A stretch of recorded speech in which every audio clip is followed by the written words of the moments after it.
Classical immortal cultivation, mortal realm, gradual development, decisive killings, calm, sword cultivation.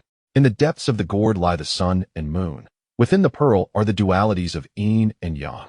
The sword cleaves the realms beyond, neither life nor death. This is a classical tale of immortal heroes, unfolding slowly yet delightfully, with a grand tapestry of interconnected plots. Chapter 1. The Wood Element's Soul Confinement. As the sun dipped below the horizon, outside Huayuan town, the rural path lay nearly deserted. Yet, at the end of the road stood a group of children, distinctly divided into two factions. Among them, one child, taller than his peers, with sharp facial features, called out to one of the opposing group, "Zhang Daniu, a bet's a bet. You've already lost once should we win again. You must call me Big Brother from now on whenever you see me in town. And you must stop pestering Xiaozuei." The child named Daniu, robust for his age, snorted in response. "Fine, Liang Xiaogo. You managed to win once through tricks, but I won't go easy on you this time." The Liang child, quick-witted, retorted, "The last challenge was set by you. It's my turn to choose now. How shall we compete? Let's see who can climb to the top of Wenliang mountain first." Agreed. As soon as the words left his mouth, the Liang child bolted forward, leaving Daniu momentarily stunned before he cursed and followed suit. As dusk deepened, the mountain path grew eerily quiet. A child hurried through the woods, with a delicate nose and thin lips, sharp brows framing bright eyes, embodying a whimsical spirit. This was Liang Yan, the child who had just wagered against Daniu. Suddenly, he halted, glancing at the darkening sky. "I didn't expect to be so delayed by this bet with Daniu. If I don't return soon, father will surely lecture me again." Yet, he quickly mused, the area around the mountaintop has evidently been tampered with. If I recklessly charge in, I might end up going in circles. This must be the formation the town's teacher spoke of. Luckily, I discovered a secret path to the summit. Daniu knows nothing of it. This time, I will surely win. The thought of securing his position as the leader among the town's children ignited a fervor within Liang Yan. Well then, I shall go swiftly, reach the peak, enjoy a good tease of Daniu, and return home without too much delay. At worst, it will only be a bit of scolding. With his mind made up, Liang Yan surged forward, racing along the familiar mountain trail. Suddenly, he felt a gentle force, and before he knew it, his foot slipped, sending him tumbling backward. As he looked up, he found a tall figure standing before him. The newcomer wore a tall hat and a long robe, with boots on his feet and a frayed bag tied to his waist with a hemp rope. His eyes were tightly shut, and he leaned on a stick. An old blind man. Regaining his composure, Liang Yan rose from the ground and, somewhat apologetically, said, "I'm sorry, elder. I was reckless and accidentally bumped into you." The old man smiled gently, seemingly unperturbed. Instead, he replied warmly, "You must be heading to Huayuan town. Are you one of the children from there?" Though the old man's voice was soft, it inexplicably instilled a sense of tranquility in Liang Yan. He respectfully replied, "You are correct, elder. I indeed reside in the town." The old man stroked his chin and remarked, "It's quite late for you to be heading up the mountain. You must have important matters at hand. Don't mind this old man. Go about your business." Liang Yan hesitated, glancing at the stick in the old man's hand.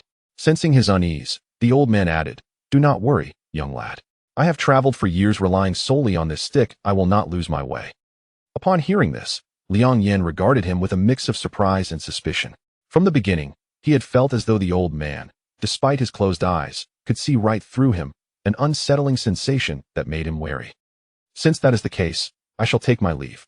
The mountain path is treacherous. Please be careful, elder." Liang Yan mimicked the gestures of the traveling merchants in town, clasping his hands in salute before turning to hasten towards the mountain's peak. Wenliang Mountain was not particularly high, merely a modest hill. However, the delay caused by the old man, coupled with a sense of inexplicable urgency, meant that by the time Liang Yan reached the entrance of the secret path, the moon was already high in the sky. This must be it. As he pushed aside the foliage concealing the entrance, he froze in disbelief. A pile of rubble had completely blocked the way. What on earth is this? I'm doomed. This means all my efforts were in vain. After all, he was just a child of about 10. The day's anticipation of the competition had led him to believe victory was assured, only to face this crushing disappointment. Overwhelmed, he wandered aimlessly until he found himself at the mountaintop. Strange. Why are there no formations obstructing me at the summit today? How did I manage to ascend so effortlessly? Burdened with questions, Liang Yan circled the peak, glancing up at the sky. It seems Daniu has not yet arrived. He must have given up. It appears that I have triumphed after all. Now, I must hurry home, otherwise, father will surely scold me for hours. Pleased with his victory, Liang Yan felt a weight lift from his heart and strode down the mountain. Under the bright moon and sparse stars, Huaiyuan town was eerily silent that night.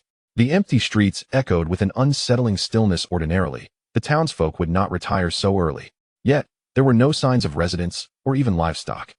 At that moment, a soft sigh broke the silence from the rooftop of an ordinary house. Humph! After many years, I did not expect junior brother he to resort to such underhanded tactics. The statement was vague, with no one to respond. The speaker was an elderly man in a tall hat, seated cross-legged on the rooftop, his eyes closed as if in deep meditation. If Liang Yan were present, he would recognize this man as the old man he had encountered on the mountain path.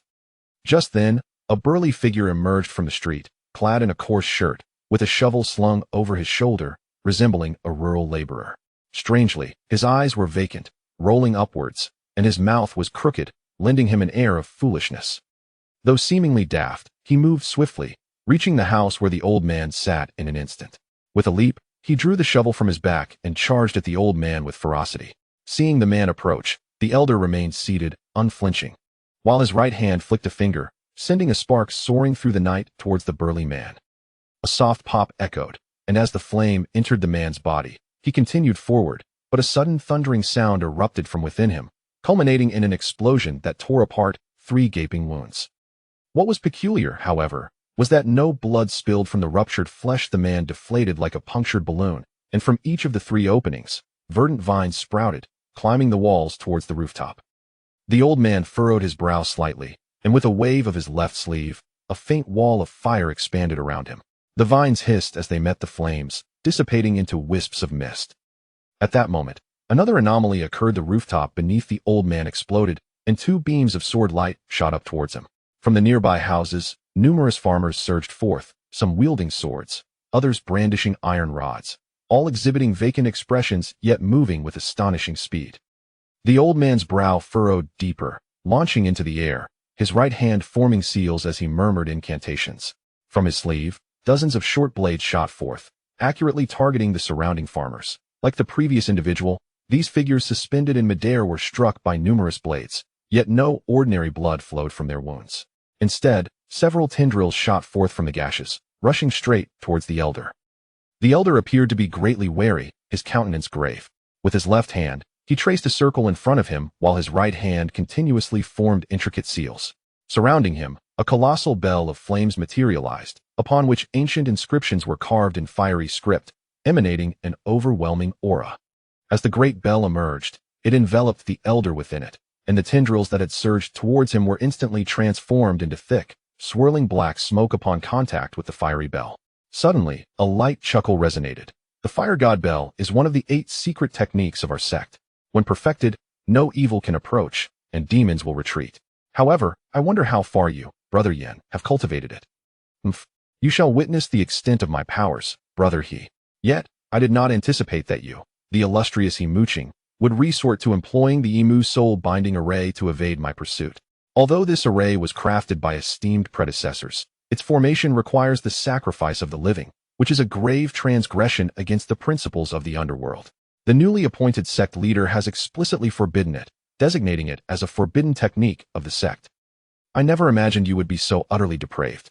With this Imu soul binding in place, I fear the lives of the 300 innocent souls in this town have already fallen victim to your malevolence.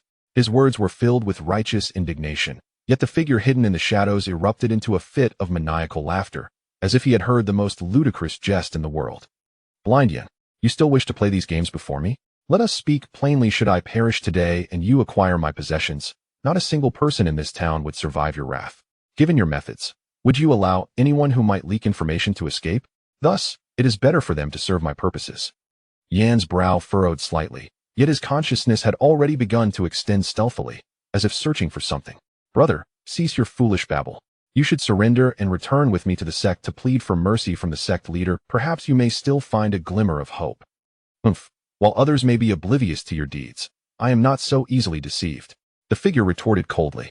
Back in the day, how illustrious were our senior brother and sister Lu, yet you drove them both to their demise. Yan snorted disdainfully. They were arrogant and reckless, surrounding themselves with the wrong company, ultimately falling into the path of darkness. I was left with no choice. What a convenient excuse. Just a facade for your murderous greed, akin to your current actions. You have lingered atop Wenliang mountain for days, secretly employing the sect's treasure, the mirror of heart's inquiry, to plant a thread of energy within me, preventing my escape. Did you truly believe I was unaware? You could not have anticipated that instead of fleeing, I would lay down the emu soul-binding array in this very town, seeking to eliminate you here. Huh. Yan let out a long sigh. So it appears that negotiations have come to a complete impasse. The moment he uttered the word talk, Yan suddenly struck with lightning speed, unleashing a streak of fiery red light towards a large water vat nestled within an old residence at the street corner. With a crashing sound, a middle-aged man clad in blue emerged from the vat in a disheveled state. This man was none other than the so-called brother Hemuching. Tall and lean, with sharp eyes and a broad nose, he was engulfed in flames, his expression one of terror. He repeatedly formed seals with his hands as azure light swirled chaotically around him, his skin taking on a wood-like hue, with ancient inscriptions faintly emerging upon it, all in an attempt to withstand the encroaching flames. Alas, the flames clung to him like a parasite, no matter the efforts of the middle-aged man to extinguish them. At this moment, Yan had already positioned himself above Hemuching, murmuring incantations before expelling 4 ancient fiery nails from his mouth, pinning Hemuching's limbs firmly to the ground. At this juncture, Yan smiled faintly. Brother, you have overestimated your abilities. Your prisoner bullwood armor has merely reached a novice stage. How could it withstand my firewolf poison? He stroked his chin, a hint of pride illuminating his features. With victory seemingly assured, he was just about to descend and search for the sect's treasured artifact when an unexpected turn of events occurred. Hemuching's body, lying on the ground, suddenly collapsed like a deflated balloon, leaving only his skin stretched upon the earth. From him sprouted a multitude of tendrils, thick as a child's arm, shooting skyward to form a wooden cage that ensnared Yan completely. Yan felt his internal energy flowing sluggishly, as if mired in a quagmire, rendering him unable to wield even a fraction of his magical prowess. Simultaneously, a thunderous rumble echoed from below, as the ground in 8 locations within the town began to collapse, rising up massive wooden stakes the size of water vats, hinting at a mysterious binding formation. Then, the roofs of all the buildings in the town exploded, sending over 300 inhabitants soaring into the air. These individuals appeared dazed, their hands weaving peculiar seals, then exhaling in unison, releasing over 300 tendrils towards Yan, who was trapped within the wooden cage. The tendrils were as black as ink, emitting a foul stench. After unleashing the tendrils, all those individuals swiftly withered, their bodies resembling dried corpses as they fell from the sky, devoid of any vitality. Within the formation, Yan felt an overwhelming wave of corrosive energy enveloping him, gradually consuming his flesh, a fate even his cultivation could not withstand. Worse still, his consciousness seemed affected, his thoughts slowing down significantly. Just before he completely lost his mind, his left hand discreetly brushed against a ragged pouch at his waist. In the next moment, he was utterly motionless, plummeting downward. At that moment, a middle-aged man clad in blue emerged from the ground, gazing at Yan's corpse with a sinister smile. Brother, you spoke with me repeatedly, hoping to uncover my hiding place within the array, did you not? Alas, despite your meticulous plans, you failed to realize I had refined an external incarnation, concealed here to lure you into the array's most lethal position. Huh. The thought of Yan's demise severing the sect's pursuit of him filled Hemuching with elation. As he flipped his hand to collect Yan's storage pouch, he suddenly felt a tightening of his spiritual energy, which then uncontrollably drained away towards the ground. Hemuching was struck by panic, instinctively attempting to unleash a protective barrier to soar into the sky, but his feet felt as heavy as lead, refusing to budge. Scanning his surroundings with his consciousness, he spotted several crimson spiders embedding their heads into the ground beneath him, linked in a chain that led directly to the lifeless Yan. In an instant, Hemuching's spiritual energy was completely drained, followed swiftly by the life force within him. His eyes widened in horror as he muttered, "Aiming fire spider," before collapsing. With his vitality rapidly dissipating, Yan, who had been on the brink of death, gradually regained color, his energy returning as he sluggishly rose. Though their duel had transpired in mere moments, it was rife with cunning and peril. Ultimately, the victor was the blind old man. He brushed off the dust from his attire, glanced at Hemuching's corpse, and self-deprecatingly remarked, "Since acquiring the Yiming fire spider, I have regarded it as my greatest trump card, never imagining it would first be utilized against my own brother. Truly, the whims of fate are unfathomable." Subsequently, he placed a hand upon Hemuching's head, dark energy manifesting as he initiated the soul-searching technique. Moments later, His gaze sharpened as it fell upon an exceedingly ordinary house at the village entrance, muttering to himself, so it was there. Chapter 2. The Withered Old Monk. Yan, the blind man, had come at the behest of the sect's decree to capture the traitor, he mooching and simultaneously retrieve a supreme treasure of the sect. Yet this treasure was indeed extraordinary, and from the moment Yan accepted the task, he had harbored thoughts of silencing witnesses and monopolizing the artifact. At this moment, he mooching had perished, and the entire town's populace had been transformed into wooden puppets, leaving no survivors. Yan the blind, unencumbered by any sense of restraint, arrived at the location of Mooching's hidden treasure, murmuring incantations. With a flourish of his right hand, he summoned forth a lustrous orb from beneath the dilapidated structure. This orb, half black and half white, contained energies that intertwined and flowed in a mesmerizing manner, exuding an air of extraordinary significance. This must be the celestial pearl. The thought of possessing such a mysterious artifact, one that even the sect leader had not had the chance to examine thoroughly, filled him with immense satisfaction. However, at that moment, Yan the blind furrowed his brow and sighed softly. It appears there is still one survivor. Under the night sky, a boy of around 10 years wandered the streets of the town, having just returned from Mount Wenliang. Liang Yan had felt an unsettling silence outside the town earlier, but upon entering, that eerie feeling intensified. As he walked further, disbelief etched itself on his face. All around him, houses of various sizes lay in ruin, as if struck by a divine thunderbolt. Roofs were in shambles, and not a soul could be found within. A pang of anxiety gripped Liang Yan's heart, urging him to hasten towards his father's home. Upon reaching his doorstep, his hands trembled, hesitating to push the door open. Finally, summoning his courage, he inhaled deeply and gently pushed the wooden door ajar, only to be struck dumb as if by lightning. There, inside, sat a figure clad in a green robe and straw hat, slumped on the floor, emaciated as though all vitality had been drained, leaving only skin stretched taut over bone, his eyes wide open, clearly lifeless for some time. "Father!" Liang Yan's anguished cry echoed, and he stumbled toward the lifeless body, feeling as though his soul had been severed from him. Since he could remember, he had relied solely on Liang Xian at the age of 8. Liang Xian had revealed to him that he was not his biological father, but had found him in a bamboo basket adrift in a river. Despite this revelation, Liang Xian had treated him as his own, and Liang Yan had come to regard him as a true father. Liang Xian had never married, cherishing this one precious son, hoping to raise him to maturity, achieve scholarly success, and see him marry and have children, thus fulfilling a life without regrets. Yet now, fate had played a cruel joke. A mere outing had led to such catastrophic changes at home.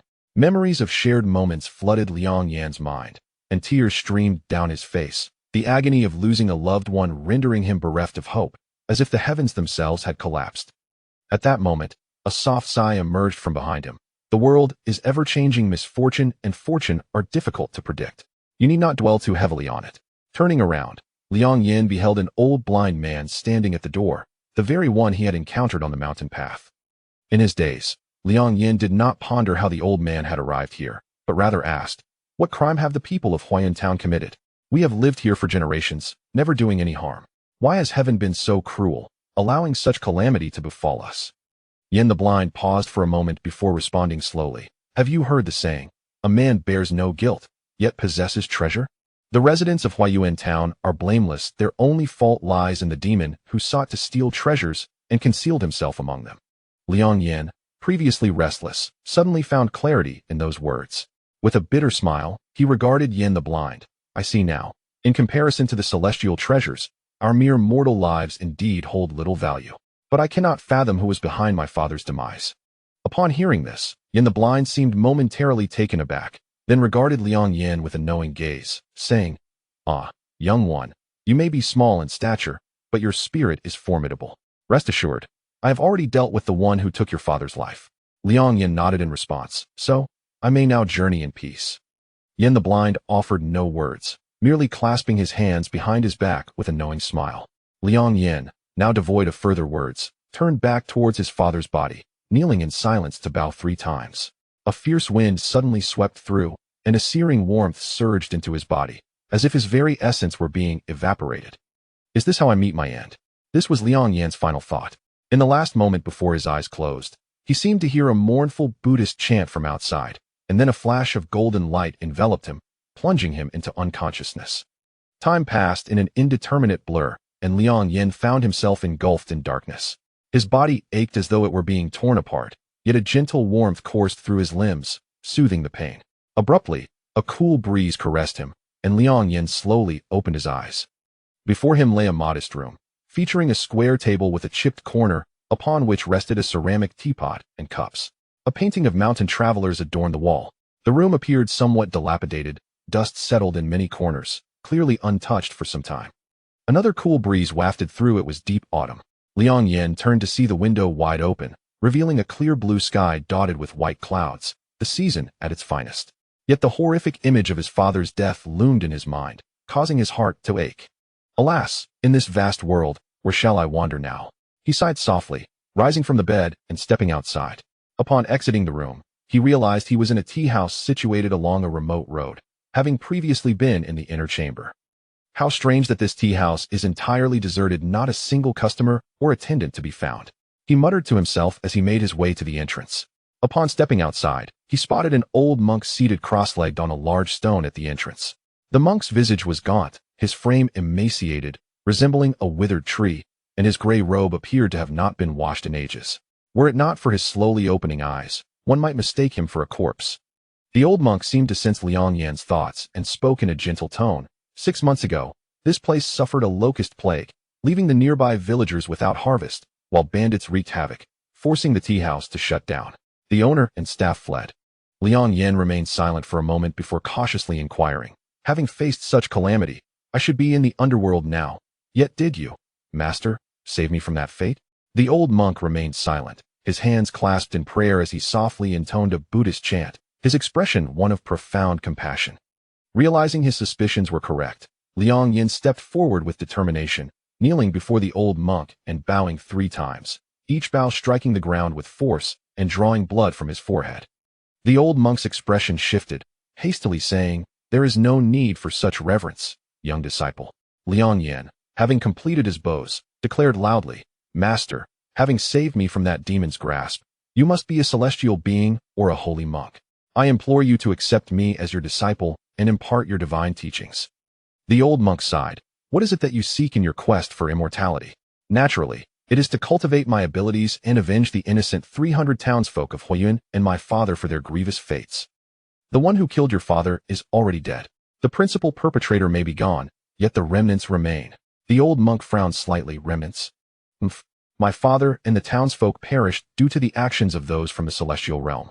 Though that blind man did not directly slay my father, he certainly played a role in orchestrating these events. Furthermore, when celestial beings seize treasures, it is the mortals who suffer. Even had my father survived, should that blind man succeed in his endeavor, he would undoubtedly eliminate anyone who posed a threat, leaving my father with no chance of survival." Upon hearing this, the old monk scrutinized Liang Yan anew, pondering, "This boy appears no more than 10 years old, yet his disposition is so resolute. Remarkable, for his intellect rivals that of an adult."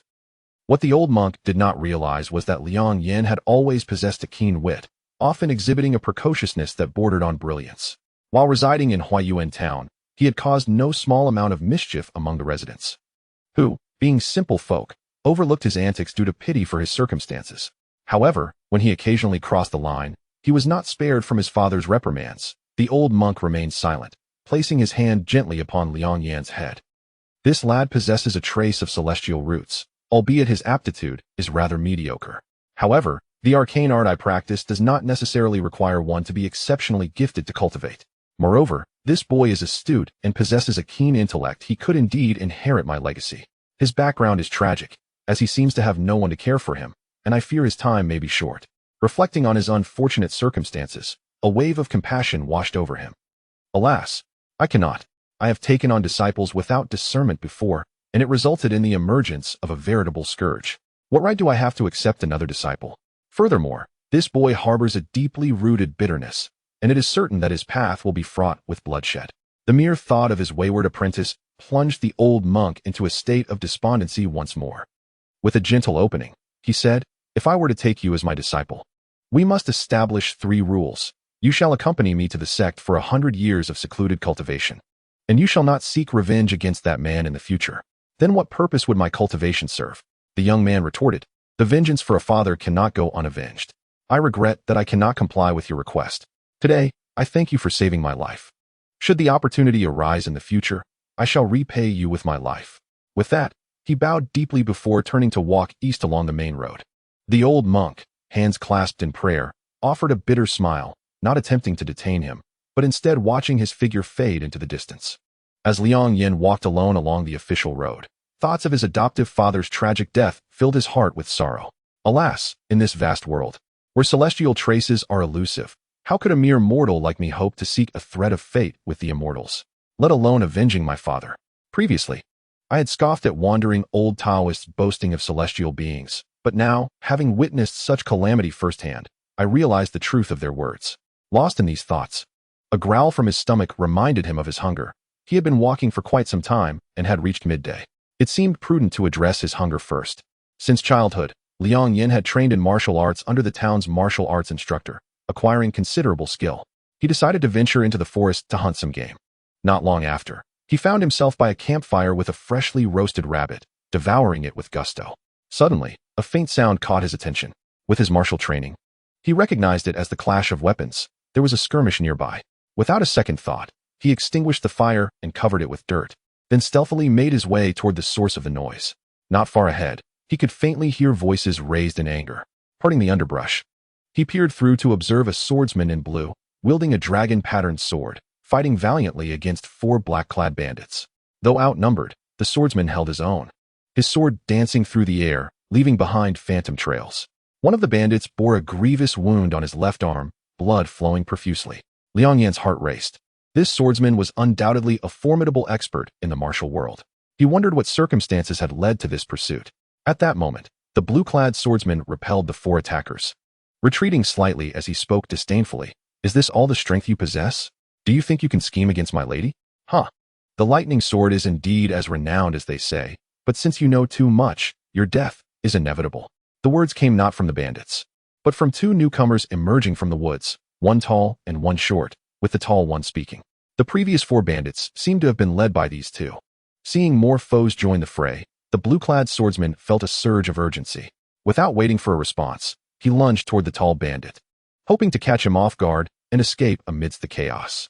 The tall bandit scoffed, drawing a long knife to meet the attack, while the shorter one brandished a bronze hammer, joining the battle.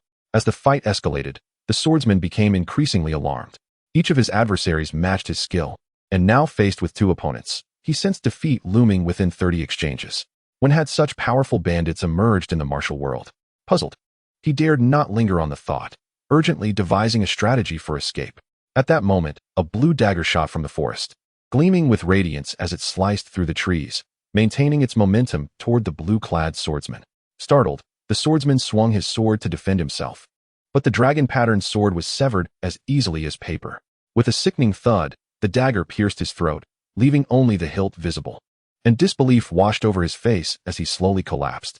From the woods stepped a young man clad in a purple robe, adorned with gold and silver, resembling a wealthy gentleman from the city. The remaining bandits greeted him with respect, bowing and exclaiming, "Boss, you are invincible. No one can rival you." The purple-clad youth seemed to revel in this adulation, narrowing his eyes as he chuckled. "A few useless fools, and you couldn't even handle this task." This man was a guardian of their estate, sent to scout our plans. How could we allow him to escape? The bandits, drenched in sweat, implored. "We beg for your mercy, boss. Allow us to redeem ourselves." The youth waved his hand dismissively. "Enough? The stakes are high. A successful operation awaits us, with untold riches in store." He paused, then inquired, "Have you gathered all the intel?" The tall bandit quickly replied, "Yes, we've learned of an abandoned tea house not far ahead. We can disguise ourselves as waitstaff and ambush them." "Very well. If the tea house is unoccupied, so be it. If there are patrons, we shall eliminate them all. No loose ends. Ching gather the horses. After eating, we depart immediately and act according to plan." "Understood," the tall bandit replied, a sly grin breaking across his face as he added, "Boss, among that group there are a few young women of pleasing appearance. We brothers should enjoy them thoroughly." The purple-robed youth shared a knowing nod, his expression equally lecherous. However, the short bandit appeared hesitant, questioning, "Boss, I must ask, why go to such lengths to set a trap? With your celestial abilities, you could simply ensure they never return." "Sure Laosan, have you grown so bold?" the youth retorted. "Forgive me," Sure Laosan stammered, lowering his head. The purple-clad youth replied with a huff. Among them is a master, highly skilled, having reached the realm of externalized energy. Even against us immortals, he poses a threat. Do not underestimate them. In truth, this purple-clad youth was Chunlin, a scion of a family of cultivators, with a particularly poor spiritual root. He had shown little interest in cultivation, instead indulging in worldly pleasures, particularly wealth and women. After being expelled from his family upon reaching adulthood, he resorted to banditry, finding a comfortable life with his meager cultivation. As Liang Yan observed the bandits preparing their meal, he cautiously retreated. This was bad. They were heading to the tea house, and he feared for the old monk's safety. Though he knew the monk was no ordinary man, Liang Yan had never witnessed a battle between immortals and had only seen the monk and Yin the blind in action. To him, the blue-clad swordsman had seemed a top-tier expert, yet he had fallen to the purple-robed youth with a single blow. Anxiety gnawed at him, and he surmised the old monk might not fare any better. Alas, though the old monk had refused to take him as a disciple, he had saved his life. If Liang Yan remained silent now, he would be complicit in the monk's demise. The bandits had horses, but they needed to eat first. Perhaps he could reach the tea house before them. If he could persuade the monk to leave, it would save his life, and they would owe each other nothing thereafter. Resolute, Liang Yan gathered his strength and sprinted toward the tea house. Chapter 3. The storm at the tea house. Fearing that the bandits might have sent scouts ahead, Liang Yan chose narrow paths, avoiding the main roads. Whenever fatigue struck, he dared only to rest briefly by the trees before continuing on his way. When he finally arrived at the tea house, he was dismayed to find 7 swift horses tied outside. Oh no, I never imagined they would arrive so quickly. I have come too late. Inside the tea house, the leader remarked, we have thoroughly scouted the vicinity and found no one, save for an elderly monk in this tea house. Chunlin furrowed his brow and responded, an old monk? Let us investigate. The group followed him inside, and upon reaching the door of the room, Chunlin discreetly sensed the old monk's aura, confirming the absence of any spiritual energy. He then relaxed and exchanged a knowing glance with Chun'er, who understood and displayed a sinister expression, ready to enter and extinguish the monk's life. At that moment, a voice suddenly rang out from outside the tea house. Old fortune teller, your luck has arrived. The prediction you made for my lady yesterday has her utterly convinced, and she specifically sent me to seek another reading. As the words faded, the door swung open, revealing a slender child of about 10, clad in gray cloth, clutching a bundle. Rest assured, I come bearing good faith, he began, but upon noticing the crowd inside, he quickly fell silent, instinctively hiding his bundle behind him. The gathering exchanged knowing smiles, realizing the boy had brought silver to request a reading. Chun'er cleared his throat and kindly inquired, young brother, are you here to seek a reading? The child's face turned pale with fear, yet he mustered his courage to say, who are you? My master is a high-ranking official, and my lady is of noble birth. I was sent on her command to seek a reading, and if I cannot return promptly, she will undoubtedly inquire about my whereabouts.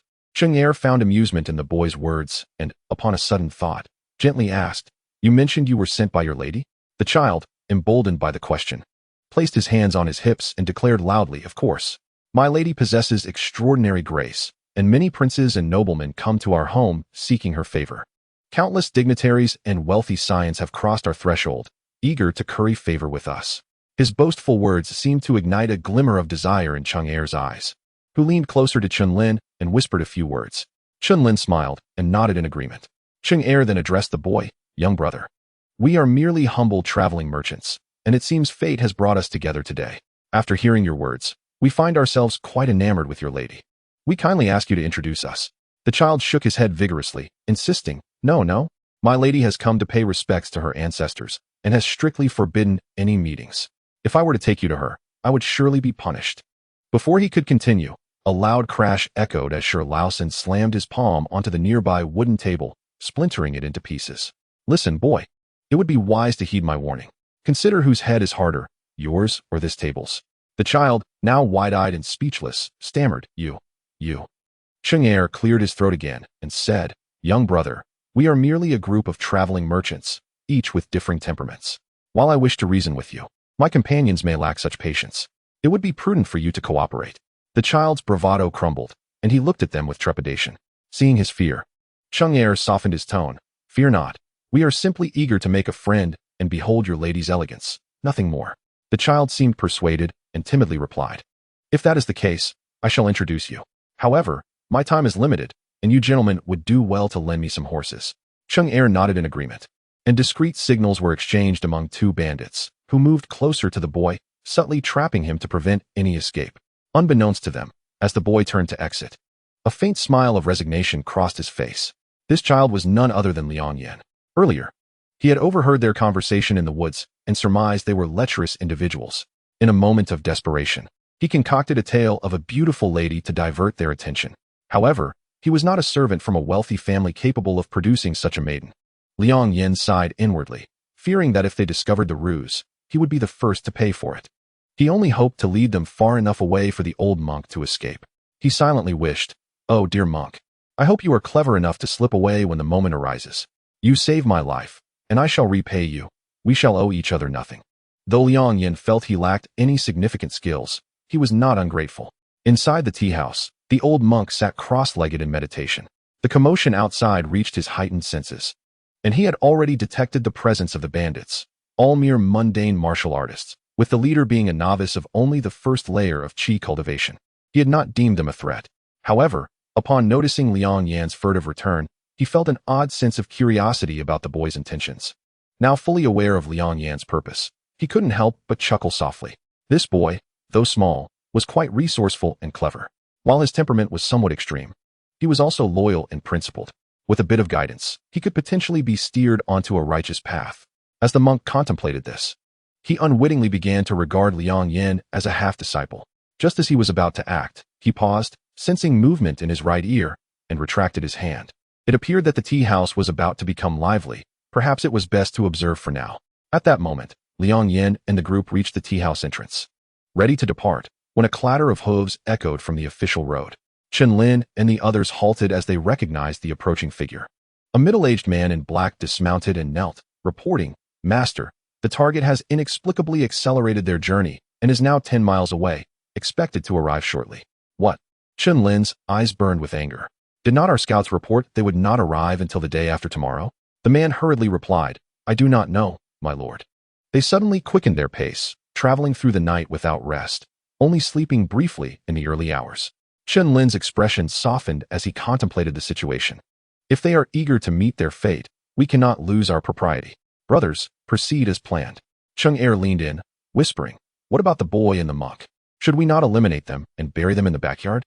"It is too late for that now. Among them is a formidable expert. At their level, they are highly sensitive to bloodshed. If she discovers any irregularities, our plan could be jeopardized." "What then?" Chen Lin pondered before responding. "That monk has remained perfectly still. We know not if he is blind or deaf, and thus he poses no threat. As for the boy, we are in need of a tea servant. We shall have him impersonate a tea boy when the time comes. People are least suspicious of children, would you not agree?" Cheng Er's eyes brightened as he exclaimed, "A brilliant plan."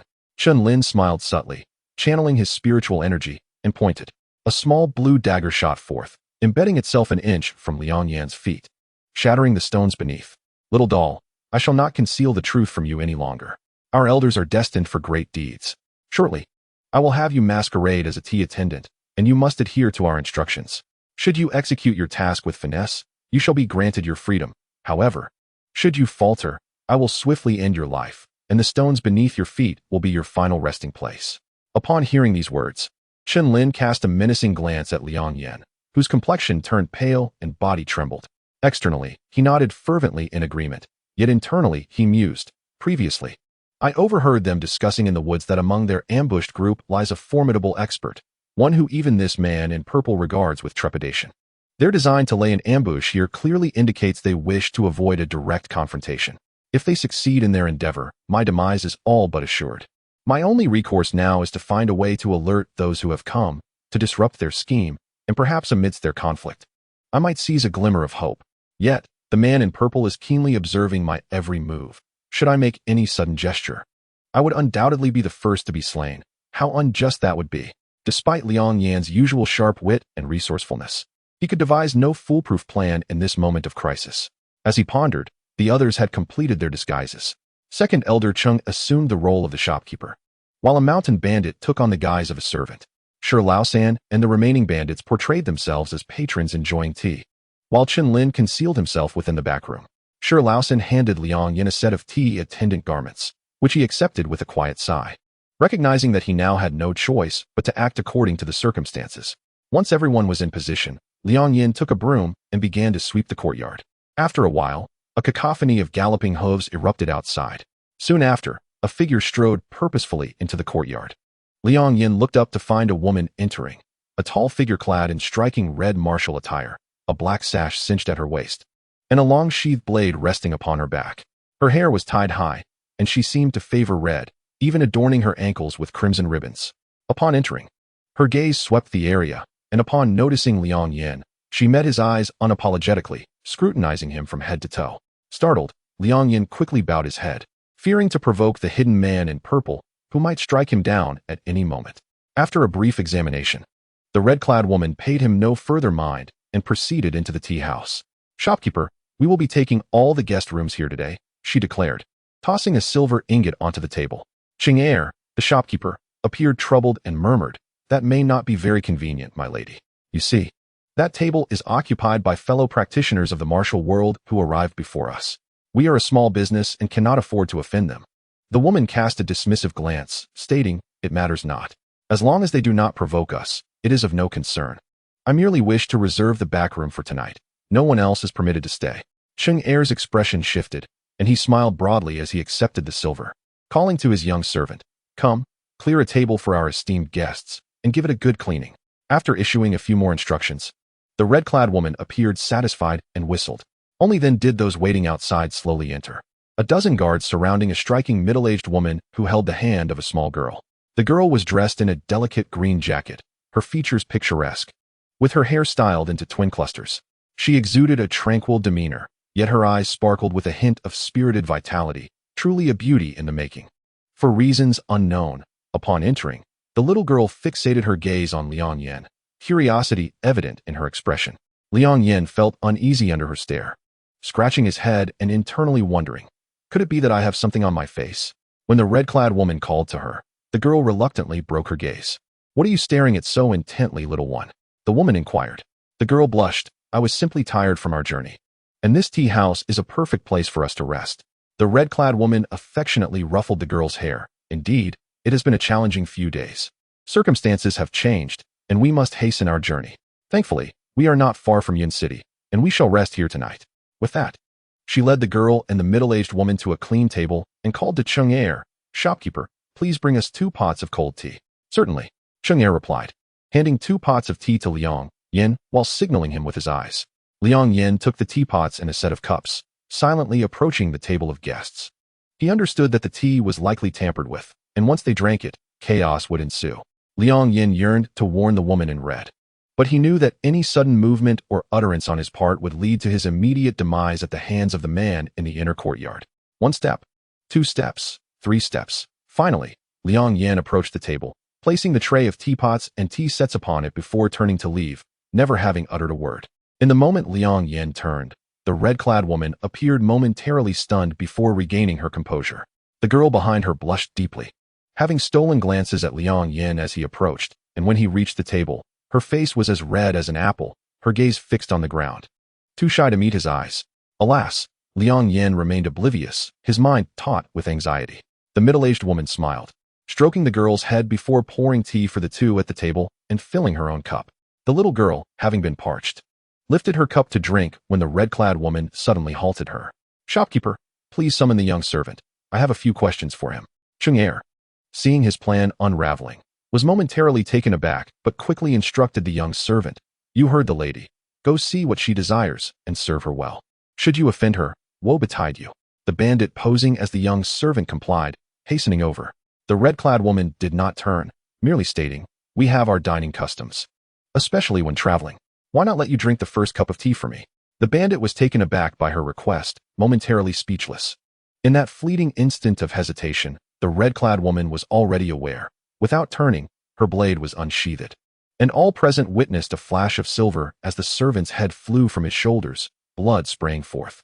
The red-clad woman shielded the girl and middle-aged woman behind her, while the surrounding guards immediately formed a protective circle around the two.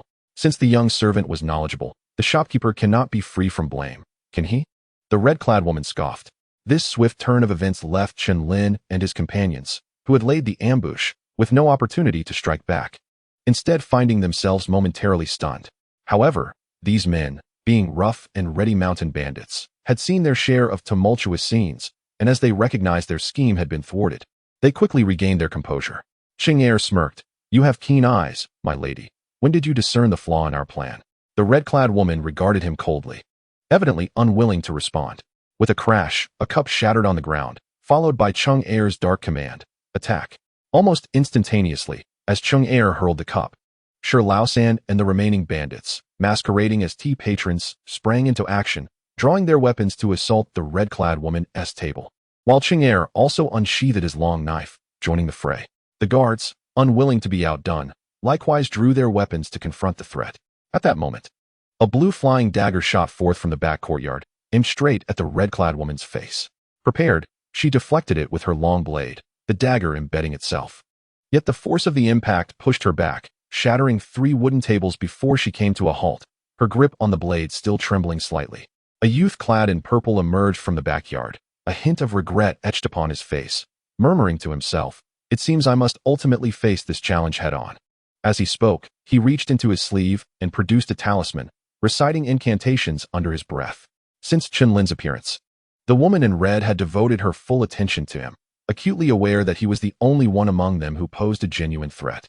Upon witnessing him casting a spell, she wasted no time, utilizing her agility to leap into the air, her long sword aimed directly at Qianlin's face.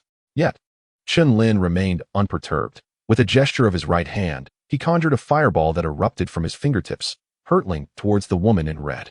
This fireball technique, a fundamental spell for cultivators, might be effective against ordinary mortals, but it lacked potency against someone skilled in martial arts. Qianlin did not anticipate it to inflict significant harm. He merely sought to create a brief diversion. Indeed, the woman in red twirled her sword mid-air, deflecting the fireball before redirecting it elsewhere. However, this momentary distraction allowed Qianlin to complete his spell, summoning a resplendent golden hammer that spiraled through the air, brimming with spiritual energy. With another incantation, Qianlin commanded the hammer to strike down upon the woman. Clang, clang, clang. In the blink of an eye, the woman in red had exchanged dozens of blows with the hammer, feeling its unpredictable angles and immense strength, akin to battling a seasoned master of the martial world.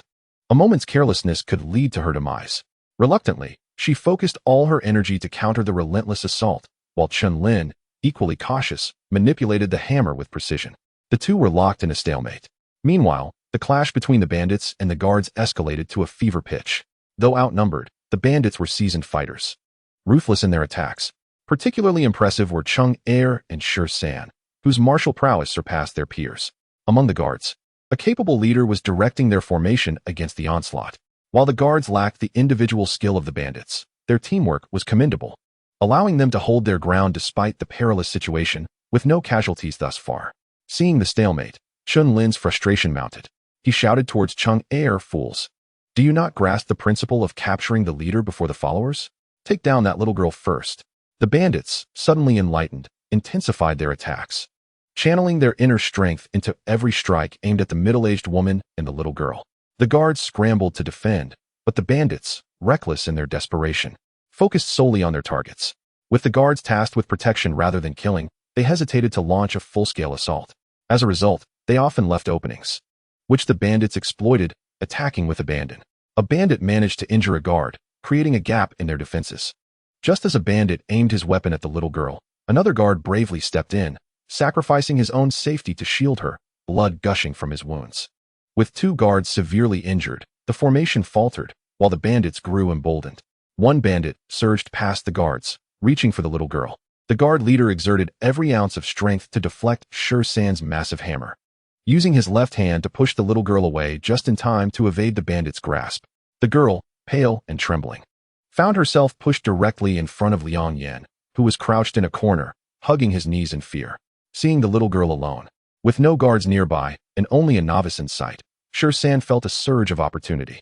He dashed towards Liang Yan, but the guard leader refused to relent, pursuing Shi San with his blade drawn. Shi San, turning to defend himself, kept moving forward, swiftly reaching the girl and grabbing her arm. Capturing her would allow him to use her as leverage against the woman in red. In his mind, he envisioned claiming the glory for this victory. However, at that moment, he felt an unexpected sharp pain in his abdomen. Looking down, he discovered a dagger protruding from his belly, the hand that wielded it emerging from behind the little girl. It was Liang Yan. The fearful expression that had once adorned his face was now replaced with calm determination. Before San could utter a word, the guard leader arrived, cleaving him in two. The little girl's expression remained ashen, her lips pressed tight, her small hand gripping the fabric of the person behind her. Liang Yan gently patted her back, easing her tension slightly, though she did not release her grip. Initially terrified, the girl had been reassured by a voice behind her, which instructed her to feign fear when the bad man came for her, promising he would handle the situation. Despite her dread, she felt a strange sense of safety and stood still, awaiting San's approach. Liang Yan, though not particularly skilled, had martial abilities. In a fair fight, he would be no match for San or even an ordinary bandit. However, he had concealed his skills, allowing San to underestimate him. With the added distraction of the guard leader's pursuit, San had let his guard down, believing Liang Yan posed no threat. It was only when San reached for the little girl that Liang Yan struck, capitalizing on San's overconfidence. This series of calculated moves had turned the tide, leading to the downfall of a once-feared bandit. Lin had been observing the battle, feeling relieved as it seemed San was about to succeed. Yet, in an instant, the situation shifted dramatically, with San meeting his end. Realization dawned upon Lin. He had been outmaneuvered by this young boy. Enraged, he roared, "I will end you." With a flick of his left sleeve, a blue flying dagger shot towards Liang Yan. The woman in red, with a disdainful snort, waved her left hand towards Liang Yan, channeling her inner strength. Liang Yan felt a gentle force push him and the little girl a few inches to the left, just as the blue dagger whistled past, shattering the wall behind them.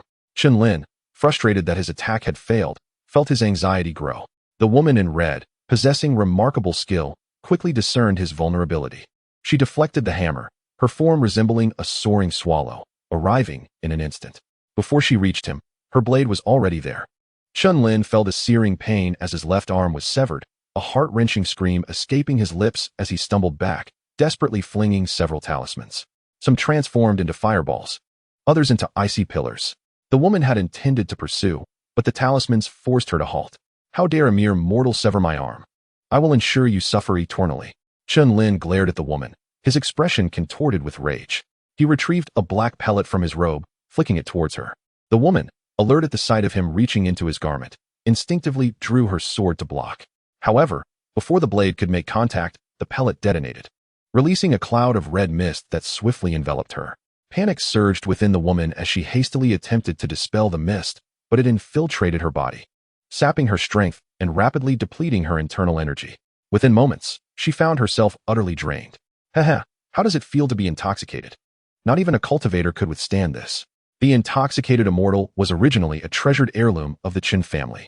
Aware that he could no longer remain in the clan to cultivate immortality, he expended a significant portion of his wealth to procure it, intending to use it as a lifeline during his future adventures in the martial world.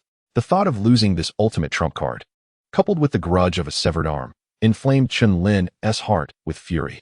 "Rest assured, I shall ensure your suffering," he sneered. "Do you think death will liberate you? No.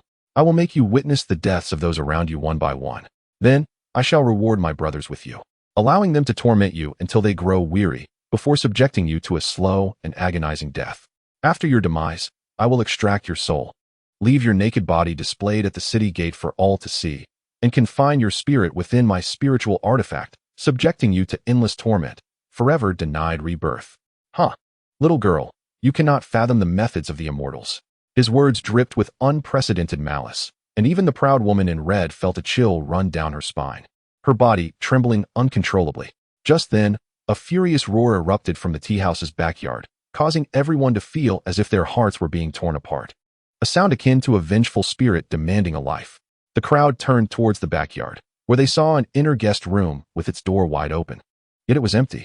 In their bewilderment, they suddenly noticed an additional figure in the main hall. Clad in a gray monk's robe, his face resembled a heavy jujube, with eyes as large as a child's clenched fist, and his yellow teeth stained with blood. His arms were inscribed with peculiar runes, emanating an aura that instilled dread. At that moment, he grasped Lin's collar with his left hand while raising his right fist behind him. Lin, captivated by his gaze, felt as though he were crushed under the weight of a mountain, utterly immobile. Even to utter a word or draw a breath seemed impossible, his face turning the shade of a liver. Liang Yan gasped, certain that this man was the monk who had saved him, yet he appeared drastically altered. Had it not been for the monk's robe, he would have believed he was facing a vengeful ghost from the underworld. Lin's throat gurgled, as if he wished to utter a plea for mercy. However, the old monk offered him no opportunity. With a swift punch, a resounding thud echoed, and Lin was reduced to a mist of blood, dissipating into the ether. With that single strike, it seemed as though all his pent-up fury had been released, and the monk's aura rapidly diminished, returning him to the frail, aging figure he once was. He clasped his hands together and softly intoned a Buddhist chant. At this point, the others in the hall regained their ability to move. The mountain bandits, witnessing the monk's formidable presence, were already terrified. Casting aside their weapons and prostrating themselves in fear, they bowed repeatedly before helping one another to flee in desperation. In what had just moments ago been a chaotic tea house, only the woman in red and Liang Yan remained. The moment the monk had appeared, the woman felt a surge of true energy within her, instantly dispelling the effects of the intoxicated immortal's drug, allowing her body to regain its freedom. She cast a deep gaze upon the old monk and slowly said, "I had heard that the Buddha can also be wrathful. Having witnessed it today, it is indeed as if a diamond's fury frightens even the gods."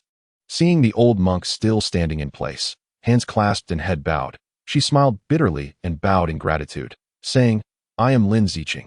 I thank you, Master, for your rescue today." With that, she approached the little girl to inspect her carefully, relieved to find that the child had only been frightened and was unharmed. She affectionately ruffled the girl's hair before turning her gaze to Liang Yan, asking, "What is your name, little brother?" Liang Yan. "Oh, I am grateful for your 2 timely rescues today. If you do not mind, you may call me Aunt Qing."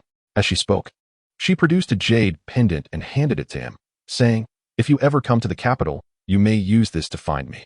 Should you require any assistance, do not hesitate to ask." Liang Yan shook his head, returning the pendant. "To help you is to help myself. If I stand by idly, I will ultimately be left with naught but death." Lin Ziqing regarded him with increased admiration at his humility. The little girl, seeing Liang Yan refuse the jade pendant, grew increasingly anxious. She snatched it from Lin Ziqing's hand and pressed it into Liang Yan's palm, insisting, "You must accept it. He saved my life. I thought I would die here." Turning to Liang Yan, she urged, "Brother Liang, you must accept it. You must come to the capital to play with me. By the way, my name is Lu Wanru. You can call me Wanner. My father is quite wealthy. He can buy you anything you wish to eat. And there are many exciting places in the capital. When you come, I will take you to play, and if you grow weary, you may rest at my home." It seemed as though she had never spoken so much in one breath, as if she had poured out everything she knew, her face flushing as she finished, slightly breathless. Lin Ziqing affectionately patted Wanner's back and shot Liang in a playful glare, saying, "You should accept it. This is a gift from Wanner, and you are now friends. It is entirely normal for friends to exchange gifts." Liang Yan scratched his head and, with a carefree smile, replied, "That is true. Yet alas, I have accepted your gift and now have nothing to offer you in return. If we meet again, I shall ensure to bring you a gift." Wanner nodded vigorously in agreement. Suddenly, Lin Ziqing recalled something and, with an odd expression, inquired, "How did you discover it?" This question, seemingly out of the blue, prompted Wanner to interject, "Discover what?" Lin Ziqing appeared exceedingly patient with Wanner, holding her hand as she explained, "Had he not alerted us that the tea was poisoned, we would have likely met a tragic fate." Wanner's large eyes widened in curiosity. "Did Brother Liang warn us?" "But I didn't hear anything." Lin Ziqing smiled slightly. "The hint he provided was something you would not comprehend. When he brought the tea set, there were 3 cups, one of which was inverted. This aligns perfectly with an old saying from my hometown in Bianzhou. An inverted teacup suggests hidden intentions, indicating that the tea may be tainted." Turning to Liang Yan, Lin Ziqing asked, "Am I correct?" Liang Yan nodded silently. "But I am curious, how did you discern that I am from Bianzhou?" Lin Ziqing continued. Liang Yan glanced at her and replied, "It is due to the red thread on your ankle." "Is that all?" "I was once taken to Bianzhou by my father for business. The customs there are conservative when a girl comes of age. She ties a red thread around her ankle to signify her availability for marriage. I observed that you possess exceptional martial skills, unlike ordinary women, and surmised you wore the red thread on your ankle as a form of defiance against societal norms. Alas, I had no other choice but to take a gamble." Lin Ziqing regarded him with a profound expression, feeling that this child was indeed extraordinary, defying conventional understanding. She wished to inquire further, but suddenly a voice calling a Buddhist chant resonated from behind. "Amit Ba, Liang Yan, come with me." The old monk turned and strode towards the inner courtyard. Though Liang Yan felt perplexed and wished to ask questions, Seeing that the monk had no intention of providing answers, he had no choice but to follow him. In the inner courtyard, the two stood facing each other. Amitabha, the one who harmed your father has met justice. The remaining one is merely blind and did not participate in the attack. Cannot you set aside your grievances and devote yourself to the path of cultivation? Realizing that the old monk had come to mediate, Liang Yan felt there was no need for further words. The enmity of a father's murder was a debt that could not be overlooked. How could he not seek retribution? The old monk had long regarded Liang Yan as half a disciple, and at this moment, he wished to impart some wisdom. However, upon hearing Liang Yan's words, he could not help but feel a surge of irritation, inwardly cursing, "What a reckless young man." The two stood silently facing each other in the courtyard. Suddenly, the old monk raised his right hand, extending his index finger to tap Liang Yan's forehead. Liang Yan instantly felt a sharp pain and instinctively reached to defend himself. Yet, in the next moment, a set of cryptic incantations materialized in his mind, seemingly a method for cultivating energy. Realizing that the old monk was imparting a technique, Liang Yan stood still, surrendering to the moment without resistance. After a brief interval, the old monk retracted his hand, and the complete incantation appeared in Liang Yan's consciousness. Taking a deep breath, he knelt, prepared to perform the customary act of bowing to his master. However, the old monk swiftly intervened, an invisible force lifting Liang Yan's legs, preventing him from kneeling. There's no need for such formality. What I have imparted is merely superficial knowledge, an introductory method. I must make it clear, I am not your master, and you are not my disciple. In the future, when you venture into the world, do not refer to each other as master and disciple. Do you understand? Liang Yan was momentarily taken aback, nodding in a daze. Go outside and greet the others. We shall depart at once. Where are we going? To find an old acquaintance. Confusion clouded Liang Yan's mind as he pondered why the old monk would teach him celestial techniques without acknowledging their master-disciple relationship. Lost in thought, he found himself back in the main hall. Suddenly, a fragrant breeze brushed against him, and he saw a little girl with braided hair, charming and gentle, sprinting toward him. It was Wanner. She grasped Liang Yan's hand, her tone half pleading. "Brother Liang, come with me to the capital. It's so much fun there." "That won't do. I have other matters to attend to." Disappointment washed over Wanner's face, her expression filled with a sense of grievance. However, she mustered her spirits and said, "Then promise me you'll come to the capital to play someday." Liang Yan absent-mindedly responded with an Wanner's face brightened, and with a gleeful laugh, she extended her pinky finger to hook it with Liang Yan's, declaring, "It's a promise." Pinky swear, 100 years without change. Liang Yan, taken aback, found his face inexplicably flushed and responded earnestly with another Wanner seemed to have heard the happiest news in the world, her fair face glowing with delight. Just then, a voice called out from outside, and Wanner reluctantly released her grip, turning to leave while glancing back. "You must come to the capital." Liang Yan silently nodded and looked outside, where the woman in red had gathered everyone, cradling Wanner into the carriage, ready to set off. Noticing Liang Yan's gaze, she nodded in acknowledgement before mounting her horse, leading the group away slowly. Liang Yan stood in silence for a moment before returning to the inner courtyard. Addressing the frail figure, "Old monk, we should also set off." As winter yielded to spring, a year had passed in the blink of an eye. On a day with clear skies, a caravan was encamped along a dense forest path. Among the caravan, a young scholar dressed in literati attire, holding a water-ink folding fan, recited poetry with great enthusiasm, seemingly lost in his own world. At the rear of the caravan, a middle-aged man resembling a steward frowned, displaying his disdain. A companion beside him remarked, "Steward Liu, this young master is becoming increasingly outrageous. His poetry is utterly nonsensical." "Humph, the young master is frivolous and disinterested in studying, preferring to seek out those rascally heroes and enlightened beings. Over the years, who knows how many remote mountains he has visited or how many temples he has donated to. Indeed, just yesterday we encountered that old monk, who knows what temple he belonged to, accompanied by a little apprentice. Look at his emaciated form. He hardly resembles a true enlightened master." The young master insisted on dismounting to pay his respects and brought them along, treating them to food and drink throughout the journey. "It's sheer folly." Steward Liu cleared his throat and said, "Enough of this idle chatter. You all know the young master's nature. He has a fondness for these enlightened masters." He emphasized the words enlightened masters while casting a derisive glance at the old monk sitting cross-legged behind them. After a pause, he added, "The young master has been favored by the lady since childhood. We, as servants, should do our duty and refrain from unnecessary discussions." The others hurriedly nodded in agreement. Just then, A swordsman in green at the front of the caravan suddenly shouted, "All hands on alert." The call stirred the guards, who were nibbling on rations, and they simultaneously drew their weapons, forming a protective circle. A strange laugh echoed from the forest. "Haha, the boy is quite clever." Moments later, a burly man emerged from behind a tree, shouldering a hefty copper hammer, followed by 4 ruffians, one wielding a knife, another an axe, and the other 2 with swords. Upon seeing their appearance, the swordsman in green felt a jolt of trepidation. He forced a wry smile and said, "So it's the 5 tigers and 3 wolves of the wind and cloud gang. I've heard much about you. Haha, the little brat seems to have some knowledge. Since you know our names, hand over your valuables quickly, and we won't go to extremes. Surrender your riches, and we will spare your lives." The swordsman in green felt a surge of frustration. If he encountered the 5 tigers one-on-one, he would have no guarantee of victory. Now, with all 5 present, although he had many men, they were no match for this formidable group. If a battle broke out, it was likely that none would survive. However, there was a crucial item in the carriage, a direct order from the city lord that could not be compromised. If he surrendered it, he would face dire consequences upon returning to the city, not to mention the fates of his mother, wife, and children. It seemed he had no choice but to rally his men and fight, while seizing the opportunity to retrieve that item. If circumstances allowed, he would also attempt to bring the city lord's illegitimate son along. The swordsman in green pondered these thoughts, while the 5 tigers grew increasingly impatient. Especially the ruffian with the knife, who, eager as fire, shouted, "Brother, this brat is stalling. Let me take a few heads first." Without waiting for a response, he charged toward a guard, swinging his blade.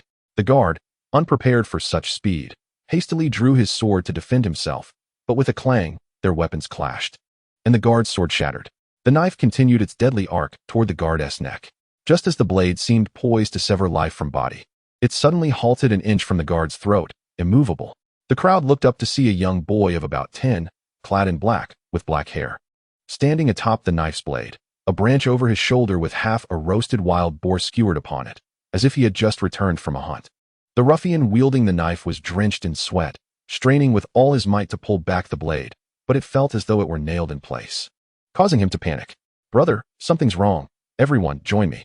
Someone in the caravan leaned over to the swordsman in green and whispered, "Captain, should we assist?" The swordsman paused thoughtfully. "Not yet. This boy has been keeping a low profile, clearly intending to play the fool. Let us observe his strength first." While they exchanged words, the 5 tigers had already charged forward. The ruffian wielding the hammer lunged from the front, while the one with the axe silently circled around to the back, preparing for a lethal strike. The 2 brothers wielding swords, having been taught a combined attack technique by a master, rarely faced defeat. Now, they executed their technique, launching simultaneous attacks on the boy in black from both sides. The boy appeared unfazed, instead unfastening a yellow wooden gourd from his waist and taking a swig. Subsequently, the youth flipped over and leaped up, granting the knife-wielding bandit his freedom. Elated, the bandit swung his blade towards the young man. Suspended in midair, the youth remained unhurried. With a swift motion, he lashed out with his left leg, striking the bandit squarely in the face with a resounding crack. The bandit was sent hurtling backward like a withered leaf in the wind, crashing against a massive rock, his visage a grotesque mask of blood and flesh, ultimately succumbing to his injuries on the spot. In quick succession, the youth twisted his waist and turned, exhaling a plume of white mist, reminiscent of fine spirits just consumed, aimed directly at the bandit behind him wielding an axe. The bandit's countenance shifted in alarm as he frantically swung his axe in defense. However, the white mist struck him with the swiftness of lightning, puncturing his body like 100 needles piercing paper, leaving countless wounds that gushed with blood, extinguishing the spark of life in his eyes, as the youth's breath claimed yet another victim. As the youth descended gracefully, he landed on one foot, causing a ripple of transparent energy to radiate from beneath him. The 2 bandits on either side, brandishing their swords, suddenly felt an overwhelming force surge from the ground, severing their vital energies in an instant. They staggered forward, still poised to strike, but as they reached the youth's side, their heads drooped, and they collapsed lifelessly to the ground. In the brief span of a few breaths, the black-clad youth had dispatched 4 out of the 5 bandits. One was kicked to death, another sprayed with lethal mist, and 2 more were struck down by the sheer force of his presence. The last remaining bandit, wielding a hammer, had only just approached when he witnessed the scene before him, terror gripping his heart, prompting him to turn and flee. Yet, the youth would not grant him such mercy. He lunged forward and ended the bandit's life with a single punch. After vanquishing the 5 bandits, The remaining members of the caravan exchanged apprehensive glances, too fearful to utter a word. The youth's prowess was so formidable that had he harbored malicious intent towards them, none would have survived. The swordsman in green wiped the sweat from his brow and approached the youth with a respectful fist salute, poised to speak. However, a frail voice emerged from the rear of the caravan, saying, "These men merely sought wealth and have not taken lives. Your choice to leave no survivors is rather excessive." The black-clad youth cast a sidelong glance at him, replying coolly, "These 5 hail from a bandit stronghold. Surely they have accomplices nearby. Allowing them to escape today may invite greater peril in the future." This youth was none other than Liang Yan, while the elderly monk stood behind the carriage. The very one who had imparted teachings to him that day. The two engaged in their exchange without concern for interruption, and the old monk, seemingly aware of the youth's temperament, remained silent after Liang Yan spoke. Liang Yan disregarded the elder, climbed onto a wagon, and began to devour a leg of wild boar with great appetite. The onlookers exchanged glances, and the leading swordsman in green cleared his throat, stating, "We cannot presume to understand the actions of a master. As they wish to remain on the wagon, let us not intrude further." He then commanded a man to relay the order that no one was to approach the last 2 wagons. "Understood." The man acknowledged as he hurried off to convey the message. After a brief respite, the caravan resumed its serpentine journey southward, oblivious to the fact that in the early hours of the 3rd day, 2 figures swiftly departed from the convoy near a verdant mountain peak.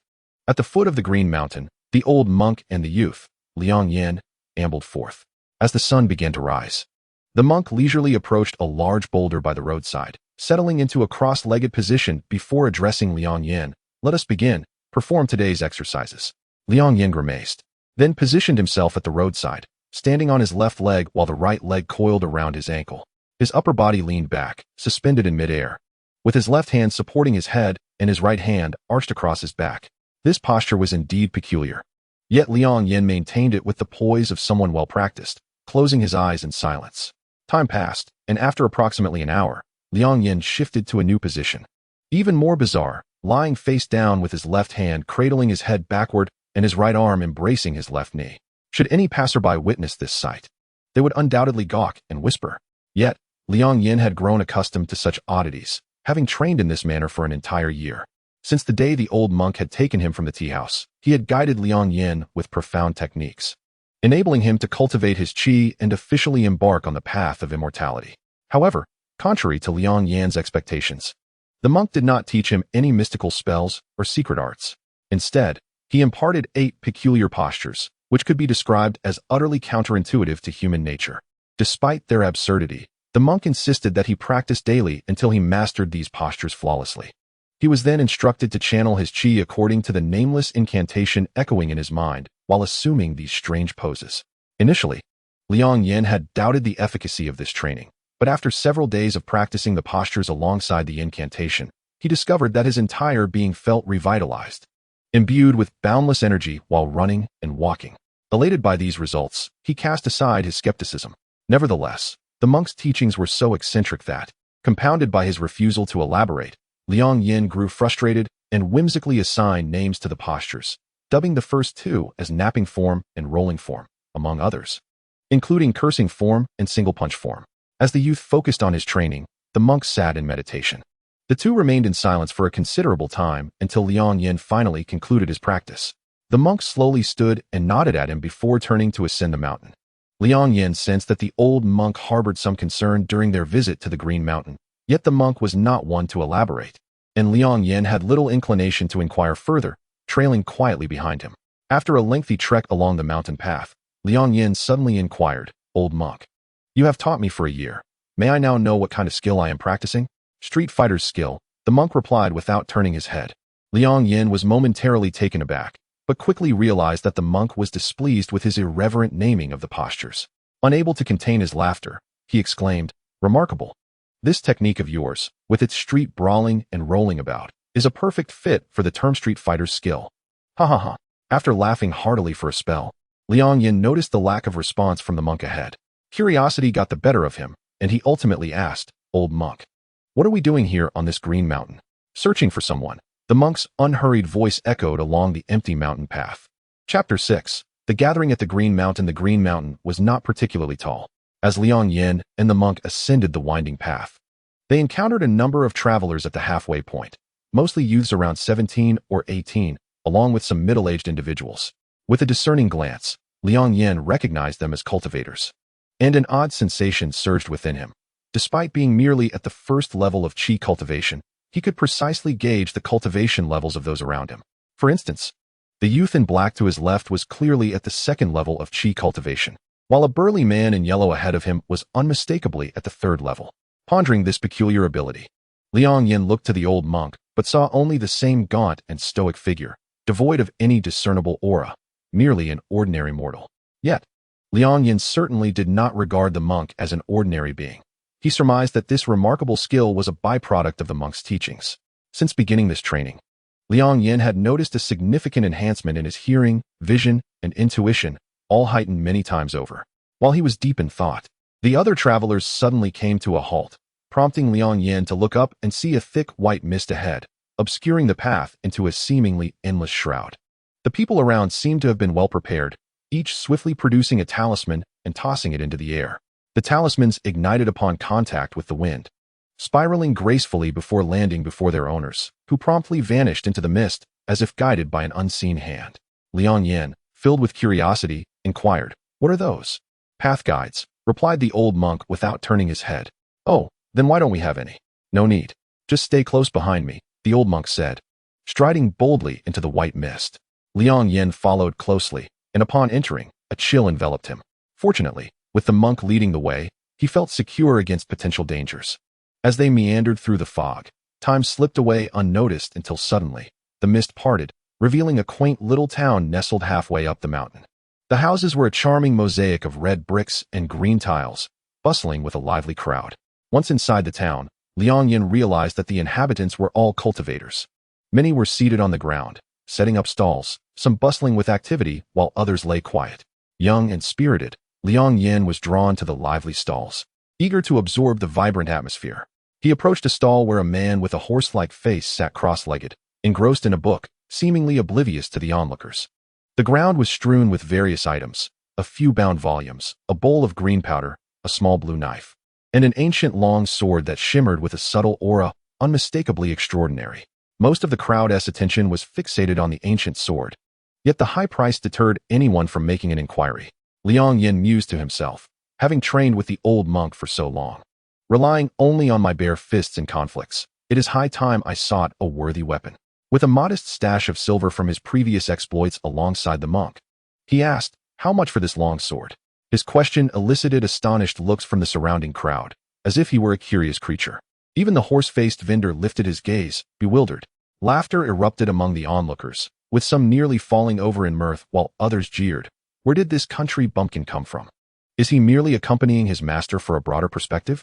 A young woman in a green dress chuckled, "Little brother, which family do you hail from? Surely you know this gathering at Cooling Mountain is for cultivators. Mundane silver is of no use here. Only spirit stones are accepted for trade." Instantly, Liang Yan's face flushed crimson. Despite being clever, he had never been so humiliated. He thought to himself, "That old monk has been remiss in not informing me about spirit stones during our training." Turning around in indignation, he was startled to find the old monk had vanished without a trace. A pang of anxiety struck him. Could it be that the old monk, feeling embarrassed, has abandoned me here to make a hasty exit? With the monk's only possession being a tattered robe, the possibility loomed larger in his mind. Just as he was lost in thought, a voice echoed beside him. "I have business to attend to. Feel free to wander, and meet me at the Tianzi room of the Piayan Inn by evening." Realizing it was the old monk communicating through a secretive method, Liang Yan felt reassured. He began to explore the town, glancing at various stalls. Though without a single spirit stone to his name, he merely enjoyed the sights. As evening approached, he stood up from beside a stall, ready to seek out the Piayan Inn, when suddenly someone patted him on the shoulder. Turning, he found two boys and a girl standing behind him, a girl in red, a short, stout boy, and an elegant young man, all around 17 or 18 years old. The elegant youth was smiling warmly at him. "Greetings, fellow cultivator. I am Chinchong. May I ask for your esteemed name?" After a moment's hesitation, Liang Yan clasped his hands in greeting. "Liang Yan." Chinchong, with a hearty laugh, replied, "Ah, Liang Daoyu. Allow me to introduce you to my companions. This is Tang Yan, and this is Su Kuan." Liang Yan nodded in acknowledgement. Chinchong continued, "I see you've been observing here for quite some time without making a purchase. Surely, you must find these items beneath your notice? Liang Yan internally chuckled. It was not that he regarded them as inferior, but rather that he simply could not afford them. He nodded in agreement.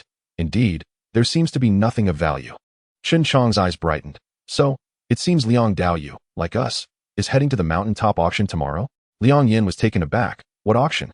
The three exchanged curious glances. You do not know of the mountaintop auction at Kuling?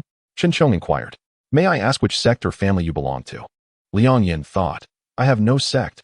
Only a lazy monk who refuses to take me as a disciple. I lack even the basic knowledge of the cultivation world. Today, I have truly embarrassed myself. Though he thought this, he maintained a smile. Chen Dao, you may not be aware, but my master is a solitary cultivator.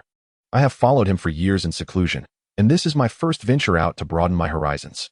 Upon hearing this, Chen Chong smiled warmly. Ah, a disciple of a solitary cultivator. We too are solitary cultivators.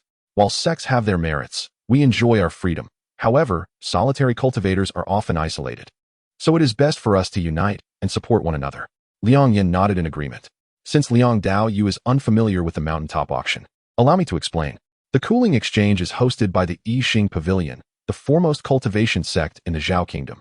They periodically hold various exchange events across the country, where cultivators can share experiences and trade spiritual artifacts, elixirs, and materials. The Kuling Exchange is a small-scale event, primarily for newly initiated Qi practitioners to interact. Ah, I see, Liang Yan acknowledged.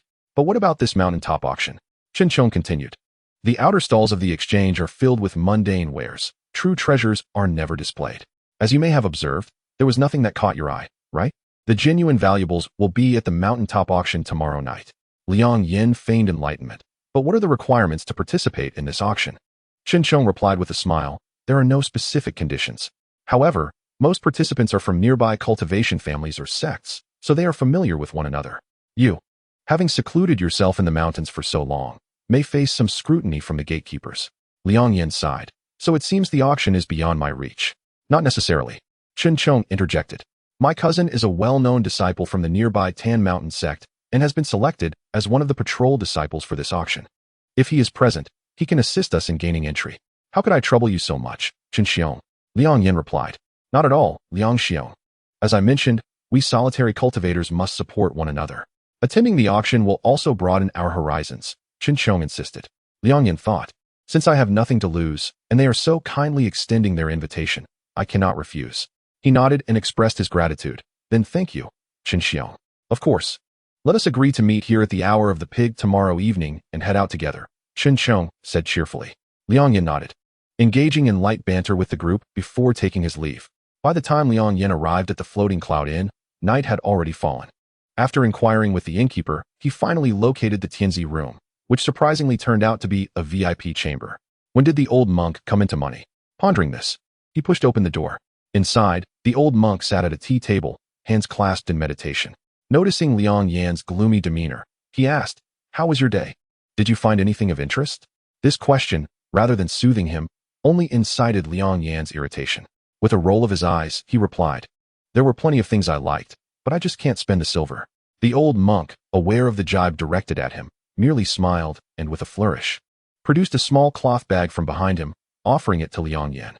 Instinctively, Liang Yan reached out to accept it, his gaze sweeping across the contents. Could this be the fabled storage bag? When he opened it, he was utterly astounded to find it neatly filled with 100 spirit stones. Had the old monk spent a day gathering these spirit stones for him? The bizarre thought struck Liang Yan as unbelievable. This old man, who usually couldn't even afford a bond, had somehow amassed such a considerable sum. Realizing that he might have endured some hardship for this, a wave of emotion washed over him. He intended to express his gratitude, but his pride held him back, leaving him momentarily speechless. The old monk, noticing Liang Yan's strange expression, continued, You must understand, wealth is but an external possession. As cultivators, we prioritize our own cultivation. When we encounter opportunities to enhance our abilities, we must seize them. This is also why many valuable items often go unsold. Taking a deep breath, Liang Yan replied, I shall remember this. The old monk nodded in satisfaction and encouraged him. Now go and attend to your practice for the day. The night passed without further incident. The next morning, the old monk departed once more. After yesterday's events, Liang Yan felt no concern and sat alone in the inn, practicing his breathing techniques. The day swiftly slipped by, and soon evening arrived. Upon returning from his meditation, he discovered he was alone in the inn, with no sign of the old monk. Glancing out the window, he saw only a few scattered figures on the street, most having closed their stalls for the day. Would the old monk be late returning today? Never mind. It was nearly time for their scheduled meeting. I shall attend the auction and see if there are any treasures worth acquiring. With this thought, Liang Yan rose, tucked the storage bag into his robe, opened the door, and stepped outside. Chapter 7. The Wooden Fish. When Liang Yan reached the designated meeting spot, Chen Chong and Su Kuan were already there, with only the red-clad woman, Tang Yan, yet to arrive. Chen Chong greeted Liang Yan with a slight smile. Apologies. It seems Taoist Tang may be delayed due to urgent matters. Let us wait a moment longer.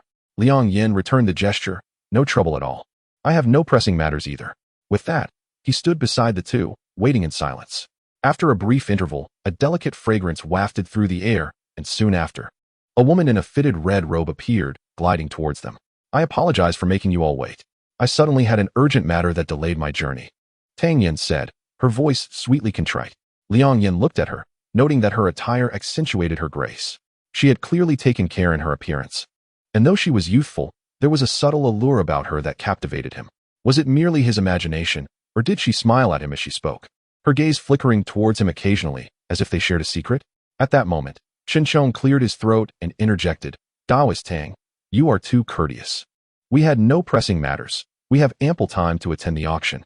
After all, how could we not wait for the company of a celestial being like yourself? As he said this, Chen Chong subtly glanced at Liang Yan. This made Liang Yan awkwardly chuckle. You flatter me, Taoist Tang. We are comrades. A brief wait is of no consequence. Ah, splendid, Tang Yan exclaimed, playfully patting her chest, then turning to Liang Yan with a mischievous smile.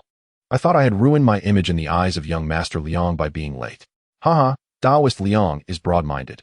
You needn't worry, Taoist Tang. With everyone present, Chen Chong proposed, shall we set off now?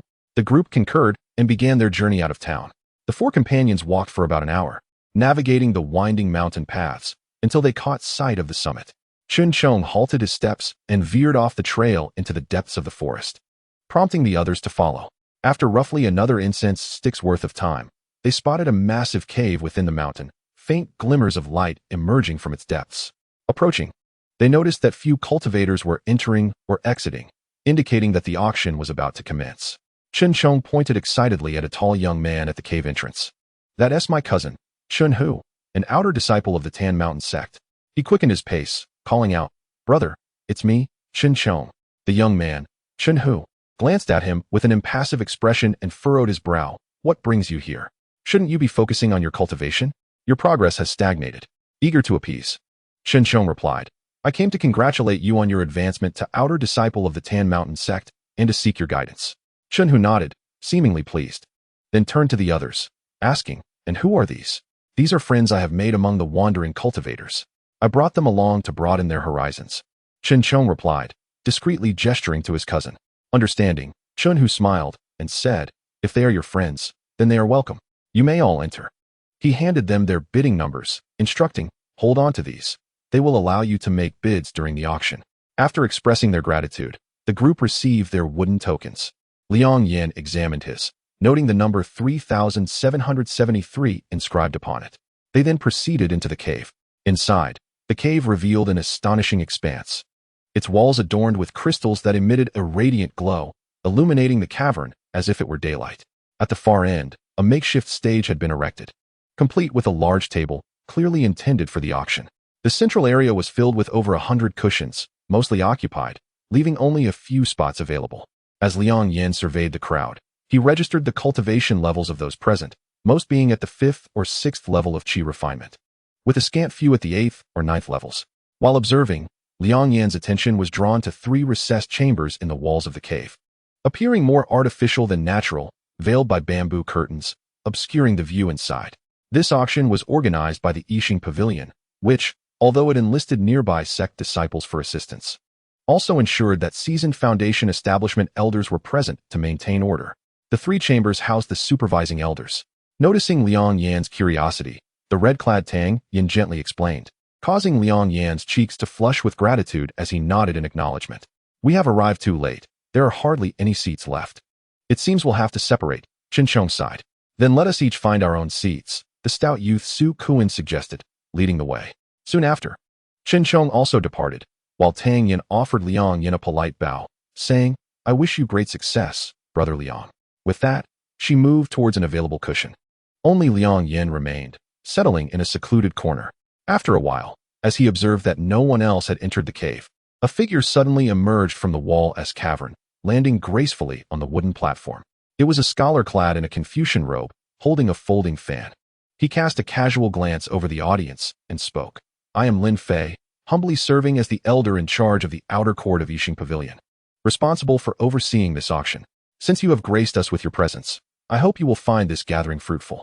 However, should any disturbances arise, rest assured that I, Lin, will not stand idly by." His words, though polite, carried an icy tone, particularly the last sentence, which resonated with his foundational pressure, sending a chill through the chi refining stage cultivators present. Liang Yan had no doubt that if anyone dared to cause trouble, this scholar would not hesitate to strike them down. Having achieved his purpose, the scholar nodded to a red-nosed elder below and retreated back into the wall-esque cavern. The elder then stepped onto the platform, cleared his throat, and addressed the audience. "Welcome to this auction. This event is somewhat special, as we have several exceptional treasures that will be auctioned at the beginning. I hope everyone will leave satisfied. Now, let us present our first auction item." At this, two beautiful maidens approached, carrying a tray that held a redwood box. This first item was of utmost importance today, a talisman crafted by a senior from the Taoist sect, usable by those at the 5th layer of chi refining or above. It could unleash a strike equivalent to the full power of an early foundation establishment cultivator, but could only be used 3 times. The announcement caused a stir among the crowd. A strike capable of foundation establishment strength, albeit limited to 3 uses, offered these chi refining practitioners 3 additional chances at survival. Such a treasure was indeed rare, and many scions from prominent families were already eyeing the talisman as if it were theirs. Liang Yan merely cast a fleeting glance before shifting his gaze away. His current cultivation was insufficient, leaving him unable to even afford the cost of activating the talisman, and thus he was not inclined to focus on it. He had come to the auction primarily to seek out any medicinal pills that might enhance his cultivation. The talisman was indeed bid up to an astronomical price, ultimately purchased by a middle-aged man in black for 900 spirit stones. The elder, witnessing the success of the first item, could not help but beam with joy as he cheerfully introduced the second treasure. Unfortunately, these items were either talismans or spiritual artifacts, often of exceedingly high grade, far exceeding Liang Yan's budget, leading him to refrain from bidding. After 5 items had been auctioned off at exorbitant prices, the red-nosed elder maintained a calm facade, though internally he was elated. They would collect over 20% in commissions once these treasures changed hands. It was then time for the 6th item to ascend the platform. The elder unveiled the red cloth covering it to reveal a pale yellow wooden fish, crafted in an ancient style, emanating a faint spiritual light, clearly not an ordinary object. The elder paused, then proclaimed, "This 6th item is a Buddhist treasure of great antiquity, its origins long forgotten. However, its spiritual artifact grade is undoubtedly high. When placed nearby during meditation, it can calm the mind and aid in cultivation, potentially enhancing cultivation speed by about 10%. Of course, the effects may vary depending on individual aptitude. The starting bid is 50 spirit stones. You may begin." The crowd exchanged glances, momentarily rendered speechless, a stark contrast to the fervor surrounding the previous auction items. After a lengthy pause, someone tentatively inquired, "Does this wooden fish possess any offensive or defensive capabilities?" The elder, scratching his nose, smiled awkwardly. "It does not possess such effects, but we cultivators prioritize our own cultivation. This treasure can assist in training, making it a rare find." Upon hearing this, the audience erupted in murmurs, many shaking their heads in disapproval. The previous items had been practical for combat, immediately enhancing one's power upon acquisition, while this wooden fish, despite its apparent high grade, offered no offensive capabilities, merely a slight enhancement to cultivation speed, rendering it rather lackluster. The crowd was not foolish. No one stepped forth to bid for this apparent folly. Undeterred, the elder scanned the crowd, hoping to find an interested buyer. He had obtained this wooden fish during an expedition in a secret realm, initially believing it to be a treasure. However, after thorough examination, he discovered it offered nothing beyond the ability to calm the mind. Thus, he had resorted to bringing it to auction in hopes of recouping some losses. As the crowd began to grow impatient, some even urging a swift conclusion, the atmosphere turned chaotic. The elder sighed internally and slowly said, "In that case, let us move on to the next item." Suddenly, a voice rang out from the hall, 50 spirit stones, I'll take it." Chapter 8. A fierce battle. At this moment, Liang Yan felt a wave of agitation within. His purpose for attending this auction was to procure medicinal pills suitable for someone at the first layer of qi refining. When the elders showcased the wooden fish, Liang Yan had initially paid it no heed, but suddenly he felt a jolt in his dantian, causing his entire body to tremble slightly. To his astonishment, an inexplicable urge surged within him, compelling him to acquire the wooden fish at any cost. This sensation was undeniably bizarre. Liang Yan remained conscious, striving to resist this impulse. Yet, the more he fought against it, the stronger his desire to possess the wooden fish became. While the elder awaited bids for the wooden fish, the crowd displayed a lack of interest, but Liang Yan was embroiled in an internal struggle. Ultimately, he succumbed to this overwhelming desire and audibly placed a bid for the wooden fish. The elder, overjoyed, quickly counted 3 times, then beamed at Liang Yan with a kind expression, as if regarding a junior. Congratulations to this esteemed friend for acquiring this treasure. Please proceed to the backstage for payment. The onlookers regarded Liang Yan as a fool, some even pointing and laughing. Regret flooded Liang Yan's heart, but having uttered his bid, he knew that retracting it in such a setting would undoubtedly provoke the wrath of several Foundation establishment cultivators within the cave. Thus, he could only shake his head with a bitter smile and follow a maid in green attire to the backstage, where a kindly middle-aged man awaited him. With a pained expression, Liang Yan retrieved 50 spirit stones from his storage bag and handed them over.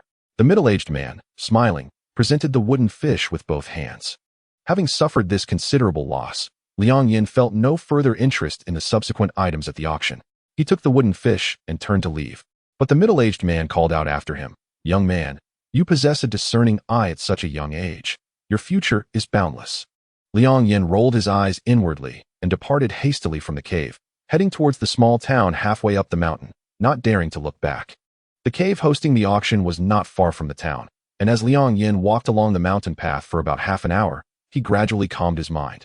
Reflecting on the bizarre thoughts that had overtaken him, he recalled that the peculiar desire seemed to have been triggered by the unusual movement in his dantian. At that moment, his dantian had surged, followed by an overwhelming desire that swept over him. Could it be that there was something within his body of which he was unaware? As this thought crossed his mind, Liang Yan was immediately drenched in cold sweat. It was not the loss of 50 spirit stones that terrified him, but rather the unsettling realization that something unknown resided within him, something that even the old monk could not detect. The more he pondered, the more alarmed he became, and he resolved to seek clarification from the old monk upon his return. While he was deep in thought, a faint, delicate fragrance wafted through the air. He looked up to see a girl in red, her figure graceful and her eyes sparkling with youthful exuberance, standing at the path's entrance, gazing at him with a playful smile. Liang Yan felt his face flush under her gaze and, unable to meet her eyes, diverted his attention to the roadside, awkwardly inquiring, "Where are Chen Daoist and Su Daoist?" Tang Yin chuckled softly. "Why would you want those 2 burdens? They are quite dull." Then, with a sigh, she added, "Doesn't young Master Liang wish to spend a moment alone with me?" Liang Yan's heart raced in confusion. He hurriedly waved his hand. "Fairy Tang, that is not what I meant. I simply meant that it's quite nice, just the 2 of us." "No, that is not what I meant either. Please don't misunderstand, Fairy." Seeing his flustered demeanor, Tang Yin couldn't help but laugh again, then gave him a playful glare, saying softly, "It's all your fault for being so handsome. The moment I laid eyes on you, my heart was captured.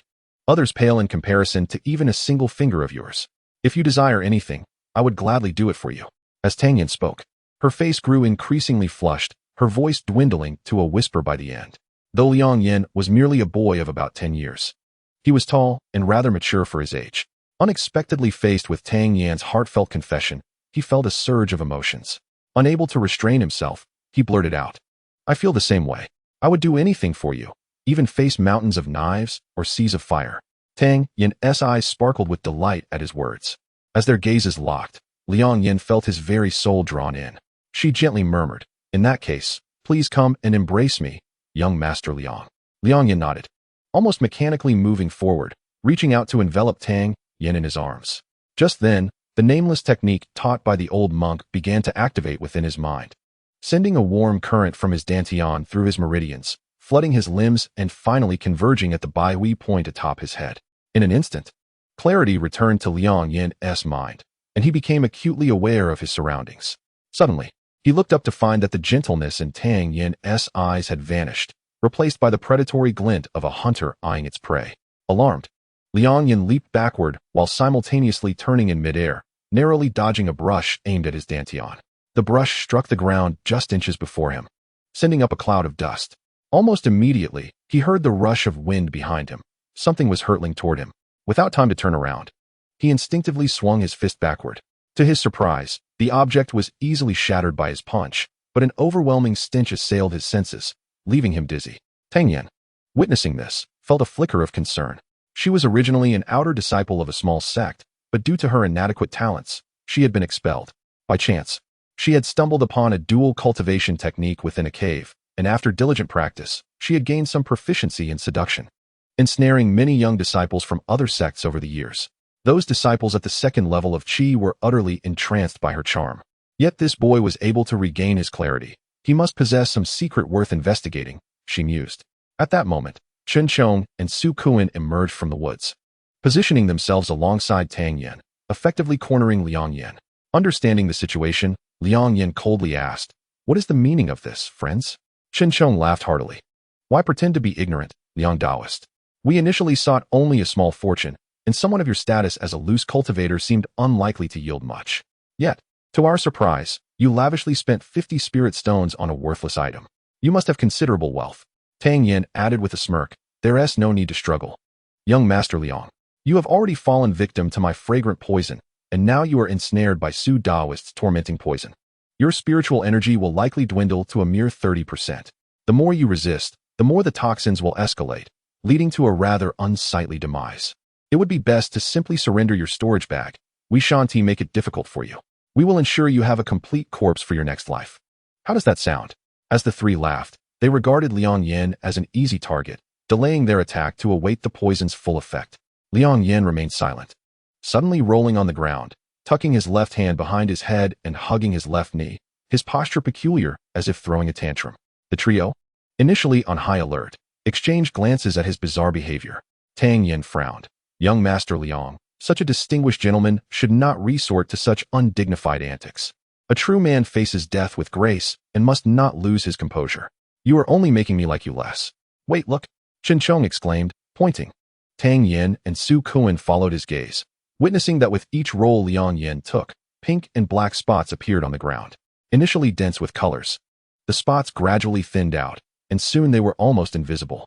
A strange thought crossed their minds. Could he be detoxifying himself? Before they could react, Liang Yan sprang to his feet, his eyes gleaming with determination. His demeanor showed no sign of toxin affliction. Not good. Something is amiss with him. Do not hold back. Let us attack together. Su Kuan shouted, donning iron gauntlets as he charged forward. Liang Yan had just employed the rolling technique from the 8 postures taught by the old monk. Though peculiar, each posture had its unique utility.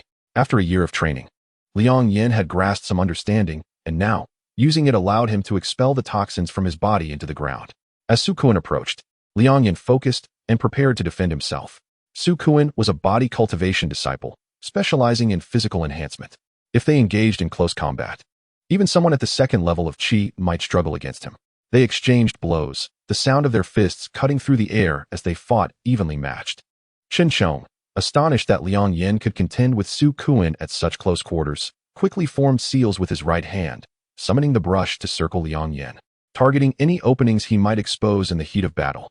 Meanwhile, Liang Yan produced a bamboo flute and began to play a mournful tune, its notes filled with sorrow.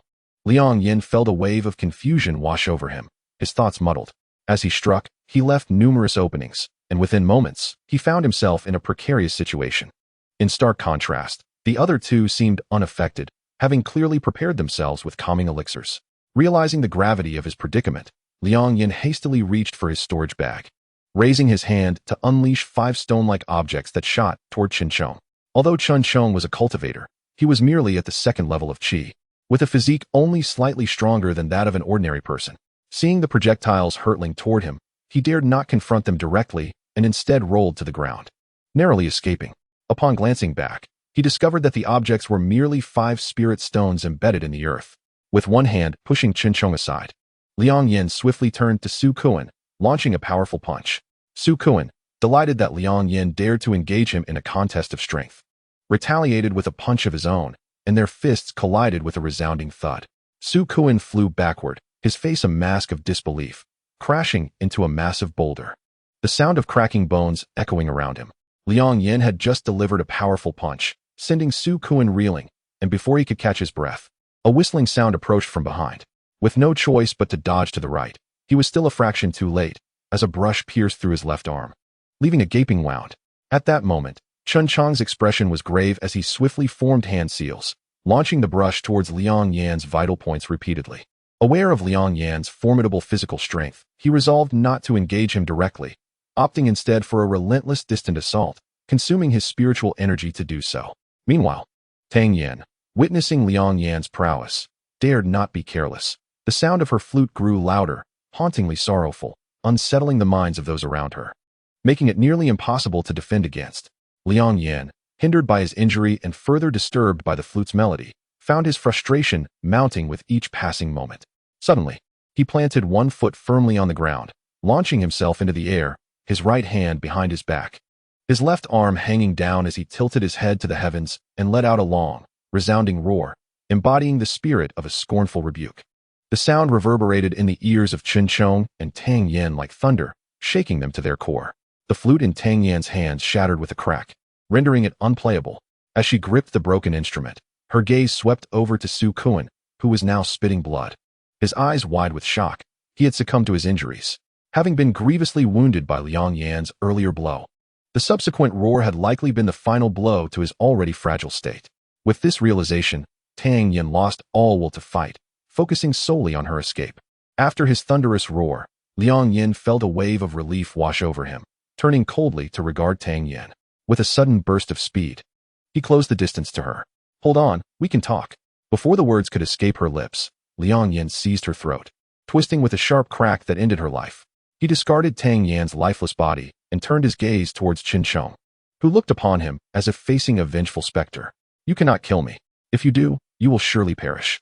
Cousin, save me." Chun Chong cried out in desperation. Liang Yan merely scoffed, charging at him with unrelenting force, his right fist crashing into Chun Chong's chest, shattering his heart and extinguishing his life. Just as Liang Yan withdrew his fist, an instinctive alarm surged within him. He suddenly felt a powerful force at his waist, causing him to fall back. At that very moment, a small black dagger flew past his face, emitting a foul odor, obviously coated with deadly poison. The attack was too sudden. Before Liang Yan could react, a chilling pain shot through his lower abdomen, and he looked down to see a blue ice spike embedded deep within him. The ice spike technique was a fundamental spell for cultivators. Yet the assailant clearly possessed a cultivation level far exceeding Liang Yan's. The ice spike remained frozen within him, emanating a chilling aura that seemed to freeze his very blood. Gritting his teeth, Liang Yan scanned his surroundings, but the darkness concealed any signs of life. He understood that he was up against a master of stealth and assassination. Realizing this, he quickly rose, arching his back and supporting himself with his left hand while bending his right arm, invoking an unnamed technique. The spell coursed through him, allowing him to perceive everything within a 10-mile radius, from towering trees to tiny blades of grass, all vividly imprinted in his mind. Liang Yan spotted a tall young man hiding behind a large tree, his wary gaze fixed upon him. This was Chun Chong's brother, Chun Hu. It turned out that Chun Chong had been plotting with Tang Yan and Su Kuan to ensnare Liang Yan, intending to eliminate them all with his brother Chun Hu lurking in the shadows. However, Chun Hu, being cautious by nature, possessed a cultivation level of the third layer of qi refinement but hesitated to strike, instead opting to observe Liang Yan's unique abilities. Realizing that even if he attacked, victory was not assured, he planned a surprise assault. Chun Hu, indifferent to his cousin's demise, seized the moment when Liang Yan had just dispatched a formidable foe, striking when Liang Yan's guard was down to inflict a serious injury. "This kid is physically formidable. He must be a body cultivator. I cannot confront him directly. With the ice spike penetrating his body, he should be suffering from cold poison. If I remain hidden and deny him a chance to recuperate, I can strike when he is exhausted." Chun Hu reveled in his scheming, envisioning the riches he would acquire from their storage bags. Just then, he noticed Liang Yan charging towards him with alarming speed. "Oh no, can he see through my hiding place?" Liang Yan closed the distance in an instant. Chun Hu's heart raced as he hastily formed hand seals, summoning 2 ice pillars that shot towards Liang Yan. Despite the pallor on his face, he dared not underestimate his opponent, retreating swiftly as he cast another ice spike. Liang Yan, undeterred, charged straight ahead, slightly sidestepping to avoid a fatal blow. But 2 more ice spikes struck him, piercing through. Gritting his teeth, he steadied himself, placing his left hand on his right arm and unleashing a powerful punch, a technique that sent shockwaves through the air. Is he out of his mind? Shenhu thought, scrambling to cast another ice spike while conjuring a crystalline barrier before him. However, Liang Yan's fist obliterated both the ice spike and the barrier like mere paper, continuing its trajectory into Chun Chang's chest, shattering the protective armor gifted by his sect and exiting through his back. Chun Hu's eyes widened in terror as he met his end. In truth, it is often said that one's appearance is a reflection of the heart. Yet here, the old monk defied that notion. Liang Yan, usually cautious and reluctant to engage in conflict, found himself transformed by the power of his technique, embodying an air of dominance and invincibility. The vast world seemed inconsequential compared to the might of his fist. By the time he regained his senses, Chun Hu had already perished. Taking a deep breath, Liang Yan sat cross-legged, silently channeling an unnamed mantra to expel the cold poison from his body. The night was dark, the sky void of stars, and for Liang Yan, this night stretched on interminably. Since he began his journey with the old monk, he had never faced a conflict with other cultivators, and yet, in his first encounter, he found himself besieged by 3 foes, only to be ambushed thereafter. It was a harrowing experience, and even Liang Yan, wise beyond his years, could not suppress a wave of fear. Though deep in the mountains, many had gathered for the auction tonight. After such a fierce battle, he feared attracting unwanted attention, prompting him to leave hastily. With that thought, he quickly suppressed his injuries, collected the storage bags of his adversaries, and made his way towards the small town.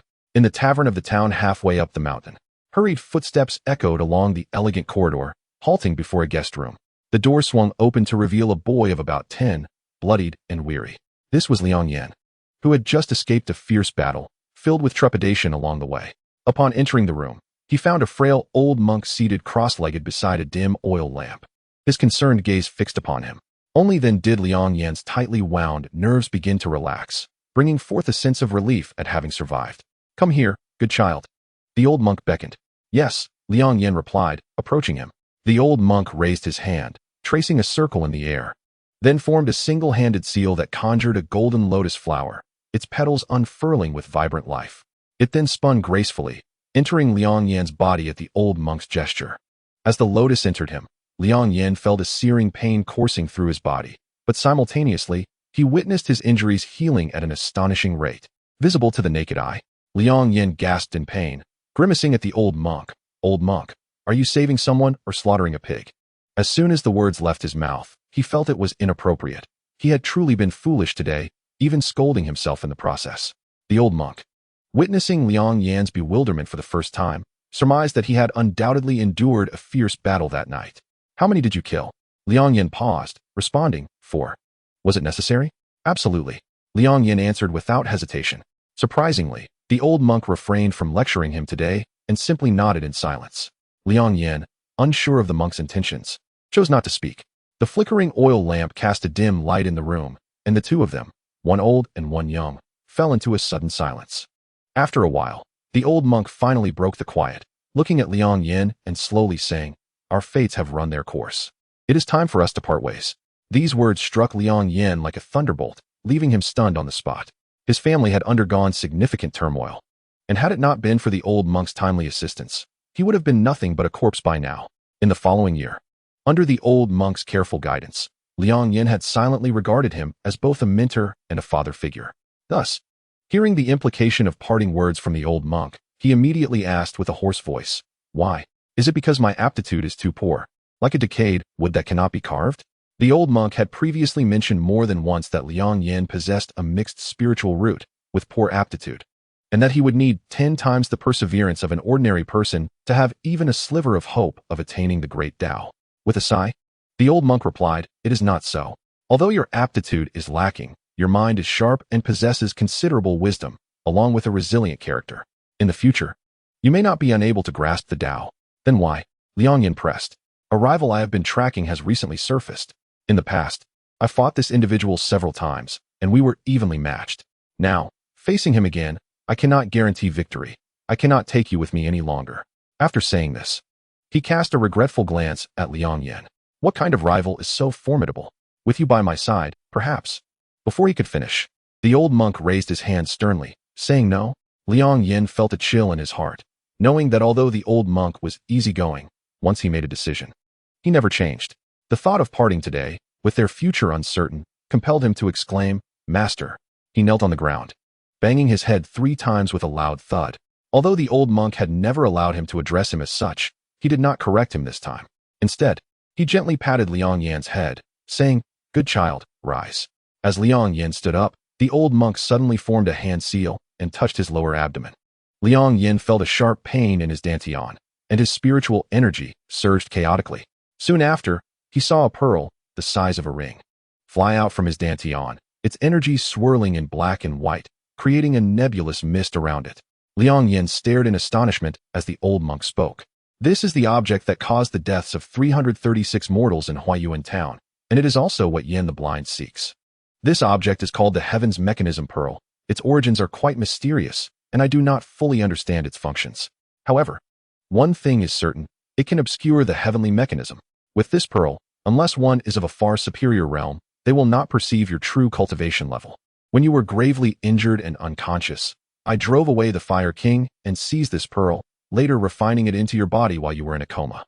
Upon hearing this, Liang Yan was momentarily stunned, then looked at the pearl with a complex expression. The old monk, understanding his thoughts, slowly said, "Are divine weapons inherently right or wrong? Grievances and affections exist only among mortals. This object may bring you misfortune, but it might also bring you opportunities in the future. Fortune and misfortune are intertwined, and the key lies within you." Liang Yan took a deep breath, nodding seriously. "I have learned much." The old monk's face displayed satisfaction as he continued, "You must safeguard this object diligently, and never reveal it before others. You must understand." Before he could finish, an unexpected event occurred. Liang Yan's storage bag began to tremble violently without warning, and a wooden fish flew out from within. The Heaven's Mechanism Pearl seemed to resonate, emitting a beam of light that illuminated the wooden fish. Crack, crack. Visible fissures began to appear on the wooden fish, which ultimately could not withstand the strain and shattered. A cloud of black mist erupted from inside, revealing a face with horns and fangs. "Ha ha ha, that monk trapped me for a century, and I am finally free." Upon seeing the face, it laughed maniacally, then glared menacingly at Liang Yan and the old monk, saying, "Humph. A mere mortal and a beginner in chi cultivation. Neither of you is sufficient to serve as my feast. However, since I have just escaped, I suppose I can reluctantly accept you." As it spoke, it opened its mouth and unleashed a torrent of demonic energy toward Liang Yan and the old monk. The old monk frowned, preparing to intervene. However, the Heaven's Mechanism Pearl reacted even faster than him, shooting forth a dual-colored beam of light almost simultaneously with the emergence of the demonic energy. The demonic energy dissolved upon contact with the black and white light, and the face, sensing a natural enemy, turned to flee. Yet, the black and white light was swifter, quickly catching up and enveloping the face. The Heaven's Mechanism Pearl spun rapidly around the face, and Liang Yan felt as though the pearl resembled a lion inspecting its prey. After a moment, the Heaven's Mechanism Pearl wobbled slightly, seemingly dissatisfied with the prey before it, and shot forth a black beam that struck the face. The face twisted and struggled, instantly turning to ash, leaving only a faint trace of demonic energy, which was then absorbed by the Heaven's Mechanism Pearl. Immediately, 4 black orbs appeared around the pearl, slowly revolving, one of which faintly revealed a character for demon, though its light quickly faded away. Seeing this, the old monk raised his hand to cast a spell. The Heaven's Mechanism Pearl spun and flew back into Liang Yan's dantian, disappearing from view. As soon as it entered his body, Liang Yan felt a warm current emanating from his dantian, spreading through his meridians and filling him with an overwhelming sense of comfort. Suddenly, the old monk shouted, "Boy, your opportunity has arrived. Quickly focus your mind, circulate your cultivation technique, and prepare to break through to the second level of chi cultivation." Upon hearing this, Liang Yan immediately complied, concentrating his mind and silently operating the unnamed technique. Waves of warm energy surged from his dantian, assisting him in cleansing impurities from his meridians, while his internal momentum continuously rose. Time passed, and Liang Yan slowly opened his eyes, exhaling a breath of turbid air. Outside the window, the sun had just risen, and the sounds of birds and beasts filled the air as a lazy morning light bathed him. The old monk sat cross-legged across from him, gazing at him with a smile. "You have reached the peak of the second level of chi cultivation. Not bad." Chapter 10. The Yixing Pavilion. Liang Yan rose and bowed to the old monk, expressing his gratitude. "Thank you, Master, for your protection." The old monk nodded slightly, then said seriously, "From this day forth, we can no longer refer to each other as master and disciple. I have introduced you to the Yixing Pavilion." Although the Yixing Pavilion is a prestigious Confucian sect, its library also contains Buddhist teachings sufficient for you to reach the foundation establishment stage. As for the path beyond that, it will depend on your own choices. Liang Yan silently nodded in acknowledgement. The old monk added, "Come with me. I will take you to meet the person who will guide you in the Yixing Pavilion." The two of them, young and old, exited the floating cloud inn and made their way up the mountain. The path was rugged, but their pace was swift, and soon they reached the summit. Liang Yan looked up to see a large crimson mansion situated in the center of the mountaintop, with two figures standing at the entrance, a man and a woman. The woman wore a blue garment, poised and graceful. The man, dressed in a scholar's robe, held a folding fan and was none other than Lin Fei, the scholar who presided over the auction that evening. The two seemed to have been waiting for some time, and upon seeing the old monk approach, they both stepped forward and clasped their fists, saying, "Greetings, esteemed elder." As Liang Yan surveyed the surroundings, he wondered if this individual was indeed the one entrusted by his predecessor. Indeed, this young child was fated to intertwine with the monk, possessing a spiritual root. However, the monk had pressing matters to attend to and could not take him under his wing for cultivation. "Rest assured, elder," Liang Yan assured. "Had it not been for your healing assistance last time, I might have suffered lingering repercussions. I, Lin, promised to introduce this child to the sect." The old monk nodded and walked toward a secluded corner, prompting Liang Yan to follow closely, sensing the urgency in his demeanor. They arrived beneath a willow tree at the mountain's peak, where the old monk spoke. "Your spiritual roots are convoluted, and your aptitude is lacking.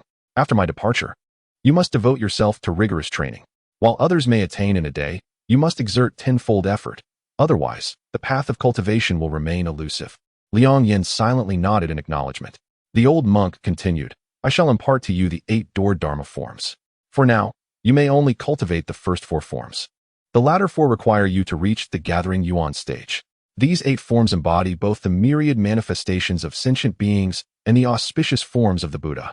You must diligently practice. Should you reach the state where forms arise from the mind, you will be able to harness their profound utility even without the physical postures. Only then will you have truly entered the threshold of cultivation." Observing the meticulous instructions of the old monk, Liang Yan felt a twinge of sadness as the moment of parting approached, causing his eyes to glisten with unshed tears. The old monk, noticing his reluctance, smiled and said, "Do not be sorrowful, young one. All gatherings must eventually part. I have guided you to this threshold today, planting the seed of enlightenment. May it flourish into a 9-petal lotus in the future." With a hearty laugh, he tossed his prayer beads into the air, transforming into a streak of golden light that vanished beyond the horizon. As Liang Yan watched the golden light fade, he remained momentarily lost in thought. A cough from behind brought him back to reality. Lin Fei had approached him and said, "Your name is Liang Yan, correct?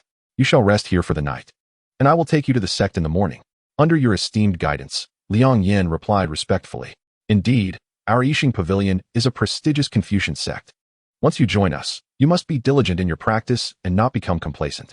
Furthermore, our sect's regulations are stringent, so I hope you will adhere to them rigorously," Lin Fei added. Liang Yan nodded, acknowledging the weight of these expectations. Satisfied with his understanding, Lin Fei instructed, "Find a room inside. We shall depart at dawn."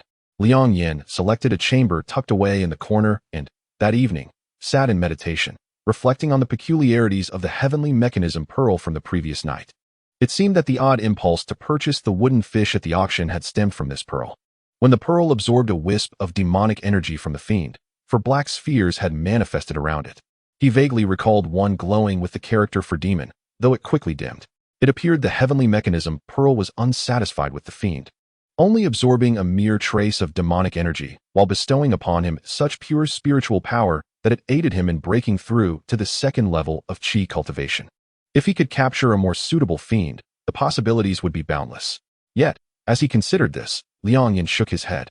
He was merely at the second level of qi cultivation and harbored thoughts of subduing a fiend. Merely surviving such an encounter would be fortuitous. It was a fanciful notion. He steadied his mind and retrieved the storage bags of Chen Chong, Su Kuan, and others, cataloging the spoils of their recent encounter. Among them, Su Kuan, being a body cultivator, had little in terms of spiritual stones, but possessed some low-grade materials for refining the body. Conversely, Chun Chong and Tang Yan had amassed nearly 150 spiritual stones combined, while Chun Hu alone boasted over 100. With the old monk's gift, Liang Yan found himself in possession of over 300 spiritual stones. After organizing the items within the storage bags, Liang Yan resumed his meditation, solidifying his recently attained cultivation. As night passed, the first light of dawn broke, and a voice echoed in his mind. Gather at the main courtyard entrance promptly. Liang Yan sprang into action, securing his belongings and fastening the storage bag at his waist before making his way to the courtyard entrance. Upon arrival, he found 3 individuals already present, the blue-clad woman and Lin Fei from the previous day, along with a middle-aged man dressed in a plump gentleman's attire. Lin Fei acknowledged Liang Yan with a nod, then turned to the portly gentleman, saying, "The Tsuishan auction has concluded successfully. We must return to the sect to report. I entrust the aftermath to you, Taoist Wang." The rotund gentleman chuckled heartily. "It is my duty, of course. Lin Taoist, do not stand on ceremony. You should hurry back to the sect." Lin Fei smiled and nodded before tossing a turtle from his storage bag into the air. The turtle expanded upon catching the wind, quickly growing to a size comparable to a small boat. Liang Yan gazed in astonishment as the turtle's wooden grain shone, joints clicking, revealing it to be a mechanical beast. Lin Fei leaped atop the wooden turtle, while the blue-clad woman gracefully cast a spell, lifting Liang Yan onto the turtle's back. She then followed suit, and the great turtle soared upward, racing westward. Cloudscreen Mountain, located in the southwestern region of the Zhao Kingdom, towered majestically, enveloped in mist. Its landscape was breathtaking, with countless peaks vying for attention, verdant flora, and a misty sky. Such beauty, however, drew few visitors, as local villagers claimed that the mountain was shrouded in fog above the halfway point, causing anyone who ventured in to quickly lose their bearings. Even seasoned hunters dared not ascend beyond the foothills. Fortunately, despite their disorientation, travelers would eventually find their way back down, thus escaping any dire fate. Consequently, tales circulated that immortals resided atop Cloudscreen Mountain, rendering it off-limits to mortals. At this moment, a wide river flowed through the mountainous terrain, with a wooden boat gliding upon its surface. The passengers were a scholar in a robe, a beautiful woman in blue, and a youth in black, Liang Yan and his companions. The wooden boat was the mechanical turtle transformed, with Lin Fei standing at its center, using his magic to navigate its course. Suddenly, Lin Fei turned to Liang Yan and inquired, "Are you curious why I have ceased flying and chosen to navigate by boat instead?" Liang Yan scratched his head and chuckled. "I must admit ignorance." Lin Fei replied earnestly, "It is because our Yixing Pavilion is a prestigious Confucian sect, bound by strict rituals. We are now close to the sect. Disciples who have not yet reached the foundation establishment stage are prohibited from flying within the vicinity, as a sign of respect for the sect. Additionally, there are the Ritual Pavilion and the Law Pavilion within the sect. Once you join, you must report to these 2 pavilions, where you will learn the rules you must adhere to strictly. Any violation will be met with severe punishment." Liang Yan nodded respectfully, though internally he felt a twinge of frustration. His free-spirited nature clashed with the rigid formalities of Confucianism. However, he understood that Lin Fei was imparting a lesson, and given his current circumstances, he could not afford to squander this opportunity. Seeing Liang Yan's compliance, Lin Fei was satisfied and returned his focus to steering the boat. As they ventured deeper, the trees grew denser, and the river widened, its waters surging violently.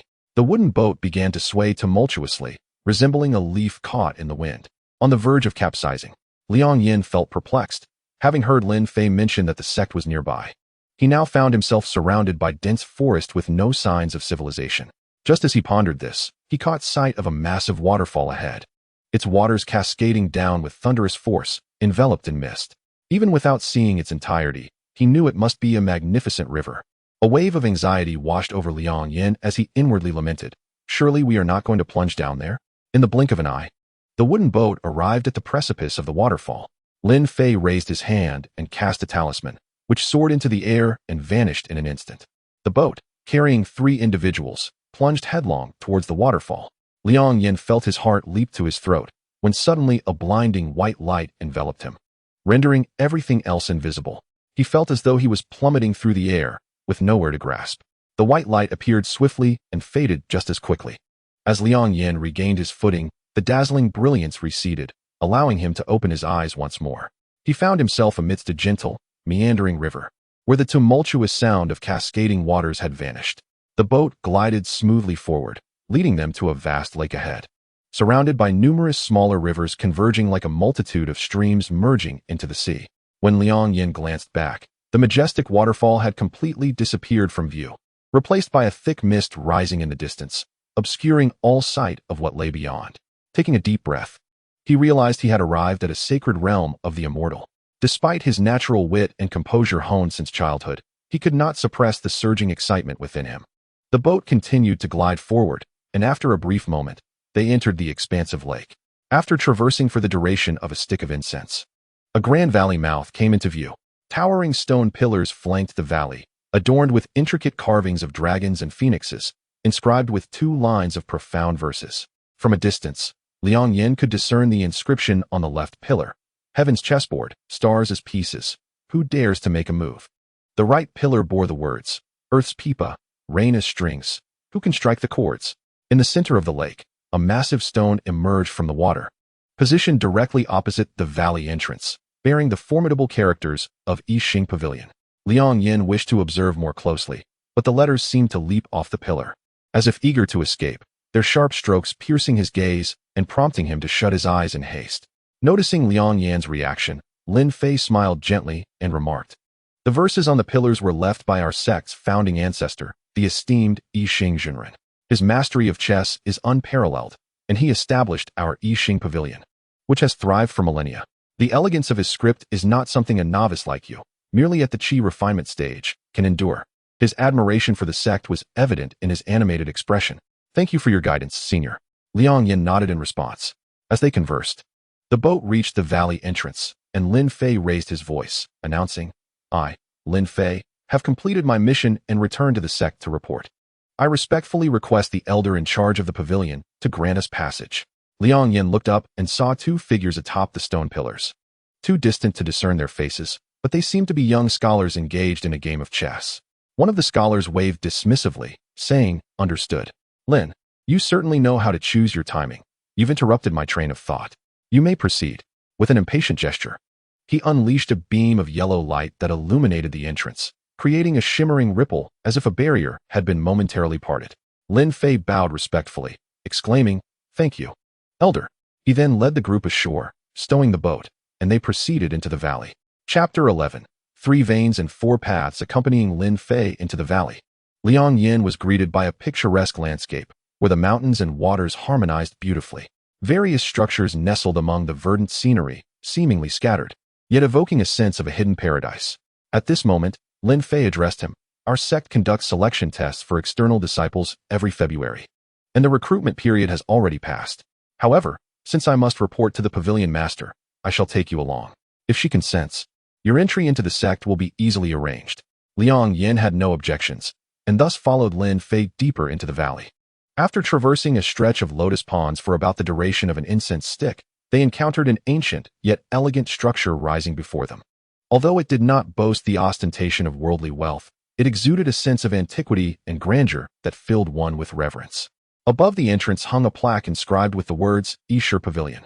Liang Yan surmised that the materials used for this building were surely not of mundane origin.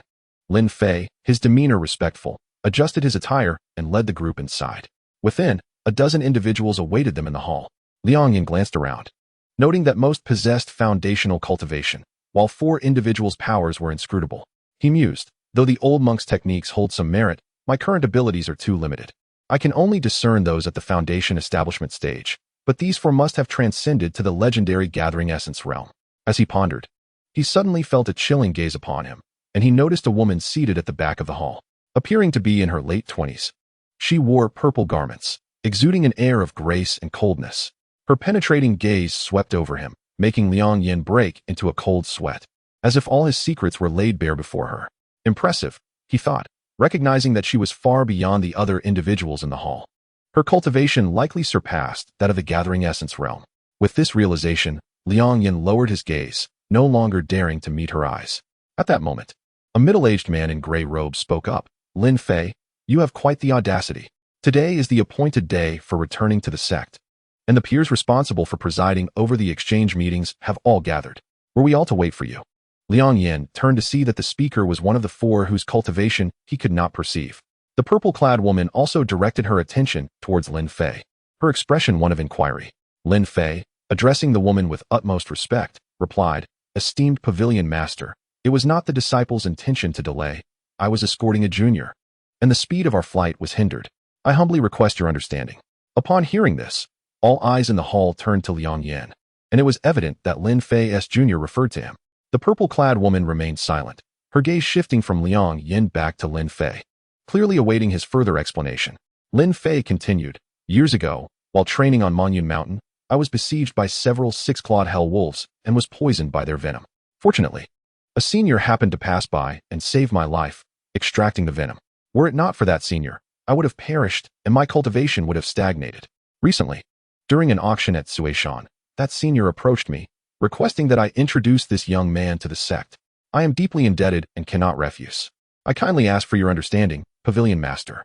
The purple-clad woman's expression remained indifferent, though she nodded slightly. So there is such a connection. Lin Fei quickly urged Liang Yan. "Liang Yan, do not delay. Pay your respects to the pavilion master." Liang Yan stepped forward, bowing to the purple-clad woman, and proclaimed, "I am Liang Yan, here to pay my respects to the pavilion master." "There is no need for such formalities," she replied coldly, not even glancing at him.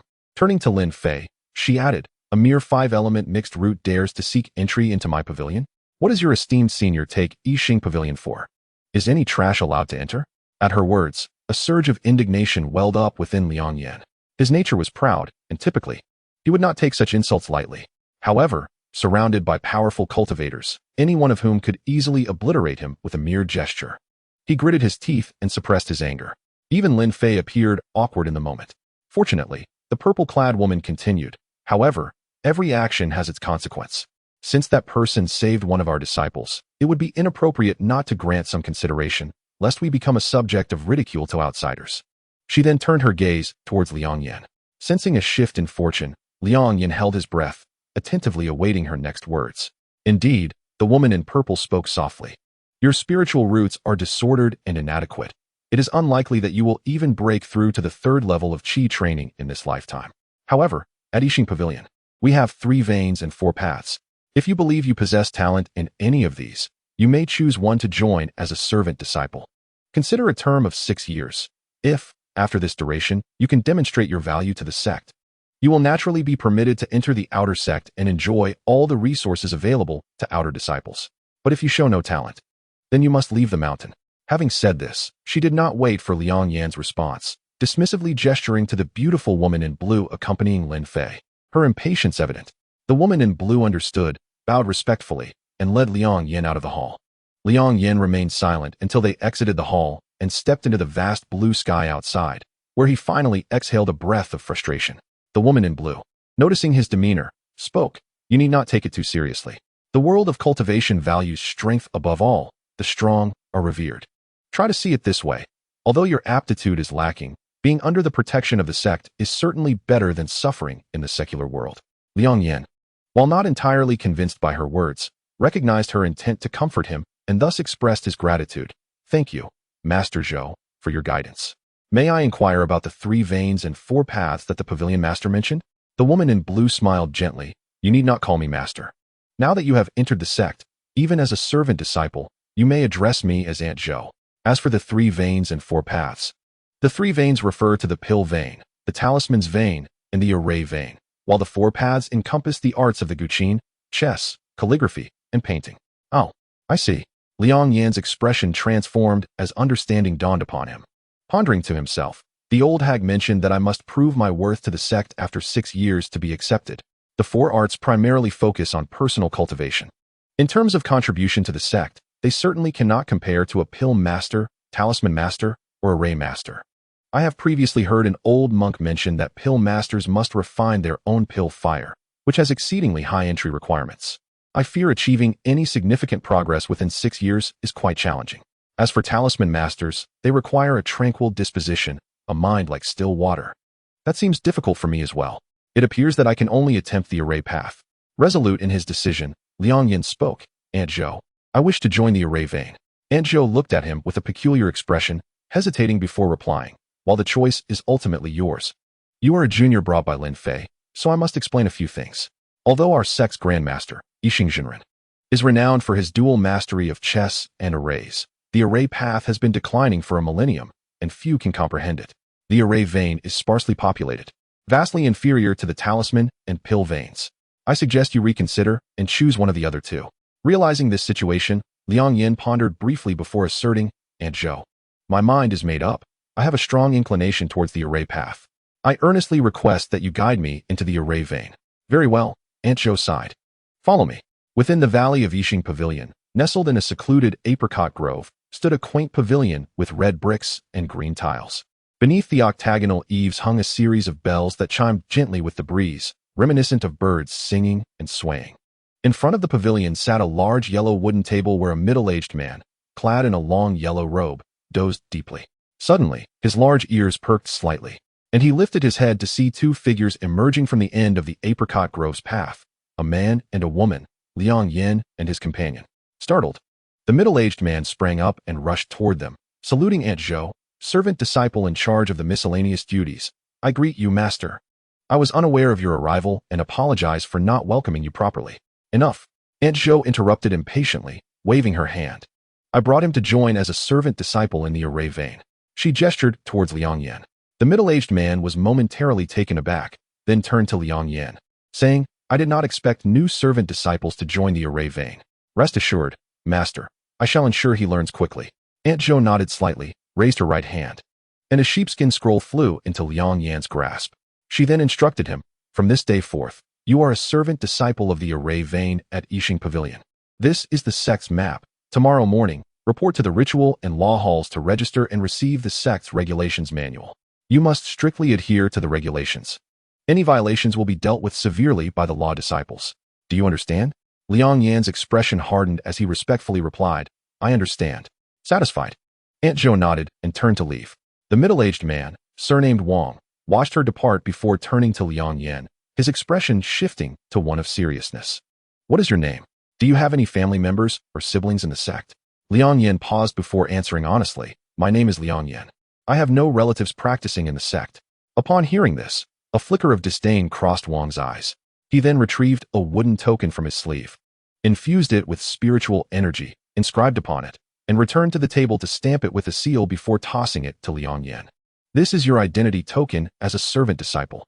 Starting tomorrow, report here every morning, where you will chop 50 bundles of spiritual wood, fetch 10 casks of water from the spiritual spring, and clean the library behind me.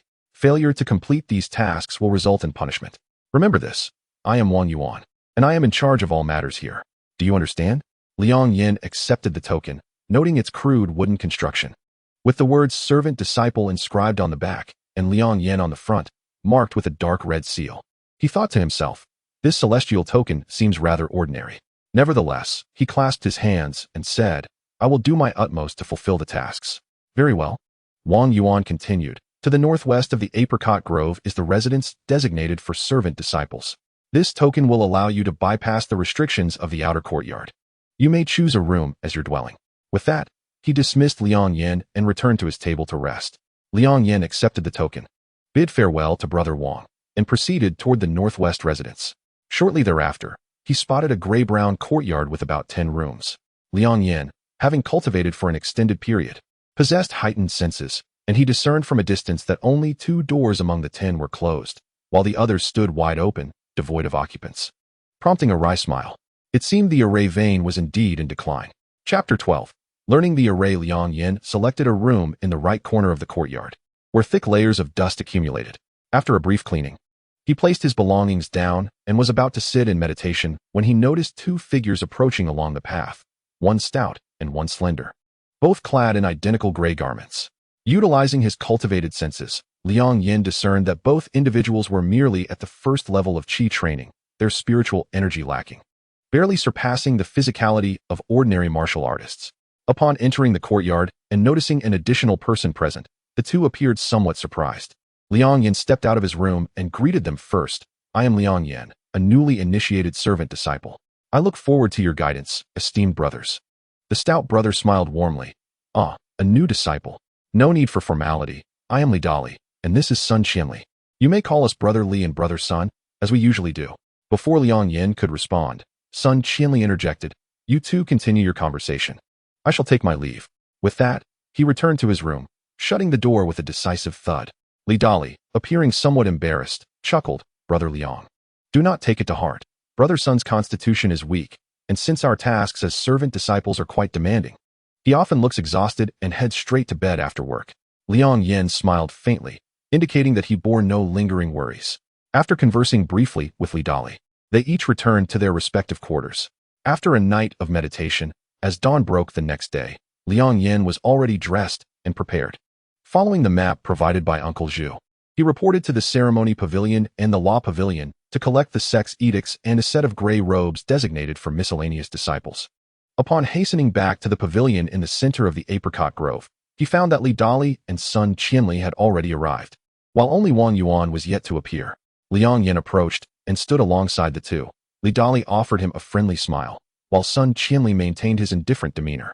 After waiting for a while, Wang Yuan finally appeared on the path, yawning and strolling leisurely towards them. Li Dali and Sun Qianli seemed accustomed to this. Exhibiting no signs of surprise, Wang Yuan lazily glanced at Liang Yan and instructed, "You, from the Southern Spiritual Wood District, gather 50 bundles of spiritual firewood and draw water from the Lingquan at Jinxiu Peak, 10 vats.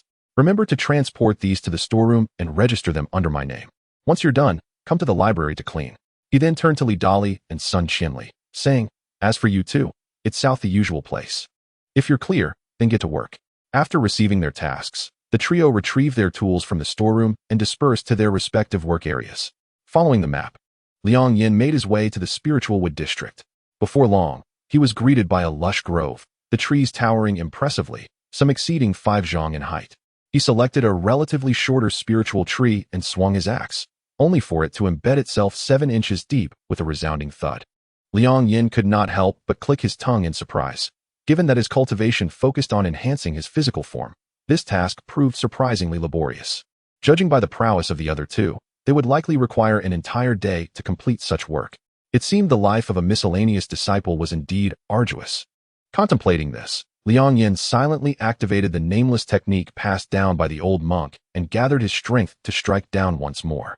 This time, the axe penetrated deeply, nearly reaching the tree's core, prompting a satisfied expression to cross his face.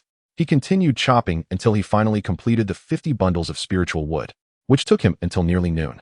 Without pausing, he rushed to Jinxiu Peak to fetch water from the Lingquan. Once all tasks were completed, Liang Yan bore the aches of his body as he returned to the library. Wang Yuan seemed taken aback by Liang Yan's rapid completion of the tasks, casting him a meaningful glance, and his demeanor appeared to shift. He merely advised Liang Yan to ensure the first floor was cleaned thoroughly, without further comment. Liang Yan nodded in compliance, and within the hour, he had the entire floor spotless. At this time, Li Dali and Sun Qianli had yet to return, evidently struggling to finish their tasks as quickly as Liang Yan had. With his duties fulfilled, he thought it prudent to seize the opportunity to delve into the study of formation techniques within the library. The reason he worked so diligently was to carve out more time to read the texts housed in the formation library, for he had a 6-year agreement to fulfill. And if he made no progress in formation techniques by that time, it would be a fruitless endeavor. Upon entering the library, Liang Yan found it surprisingly expansive, filled with various tomes meticulously arranged on rattan bookshelves. Having already identified a target during his earlier cleaning, he approached the left side of the outer layer, reaching for a book with a brown cover inscribed with the words Fundamentals of Formation Techniques. He seated himself on the floor and began to read with great interest. Time slipped by, and before he knew it, evening had fallen. Liang Yan took a deep breath, lifting his head from the book. He mused. Formation techniques are indeed profound and intricate. At their core, they embody a practitioner's understanding of the natural laws of the universe applied to the manipulation of spiritual energy. Excluding some absolute formations from the primordial era, the formations created by predecessors can generally be classified into categories such as offensive formations, illusion formations, confinement formations, prohibition formations, and sealing formations. He continued to reflect, however, with countless beings possessing spiritual awareness, and with various races pursuing immortality for countless millennia. Many extraordinary talents have modified original formations or even created their own. This has led to a complex web of diverse and mutated formations, whose functions extend far beyond the 5 primary categories. Nevertheless, regardless of the variations, all formations adhere to 4 essential elements: the formation eye, formation instruments, formation patterns, and formation source. The formation eye serves as the core of the formation, akin to the dantian of a person, typically utilizing magical artifacts. If the formation eye is compromised, the formation cannot be sustained. The formation instruments are specialized tools used to aid in the formation, comparable to the acupoints in a person, such as formation discs, flags, or beads, varying according to the formation. The formation patterns consist of the pathways inscribed by the person setting the formation, similar to the meridians of a human. As for the formation source, it is generally represented by spiritual stones, though other spiritually abundant treasures may also suffice. The formation source is akin to the spiritual energy within a person. Without the flow of spiritual energy, even possessing a dantian, acupoints, and meridians would yield no effect. This book on the fundamentals of formation techniques meticulously elucidates the foundational knowledge of formation techniques, effectively introducing Liang Yan to the realm of formations. Liang Yan possessed an exceptional memory, absorbing the contents of the book in a single afternoon, after which he emerged from the library. Outside, he found Sun Qianli, Li Dali, and Wang Yuan waiting. Sun and Li appeared to have just returned from their tasks, surprised to discover that Liang Yan, as a newcomer, had completed his duties ahead of them. They were particularly astonished that he had taken the time to study formation techniques in the library. It is well known that practitioners prioritize their own cultivation. Spending time on alchemy is somewhat justifiable, as certain elixirs can significantly enhance one's cultivation and even help break through bottlenecks, which explains the obsession with alchemy. However, formation techniques, being rather ethereal, provide minimal assistance during direct confrontations, leading few to dedicate themselves to this path. Even Sun Qianli and Li Dali, as disciples of formations, seldom practiced formation techniques, typically focusing on meditation and refining their qi in an effort to break through to the second layer of qi cultivation. And their initial choice of the formation path was not born of genuine intent. Unaware of their perplexity, Liang Yan assumed they were merely curious about his swift task completion, and so he bid farewell to Wang Yuan and departed. Back in his quarters, he engaged in meditation and cultivation through the night, promptly completing his tasks the following day before diving back into the library. The formation library was filled exclusively with texts related to formations, lacking any volumes on cultivation techniques. Even the outer disciples of the formation sect seldom visited, with only an occasional individual stopping by every 10 days or so to peruse the materials. This fortunate circumstance allowed Liang Yan to enjoy the solitude of the library, immersing himself in his studies. Thus, Liang Yan spent his mornings gathering firewood for practice, afternoons exploring the intricacies of formation techniques, and evenings cultivating. Time passed swiftly, and 3 months flew by in a blink. One afternoon, Liang Yan was engrossed in a black-covered book within the formation library, shaking his head in contemplation. The gold-embossed title read illustrations of the 8 formation diagrams. As he read, he suddenly furrowed his brow, flipping to the last page. With a flicker of spiritual energy from his fingertip, he hesitated momentarily before writing. The changes of the 8 formations.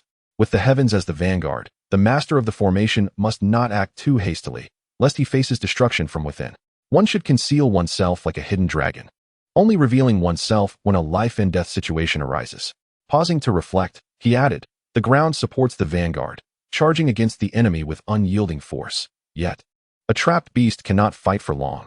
It is advisable to utilize clouds as support, with the ground forming the square and clouds governing the 4 corners. Strike, and they shall crumble. The wind is formless, entwined with the heavens, while the clouds descend to meet the earth. Initially invisible, the wind transforms into serpents, and the clouds morph into birds. They clash against the bull of heaven and shoot towards the wolf of heaven. These 4 transformations create a dynamic formation. As the writing progresses, Liang Yan, initially hesitant, immerses himself deeper into his thoughts, his excitement palpable as he writes with fervor, his pen dancing across the page. He seamlessly amalgamates the 8 variations of the wind behind 8 formation, giving rise to boundless transformations. Were a master of formations to witness this, they would undoubtedly be astonished, unable to close their jaws in disbelief. Though the wind behind 8 formation may not be an esoteric technique, it is certainly not a simplistic entry-level concept. It encompasses 8 transformations: heaven covering, earth bearing, wind entwining, cloud descending, dragon soaring, tiger winging, bird soaring, and serpent coiling. Each of these transformations requires months of diligent study for the average practitioner to make considerable progress. Yet Liang Yan, in a mere 3 months, has managed to overturn established teachings and conceive improvements. It would not be an exaggeration to call him a prodigy in the art of formations. Of course, Liang Yan himself remains unaware of this. Since the day he embarked on his journey, He has devoted himself tirelessly to the study of formations, forsaking sleep and sustenance, dedicating himself solely to work, cultivation, and relentless study, almost to the point of obsession. With great flourish, Liang Yan inscribes his improved methods for the 8 formations on the final page of his tome.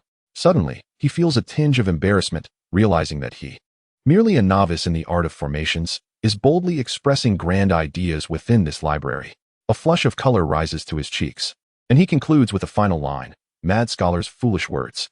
After closing the book, he glances out the window, noticing that dusk is upon him. He rises, tidies the library, and then departs for his dormitory. Upon returning to his dormitory that evening, Liang Yan finds that Sun and Li have already returned. As usual, the 3 of them are fast asleep, while Li Dali practices his techniques in the courtyard. Upon seeing Liang Yan, he promptly rises, exclaiming with enthusiasm, "Brother Liang, you are finally back. I was about to come looking for you." "Oh, what brings you to seek me out, Brother Li?" Liang Yan inquires, puzzled. "Brother Liang, as a newcomer, you may not yet be aware that tomorrow marks the seminar for our miscellaneous disciples," Li Dali explains. Liang Yan furrows his brow, asking, "A seminar?" "Indeed. Although we miscellaneous disciples are not permitted to access the scriptures of our sect, the sect sends a top disciple from the outer sect every 6 months to enlighten us. This seminar is a tremendous opportunity for us, and I was worried you might miss it, so I came to inform you," Li Dali elaborates. A warmth fills Liang Yan's heart, and he expresses his gratitude. "Thank you for the heads up, Brother Li." Li Dali waves his hand dismissively, saying, "You are too polite. As miscellaneous disciples, our standing in the sect is quite low, and since there are only 3 of us in the formation lineage, we must support one another. If you encounter any difficulties in the future, do not hesitate to reach out to me. I will not shy away from helping." Liang Yan reflects that although Li Dali's cultivation level is not high, he is warm-hearted and a worthy companion. He smiles and replies, "Your generosity is commendable, Brother Li. I will surely rely on you in the future." The 2 share a smile, and Li Dali continues, "It seems Brother Liang has drawn the short straw, being assigned to this formation lineage. I, too, had no choice but to select this obscure place." Liang Yan reassures him, "It is of no consequence. I appreciate the tranquility here. What you may not know is that in our sect, resources are allocated as follows. Inner disciples receive 8 spirit stones and 3 gathering spirit pills monthly. Outer disciples receive 3 spirit stones and 1 gathering spirit pill, while we miscellaneous disciples receive 1 spirit stone and a gathering spirit pill every 6 months. "Oh, is that so? Then why have I never received any?" Liang Yan's question trails off as he begins to understand. Could it be Wang Yuan? Li Dali glances at him and nods. "Now you know. As miscellaneous disciples, we hold little status in the sect. Even if we were to file a complaint, it is unlikely anyone would heed our words. Moreover, Wang Yuan has a sister with exceptional talent who has become an outer disciple and is now employed in the library. We stand no chance against him." Liang Yan nods pensively. With the spirit stones gifted by the old monk, combined with those he seized from Chun Chong and others, he possesses over 300 spirit stones, which alleviates his need. However, possessing such wealth makes one vulnerable. It is prudent to remain cautious and discreet. Noticing Liang Yan's silence, Li Dali assumes he is disheartened and offers encouragement. "Brother Liang, there is no need to feel so downcast. The path of immortality is fraught with difficulty. Our attempts to defy fate through cultivation are inherently challenging. Working within the sect is far better than being among the common folk, some of whom struggle to find sustenance, while others are ravaged by war and live in constant uncertainty. Though our cultivation is lacking, we are fortunate to reside in this land rich in spiritual energy. Living 100 years without illness or suffering is a dream for many mortals." Liang Yan smiles brightly. "Brother Li, you possess a profound understanding." He harbors lofty aspirations and bears the burden of vengeance, never intending to linger in this place for a lifetime. Thus, he refrains from delving deeper into this topic with Li Dali, exchanging only a few hurried words before retiring to his room for rest. The following morning, Liang Yan steps outside to find Sun and Li waiting in the courtyard. Sun glances at him and impatiently remarks, "Everyone is here. Can we set off now?" Li Dali, with his usual simplicity, responds, "Let us go. We will travel together." Thus, Sun and Li lead the way while Liang Yan follows closely behind. After a journey of half a day, they arrive at the foot of a verdant peak just before noon. At the base stands a stone tablet inscribed with the words Mystic Peak. The group ascends the steps, and soon they reach the summit, where a vast white jade plaza unfolds before Liang Yan's eyes. The plaza spans several dozen feet, shaped as a perfect square, with 4 jade-carved statues standing at its corners, a young man holding a brush, a woman playing a zither, a middle-aged man cradling a scroll, and an elderly man contemplating a chessboard. In the center of the plaza, hundreds of meditation cushions are arranged, most of which are already occupied. Liang Yan surveys the crowd, noting that the majority possess cultivation at the second level of qi refinement, with only a handful at the third level and almost none at the first. Though all are clad in similarly styled gray robes, the details differ. Some display a cauldron on their chests, indicating they are alchemy disciples, while others bear a talisman, signifying they are talisman disciples. In contrast, Liang Yan and his companions wear robes adorned with an octagonal formation. Calculating silently, Liang Yan observes that there are over 80 alchemy miscellaneous disciples and around 30 talisman disciples, while the four arts of music, chess, calligraphy, and painting each have over 50 participants. Their formation lineage is the smallest, with merely the 3 of them. A wry smile crosses Liang Yan's lips as he joins Li Dali and Sun on an empty cushion. Beside them sits a female disciple of the zither, who, upon noticing the 3, frowns in distaste and shifts her cushion several inches away. Nearby, a round-faced female disciple whispers, "Did you see that? Those are the 2 most useless miscellaneous disciples in our Yixing pavilion. They've been in for over 3 years and are still at the first level of qi refinement." Another sharp-faced female disciple interjects, "Indeed. Although we miscellaneous disciples hold a lowly status, Yixing Pavilion is the foremost sect in the state of Yu. Even as miscellaneous disciples, we are inherently superior to rogue cultivators. These 2 lack talent and ambition, and they are utterly unworthy to associate with us. It is truly embarrassing." At this moment, a male disciple adds, "That kid next to them looks unfamiliar. Is he a new miscellaneous disciple from the formation lineage?" Humph. Birds of a feather flock together. Naturally, anyone associating with those 2 is also a waste. Haha. Brother Lu's words resonate profoundly. These individuals, with their incessant jibes, have mercilessly ridiculed the trio of Jinmai, as if they were born to the art of the zither, inherently noble, utterly incomparable to the 3. Though their voices were not raised high, they did not deliberately lower them, and their words distinctly reached the ears of Liang Yan and others, causing Li Dali and Sun Qianli to wear expressions of fury. In contrast, Liang Yan merely smiled faintly, seemingly unfazed, as he sat cross-legged, cultivating his spirit, exuding an air of serene composure. Amidst the whispers in the square, a sudden waft of sandalwood incense drifted from afar, akin to the ethereal fragrance of orchids in a secluded valley, sweeping away the agitation in people's hearts. Soon, a scholar clad in a moon-white robe, adorned with a scholar-esque cap, and wielding a sharp sword at his waist, approached from the mountain path, holding a censer with a stick of red sandalwood incense burning within. This was none other than Brother Zhuobufan, one of the top 3 disciples of the outer court, who had already reached the pinnacle of the 7th layer of qi refining, destined to impart wisdom to the disciples. The conversation in the crowd swiftly shifted to this suddenly appearing scholar. Indeed, he was strikingly handsome, and it was rumored that his uncle was one of the elders of the cabinet, possessing extraordinary strength. His future was boundless.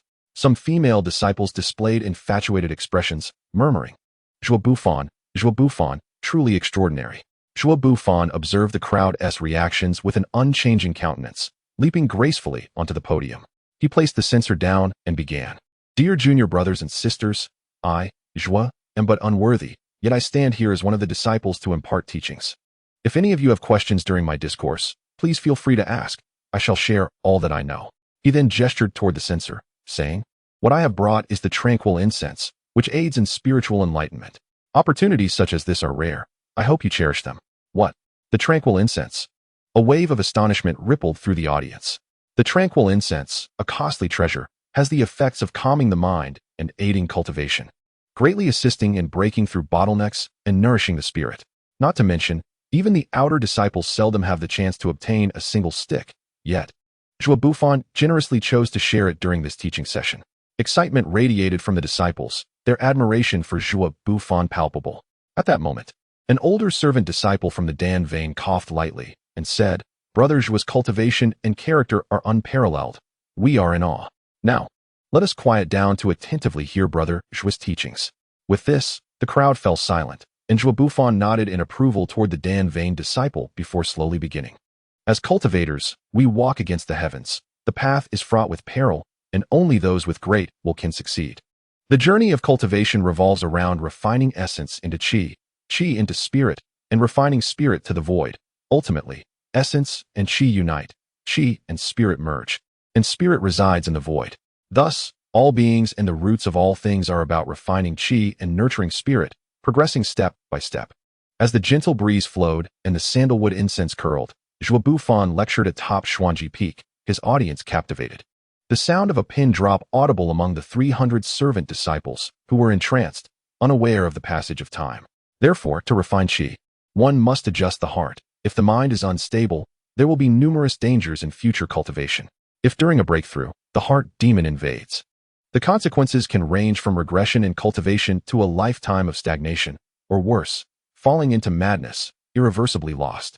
As Zhuo Bufan reached this point, the sun began to set, and the crowd slowly regained their senses, all feeling profoundly enlightened. Even Liang Yan felt a great deal of benefit. While he had previously received guidance from an old monk, it primarily involved memorizing incantations and diligently practicing forms, lacking extensive elaboration on foundational knowledge. However, Brother Zhuo's teachings resolved many of his prior cultivation uncertainties. At this moment, someone posed a question: if the heart demon is so formidable, can one not cultivate talismans and other methods to calm the spirit and avoid the heart demon? The questioner was a disciple of the chess path. Zhuo Bufan shook his head and replied, as cultivators, we must prioritize our own cultivation. The higher one's cultivation realm, the longer one's lifespan and the greater one's abilities. You are merely at the second layer of qi refining. Your primary task is to elevate your cultivation before considering these side paths. The questioner, feeling somewhat ashamed, nodded and took his seat. Next, a tall disciple from the Dan vein stood and bowed, inquiring, Brother Zhuo, after reaching the pinnacle of the third layer of qi refining, I have noticeably felt stagnation in my progress. I practice the Taihe Li Huoju and am uncertain where the issue lies. I seek your guidance. Zhuo Bufan smiled gently and said, this is not merely your hurdle, Brother Tang. I previously mentioned that cultivators walk against the heavens, unwelcomed by the universe. There are three major obstacles during the qi refining stage. The first is breaking through from the pinnacle of the third layer to the fourth. The second is advancing from the pinnacle of the seventh layer to the eighth. And the final hurdle is the transition from the pinnacle of the ninth layer to establishing the foundation of the spirit platform. The difficulty of these first two hurdles is relatively comparable. Those with slightly better aptitude can break through with diligent practice, while those with poorer aptitude may require elixirs to assist. As for the final hurdle, it is said to be as challenging as ascending to the heavens. Only after establishing a foundation can one truly be considered a cultivator, and as qi refining cultivators, we are merely slightly stronger than the top intersect masters of the mundane world. I see. Many disciples at the third layer of qi refining displayed expressions of sudden realization. At that moment, a beautiful female disciple from the zither path suddenly asked, I have heard that Brother Zhuo is exceptional in both the zither and sword, a true dragon among men. May I, today, have the fortune to witness your talents? Upon speaking, she lowered her gaze, unable to meet his eyes, her cheeks flushed with embarrassment, adding to her charm. At this utterance, many female disciples in the crowd echoed her sentiments, all desiring to witness Zhuo Bufan's prowess in both zither and sword. Zhuo Bufan's brow furrowed slightly but soon relaxed. He sighed and said, very well, let me show you. Chapter 14. Ascendance. Zhuo Bufan reached for the zither strings, making slight adjustments before he began to play. The notes flowed forth, clear and pure, like a mountain spring, gently meandering. The audience became immersed in the music, the square falling silent. Suddenly, the tempo quickened, resembling rushing waters bending at turns. As if cascading from a waterfall, the music surged down from heights, then converged like rivers flowing into the sea, a tumultuous undercurrent. The hearts of the listeners mirrored the shifting melody, akin to a lone vessel upon a vast ocean, unable to control its course, merely drifting with the tides. Their inner spiritual energies surged and flowed in tandem. After half a stick of incense, the melody abruptly calmed, the vast ocean ultimately transforming into myriad gentle streams. The audience's hearts settled, reflecting on past events as if clouds and mist had dissipated, evoking a sense of time's fleeting nature and the indifference of the Tao. The music gradually diminished, until it became nearly inaudible. As the piece concluded, many of the servant disciples remained lost in thought, with some at the pinnacle of the second layer of qi refining subtly sensing a loosening of long-standing bottlenecks, yet they remained silent, quietly absorbing the nuances of the zither. Just as the crowd was enraptured, a clear sound of a sword resonated from the high platform. Liang Yan looked up to see Zhuo Bufan's long sword unsheathing from his waist, floating in midair, trembling, as if yearning for battle. There it was, Brother Zhuo's Dingguang sword. Brother Zhuo was the only sword cultivator among the outer disciples, a prodigy unseen for a century. Indeed, sword cultivation is one of the most arduous paths. In this day and age, sword cultivators are exceedingly rare, yet it is said that once they achieve mastery, they can possess the power to shatter the heavens and earth. Sword cultivators are renowned for their offensive prowess, yet the path is fraught with peril. And only Brother Zhuo is worthy of the title among the outer disciples. As the Dingguang's sword emerged, the audience erupted into fervor. Upon hearing the discussions around him, Liang Yan could not help but squint and gaze at the sword above, his heart ignited with passion for the path of sword cultivation. Zhuo Bufan, atop the high platform, executed a sword maneuver, causing the Dingguang's sword to shoot forth with great velocity. Even though it was merely a slash through the void, an icy aura of murderous intent washed over the crowd, raising the hairs on their arms and quickening their pulses. Yet, in the next moment, Zhuo Bufan retracted the sword maneuver, and the Dingguang's sword spiraled back into its sheath, the overwhelming killing aura dissipating into nothingness. He then stood and bowed to the onlookers before leaping down the mountain path, signaling the unofficial conclusion of the preaching assembly, prompting the attendees to descend in groups. Several female disciples clustered together, chattering excitedly, their exhilaration palpable. In stark contrast, Liang Yan sat silently on a meditation mat, deeply affected by Zhuo Bufan's aerial sword strike. He reflected on the details of the maneuver, realizing that if such a strike were aimed at him, even with his utmost effort employing the Hunyan technique, there would be no escape. After much contemplation, he found no solution but felt a stronger yearning for the path of the sword cultivator. After some time in solitude, he snapped back to reality, only to discover he was alone. With a soft sigh, he rose and proceeded down the mountain path toward the Xuanji Peak. As he reached the mid-slope, he suddenly heard a commotion emanating from the bamboo grove beside the path, punctuated by a familiar voice. Frowning, Liang Yan followed the sound into the grove. Not far in, he encountered two opposing groups. One group consisted of just two individuals, Sun Qianli and Li Dali, whom he recognized from hearing Li Dali's voice earlier. The other group, comprising three individuals, appeared to be miscellaneous disciples of the Danvang. A quick glance revealed that apart from the dark-faced youth in the center, who was at the third level of qi cultivation, the other two were at the second level. At that moment, the dark-faced youth spoke up. Li Dali, was my message not clear enough? I told you to take a good look in the mirror before daring to compete with my cousin for a woman. Li Dali's eyes burned with anger as he retorted, I demand to know where you've taken Yang Wei. The dark-faced youth chuckled wickedly. Where have we taken her? Obviously to a place of indulgence and pleasure. Sun Qianli, equally indignant, chimed in. Miss Yang and Li Dali have been childhood sweethearts, betrothed since youth, deeply in love. Why would you cut in on their affection? Huh, who are you to speak of being fellow disciples? The dark-faced youth sneered, pointing a finger at Li Dali. You two will forever remain first-level qi waste. And as for Yang Wei, are you sure she is in love with you? Then why did she end up in my cousin's bed last night? Impossible, Li Dali shouted, his fury erupting as he charged at the dark-faced youth. Oh, the bull has found its courage? The dark-faced youth remained unfazed, instead laughing. One of his companions raised a spirit artifact and struck Li Dali fiercely.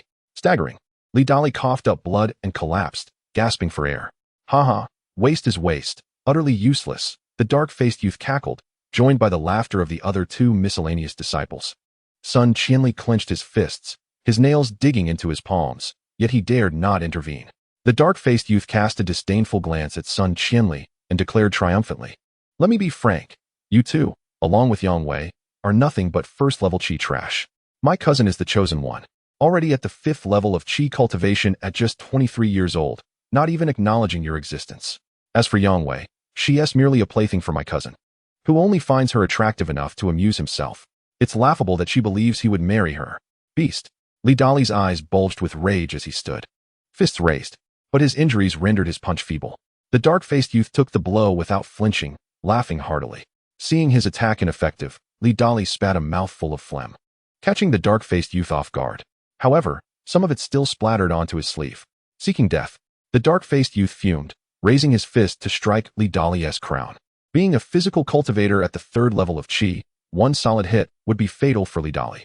In that moment of impending doom, a hand shot out, pulling Li Dali back with lightning speed. The dark-faced youth's expression changed as he turned to see a young boy in gray standing before Li Dali. A little over 10 years old, tall and thin, with a formation emblem on his clothing. Yuanshan here. Who are you to defend Li Dali? Liang Yan replied coldly. Since we are all fellow disciples, why resort to such brutality? Uncertain of Liang Yan's identity, Yuan Shan probed further. May I ask which esteemed elder from my sect is your relative? Liang Yan retorted with a smirk. No need for inquiries. I am a solitary cultivator who joined as a miscellaneous disciple in the formation vein. I intervene here simply because I cannot abide your actions. Yuan Shan laughed heartily. A wandering ghost, unaware of your own capabilities, attempting to play the hero at merely the first level of qi. Today, I shall take care of you. With the Tianji pearl in his possession, Liang Yan did not need to exert himself deliberately, yet the lower-tier qi cultivators could not discern his true strength, mistaking him for a novice at the first level. Yuan Shan charged forward, unleashing a punch at Liang Yan, who met it with his own outstretched hand. He staggered back 5 steps, inwardly astonished. Although he had received superior training from the old monk, he found himself unable to match Yuan Shan's strength. Unbeknownst to him, Yuan Shan was equally surprised, as he was a pure physical cultivator who had dedicated years to refining his body, easily overpowering most cultivators of the same rank in close combat. Yet, here was someone of an even lower cultivation level who could withstand his punch. Oh, a peak second-level qi practitioner, you clever lad, Yuan Shan shouted, realizing that Liang Yan could no longer hide his true prowess when facing someone of higher cultivation. Before Yuan Shan could catch his breath, he advanced again to attack, while the 2 miscellaneous disciples from the Dan vein summoned their spirit artifacts. Flanking Liang Yan on either side, Liang Yan pondered that should he employ the Hunyan technique, he might contend with these 3. However, surrounded by so many eyes, and given that the Hunyan technique was a secret passed down by the old monk, it was unwise to reveal it. Furthermore, possessing a treasure made it even more perilous should a cunning individual seek to investigate him. Thus, he resolved to rely on his physical strength to contend with the 3. As the battle wore on, Liang Yan found himself increasingly at a disadvantage, perilously close to defeat. In a moment of inspiration, he recalled the Sankai Ho-Tu formation he had learned earlier in the library. This formation required a focal point and 3 flags. Once established, it utilized the conflicting energies of the flags to unleash the latent power of the earth to repel foes. In that instant, Liang Yan conceived the idea that all living beings could serve as components of a formation. Why not arrange people as the formation? This thought quickly spiraled into action, and he positioned himself as the focal point, the 3 Dan vein disciples as the flags, and drew upon their spirit energy to inscribe the formation in the air. Yuan Shanshu exuded a casual sense of style, yet with each encounter, his apprehension grew. The 3 of them surrounded Liang Yan, a task that should have been effortless. Yet this young man, initially struggling, seemed to gain an increasing sense of ease over time. In contrast, the trio found their coordination deteriorating inexplicably. At times, the spirit weapon of the individual on the left inadvertently obstructed the attack from the one on the right, forcing the latter to halt. On other occasions, Yuan Shan's punch fortuitously struck the left person's spirit weapon, inadvertently deflecting the attack meant for Liang Yan. In summary, the 3 were inadvertently hindering each other, rendering their combined strength less than 50% effective. Unbeknownst to Yuan Shan, they had already fallen into Liang Yan's 3 talents thick earth formation, becoming the 3 flags of his formation. As the formation's core, Liang Yan was akin to a general commanding an army. The 3 flags, manipulated by his array patterns, clashed with one another, making it impossible for Yuan Shan to contend with him. As the battle progressed, Liang Yan grew increasingly exhilarated, gaining deeper insights into the use of formations. Yuan Shan, his face ashen, gritted his teeth and reached for a storage pouch at his waist. Just then, a clear sound of a sword ringing through the air interrupted him. A beam of sword light sliced through the space, splitting the crowd in 2, and a figure descended from the sky, landing among them. The newcomer, clad in a moon-white robe and wearing a scholar's cap, smiled as he cast a seemingly indifferent glance at Yuan Shan's waist pouch. Startled, Yuan Shan quickly released the pouch, clasped his fists in salute, and respectfully said, "Greetings, Senior Brother Zhua." Chapter 15. The Theft of Spirits. The newcomer was none other than Zhuo Bufan, the disciple who had previously preached at the mountain's peak. With a smile, Zhuo Bufan addressed Yuan Shan, saying, "Junior brother, you are mistaken. The sect's laws are strict. Internal conflict is strictly prohibited. Should there be disputes, one may seek resolution at the Law Pavilion or request a duel at the Martial Peak. If private conflicts result in serious injury or death, I need not elaborate on how the Law Pavilion's enforcers would handle it, do I?" Cold sweat broke out on Yuan Shan's brow as he hurriedly replied, "Thank you for your guidance, Senior Brother Zhua. I acted impulsively, truly just a moment of folly. I shall take my leave now." With that, He hurriedly departed with the two side disciples from the alchemy vein. As Yuan Shan and his companions left in disarray, Zhuo Bufan turned his attention to Liang Yan and the others, his smile like a gentle spring breeze. He inquired, "May I ask your esteemed name, junior brother?" Noticing Zhuo Bufan's unassuming demeanor, Liang Yan felt a flicker of goodwill and chuckled. "You are too kind, senior brother Zhuo. My name is Liang Yan." Zhuo Bufan nodded. "Ah, Liang junior brother, I observed you, with your cultivation at the second level of qi refining, single-handedly contend against 3 others without losing ground. It seems you employed some form of formation?" A jolt ran through Liang Yan's heart, realizing the keen insight of this individual. Maintaining his composure, he replied, "Indeed. Senior brother Zhuo, you possess a discerning eye. I am in awe." Zhuo Bufan smiled. "There is no need for modesty. Although I am not of the array vein, I have a great fondness for formations. Just now, it appeared you treated Yuan Shan and the others as components of a larger formation. Their energies intertwined to form a cohesive whole." Understanding that there was no longer any reason to conceal the truth, Liang Yan candidly explained, "Correct. I utilized these 3 as flags to establish the 3 talents thick earth formation. While it is termed a formation, it does not possess the intricate capabilities of true formations. It merely guides their attacks to create contradictions among them.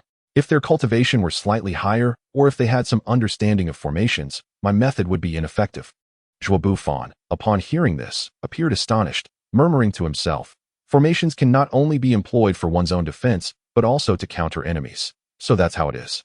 Noticing Zhuo Bufan's moment of realization, Liang Yan refrained from interrupting, curious about his thoughts. After a brief pause, Zhuo Bufan, regaining his composure, bowed respectfully to Liang Yan, saying, "Thank you for sharing your insights, junior brother. I reside at the Bamboo Peak. Perhaps we shall have the opportunity to converse further." With a meaningful glance at Liang Yan, he took his leave. In a fleeting moment, only the 3 from the array vein remained in the bamboo grove. Liang Yan glanced at Sun Qian and Li, saying, "Let us carry Brother Li back." Li Dali, having sustained significant injuries and emotionally distressed, had succumbed to unconsciousness. Sun Qian and Li nodded silently, each taking an arm of the unconscious Li Dali, as they made their way to the dormitory for the alchemy disciples. Upon settling Li Dali in his room, it was already evening. After a thorough examination, they discovered that although Li Dali was gravely injured, his fundamental essence remained intact. It was merely a profound shock to his psyche that caused his unconscious state. With this knowledge, they felt relieved. Sun Qian looked at Liang Yan, remarking, "Brother Liang, you have concealed your strength well. It seems you have reached the pinnacle of the second level of qi refining. How foolish of us to have called you senior brother. Please forgive us." Liang Yan merely smiled lightly. "You are too courteous, Brother Sunday. In this world, who is without their secrets? We all understand one another." A flicker of surprise flashed in Sun Qian's eyes, before he feigned confusion. "Oh? What do you mean, Brother Liang?" Liang Yan waved his hand dismissively, just speaking whimsically. "No need to take it seriously, Brother Sunday. Since Brother Li is not in grave danger, I shall retire to my room for some rest." With that, Liang Yan turned and left for his quarters. Sun Qian watched Liang Yan's retreating figure, his eyes narrowing in contemplation. The next day, Li Dali awoke, looking haggard. But he came to personally thank Liang Yan. Liang Yan offered him comfort, and although Li Dali nodded in response, Liang Yan could still perceive the deep sense of desolation within his eyes. After Li Dali took his leave, Liang Yan observed the forlorn figure of the burly man and couldn't help but ponder. It is said that mortals are often happier in their ignorance. However, in this world, the strong reign supreme, and the path of righteousness is merciless. If one is weak and powerless, there will come a day when they are oppressed by others, unable to safeguard even the slightest bit of humble happiness. My own experiences serve as the best example. With a sigh, Liang Yan reflected, all beings suffer. Only by swimming against the current, wielding great power, can one attain true freedom. With this thought, his resolve to pursue the path became even more steadfast. Life seemed unchanged. The 3 continued their routine, reporting to the Bamboo Grove Pavilion each morning, collecting their tasks, and diligently working. Liang Yan, as usual, completed his duties by midday and returned to the pavilion to study formations, living this simple existence for several more days. That night, Liang Yan sat cross-legged in his room, suddenly opening his eyes, whispering to himself, "I can no longer resist." Outside the courtyard, a figure clad in black stealth attire was glancing back furtively, and upon ensuring that all was clear, hurried off in a particular direction. Just moments after his departure, Liang Yan appeared at the courtyard entrance, narrowing his eyes before quietly following. The cloaked figure twisted and turned, meandering unpredictably, at times heading east, at others west. Liang Yan patiently trailed behind, his long hours of training in the mixed cultivation technique granting him enhanced agility and perception, allowing him to keep a safe distance without losing track, nor alerting the figure to his presence.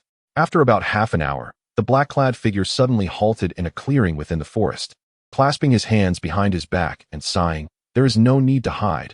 Brothers and sisters, come out." Concealed behind a tree, Liang Yan was taken aback, pondering how the figure had discerned his presence. Though curious, he remained still, observing the unfolding situation. The black figure waited for a while, and seeing no response, turned around, glaring at a specific spot with a hint of irritation. "What? Do I need to invite you?" Realizing that the direction of the figure's gaze was not aimed at him, Liang Yan understood, thinking, "What a cunning fox." As expected, after waiting a while longer without a response, the black figure relaxed and hurried off in a different direction, this time not meandering as before. Instead, they accelerated in a singular direction. After about the time it takes to burn a stick of incense, the two arrived before a gray mountain wall. The man in black began to probe along the wall towards the east, walking a few paces before brushing aside the creeping vines to reveal an inconspicuous small cave, and then he crouched and slipped inside. Though the entrance appeared small, the interior was surprisingly spacious and not shrouded in darkness. Rather, a faint glimmer of light flickered in the depths of the cave. The man in black navigated through the cave with ease, soon arriving at the source of the light. A soft yellow glow illuminated his face, revealing a narrow, weathered visage. Indeed, it was sun-drenched, a disciple of the auxiliary division. At this moment, his expression was somewhat agitated, for before him lay a spring from which a gentle stream flowed continuously. Upon closer inspection, the spring water radiated a rich aura of spiritual energy, and the soft yellow light emanated from its source. Sun-drenched took a deep breath and was about to reach into the spring when suddenly he heard a voice from the shadows. "Oh, a natural spiritual spring, indeed." Sun-drenchd's pupils contracted, and he hurriedly turned to retreat, searching for the source of the voice. There stood a slender youth clad in gray, Liang Yan. He never expected that brother Liang had a habit of following others. Liang Yan cast a glance at him and sighed leisurely, "With such cultivation, why did you remain idle when Li Dali faced misfortune?" Just moments ago, Sun-drenchd's spiritual power had surged, revealing his true cultivation level to be at the third layer of Qi training. Sun-drenchd's face flushed, and instead of responding, he retorted, "When did you notice this?" Liang Yan smiled. "Though you appear slight of build, your internal vigor is robust, which is not easily concealed from me. A person like you, even if laboring under duress, would not be so fatigued as to retire before nightfall. Clearly, you have been sleepless all night." Sun-drenched nodded. "Since you have discovered my secret, I have nothing more to hide." "Humph. It is not that I was unwilling to assist Li Dali. It was merely that he has formidable backing, and I could not afford to provoke them." He continued with a hint of reproach. "Li Dali is rather headstrong, unaware that in the realm of cultivation, strength reigns supreme. If he were to diligently cultivate, what kind of maidens would not be drawn to him? With lowly strength, anyone can tread upon you. If I were to act, it would inevitably expose my capabilities and attract the scrutiny of those with ulterior motives. Wang Yuan, the auxiliary steward of the division, covertly withholds our spirit stones and elixirs. With a little probing, it would be evident. How could an ordinary disciple at the first layer of Qi training advance to the third without assistance?" Liang Yan nodded discreetly, recognizing that such caution was not without merit. To assert that Sun-drenched had no other secrets beyond this spring seemed implausible. His ability to conceal his true cultivation level was certainly not typical of a low-ranking disciple. He must possess some treasures. Liang Yan himself, harboring precious artifacts, understood the mindset of being prudent. Seeing Liang Yan silent, Sun-drenched assumed he had ulterior motives. Though he was at the third layer of Qi training, he had witnessed Liang Yan's prowess and felt uncertain about his chances against him. So he inquired cautiously, "Since you are aware of this matter, how shall we proceed? Are we to fight over this spring?" Liang Yan quickly replied, "There is no need for that. This spring is also of immense value to me. Why not share its use?" Sun-drenched agreed. As the saying goes, those who see share in the bounty. "Let us do this. I shall use the spring on odd days, and you on even days." Liang Yan shook his head with a smile. "There is no need for such complications. I know a spirit attraction formation that can split the spring's energy, directing it elsewhere. This spring's abundant aura is sufficient for both of us to cultivate simultaneously." Sun-drenched exclaimed in delight, "Oh, such a formation exists? That would be splendid. However, the materials required for the formation are rather difficult to obtain." Liang Yan then listed the necessary items for the formation. Sun Qianli immediately responded, "Brother Liang, do not worry.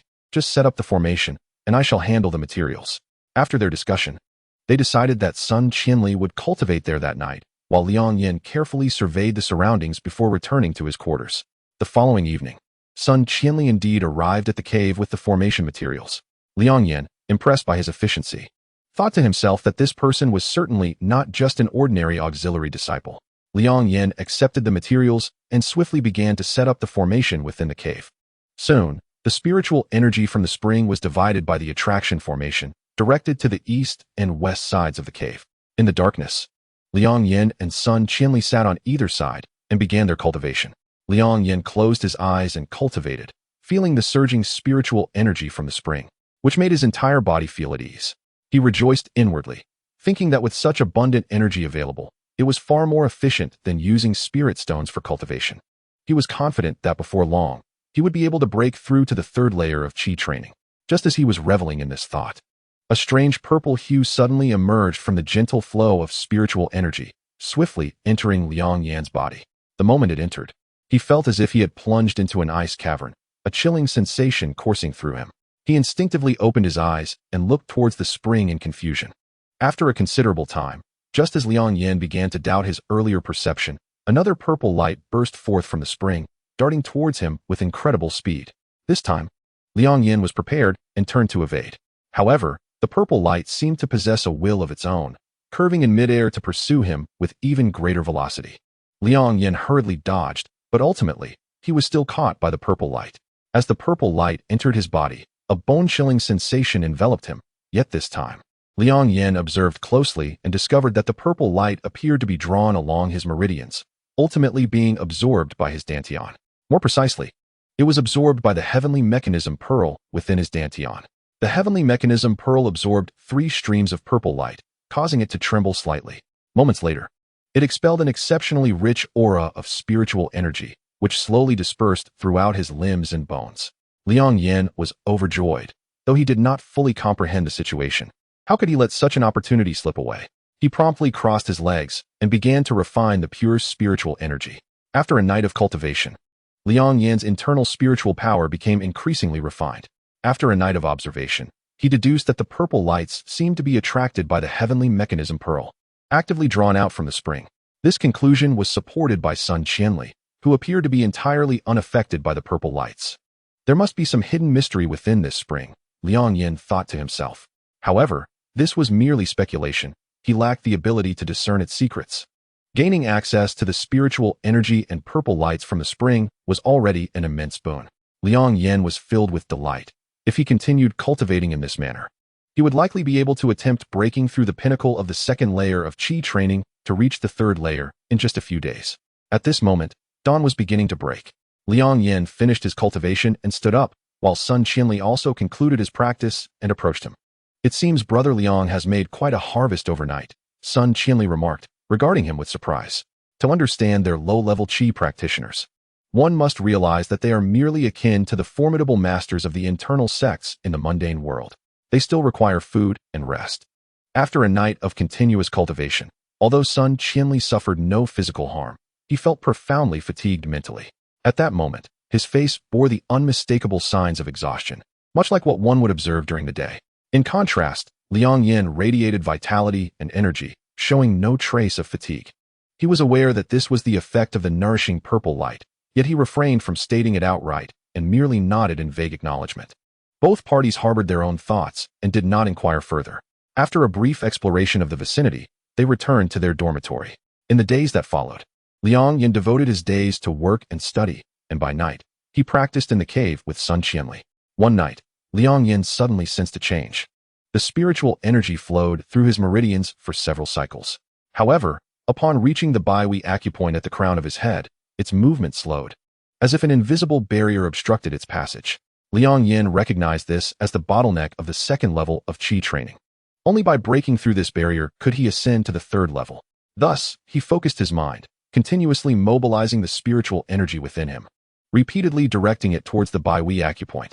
As he fervently chanted an unnamed incantation, the pure spiritual energy swiftly converged into a slender stream of power that surged through his meridians. Time seemed to stretch indefinitely until a faint muffled sound echoed within the cavern, as if a gentle breeze had arisen from the stillness. This stirred Sun Qianli to open his eyes and glance curiously at Liang Yan, yet he discerned nothing unusual and soon closed his eyes again to resume his meditation. At this moment, only Liang Yan was aware that he had successfully broken through and ascended to the third level of qi training. In doing so, he had subtly activated the heavenly secret pearl to conceal his aura, resulting in minimal fluctuations being felt, even by the nearby Sun Qianli, who only sensed a slight disturbance without further inquiry. Feeling the notable increase in his pure spiritual power, Liang Yan's heart soared with joy.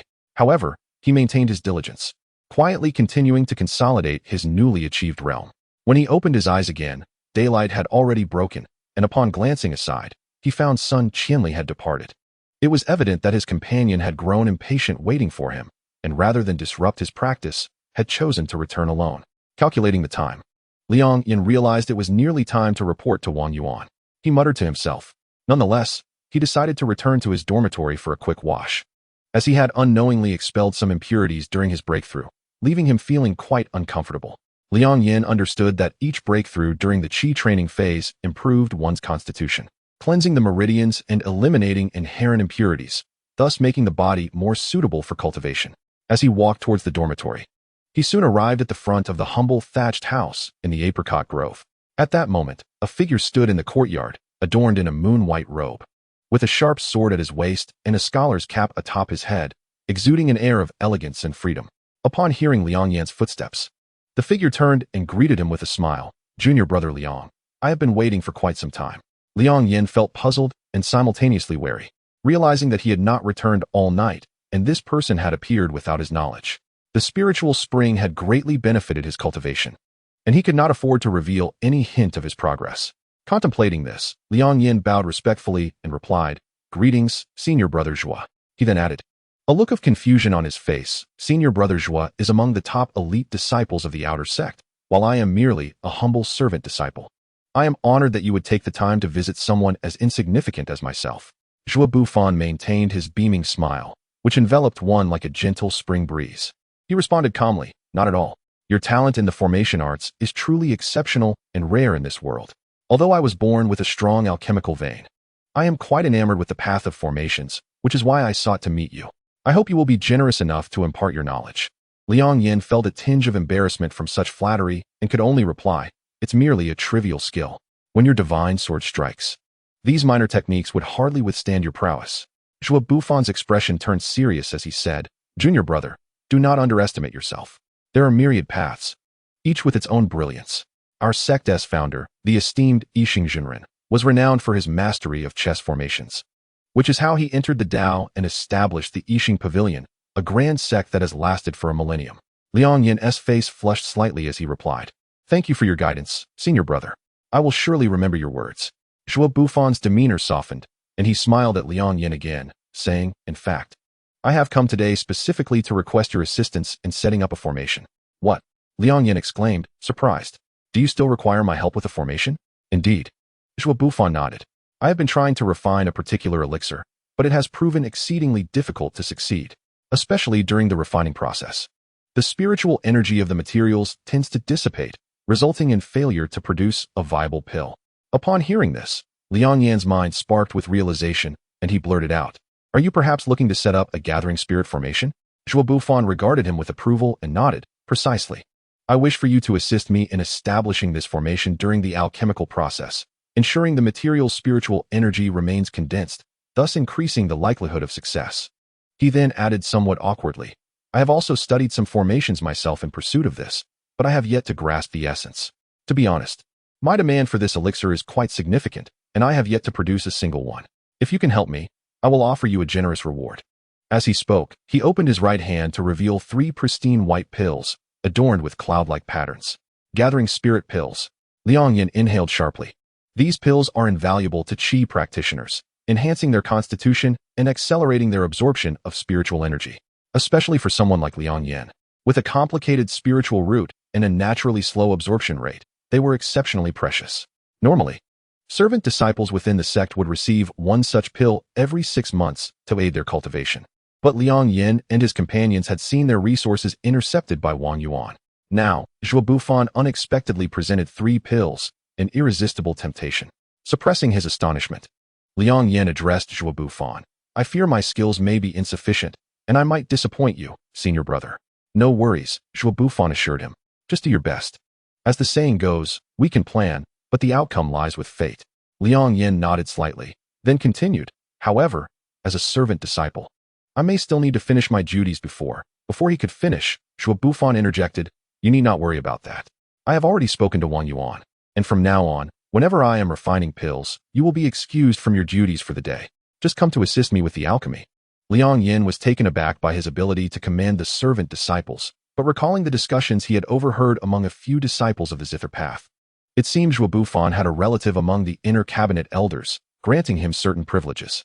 With his concerns alleviated, Liang Yan replied, Since senior brother Zhuo is so graciously inviting me, I cannot refuse. Shall we depart? Haha, junior brother Liang, you are indeed straightforward. Come, let us head to the cobalt bamboo peak.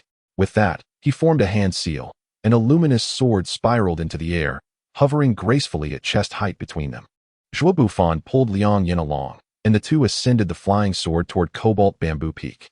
Though the sect prohibited lower-tier disciples from flying in mid-air within the sect's territory as a sign of respect, they were allowed to glide close to the ground while traveling, which was quite convenient, given the vastness of the sect's valley. The two arrived at the foot of Cobalt Bamboo Peak in no time. This peak served as the primary cultivation site for the outer sect disciples. And as one of the top-ranking disciples, Zhuo Bufan had an independent cave dwelling near the summit. Liang Yan leaped from the flying sword, his eyes unable to conceal the excitement within. His profound admiration for the sword cultivator's path was evident, and he was clearly exhilarated by his inaugural experience of sword flight. Zhuo Bufan, observing his expression, merely smiled faintly, performed a hand gesture to retract the flying sword, and the two ascended the stone path leading up to Chuizhu Peak. As its name suggests, Chuizhu Peak was lined with towering green bamboo on either side of the path. A gentle breeze stirred the bamboo grove, causing it to sway and emit a subtle melody, akin to the sounds of celestial beings. Legend has it that this bamboo grove was personally planted by the ancestral master, concealing the principles of musical Tao, and those with fortune could even refine their souls and nourish their consciousness through its mystical methods. Is that so? Liang Yan mused with a wry smile. It seems I am quite uninformed. Haha, rumors are merely rumors, Zhuo Bufan replied, at least in my decade of cultivation here. I have yet to hear of anyone possessing such fortune. I am merely sharing interesting tales with you, nothing to take too seriously. Liang Yan chuckled in response as they continued their banter, soon arriving at the entrance of Zhuo Bufan's cave dwelling. Zhuo Bufan cast a spell, and the courtyard door opened in response, leading Liang Yan inside. Chapter 17. Secrets of Sword Cultivation. As Liang Yan entered the cave with Zhuo Bufan, they passed through medicinal fields and several stone chambers, where servant girls were busily attending to their tasks. Within some stone chambers lay numerous precious artifacts, their luster unmistakably extraordinary. Liang Yan silently marveled, acknowledging that the cave of an elite outer sect disciple was indeed remarkably spacious. However, despite Zhuo Bufan's seemingly ethereal demeanor, he had a penchant for these treasures. While pondering this, Zhuo Bufan had already brought him to a tightly sealed stone door. He retrieved a token from his waist and placed it into a recess on the door's wall. Moments later, a rumbling sound echoed, and the stone door slowly creaked open. As it cracked, a rich aroma of medicinal herbs wafted out, instantly invigorating the senses. Upon the door fully opening, they beheld a half-human tall alchemical furnace at the center of the room. Although the alchemical fire was not yet kindled, wisps of azure smoke curled upwards from the furnace's top.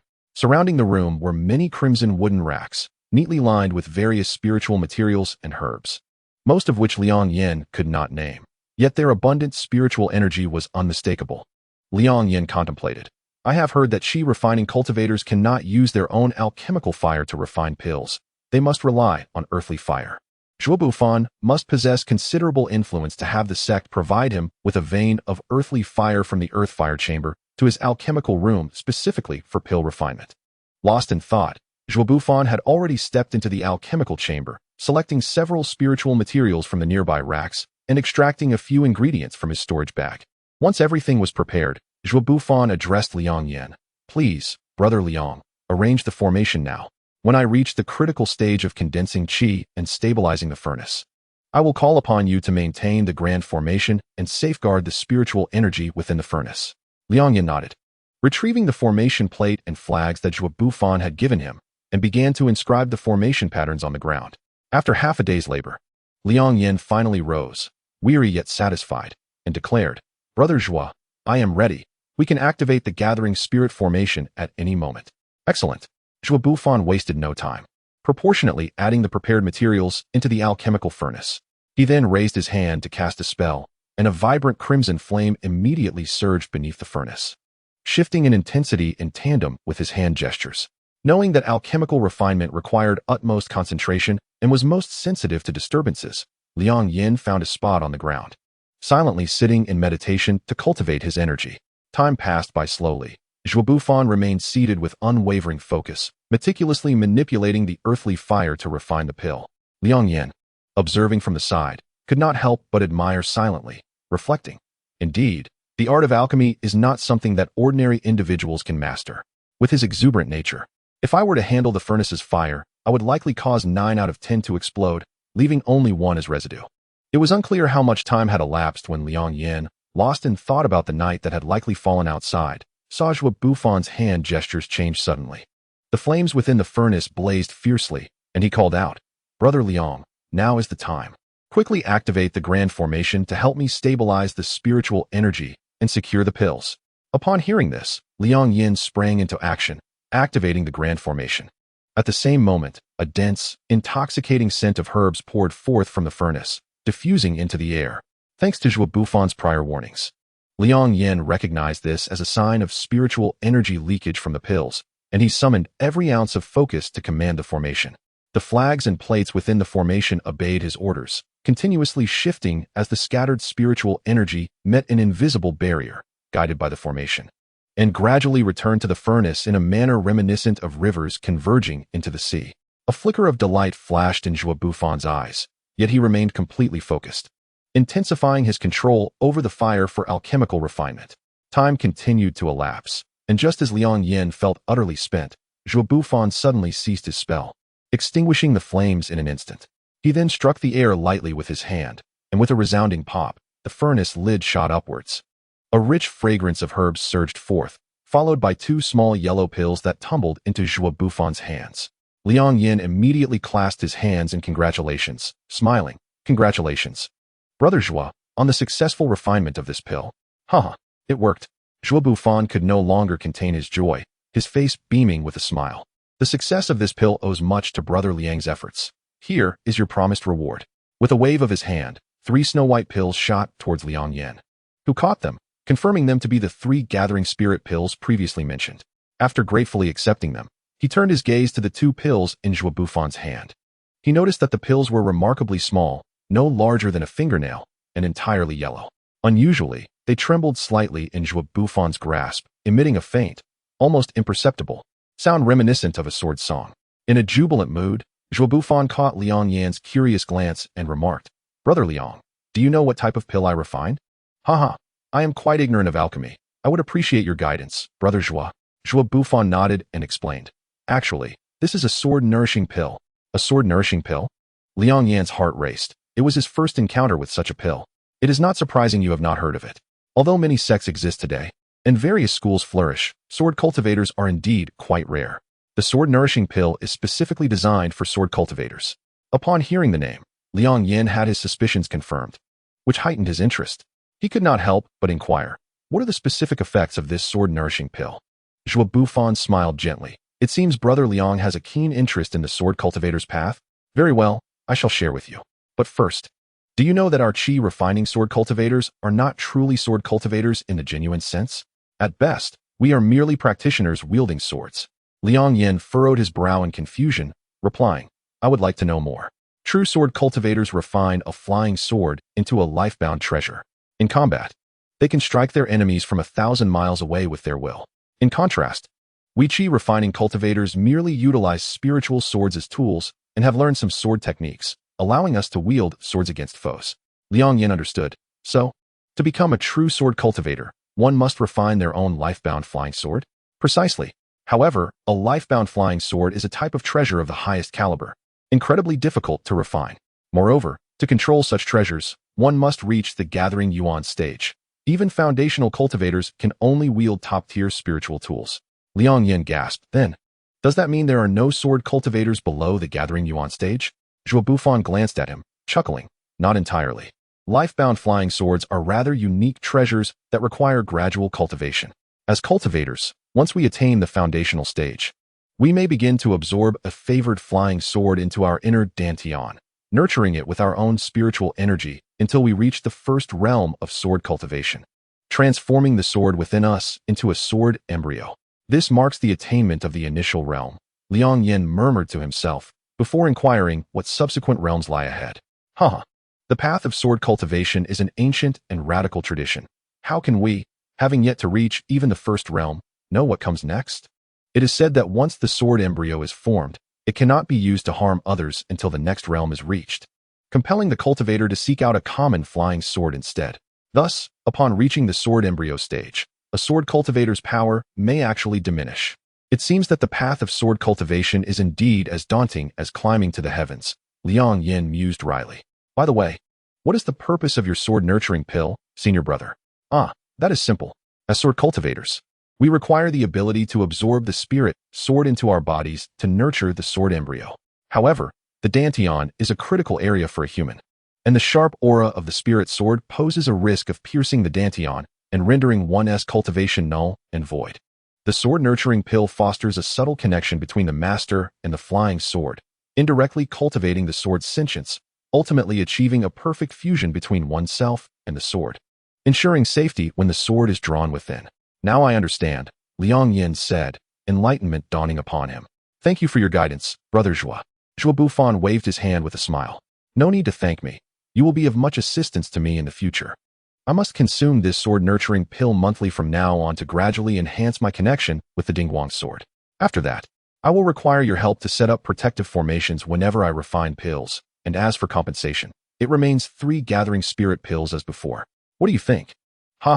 With such generosity, how could I refuse? From now on, just call upon me when you need to refine pills, and I shall lend my full support. Liang Yan felt a surge of joy within, for it was known that the outer disciples received only 1 gathering spirit pill every half year, while now he would receive 3 each month, a privilege reserved for outer disciples. It seems that Zhuo Bufan truly is a student of exceptional talent in the alchemical arts.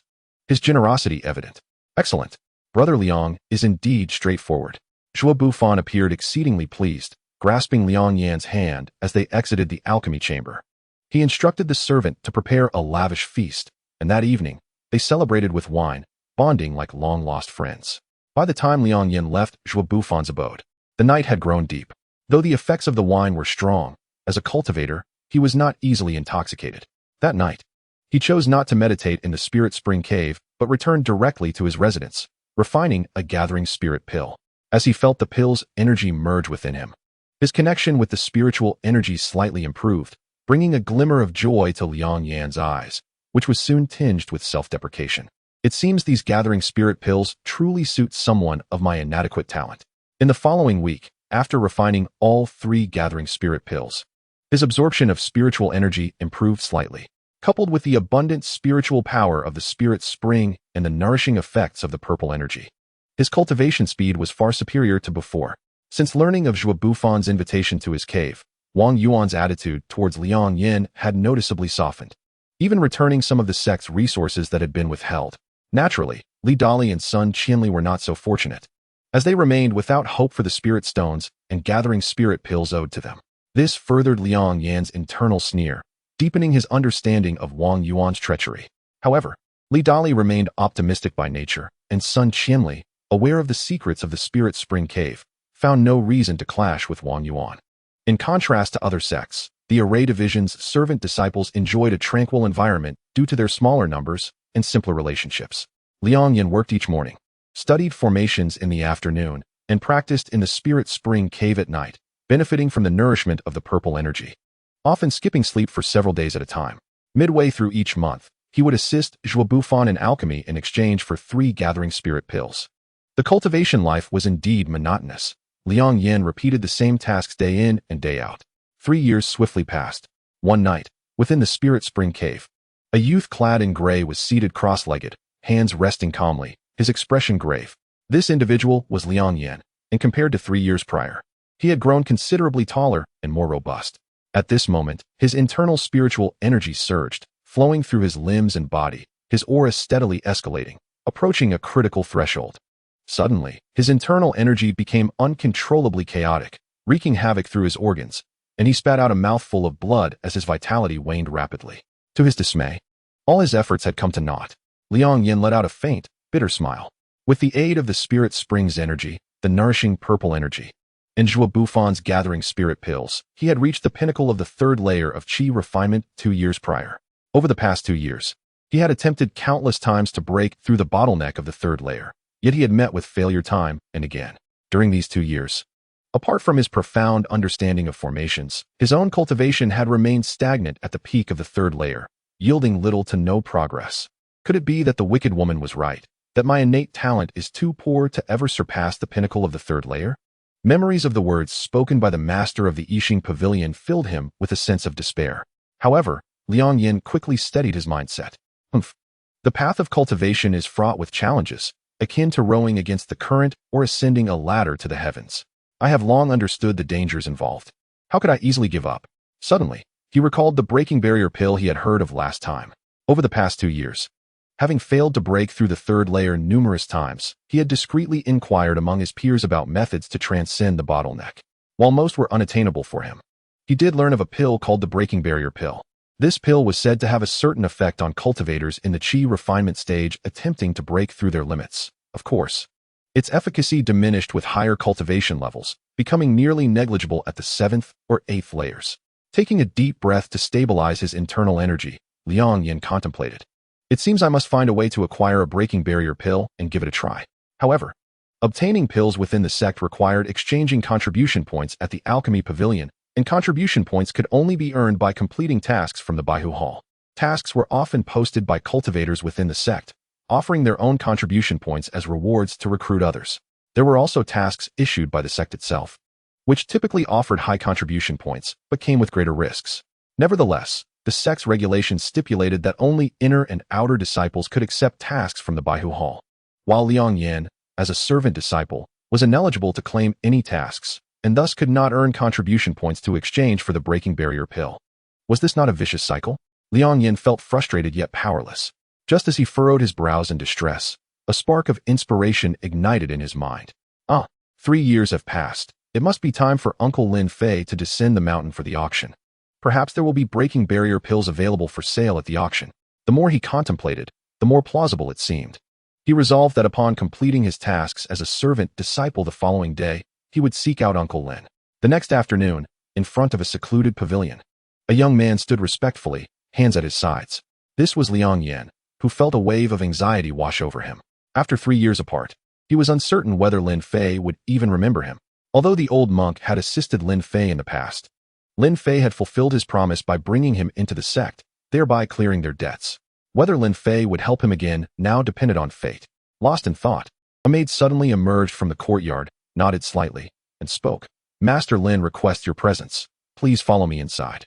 The servants within the Elder's Cave are mere mortals, most lacking spiritual roots and thus unable to cultivate, possessing limited knowledge, and collectively referring to these cultivators as immortals. Liang Yan followed the maid into the loft, entering a simply adorned room in the western wing.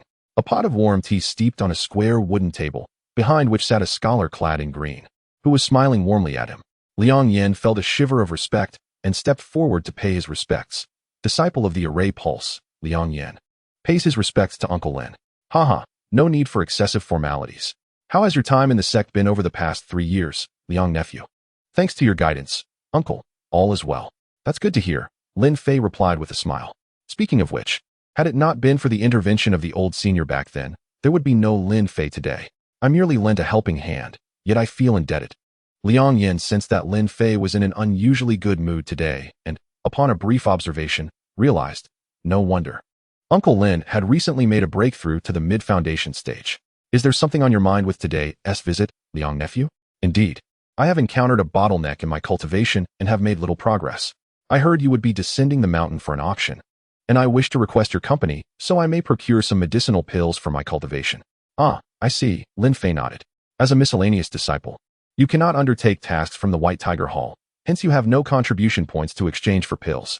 Moreover, the sect prohibits Qi refinement disciples from descending the mountain freely, which is why you sought me out. Uncle Lin sees clearly. I am indeed left with no other choice. Haha, it's no trouble.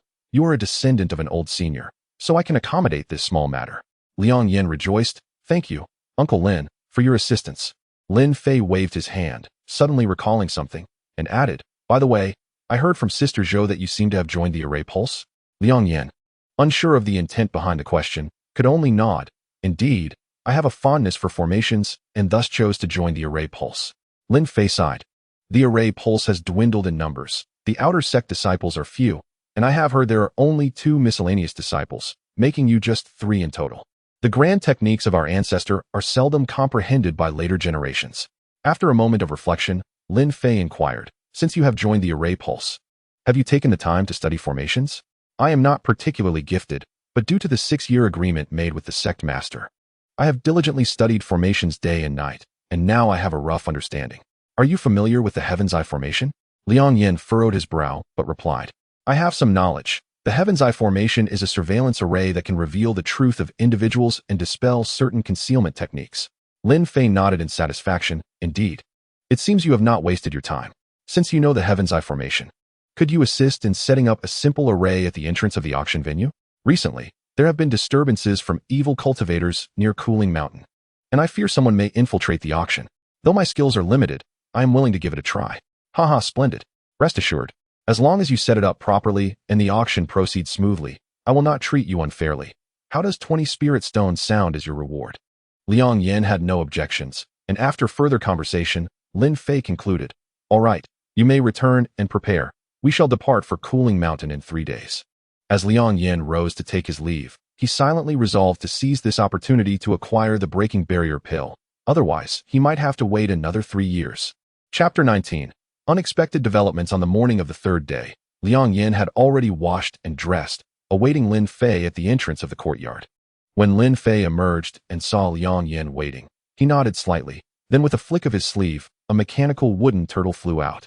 As it soared into the air, a series of clicking sounds filled the air, and it instantly grew to the size of a rooftop. The mechanical turtle landed, and Lin Fei, accompanied by Liang Yan, leapt onto its back. With a hand gesture, the turtle began to move swiftly forward, soon reaching the valley's entrance. The turtle then transformed into a wooden boat, carrying the 2 of them onward. Liang Yan, no longer the same as in years past, understood that the waterfall and river he had once seen upon entering the valley were part of the sect's protective formations. Thus, he no longer felt the trepidation he once did. Upon exiting Yunping Mountain, Lin Fei promptly commanded the wooden turtle to soar into the sky, racing towards Cooling Mountain. 7 days later, they descended at the summit of Cooling Mountain, where several individuals awaited them. These were Qi refinement cultivators who, upon seeing Lin Fei approach, respectfully greeted him. Thank you for your hard work, uncle. Lin Fei nodded amiably. It is merely a task for the sect. Without lingering, he led Liang Yan directly to the auction site, which was the very cave where Liang Yan had once purchased the wooden fish. After a brief tour, Lin Fei paused at the cave entrance and asked with a smile, so, do you feel confident in arranging the array here? Liang Yan felt 90% assured but replied, I shall do my utmost. Then proceed with your preparations. The auction will take place the night after tomorrow at midnight, so your time is limited. As for the materials for the array, feel free to request anything you need from those individuals you just met. Liang Yan nodded in acknowledgement, and Lin Fei, giving him a final glance, said no more and returned to the red courtyard at the mountain's peak to rest. Such auctions typically required little from him. All relevant matters were managed by the sect's branch and surrounding smaller sections. His role was simply to appear at the auction, intimidating any troublemakers or ill-intentioned individuals. After acquiring the necessary materials from the branch members, Liang Yan began to set up the Heaven's Eye formation. As the name suggests, this formation required a spirit tool with detection capabilities as the core. Liang Yan chose a Bagua mirror, engraved with the 8 trigrams and featuring a small mirror at its center. The arrangement of formations varies with the time and place. Liang Yan, placing the formation according to the terrain, took 2 formation pearls and 8 formation flags, etching the array patterns onto the ground. He employed the wind and earth viewing hexagram from the Book of Changes, which consists of overlapping hexagrams, Kuan below and Sun above, symbolizing wind traversing the earth. The viewing and Ling hexagrams complement each other, conveying the idea that those above observe the world, while those below submit and comply. In essence, the treasure mirror suspended at the entrance of the array acts as a higher authority, while those entering the array become lower subjects. The higher observes, while the lower submits. All who enter the array cannot escape the scrutiny of the treasure mirror, rendering their hidden techniques ineffective. Though the Heaven's Eye formation is not exceptionally profound, it is certainly not easily learned. Liang Yan, having studied formations for a considerable time, combined with his innate intelligence, had reached a remarkable level of understanding. Though he remained unaware of his own prowess, at this moment, he made slight modifications to the Heaven's Eye formation, ensuring that if any array experts were present, they would undoubtedly be startled by his setup. On the afternoon of the next day, just as Liang Yan completed the final array pattern, a voice of admiration came from behind him. I did not expect Liang nephew to possess such extraordinary talent, achieving such accomplishments in the array pulse. Turning to see Lin Fei, Liang Yan realized the elder had come to inspect the auction venue. Although Lin Fei did not understand formations, he could clearly sense the oversight and detection the array provided, which even posed a challenge for a mid-foundation stage cultivator like himself. Excellent, Liang nephew, with such talent. I foresee the 6-year agreement being a simple task for you. Uncle Lin, you flatter me. In truth, I have little confidence regarding this 6-year agreement. Lin Fei waved his hand and smiled, saying, time is of the essence. You have worked hard to set up the formation alone. Come with me to the sub-institute for a day's respite. I hope that by midnight tomorrow, young Liang can achieve something here. Liang Yan smiled faintly in response. Then I shall take your good wishes to heart. The two returned to the sub-institute at the mountain peak, where Liang Yan meditated quietly in his room. As the day passed unawares, by the time night fell the next day, Liang Yan accompanied Lin Fei to the auction venue. Lin Fei, enjoying a VIP seat at the auction, greeted Liang Yan briefly before departing. Liang Yan then found a position near the front, alone. It seemed that this auction attracted even more attendees than the previous one, as a steady stream of people continued to enter just before the event began. After some time, as the hall neared full capacity, Lin Fei emerged from the VIP section and landed on the stage in the center of the venue. He gave a brief introduction akin to the last auction and then withdrew. However, the host in charge of the auction had changed from the previous red-nosed old man to a black-faced man. Ladies and gentlemen, the black-faced man cleared his throat and announced loudly, I shall refrain from idle chatter. The first item for auction today is a medium-grade spiritual tool from the Confucian school, the Mountain River Fan. As he spoke, a female cultivator dragged a treasure box onto the stage. The black-faced man opened the box and revealed the Mountain River Fan. With a swift motion, he unfurled it, revealing an ink-wash painting of a majestic mountain, complete with rivers flowing through it, vividly depicting the landscape. An extraordinary aura of spiritual energy emanated from it. The black-faced man remained silent, channeling his power to strike a testing stone in the center of the venue. A gust of wind howled, sending a powerful essence of mountains and rivers surging forth, leaving deep indentations upon the stone. The spectators nodded in acknowledgement of the spiritual tool's power. It is known that the testing stone is made from special materials, and typically, a chi refining stage cultivator could not leave a mark upon it. The black-faced man had not refined the treasure fan. Merely invoking its might had produced such results. How could they not be intrigued? After demonstrating its power, the black-faced man collected the Mountain River Fan and casually stated, to activate the Mountain River Fan, one must possess a cultivation level of chi refining 7th layer. The starting bid is 300 spiritual stones, with each subsequent bid not to be less than 20 spiritual stones. Immediately, the crowd erupted into a frenzy of bidding. Only Liang Yan remained in meditation, seemingly unaffected by the commotion. His sole purpose for attending this auction was to acquire the barrier-breaking pill, which he deemed essential. The items on stage were sold one after another, and soon over 20 items had been auctioned off. Liang Yan began to feel a sense of urgency. Could it be that the barrier-breaking pill would not appear at this auction?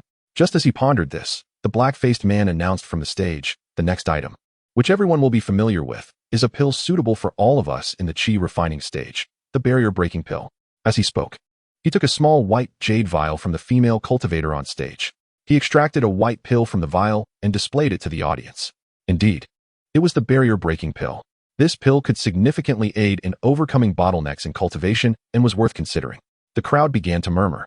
The starting price for the barrier-breaking pill was set at 50 spiritual stones, with each subsequent bid not to be less than 5 spiritual stones. 50 spiritual stones. I'll take it. Someone shouted from the crowd. I bid 55 spiritual stones. Came another voice. 65 spiritual stones. As the bidding continued, suddenly a young voice declared, I bid 100 spiritual stones. The moment this was uttered, the bidding abruptly ceased. It was well known that while the barrier-breaking pill was valuable, a bid of 100 spiritual stones exceeded its worth, and the individual making the bid clearly desired the pill above all else. That individual was Liang Yan. He resolved to secure the barrier-breaking pill at all costs. Thus he boldly called out 100 spiritual stones, hoping to deter competition. The black-faced man observed the silence from the crowd and waited a moment before announcing, since no one else is bidding. But before he could finish, someone called out, 150 spiritual stones. The voice was bright and melodious, belonging to a woman. Liang Yan frowned and turned to see a young woman in white attire seated in a corner of the hall, her figure graceful and her skin fair as snow.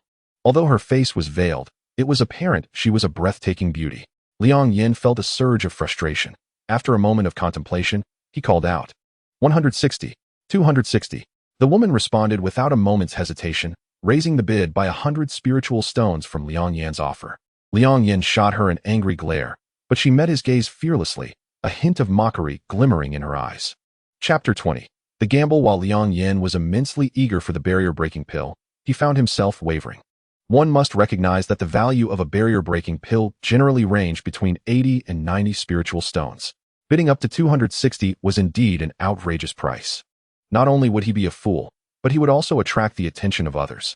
Liang Yan was acutely aware of the principle that one should not flaunt their wealth, as an ordinary disciple burdened with menial tasks. Being able to produce over 100 spiritual stones was already a strain. Continuing to raise the bid would likely draw unwanted scrutiny. Moreover, the white-clad woman had maintained an air of indifference, as if to say, bid as you wish. If you do not raise the price, then consider it my victory. This only fueled Liang Yan's ire. After much hesitation, he ultimately refrained from further bidding. The black-faced man, evidently surprised that a barrier-breaking pill would reach such a price, wore a broad smile. After counting down 3 times, he declared the barrier-breaking pill to belong to the white-clad woman. This auction for the barrier-breaking pill became a minor spectacle, sparking animated discussions among the audience and elevating the atmosphere of the event to a small climax. Unfortunately, Liang Yan's interest had waned. He cast a glance at the woman, feeling a blend of reluctance and resignation, before departing the venue in disappointment. The next day, Liang Yan returned to the sect with Lin Fei, who appeared in high spirits. Praising Liang Yan's exceptional formation skills and noting that there had been no mistakes at the auction, promising to commend him for his efforts. Although Liang Yan feigned a response, internally he felt profound disappointment. He had not achieved his primary goal, and the next opportunity might not come for another 3 years. Upon returning to the sect, Liang Yan entered a state of relentless cultivation, working during the day and practicing late into the night.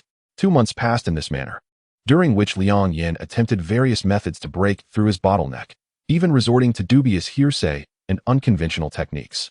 Yet, his innate talent felt like an invisible shackle, preventing him from making any breakthrough. One afternoon, after completing his duties as a formation apprentice, Liang Yan unexpectedly chose not to visit the library. Instead, he wandered aimlessly through the valley. After countless failed attempts to advance his cultivation, he found himself unknowingly plagued by a mental barrier, feeling that the path of the universe was devoid of compassion. No matter how hard one strives, it is ultimately futile against the predetermined course of fate. Lost in thought, Liang Yan meandered into a bamboo grove, wandering without direction, unaware of his surroundings. Suddenly, he heard the sound of stones clashing deeper within the bamboo forest. Driven by curiosity, he followed the sound until he discovered 2 individuals standing there, one clad in green with white hair and a youthful complexion, and the other a gaunt, sallow-skinned middle-aged man. Between them lay a Go board marked with precisely 19 straight lines, resembling a game of Go. The young man in a green robe waved his hand, deftly carving a small section from a nearby bamboo pole, and after rubbing it, a spark ignited. He tossed it onto the checkered board on the ground. The small piece of bamboo was charred and settled on the board as a black piece. Meanwhile, the tall, slender middle-aged man lifted a stone from the ground, and after a similar motion, he cast it onto the board, transforming it into a translucent, lustrous white piece. At that moment, the board was already filled with black and white, indicating that the game had reached a fever pitch. Both players pondered for a long while before finally placing their next move. Liang Yan, feeling idle, began to watch the game unfold. In his youth, he had been clever and quick-witted, having learned chess from a teacher at the local chess academy, and within 2 years, he had soundly defeated his instructor. However, being young and playful, he lacked perseverance, often abandoning his pursuits midway. Eventually, he found other amusements and forgot about chess. As he observed the board, he found each move made by the two players utterly incomprehensible, completely overturning his previous understanding, leaving him increasingly bewildered. Liang Yan, proud by nature, never considered the possibility that these two were far superior in skill. Instead, he believed them to be mere novices, haphazardly playing without any serious intent. Furrowing his brow, he finally couldn't restrain himself and remarked, "That move by the white piece is a mistake. It will allow the black piece to wreak havoc." As soon as he spoke, he felt it inappropriate. A true gentleman should remain silent while observing a game. Although he didn't consider himself a gentleman, he believed he shouldn't disrupt their enjoyment of the game. Nervously, he glanced at the two players, only to find them still furrowed in concentration, fixated on the board, seemingly oblivious to his words. Could they be deaf? Liang Yan thought to himself. Well, it's fine. Since they didn't hear me, I shall disregard my own comment. Just as he felt relieved, a voice suddenly chimed in. You crack me up? Who's this country bumpkin pretending to understand? The voice was melodious and belonged to a young woman. Liang Yan turned to see a girl in white standing not far behind him, her figure graceful, her skin fairer than snow. Her face, with finely sculpted features, resembled an exquisite treasure. Although she smiled warmly at him, Liang Yan could discern an unmistakable hint of mockery in her expression. Why does that voice sound so familiar? Liang Yan pondered, suddenly recalling something. Of course, it's her. This girl was none other than the masked woman who had interrupted the auction and snatched away his barrier-breaking pill. She seemed to recognize him as well and said with a smile, "So it's you, the poor lad who foolishly contested with me for the barrier-breaking pill that night." Since their first encounter, she had called him a country bumpkin and a poor lad. Even if he were molded from clay, it would ignite a spark of anger within him. He couldn't help but retort, "I thought who it was. Turns out it's just a village girl. Even a rustic girl like you seeks to feign sophistication by watching a game of chess?" "You," the girl exclaimed, a flush creeping onto her cheeks. However, her surprise quickly faded, and she resumed her playful demeanor, saying, "What's this? Are you upset by my words? Do you even know who those two are? You, with your meager chess skills, dare to flaunt your knowledge here? Oh, do enlighten me about who they are," Liang Yan replied, intrigued. "Listen well. Those two are my sect's inner disciples. The first-ranked senior brother, Lei Hao, and the third-ranked senior brother, Su Xian. Inner disciples." Liang Yan felt a jolt of surprise and couldn't help but glance at the two. They remained engrossed in the game, seemingly unaware of the exchange happening nearby. "No need to look. Senior brother Lei and senior brother Su have already entered the phase of deep contemplation in their game and will not notice you," she remarked, exposing his thoughts, causing Liang Yan to blush profusely. Yet, he resolved to maintain his composure, thinking, even inner disciples make mistakes, after all. Isn't chess about the players being muddled while the observer sees clearly? The girl, upon hearing this, couldn't help but chuckle, holding her stomach as she laughed. "The observer you speak of refers to you, the novice." Liang Yan's face turned ashen from her laughter, and he retorted, "You know nothing. How dare you label me a novice?" The white-clad girl finally managed to contain her laughter and continued, "All right, since you claim I know nothing, how about we wager a game of Go?" Liang Yan was taken aback, surprised by her challenge. Yet, matters of pride compelled him not to back down, as he boldly replied, "Let's play. But first, what shall be the stakes? If you win, I shall accept that barrier-breaking pill from you. But if I win, you must respectfully bow 3 times and call me elder sister thrice." "No way," Liang Yan rejected without hesitation, as it concerned his family's dignity. "You." The girl was caught off guard by his firm refusal. However, her eyes darted, and she smiled sweetly. "We can change the stakes. I heard from Uncle Lin that you have some knowledge of formations. Teach me a few. And we can make the wager that you must respectfully call me elder sister 3 times. Deal." Liang Yan agreed without hesitation, having resolved to settle both old and new grievances on the chessboard. Chapter 21. The game of chess. The girl in white led Liang Yan to another corner of the bamboo grove, where, as if by magic, she produced a white jade chessboard from her storage bag and set it on a large stone. She also brought out 2 boxes of pieces, one black and one white. After determining the colors, the girl took black and played first, while Liang Yan took white and played second. The girl delicately pinched a black piece between her slender fingers and, with a sharp sound, placed it at the center of the board. The center. Liang Yan narrowed his eyes, feeling a surge of anger rising within him. In chess, the order is to secure the corners first, then the sides, and finally develop towards the center. To place the first piece at the center is a sign of disrespect towards the opponent, implying that she believes her skills far surpass his and shows contempt for Liang Yan. Suppressing his anger, Liang Yan thought, let her be arrogant for now. Soon she will see. With that, he swiftly took a white piece from the box and placed it on the board, with the girl quickly following suit. The two engaged in a spirited exchange of moves in the bamboo grove. Time flew by, and before long, dusk fell. At this moment, Liang Yan's lips were pressed tightly together, and sweat trickled down his forehead. He had once been confident in his chess abilities, yet as the game progressed, he became increasingly alarmed, feeling as though he were cornered. In contrast, the girl in white maintained a leisurely demeanor, occasionally humming a tune. After what felt like an eternity, Liang Yan finally made another move. The girl cast a quick glance and immediately placed her piece on the board. As she did, Liang Yan looked up and saw that the black pieces had established a dominant position, while his white pieces were scattered, resembling a defeated army. With a resigned sigh, he conceded defeat. The girl in white giggled, adopting an air of superiority. Your skills are passable. I had to exert about 30% of my strength to contend with you. There's much for you to learn, she added, but a deal is a deal. You must now respectfully call me elder sister 3 times. Emphasizing the words respectfully call with added emphasis. Liang Yan, feeling helpless, remembered his earlier words and realized he had to accept the outcome. He clasped his hands together and bowed deeply, respectfully calling her elder sister 3 times. The girl in white squinted her eyes, wearing an expression of utmost enjoyment as she patted Liang Yan's shoulder and spoke in a low voice. Junior brother, your aptitude is decent. However, the art of chess demands diligent study and practice. If you persevere, you may yet rise to prominence in the future. Liang Yan noted that she was merely around his age, perhaps 13 or 14, yet she adopted an air of seniority, offering him guidance, which struck him as somewhat ridiculous.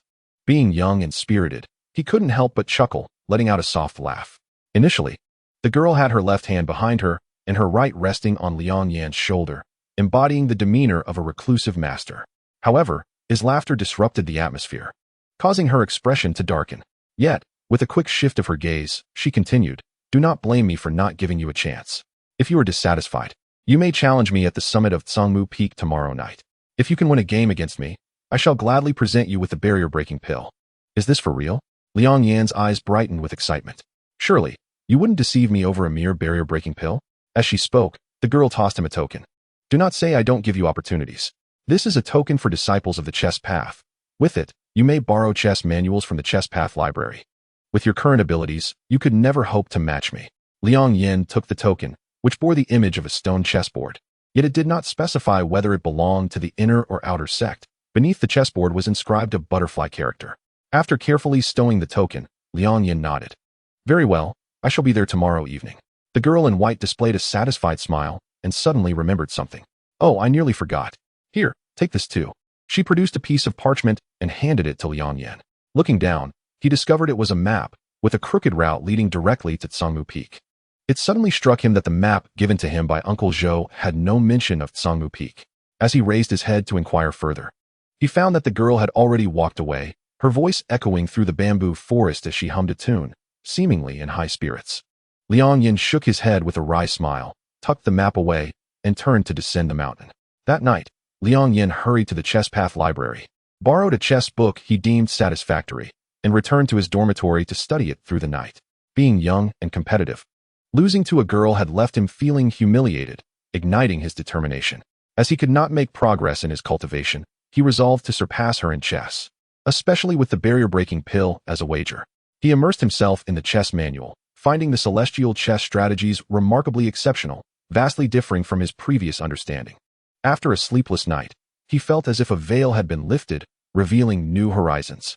The following evening, he followed the map to Tsangmu Peak.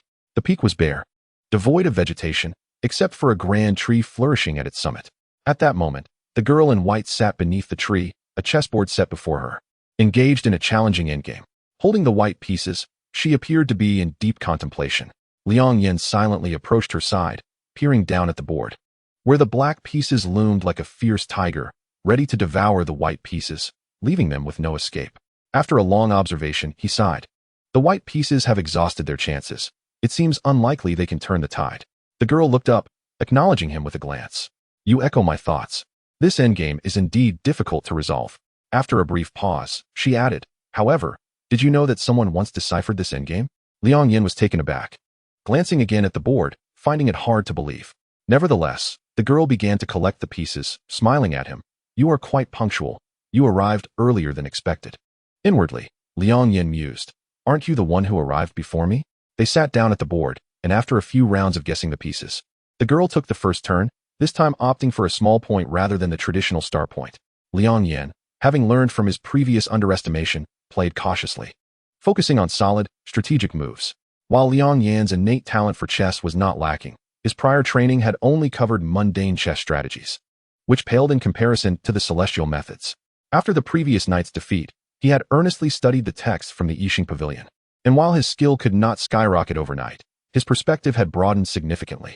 Many of the tactics he had not understood before began to reveal themselves, allowing him to discern some subtle shifts in the girl's strategies, narrowly avoiding disaster.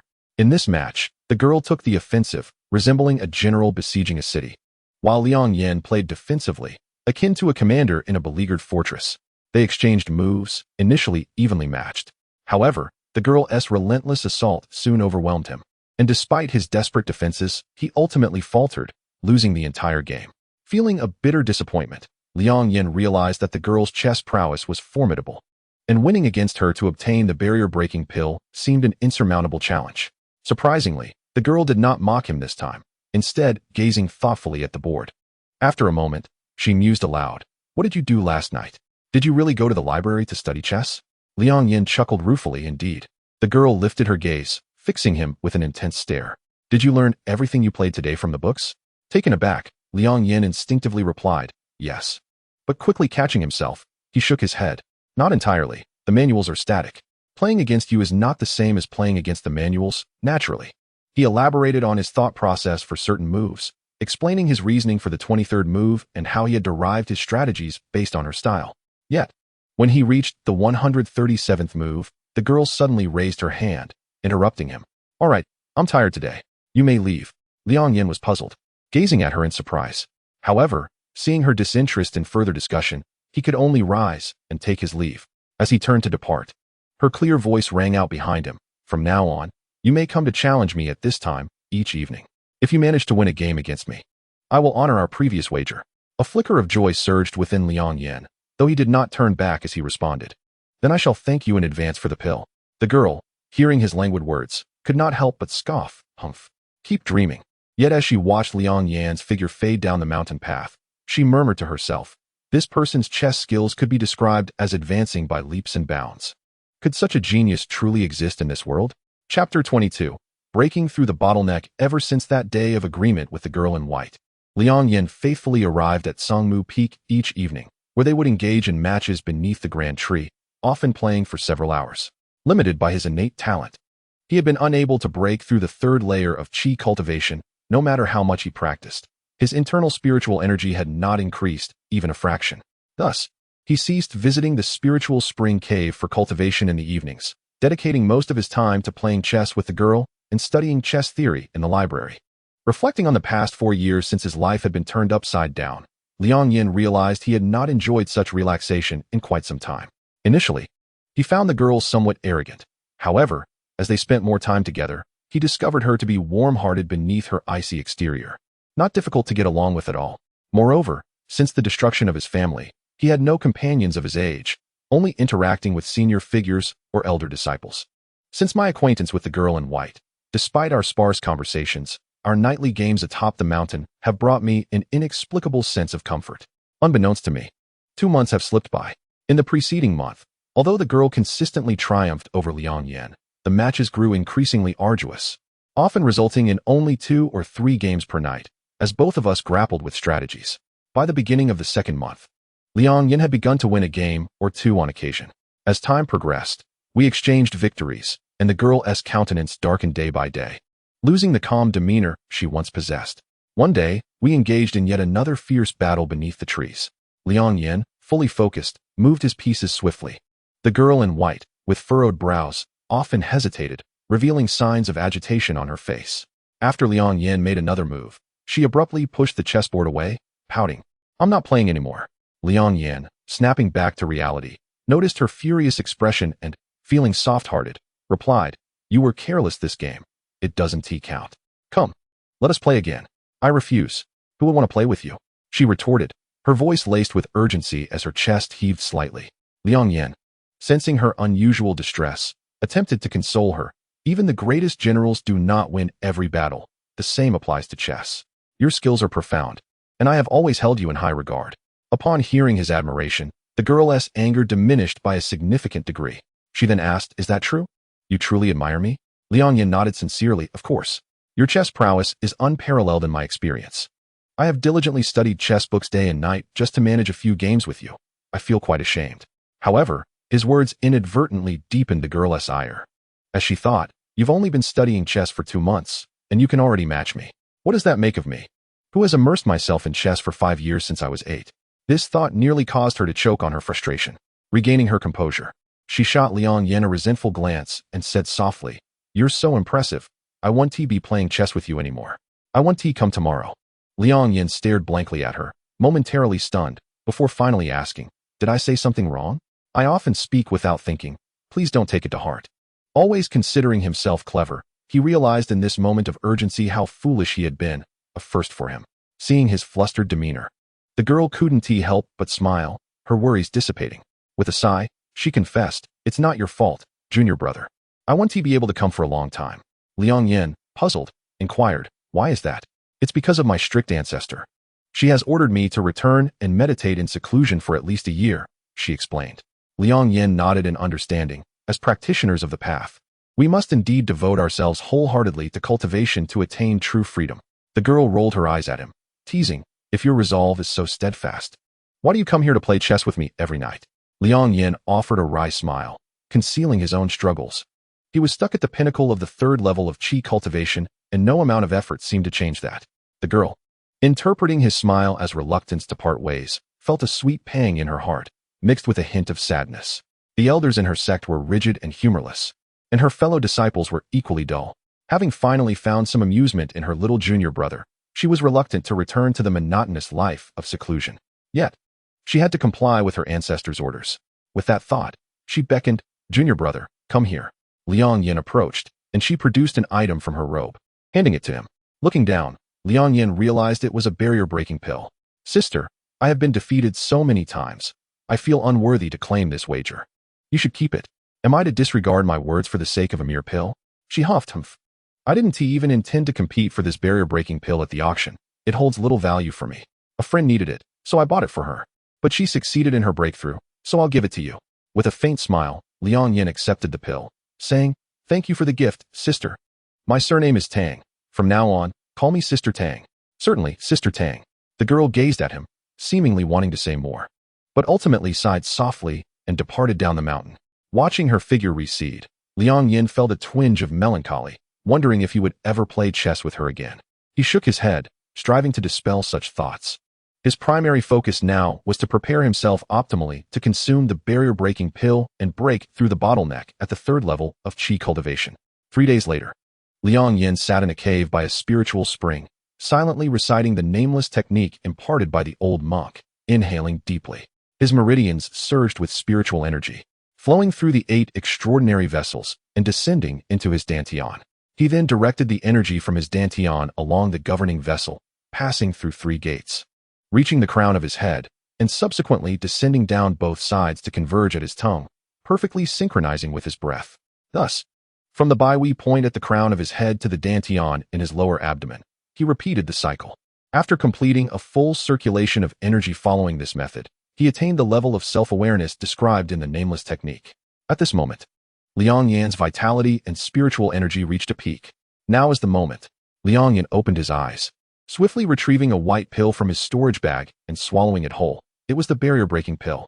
As the pill entered his body, a refreshing sensation spread throughout him, alleviating the heat that had previously consumed him. His mind became clearer. Joy surged within him as he began to refine the pill with all his might, aiming to break through the 3rd level of qi cultivation. Time passed slowly. Liang Yan's eyes remained shut, his brows furrowed. Inside him, his spiritual energy surged like a long-dormant golden dragon, its head raised, yearning to break free. Yet, an invisible shackle loomed above, pressing down like a mountain. The golden dragon roared defiantly, suddenly unleashing a powerful surge towards the bottleneck. With a thunderous crash, the dragon trembled, its body shimmering with golden light before it shattered into countless golden rays, scattering back into the various meridians. With a gasp, Liang Yan coughed up a mouthful of bright red blood, his vitality plummeting, and his expression grew weary. Leaning against the cave wall, he gasped for breath. Disbelief etched across his face. I possess the old monk's secret technique, the rare resource of the spiritual spring, and the aid of the barrier-breaking pill.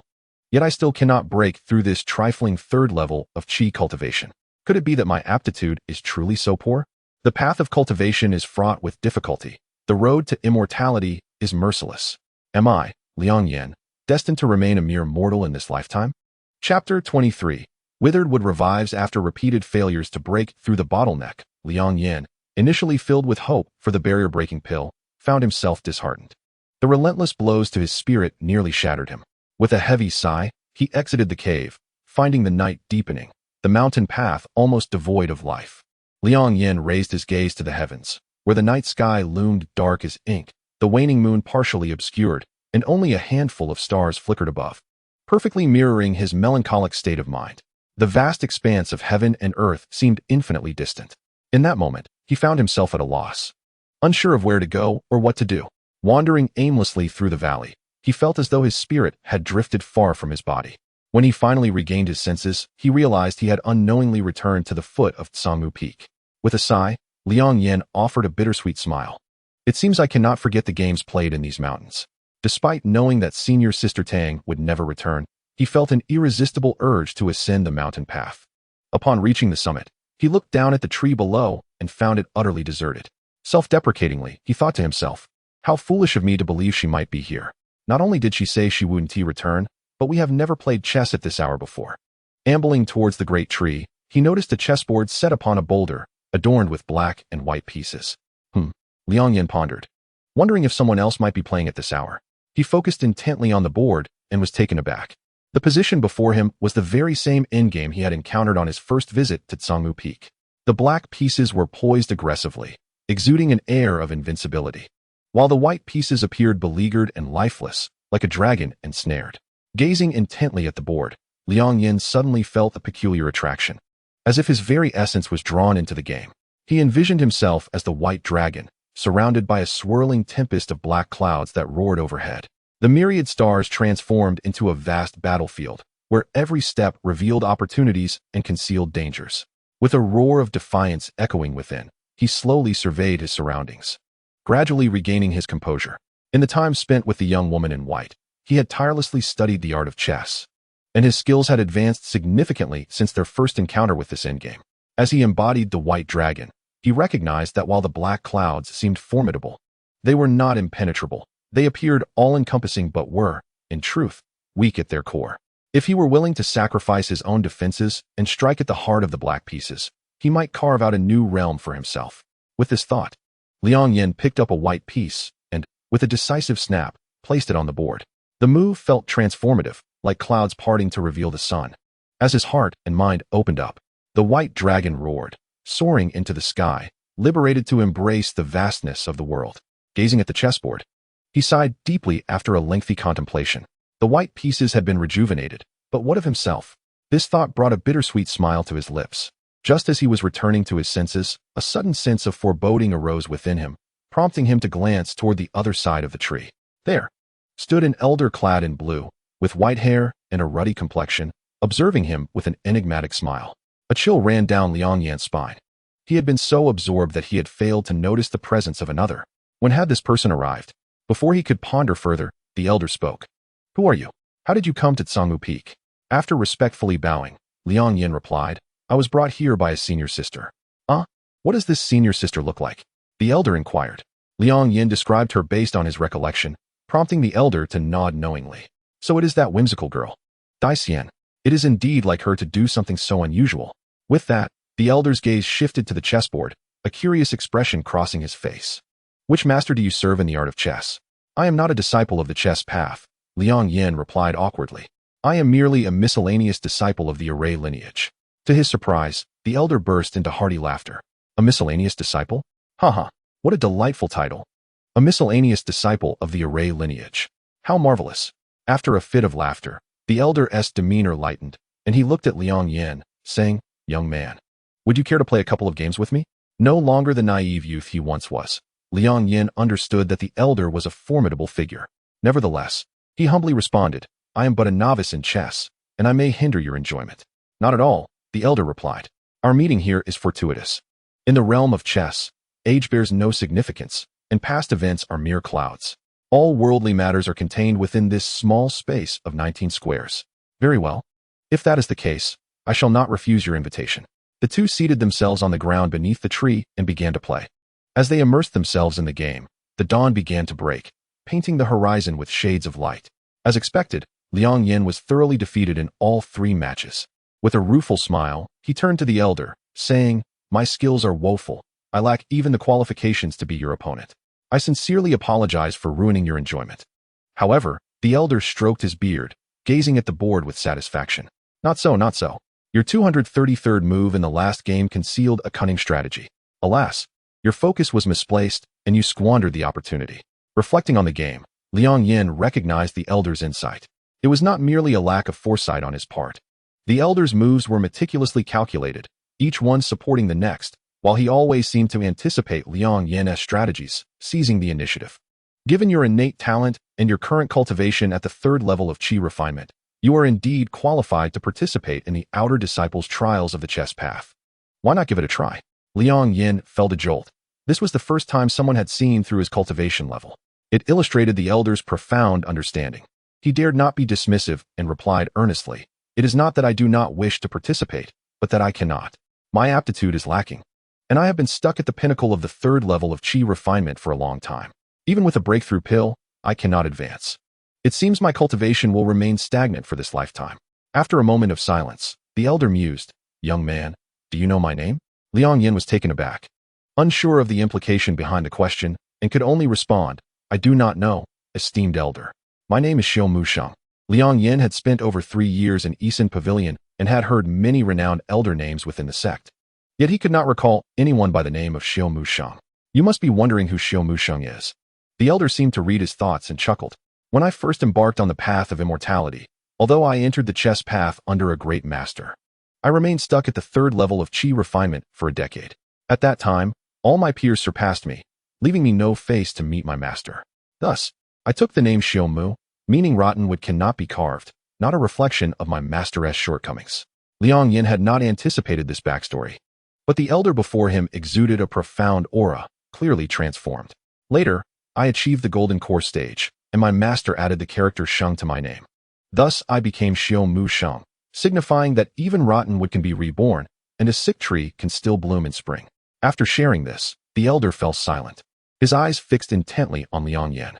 Taking a deep breath, Liang Yan felt as though a heavy fog had lifted from his mind, and he rose slightly to bow to the elder. Thank you for your guidance, esteemed elder. Xiao Musheng smiled and waved his hand dismissively. I have merely shared a story with you. The path of cultivation is one you must walk on your own, especially when it comes to breaking through bottlenecks. One must take each step steadily, otherwise, your foundation may become unstable, leading to potential calamities.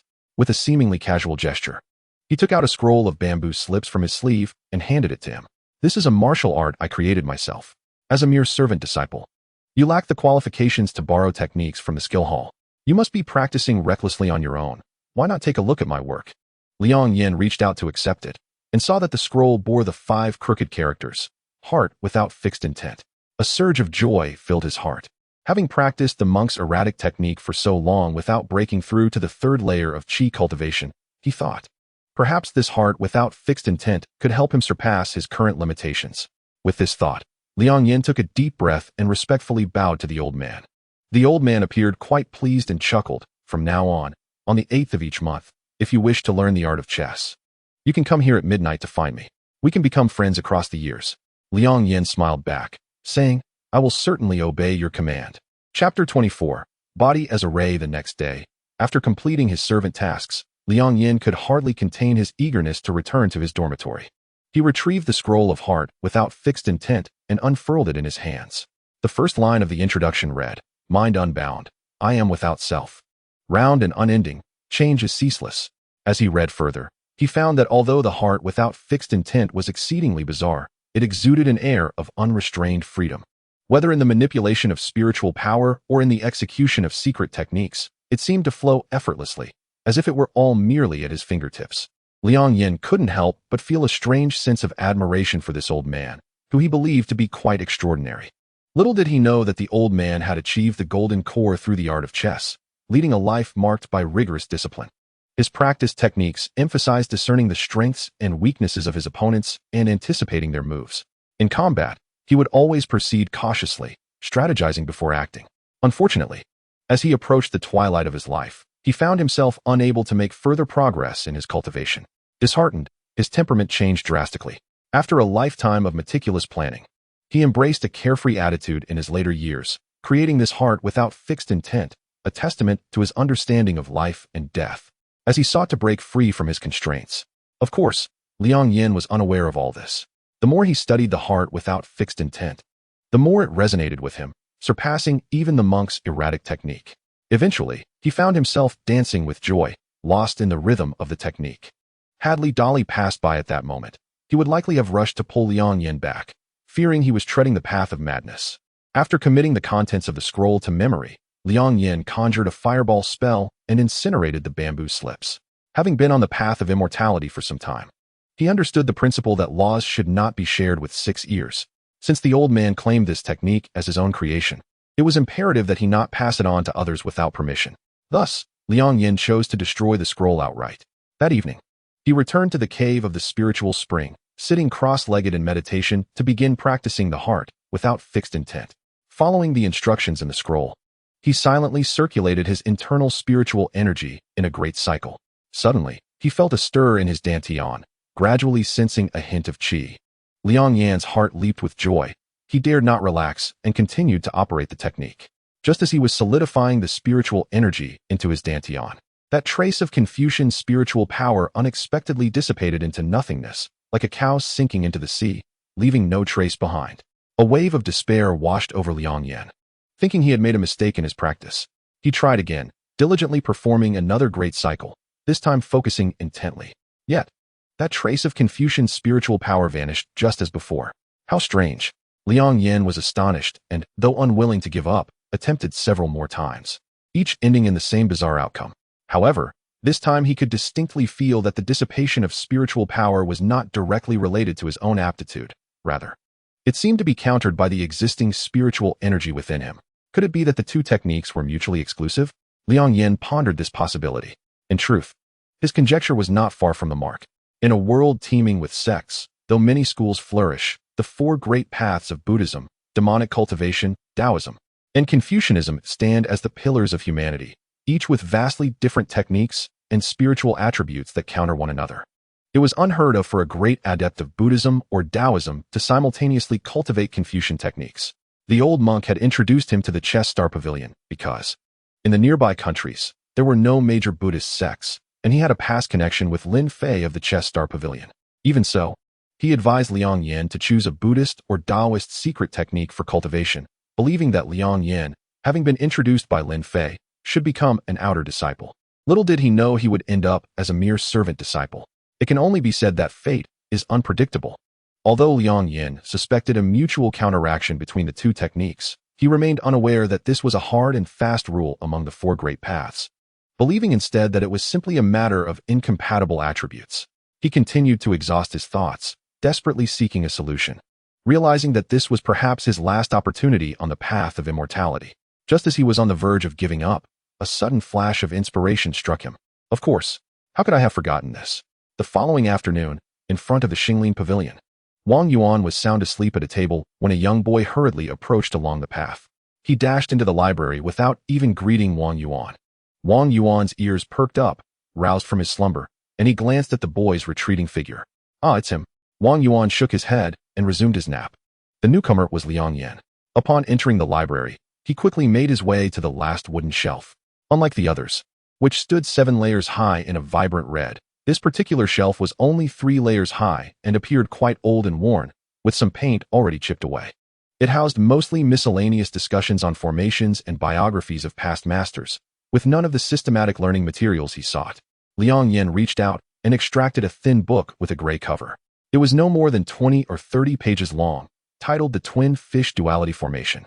As he flipped through the pages, he stood still, engrossed in reading. This book focused solely on a single formation, and the scrawled handwriting was often unclear. suggesting that the author himself might not have fully grasped the principles behind the formation. The most crucial aspect was that the twin fish duality formation seemed to have only one function: the harmonious blending of yin and yang, fostering mutual coexistence. Although Liang Yan had glanced at it before, he had never paid it much mind. However, with his current thoughts, he turned back to realize that these formation patterns and devices were not merely for arranging a grand formation, but closely resembled the meridians and acupoints of the human body. The more he studied, the more plausible it seemed that many of the obscure operations described in the book were actually guiding one on how to circulate energy and gather spiritual power. Could it truly be possible to use the body as a formation? Liang Yan murmured to himself. Yet, the book still contained numerous ambiguous passages, as if the author had many unresolved questions.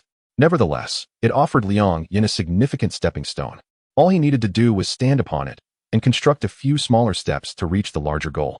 The more he contemplated, the more excited he became. He immediately sat down on the ground, beginning to calculate and deduce the implications. In the following days, Liang Yan worked tirelessly, seated on the floor of the library, scribbling and sketching, neglecting even his morning servant duties. Wang Yuan, though filled with dissatisfaction, hesitated to act, unsure of the nature of Liang Yan's relationship with Zhuobu Fan. On that very day, a disciple in a blue Confucian robe approached the library. Although most formation disciples spent their time in the skill hall, occasionally someone would come to the library to borrow books. The outer disciple, Li Feng, had come to inquire about a specific formation. He greeted Wang Yuan and stepped into the library. After passing several wooden shelves, he suddenly noticed a youth seated on the ground, clad in gray linen. With his back turned, one hand busily writing and sketching on the floor.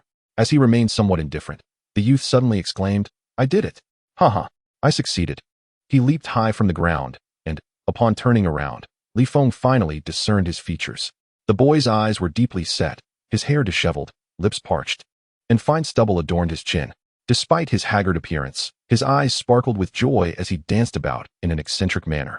Could this person be mad? Li Feng pondered, just as the youth dashed toward him with remarkable speed. Before he could react, the boy had embraced him tightly, exclaiming, "I did it! I succeeded!" Haha! Li Feng's anger flared.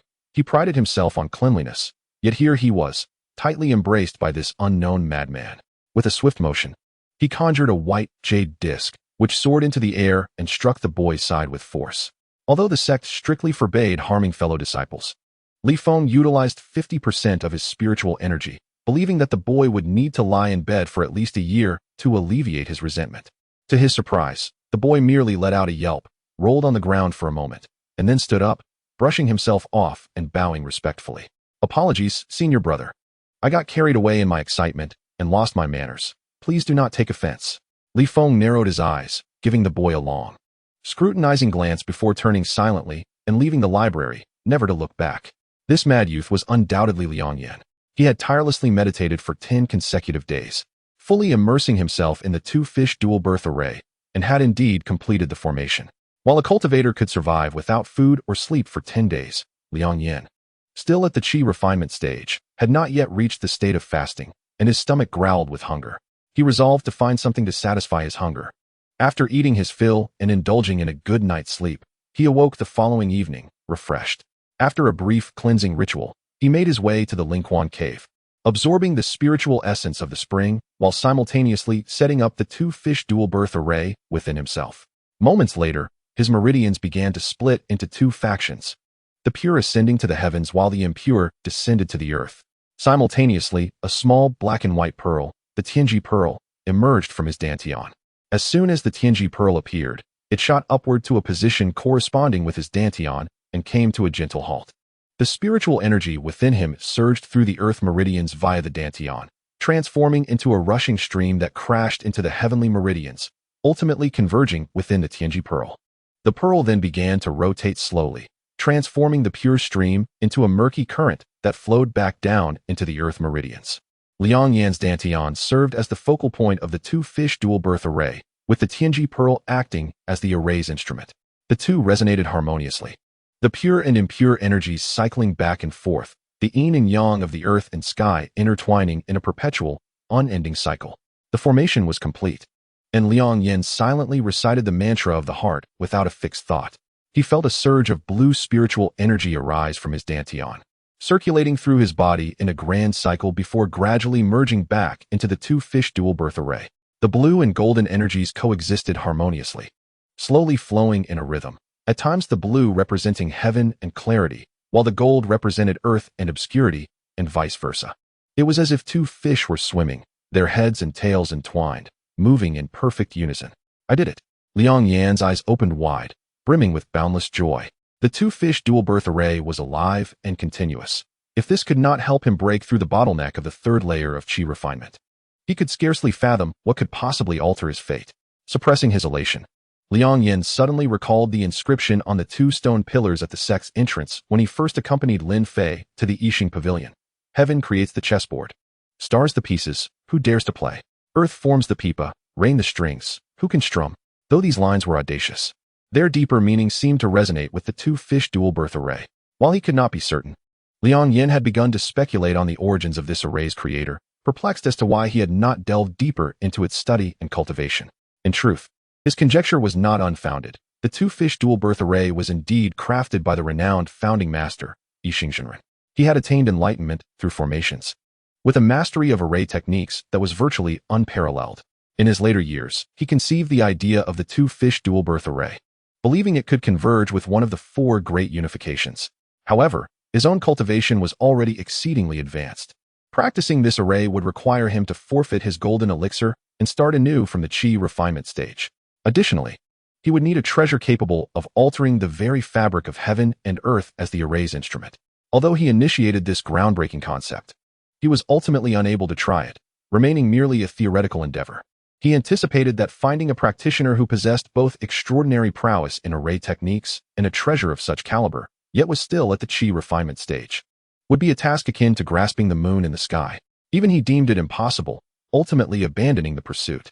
Nevertheless, his ambition was bold and unyielding, unwilling to fade into the annals of history. Thus, he penned a tome and inscribed 2 lines of couplets on the stone pillars at the sect's entrance, alluding to the dual fish of heaven and earth, challenging anyone to employ them. Thus, a master of array techniques, with towering cultivation and a gifted youth, merely at the threshold of qi refinement, bridged the gap of millennia to complete this transmission of knowledge. Meanwhile, within the entire Yixing Pavilion, bustling with activity, none were the wiser. Chapter 25. A sudden surge. On a night 2 months later, Liang Yan sat cross-legged within the Lingquan cave, his internal spiritual energy surging with fervor. His aura was thick and rich, subtly radiating a blend of blue and gold light. Suddenly, a deep rumble resonated within him, and the surrounding airflow began to shift, as if an invisible vortex had formed, drawing all the spiritual energy from the cave into him. Sun, Qian, and Li were startled by this phenomenon and hastily halted their cultivation, casting uncertain glances toward Liang Yan. With his eyes tightly closed, Liang Yan remained oblivious to the chaos around him, allowing the spiritual energy to flow into him freely. The previously tranquil Lingquan cave was suddenly swept up in a fierce gale, which intensified with time, ultimately forming a terrifying whirlwind. Sun, Qian, and Li looked on in awe, witnessing the eye of the tornado centered precisely where Liang Yan sat. Yet, he remained as serene and undisturbed as a monk in meditation, completely unaware of the peril surrounding him. Though Sun, Qian, and Li attempted to call out in warning, their voices were swallowed by the howling wind, failing to reach him. Just as anxiety gripped their hearts, a brilliant golden light erupted from Liang Yan, momentarily blinding Sun, Qian, and Li, causing him to shut his eyes tightly to maintain clarity of mind. The golden light flickered around Liang Yan, imbued with an air of solemnity, reminiscent of a fierce and righteous Buddha. However, amidst this majestic spectacle, a stream of blue light danced beneath the golden brilliance. This blue light, though insignificant in comparison to the vast expanse of gold, appeared playful and free, gracefully weaving through the golden glow without any sense of discord. Yet, Sun, Qian, and Li were unable to witness these wonders. Captivated by the golden radiance, their spirits trembled. They had long since closed off their senses, oblivious to the surrounding world. Fortunately, they were not left in suspense for too long.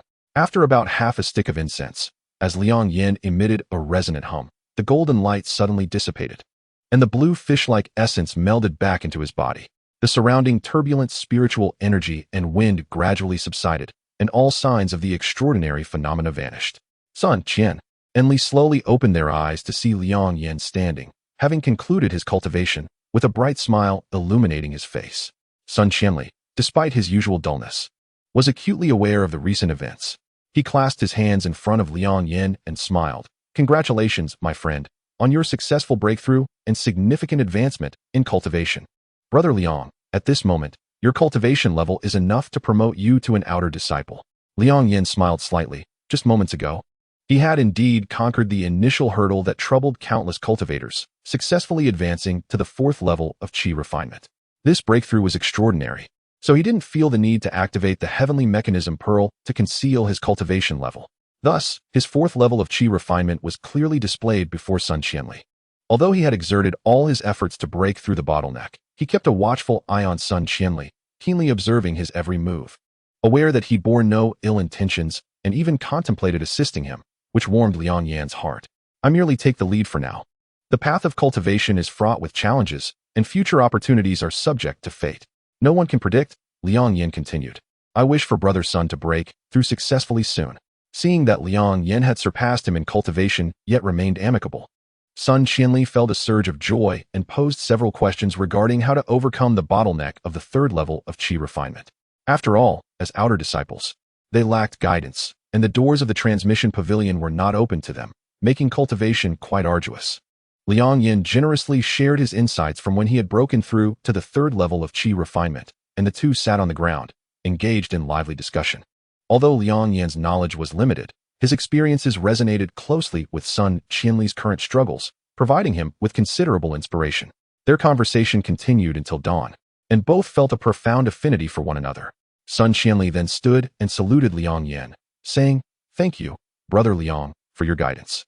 I have no way to repay you, but please accept this jade ring as a token of my gratitude. Liang Yan accepted the ring, noting that it was merely an ordinary antique with no trace of spiritual energy. While it appeared quite precious, he had never been one to covet material possessions, so he politely declined, saying, Brother Sun, you are too kind. It was just a few casual remarks. I could not have been of much assistance. However, Sun Qianli shook his head vigorously, saying, My gift to you is not simply a gesture of thanks. I may lack in other areas, but I believe my discernment is not to be underestimated. Brother Liang, you are destined for greatness, and today, I consider this an early investment. He then added mysteriously, Do not underestimate this jade ring. While it may seem trivial today, it may one day be worth a fortune. Oh, Liang Yan took the jade ring and toyed with it in his palm. After a moment's contemplation, he decided to accept it, responding, In that case, I shall graciously accept it. Thank you.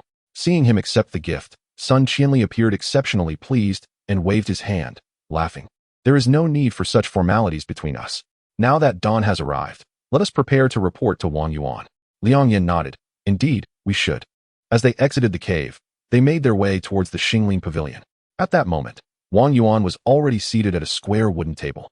Upon catching sight of them, his brow furrowed slightly, as if sensing something different about Liang Yan. Although he still appeared to be at the 1st level of qi refinement, his demeanor had undeniably changed. He cleared his throat and addressed Liang Yan. While you are a friend of Brother Zhuobufan, you must still be mindful of your impact. You've been absent multiple times recently, and this morning you failed to report on time. If word gets out, it puts me in a difficult position. Liang Yan felt a bit awkward. With the 6-year mark approaching, he certainly did not wish to create any issues at this time. Thank you for the reminder, Brother Wang. I will be more diligent in the future. Wang Yuan nodded in satisfaction and then cast a stern glance at Sun Qianli. What are you standing around for? Hurry up and get to work. Sun Qianli and Liang Yan exchanged wry smiles, each heading off to their respective tasks. From that day forth, Liang Yan's life returned to its previous rhythm, working during the mornings, studying array formations in the afternoons, and cultivating in the Spirit Spring Cave at night. He would also assist Zhuobufan in alchemy once a month and spend a night playing chess at Sangmu Peak with Xiuxi. Time passed unnoticed in the mountains, seasons changed, and a year slipped by. One evening, Liang Yan sat cross-legged in his dormitory, his internal aura deep and profound. If a powerful cultivator at the core formation stage were present, they would see through the concealment of the heavenly mechanism pearl and recognize that he had already ascended to the 5th level of qi refinement. Since comprehending the twin fish array, Liang Yan had focused on mastering Xiuxi's heart of indifference technique. The substantial Buddhist spiritual energy within him had not become an obstacle. Rather, it propelled the practice of his heart of indifference technique as the array operated. In the subsequent year, His cultivation progressed like a rampaging tiger or a river breaking its banks, soaring from the 4th to the 5th level of qi refinement in just 1 year, truly a remarkable advancement. However, upon reaching the 5th level of qi refinement, this rapid progression came to an abrupt halt, reverting to the previous pace of cultivation. Nevertheless, he not only elevated his cultivation but also learned numerous secret techniques from the heart of indifference, all of which were applicable in real combat. This was precisely what he needed at that moment. After all, he dared not casually use the old monk's unorthodox techniques in public. But the heart of indifference was passed down from his sect's predecessor, Xiushi, and he believed no one would question its use. Previously, he had abundant spiritual energy but lacked combat techniques, akin to a strong man without knowledge of any martial arts, a severe disadvantage in battle. Now, that issue had been entirely resolved. Just as he was in high spirits, an untimely voice echoed from outside the courtyard. "Where's that little brat Liang Yan? Get out here now."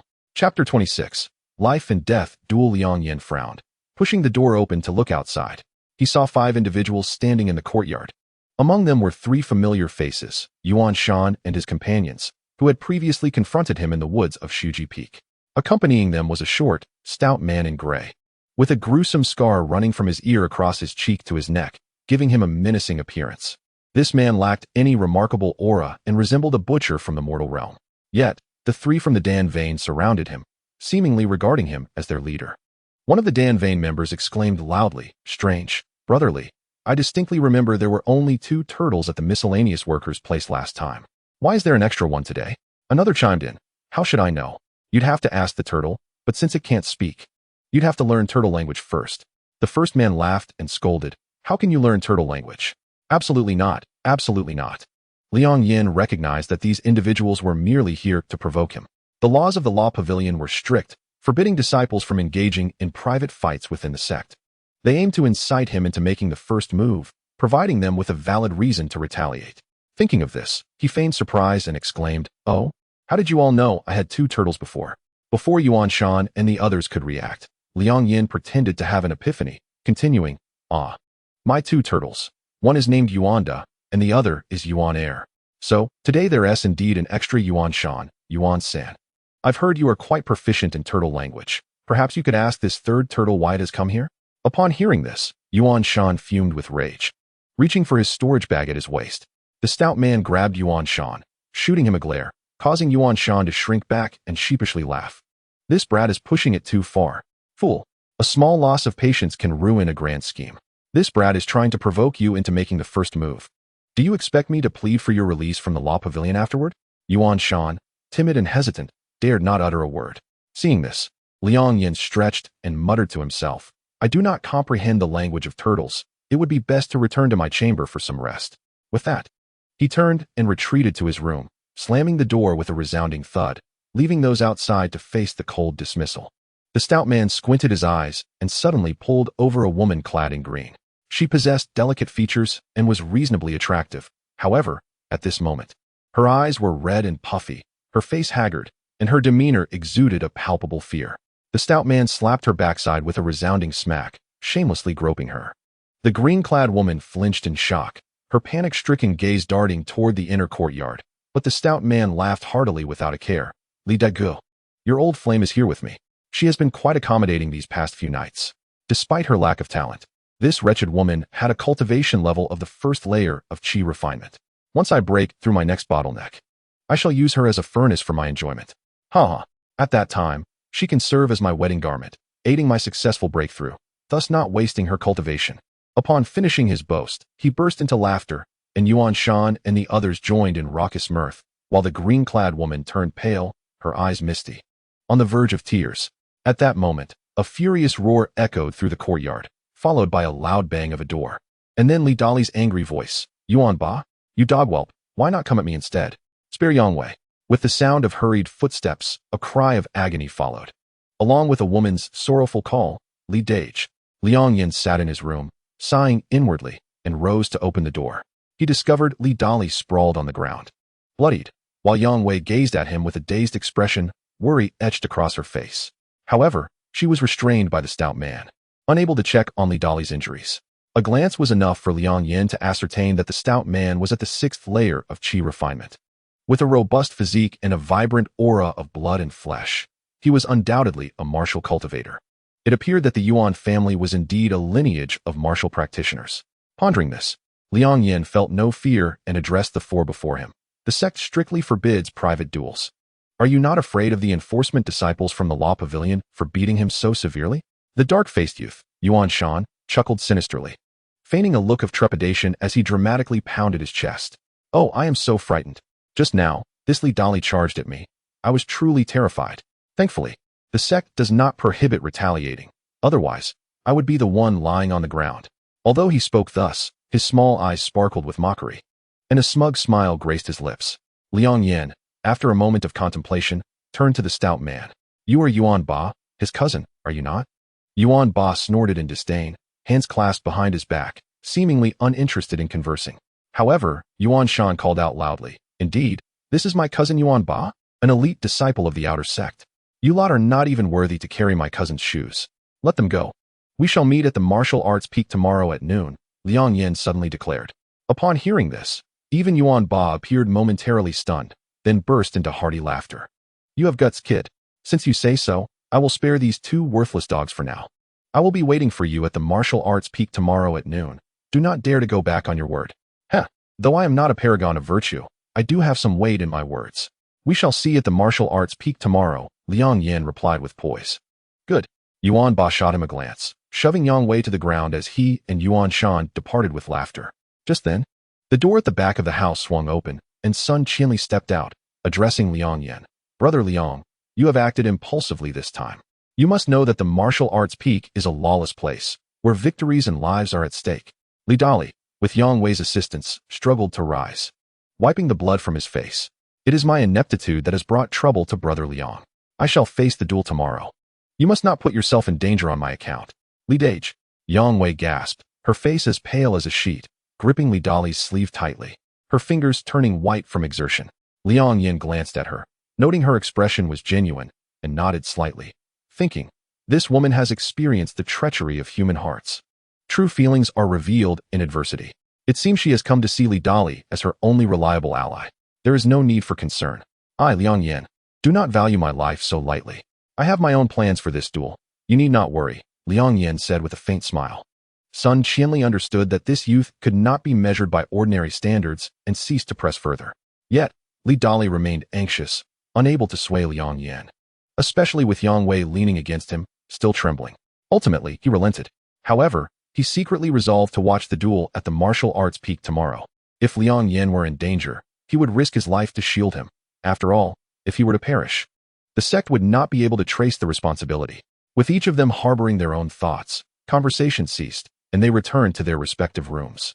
Liang Yan, however, felt no worry at all. After a hearty meal, he lay down on the bed and swiftly fell asleep. The next day at noon, Liang Yan arrived punctually at the top of the martial arts peak. He observed that a deep pit, several tens of meters square, had been excavated at the center. Its floor laid with a dark, sturdy material, clearly designed to withstand heavy impacts.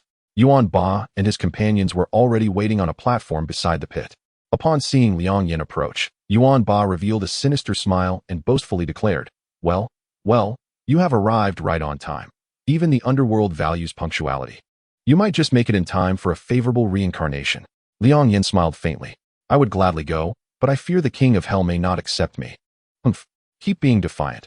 Come with me to have the witness senior brother sign the agreement.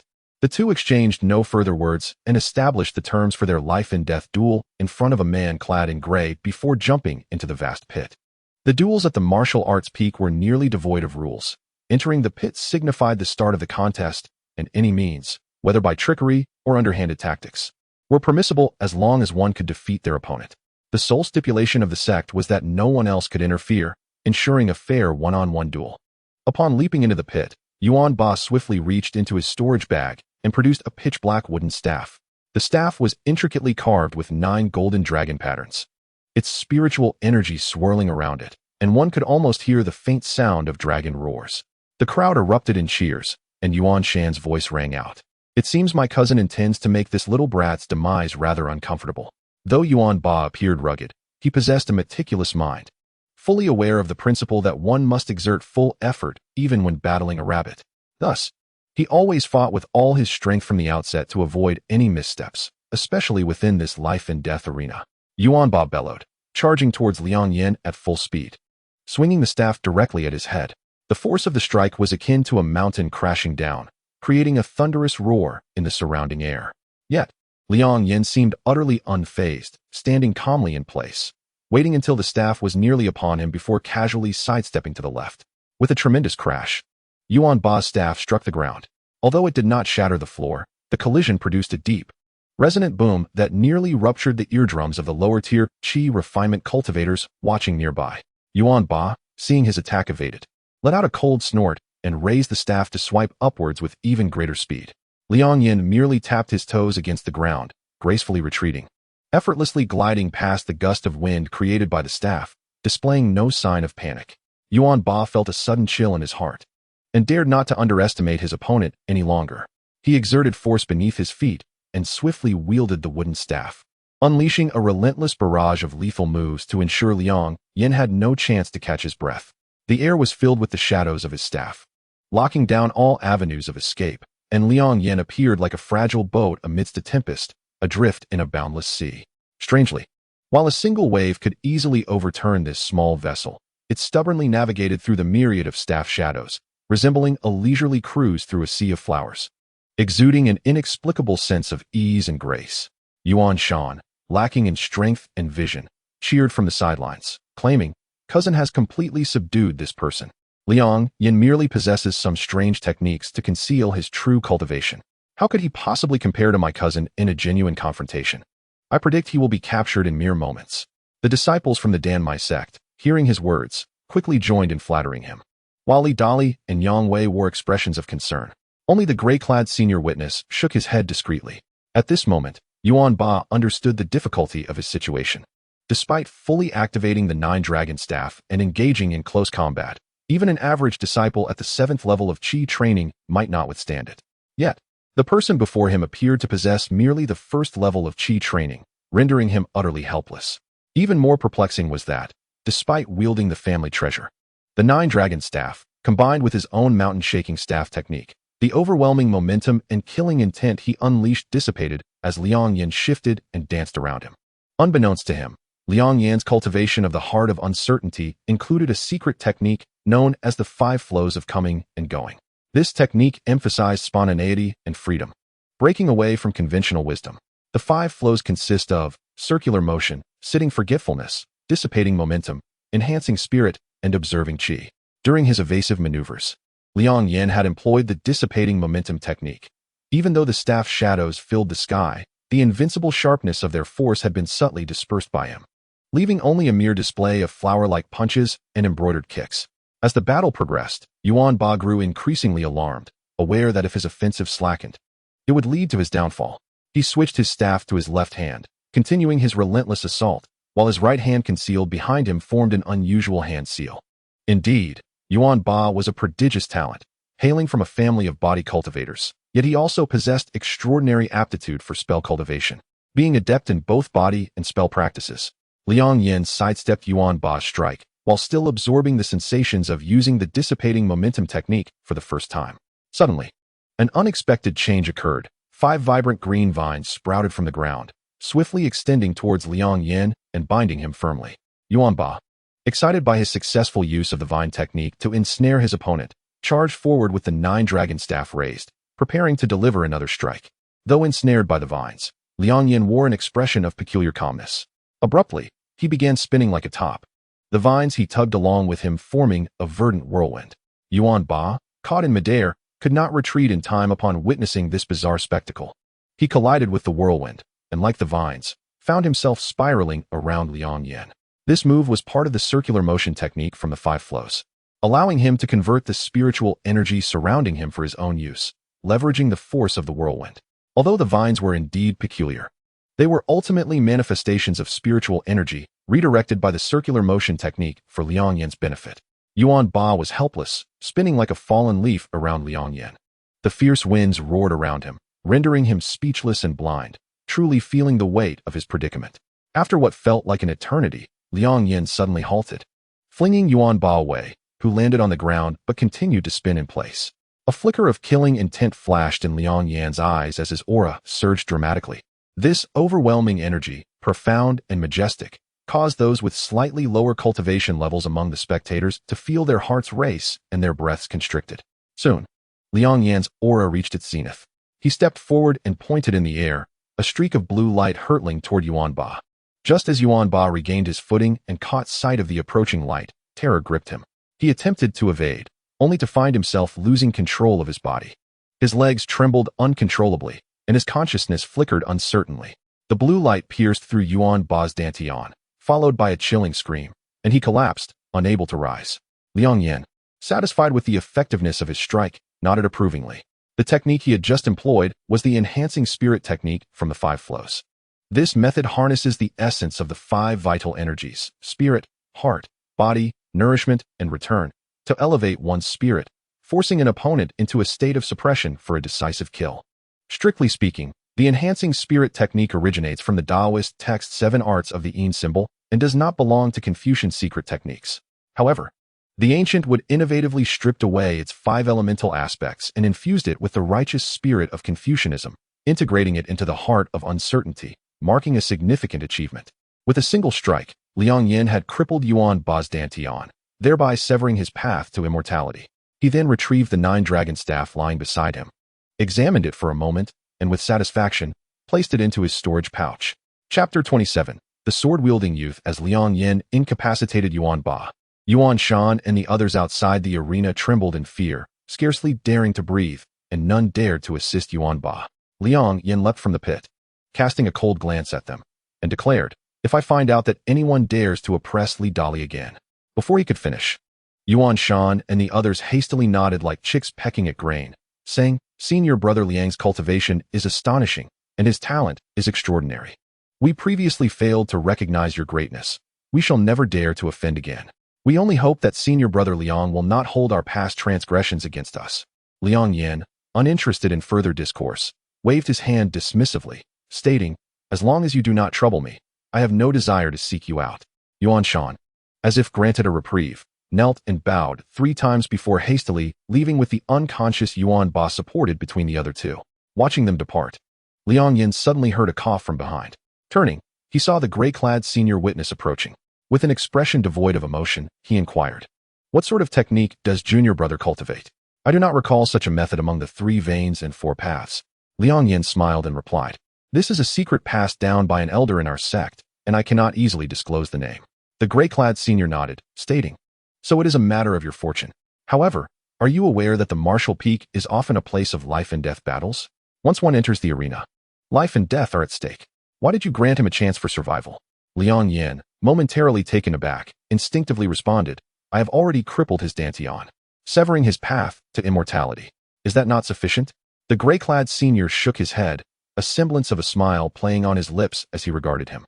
In the world of cultivation, countless secret techniques and spells exist, including numerous unorthodox paths. How can you be certain that there is no way for him to revive his dantian? Liang Yan paused, slightly taken aback, as the gray-clad senior continued. In the cultivation world, the weak are preyed upon by the strong, and mercy toward enemies is cruelty toward allies. Future calamities may arise from such kindness. With that, he said no more, collected the records of the life and death battle, and turned to descend the mountain, leaving Liang Yan standing there, lost in thought. At that moment, Li Dali and Yang Wei approached. Li Dali spoke respectfully, "I was unaware of senior brother Liang's remarkable cultivation. How foolish I was to address you as a brother. I feel truly ashamed." Liang Yan smiled slightly and replied, "Not at all. I genuinely consider you a friend, so why would I be concerned with such matters?" After listening to Li Dali, he pulled Yang Wei and performed a profound bow to Liang Yan, expressing their immense gratitude. As Yang Wei had only been able to escape her plight with Liang's assistance. "We are deeply appreciative, and should there be any requests in the future, we are at your service." Liang Yan did not step back, but calmly accepted their gesture, lifting Li Dali back to his feet and replying, "There is no need for such formalities, my brother. We remain comrades of the Array Pulse Auxiliary Division." Li Dali nodded, his eyes glistening with unshed tears. Though he was not adept with words, he would forever cherish this kindness in his heart. With that, he took Yang Wei's hand, and they descended the mountain together. Once the matter concerning Li Dali was settled, the tranquility of the Array Pulse Auxiliary Division was restored, and Liang Yan resumed his usual tasks of running errands, studying formations, cultivating, playing chess, and assisting senior brother Zhuo with alchemy. After reaching the 5th level of qi refinement, his cultivation speed slowed significantly, lacking the previous sense of rapid advancement, reverting to a more languid pace. Over the past few years, he had perused nearly all the major texts in the Array Pulse library, leaving only some obscure formation manuals unread, many of which bore dense annotations signed by the mad scholar. In the realm of chess, despite never having won a match against the aging Wood, he gradually began to discern several changes within the game, enabling him to hold his own to some extent. 2 months passed in such a manner, and one morning, while Liang Yan was carrying 10 bundles of spirit wood along the path in the apricot grove, he suddenly spotted a figure standing at a fork in the road. The person was dressed in white, with rosy lips and pearly teeth, her brows and eyes adorned like a painting, her flowing hair cascading casually behind her, resembling a figure from a picturesque realm. At that moment, she looked at Liang Yan with a beaming smile. Liang Yan's heart inexplicably skipped a beat, and he blurted out, "Sister Tang." "Haha, good boy, little junior brother." Liang Yan's face flushed. He thought to himself, "I am your junior brother, not your little brother. Why speak in such a manner?"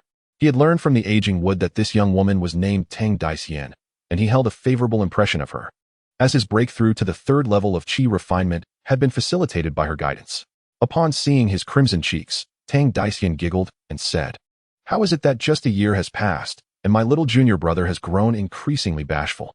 By the way, have you let your chess skills languish in my absence?" Liang Yan retorted, "That is easily remedied.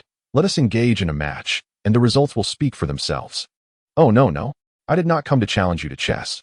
I have other matters to discuss." "Oh, is there something you require my assistance with?" he inquired, perplexed. "Assistance? You could say that, but it is also a tremendous opportunity for you. Pray tell, what grand opportunity do you speak of?" "You are aware that we outer disciples must descend the mountain for training every 3 years. This year is fortuitously my first excursion." Tang Daisyan paused before continuing. "And you, Liang Yan of the Array Pulse Auxiliary Division, have been honored with the role of my sword attendant on this journey." With a thud, the spirit Wood Liang was carrying tumbled to the ground, as he stared at her in disbelief, exclaiming, "Is this the grand opportunity you speak of?" Tang Daisyan rolled her eyes at him, chiding, "Isn't this a splendid opportunity? You are fortunate to accompany me and broaden your horizons, a chance that countless others would covet. Were it not for my dull-witted servant at the cave, I would not have sought you out." Liang Yan, somewhat irritated, replied, "Then you should go find your servant. I fear I may not be up to such an important task." "Oh, come now, good junior brother. You have at least reached the 1st level of qi refinement. Though your strength may be lacking, you can still lend me a hand," she continued, her voice taking on a sorrowful tone. "As it is my first mission, can you bear to leave me to face it alone? What if I fail and end up as a lost soul, lamenting my fate?" As she spoke, her eyes glistened with unshed tears, threatening to spill over. All right. Liang Yan waved his hand in surrender. "You have frightened me into submission. I shall assist you." "Haha, you said it yourself. I did not coerce you." Liang Yan glanced up to find Tang Daisyan with a mischievous glint in her eyes, a smile adorning her face. Completely dismissing her earlier display of sorrow, his heart sank slightly, realizing that he had fallen prey to her charm. However, the words had already escaped his lips, and it was too late to retract them. He could only grumble, "A man's word is his bond. I, Liang Yan, would never renege on my promise." "Marvelous. Truly. You are my excellent junior brother, my fine attendant." Tang Daisyan clapped her hands in delight, placing particular emphasis on the word attendant. Liang Yan rolled his eyes, deliberately changing the subject. "What task have you been assigned for this excursion?" Upon hearing this, Tang Daisyan's expression shifted to seriousness as she replied, "Our Yixing Pavilion is the foremost sect in the Zhao Kingdom. Many spirit mines within Zhao's borders are under our sect's jurisdiction, and we dispatch disciples to oversee them. However, for many smaller spirit mine branches, we cannot send cultivators, so we typically assign skilled practitioners from the secular world. One such small branch, located near Yongla Town, has suddenly lost contact with the sect over the past 2 years, failing to remit any spirit stones. My task is to investigate this matter." "Now I understand." Liang Yan nodded. Given that Tang Daisyan had reached the 5th level of qi refinement, handling such a secular task should pose little risk. Since he had inadvertently agreed, he might as well accompany her on this journey. Lost in thought, he suddenly saw Tang Daisyan grinning as she tossed him an object. Instinctively, he reached out to catch it, discovering it was a sword. The scabbard was adorned with a myriad of colorful gemstones, exuding an aura of opulence, while the hilt was intricately decorated with floral patterns, imbued with elegance. "Little junior brother, this is the 100 Flowers sword. Once we leave the sect, you shall be my sword attendant, Tang Daisian declared, making a playful face before cheerfully turning away, leaving Liang Yan standing alone, holding the exquisite sword. His expression one of exasperation. 7 days later, the Luling River, a renowned waterway in the Zhao Kingdom, flowed with crystal-clear waters, flanked by steep cliffs adorned with peculiar cypress trees, creating a scene of breathtaking beauty. Particularly, the Luling River remained tranquil throughout the year, with no waves disturbing its surface, making navigation feel like walking on solid ground, a remarkable sight indeed. At this moment, 2 wooden boats drifted gently along the river. One boat measured around 7 to 8 zhang in length and 3 zhang in width, its entrances concealed by violet curtains, embellished with various jewels that lent it an exquisite appearance. The other, considerably smaller, was merely about 2 zhang long and entirely black. Suddenly, a melodious sound of a guqin emanated from the elegant wooden boat, its notes flowing smoothly, sometimes tender and gentle, at other times softly singing, captivating all who heard it. After a while, the enchanting guqin melody was interrupted by a stirring sound of a bamboo flute from the smaller black boat, its notes vibrant and bold, filled with passion and intensity, the transitions sharp and jarring, as if expressing profound dissatisfaction with the world. The guqin music faltered under the flute's intrusion, and soon the vast river fell silent, leaving only the bamboo flute to fill the air. After approximately the time it takes to burn a stick of incense, a voice emerged from the wooden boat. Which friend is playing the flute? It is rather dull to be alone on the great river. Why not come aboard for a chat? The voice was melodious and pleasant, revealing no discernible emotion. Upon hearing this, the flute abruptly ceased, and the river fell silent. Then, a figure leaped from the black wooden boat, gliding effortlessly across the water's surface as if treading solid ground, swiftly reaching the elegant wooden vessel. With a gentle touch of his toes upon the river, he soared into the air, landing delicately on the deck of the wooden boat. A figure clad in a green robe approached, adorned with a dark belt from which hung a dragon-patterned sword. His countenance was quite handsome, yet unkempt, with stubble adorning his jaw and an air of unutterable desolation lingering in his eyes. Should a martial arts master be present, he would surely nod in silent acknowledgement, for this young man possessed extraordinary martial prowess, as evidenced by his recent display of exceptional lightness of foot. He traversed several miles upon the water, boarding a wooden boat with a calm demeanor, indicative of profound inner strength, marking him as a formidable figure in the realm of martial arts. The newcomer parted the wooden curtain of the cabin, casting a glance inside. There, upon a square table, rested a crimson-hued guqin, accompanied by a fragrant incense burner, the sandalwood smoke swirling like a dream. Seated behind the table was a young woman in white, her beauty striking, her eyes sparkling like stars. Behind her stood a youth clad in gray, appearing to be around 16 or 17, arms crossed over his chest, holding a luxurious sword. A faint smirk played on his lips, suggesting a reluctance to be present. The newcomer clasped his fists in a respectful greeting, saying, "I am Qinjuan. Might I inquire if the young lady has summoned me aboard?" The young woman glanced at him, her tone sharp. "Is there anyone here besides the two of us?" Chapter 28. The River Duel. Qinjuan chuckled. "It seems I have asked a redundant question." He stepped into the cabin and took a seat at the table. The young woman reached for an exquisite jade teapot, leading Qinjuan to believe she intended to serve him tea.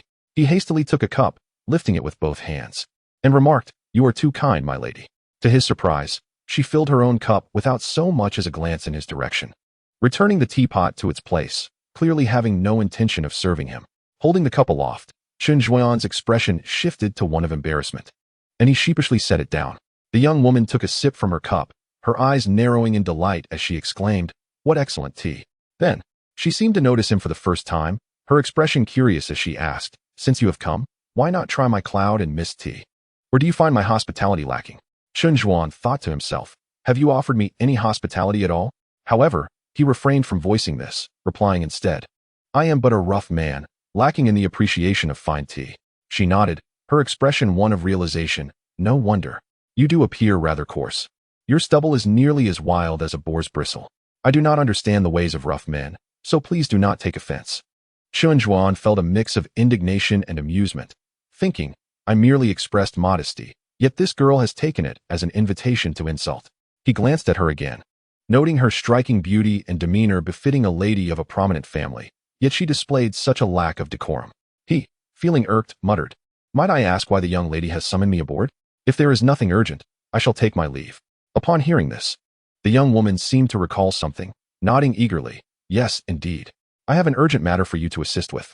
Oh. Chen Zhuan raised an eyebrow. Pray, elaborate. She pointed a delicate finger at the sword-bearing youth beside her, saying, It is he. The youth, suddenly singled out, wore a bewildered expression, while the young woman continued. My servant is dreadfully lazy, spending most of his day asleep, no matter how I call him.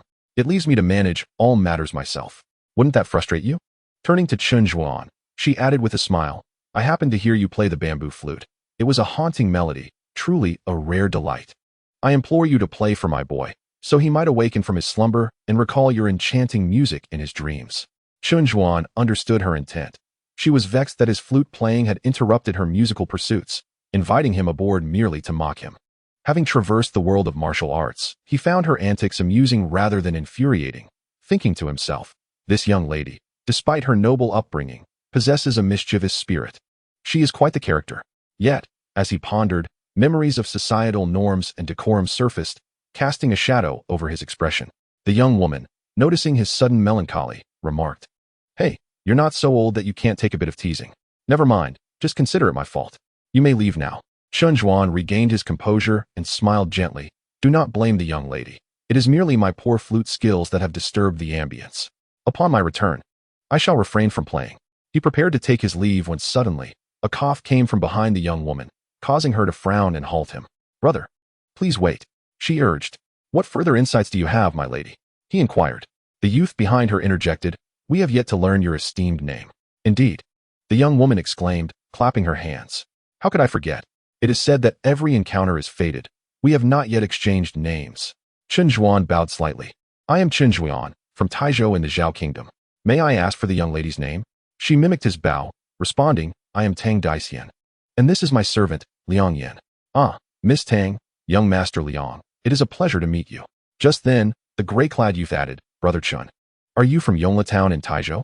Chen Zhuan was taken aback, instinctively replying, Indeed, how did you know? Quite simple, the youth smiled. Your bamboo flute bears the inscription Yongla Laifu. Chen Zhuan laughed heartily, Young Master Liang, your insight is keen. I am indeed returning to Yongla Town to visit family. The youth's demeanor shifted slightly. What a coincidence. My master is also headed there. Before he could finish, a loud explosion erupted from outside the boat, causing it to pitch violently. A raucous voice shouted, All aboard, listen up. If you wish to survive, gather your valuables quickly and hand them over to us, or you shall face dire consequences. Chen Zhuan frowned slightly, reassuring Tang Daisian and Liang Yan, Do not panic, stay inside the boat. I shall go out to confront them. With that, he stepped out of the cabin, only to see a large ship before him, manned by over 30 men. A formidable sight, Chen Zhuan mused. Yet his expression betrayed no fear. He stepped onto the water, gliding effortlessly, then leapt onto the enemy's ship, drawing his sword with a swift motion. Understanding the principle of capturing the leader first, he advanced upon the leading figure, a bald man with a bare torso, wielding a meteor hammer. The man sneered and swung his weapon, engaging Chen Zhuan in fierce combat. Despite being outnumbered, Chen Zhuan maintained his composure, wielding his sword with precision, creating a barrier of defense that left the surrounding attackers at a loss. He resolved to remain steady, waiting for the opportune moment to subdue the bald leader. In the midst of their clash, more than 10 figures clad in black surged forth from the cabin, evidently well-trained, charging directly at Chen Zhuan with lethal intent. Chen Zhuan swung his sword to fend off one of the black-clad assailants, gracefully retreating as an unsettling turmoil surged within him, indicating his dire state. You are not mere water bandits. You have come specifically to wait for me. One of the black-clad figures chuckled, Chen Zhuan, you are but an ant shaking a tree, utterly unaware of your own limitations. Today, you shall perish here, a fate you have brought upon yourself. With that, they surged forward, encircling him completely. Chen Zhuan let out a bitter laugh and met their advance with his sword. The strength of these black-clad individuals far surpassed that of the water bandits, and being outnumbered, he soon found himself battered and bruised. Relying solely on a reserve of true energy within him, he persisted, yet to the onlookers, he appeared to be a spent force. The black-clad assailants, not in a hurry, formed a tight circle around him, gradually exhausting his stamina while waiting for the fatal strike. Just as Chen Zhuan faced imminent peril, a sudden movement caught his eye. A white figure soared from the wooden boat and landed lightly on the deck of the large ship. It was Tang Daisian, clad in white. Her tall figure and flowing hair swaying in the wind, resembling a valiant heroine. Bring me the sword, she commanded, her voice resonating with authority. The crowd held their breath, only to find the vast river silent and unresponsive. Anger flared on Tang Daxian's face as she glared at the boat behind her, stamped her foot, and shouted again, "Bring me the sword." Inside the boat, Liang Yan rolled his eyes, as if finally understanding, and slowly pushed the sword sheath forward. The Baiwa sword shot into the air, emitting a clear, melodious sound as it sped toward Tang Daxian. She caught the precious sword, excitement flickering in her eyes, and charged at the black-clad assassins. Seeing her remarkable entrance, the onlookers did not dare to underestimate her and promptly dispatched half of their numbers to confront her. However, Tang Daxian, a practitioner of qi cultivation, was far superior to these mere external martial artists, who stood no chance against her. Yet, adhering to Liang Yan's advice to avoid revealing her identity, she utilized only the most basic martial techniques, refraining from employing her celestial arts. Nevertheless, her elevated realm allowed her to wield overwhelming power, even without elaborate moves. Her sword strikes cleaved through the opposition, swiftly diminishing the ranks of the black-clad men. With her assistance, Chun Zhuan rallied his remaining strength and turned to fight the bandits. In mere moments, the black-clad men and water bandits were either dead or injured, and those left standing, unable to continue, leapt into the water to escape. At this point, Liang Yan had also stepped onto the large ship. Chun Zhuan approached Tang Daxian, clasped his fists, and smiled wryly. "I must admit, I misjudged the situation earlier. Had it not been for you, my life would likely have been forfeit today." Tang Daxian pouted. "Of course. Now you recognize my prowess, do you not?" Chun Zhuan nodded. "Miss Tang, your inner strength is profound, yet I have not heard of your name in the martial world. May I inquire about your lineage?" Tang Daxian paused, instinctively glancing at Liang Yan, who cleared his throat and replied, "We hail from a hidden martial family that has long remained reclusive. Our descent from the mountains is a deliberate effort by our head to allow the young lady to experience the world." Tang Daxian quickly added, "Indeed, my skills are taught to me by my father." Chun Zhuan nodded, smiling. "So it is a matter of esteemed family heritage. I am honored." Liang Yan then interjected, "Now, perhaps you can share your true purpose for traveling to Yongla Town?" Taken aback, Chun Zhuan hesitated for a moment before gently sighing. "Young friend Liang, your insight is as sharp as ever. Indeed, I returned to Yongla Town with the foreboding of an impending conflict." "Oh, I would like to hear more. Years ago, my wife and I engaged in righteous deeds in the pugilistic world, inadvertently offending many nefarious characters. We sought to retire from that life and opened an inn in Yongla Town, wishing for a peaceful existence. Recently, while I was out searching for an old acquaintance, I learned that a group of former enemies had discovered our whereabouts and intended to seek revenge in Yongla Town. Fearing for my wife's safety, I hastened to return and stand by her side against the threat." Liang Yan felt a stir in his heart. What a fortuitous turn of events. He had been contemplating the need for a commoner's identity to infiltrate Yongla Town for his sect's mission, and here was Chun Zhuan presenting himself. Exchanging looks with Tang Daxian, she understood his thoughts and interjected, "In that case, I shall accompany you to Yongla Town and lend my assistance to you both." Chun Zhuan quickly waved his hands. "That is unnecessary. The peril we face is exceptionally grave. You need not put yourself in danger for us." Tang Daxian shot him a glare. "Why not? Our meeting is serendipitous, and I have always favored those who stand against injustice. If you refuse my help, do you look down upon me?" Faced with her insistence, Chun Zhuan found it difficult to refuse her, awkwardly saying, "If that is the case, then I must express my gratitude for your kindness." Satisfied, Tang Daxian nodded, then suddenly seemed to reconsider, saying, "However, since you are going to see your wife, it may be inappropriate for me, a young lady, to accompany you. Let us say I am your distant cousin instead." Though her words were directed at Chun Zhuan, her eyes darted toward Liang Yan, who nodded slightly before she continued, "Yes. Just say, I am your distant cousin. This way, we can avoid misunderstandings." "Very well, let it be as you say." Chun Zhuan, being an experienced figure in the pugilistic world, could not miss the subtle exchange between Tang Daxian and Liang Yan. Though he remained silent, he pondered.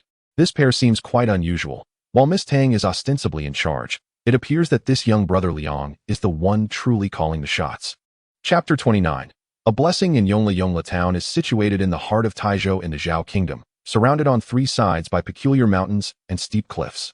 A realm seldom trodden by humans. Only the northern side features an official road connecting various states and counties of Zhao.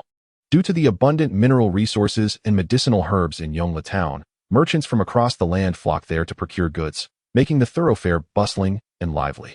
One evening, a horse-drawn carriage appeared on the official road, driven by a man in a blue robe, appearing to be in his late 20s or early 30s.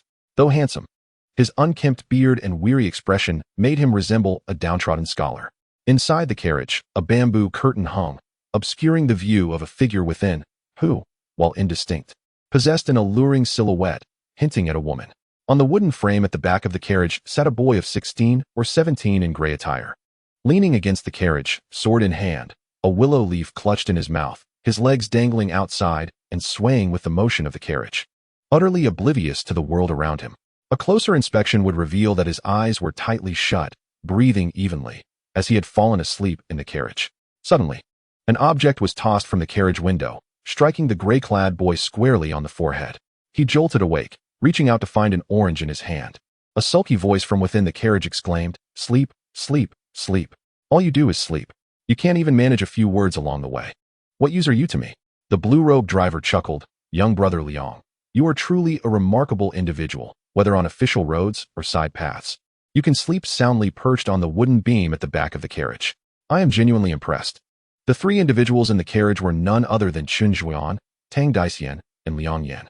Liang Yan peeled the orange and tossed a piece into his mouth, saying, "The journey is tedious. Sleeping is the only way to pass the time.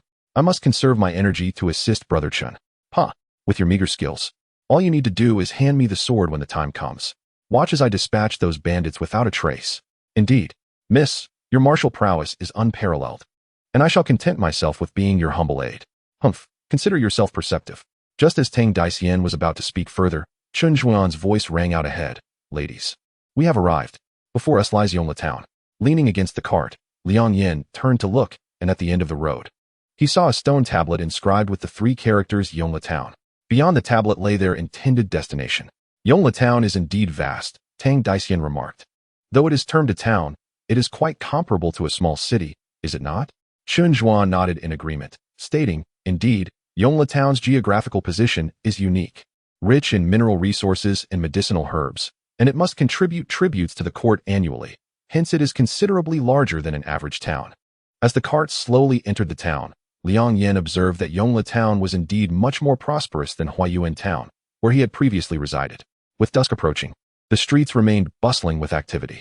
Suddenly, his heart skipped a beat as he caught a glimpse of a middle-aged man wearing a square hat, standing by the side of the street, holding a straw rack filled with candied hawthorns, all the while cheerfully peddling his wares to passers-by. A fifth-layer chi cultivator. Liang Yan mused, perplexed. This is curious. Cultivators are typically aloof, disdainful of mingling with the common folk. How can one of such cultivation be selling candied hawthorns in the streets? Moreover, this individual's aura is faint. He must possess some secret technique or treasure to conceal his true cultivation. Were it not for my own skills, I might have overlooked him. After observing him for a while, Liang Yan noted that despite the man's apparent focus on selling candied hawthorns, his eyes frequently scanned the street, as if searching for something. A chill ran down Liang Yan's spine, and he quickly averted his gaze, fearing exposure of his identity. It seems that matters in Yongla town are not as simple as they appear. The cart jostled along for a while before stopping at the entrance of an inn. Liang Yan leaped down and looked up to see the words Lai Fu Inn inscribed above the door. Chen Zhuan had also disembarked and said to Liang Yan, "We have arrived. This Lai Fu Inn is managed by my wife and me." Liang Yan chuckled. So Yongla Lai Fu is indeed a fitting name. Lai Fu Inn has a lovely ring to it. Tang Daisian also jumped down from the cart, her large eyes scanning her surroundings with curiosity. With a slight smile, Chen Zhuan led the two into the inn yard. While still in the outer courtyard, they heard a voice from the main hall. "Yuda, are you a fool?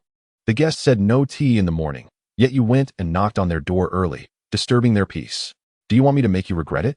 The speaker was a woman, her voice crisp.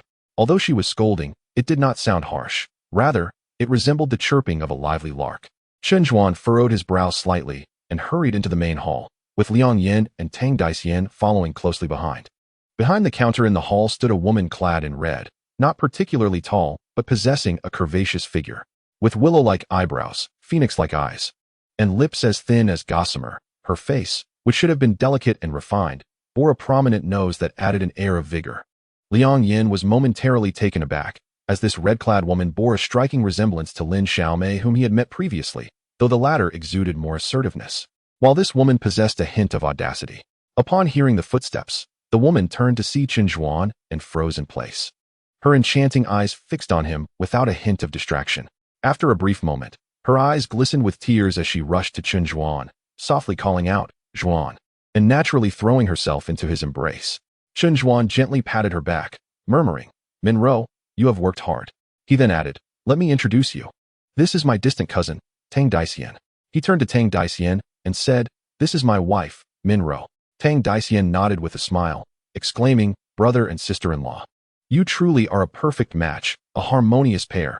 Minro blushed at this compliment and joyfully remarked, sister, you are too flattering. You look like a celestial being from a painting, 10 times more beautiful than I. You'll surely have a line of suitors. Being but a young girl, Tang Daxian could not help but beam at the praise. Her cheeks flushed. In her moment of glee, she cast a casual glance at Liang Yan, only to find him studying Minro with a contemplative expression. Upon noticing Liang Yan's gaze, she immediately felt as if her fur had been ruffled like a startled hedgehog, her eyes widening as she stomped her foot down hard on Liang Yan's. Ouch! Liang Yan exclaimed, coming back to his senses, irate, what was that for? You are my servant, and I can step on you as I please, can't I? Liang Yan's face darkened as he internally cursed. What a lunatic. At that moment, Chen Zhuan chuckled. Both of you must be weary from your journey. Allow my wife to arrange rooms for you to rest for the night. However, Minro's expression stiffened as she awkwardly replied, unfortunately, most of the guest rooms are currently occupied, and the remaining few are reserved. There is only one room left on the second floor's west side. That's no problem. Tang Daxian interjected, her anger flaring as she pointed at Liang Yan. Just put him in the stable. After all, he is merely a servant. It matters not where he is placed. At her words, both Chen Zhuan and Minro were taken aback. However, being a seasoned individual, Chen Zhuan had already discerned that the relationship between the master and servant was unusual. Though he did not understand why Tang Daxian spoke such words in anger, he could not truly allow Liang Yan to stay in the stable. Thus, he chuckled. That won't do. Although the guest rooms are full, there is a storage room in the inner courtyard where firewood is usually kept. Liang Xiao brother, if you do not mind, I can set up a bed for you there. How does that sound? Liang Yan forced a smile, saying, as long as there's a bed, I am not particular. I apologize for troubling you, brother Chen. Not at all. If anything, we are the ones who have not been accommodating. Please forgive us, Liang Xiao brother, Chen Zhuan said, exchanging a meaningful glance with Minro. Minro smiled coyly, taking Tang Daxian by the hand as they ascended to the second floor of the inn, evidently to search for a guest room. Once the two had walked some distance, Chen Zhuan turned to Liang Yan, saying, Brother Liang, please follow me. Liang Yan nodded, trailing behind Chen Zhuan until they entered a room in the inner courtyard, which was stacked with bundles of firewood. Chen Zhuan asked him to wait for a moment while he stepped out to fetch bedding, returning shortly to set it up for him. With a hint of apology, he said, I must trouble you to endure a bit today, Liang Xiao brother. Liang Yan waved his hand, saying, it's no trouble at all. This place can shield me from the wind and rain, and it is the only room available in the inn, so I rather enjoy the peace. Chen Zhuan laughed heartily. You truly are a magnanimous person, Liang Xiao brother. You suit my tastes. I am on the third floor of the inn. Feel free to come find me if you need anything. After exchanging a few more pleasantries, Chen Zhuan exited. Alone in the storage room, Liang Yan lay among the piles of firewood, surrounded by darkness. Yet, outside, the bright moon hung high in the sky, and the stars shone brilliantly, presenting a rare and beautiful night scene. The moonlight streamed through the window, illuminating him as he slipped into a trance, suddenly feeling as if he had returned 6 years to the past, lying in the old residence of Huiyuan town, once again at the window position, the moonlight gently casting its glow upon him. His father, Liang Xian, slept in the adjacent room, his snores rising and falling, a sound so familiar, yet feeling so distant. 6 years of cultivation had brought with it a myriad of experiences, both sweet and bitter, yet for Liang Yan, they seemed to have passed in the blink of an eye, hardly worthy of mention. Instead, the joyous days in Huiyuan town remained vividly etched in his mind, as if they had occurred only yesterday. Time slipped away, and as Liang Yan became lost in his memories, suddenly a sense of alertness gripped him. Turning his gaze, he noticed a shadow beneath the wooden door of the storage room, elongated in the moonlight. The figure outside stood for quite some time without making a move. Just as Liang Yan felt puzzled, the wooden door creaked open, and he immediately sat up, instinctively reaching for the storage pouch at his waist. A waft of fragrance rushed in with the opening of the door, revealing a young maiden standing gracefully before the entrance of the woodshed. Clad in a flowing white dress cinched at the waist with a sky-blue silk ribbon, she stood like a delicate flower. Bathed in moonlight, her skin resembled exquisite porcelain, and her eyes sparkled like stars, reminiscent of a figure from a painting. Upon recognizing her, Liang Yan was momentarily taken aback and instinctively exclaimed, "Sister Tang, what brings you here?" Tang Daishin shot him a glance, her tone disapproving as she replied, "When outside, you must refer to me as Miss. Have you forgotten, wooden-headed?" Regaining his composure, Liang Yan lowered his head with a wry smile. "Did you not instruct me to sleep in the stable? What brings you here at this late hour?" After a long silence, he felt perplexed and raised his head to see Tang Daishin biting her lip, her head bowed. After a moment, she said softly, "I may have spoken too harshly during the day. Are you upset with me?" Hastily, Liang Yan responded, "I am not angry at all. I am quite content here. I simply do not understand why you suddenly lost your temper." Upon hearing this, Tang Daishin retorted, "And yet you still say that. If it weren't for you staring at Sister Minro, would I have needed to step on you?" Liang Yan slapped his forehead. "So you noticed that too?" Tang Daishin, puzzled by his vague statement, asked, "Noticed what?" Liang Yan explained, "Those two are peculiar. Chun Zhuan appears awkward and unnatural in Minro's presence, not at all resembling a husband. Conversely, Minro behaves like a wife. Upon first seeing Chun Zhuan, her surprise was too great, as if she were greeting a long-lost lover." Tang Daishin frowned. "Is that so?" Liang Yan nodded, "Indeed. Were you not worried that I was too engrossed in observing them, fearing it might arouse their suspicion, which is why you stepped on me?" Tang Daishin was momentarily speechless, then indignantly retorted, "I am nothing like you, a schemer with a mind full of tricks." Yet despite her words, she felt a flicker of delight. It seemed this little rogue was not enamored with Sister Min Ro's beauty, and she had misjudged him. As she surveyed the dilapidated state of the woodshed, a pang of guilt washed over her, for the place was desolate, with the occasional squeak of a rat. After a while, she gently said, "Seeing you in such a pitiful state, I will allow you to rest in my room tonight, but you must sleep on the floor." Her voice trailed off to a whisper at the end. Liang Yan's heart skipped a beat as he looked at her.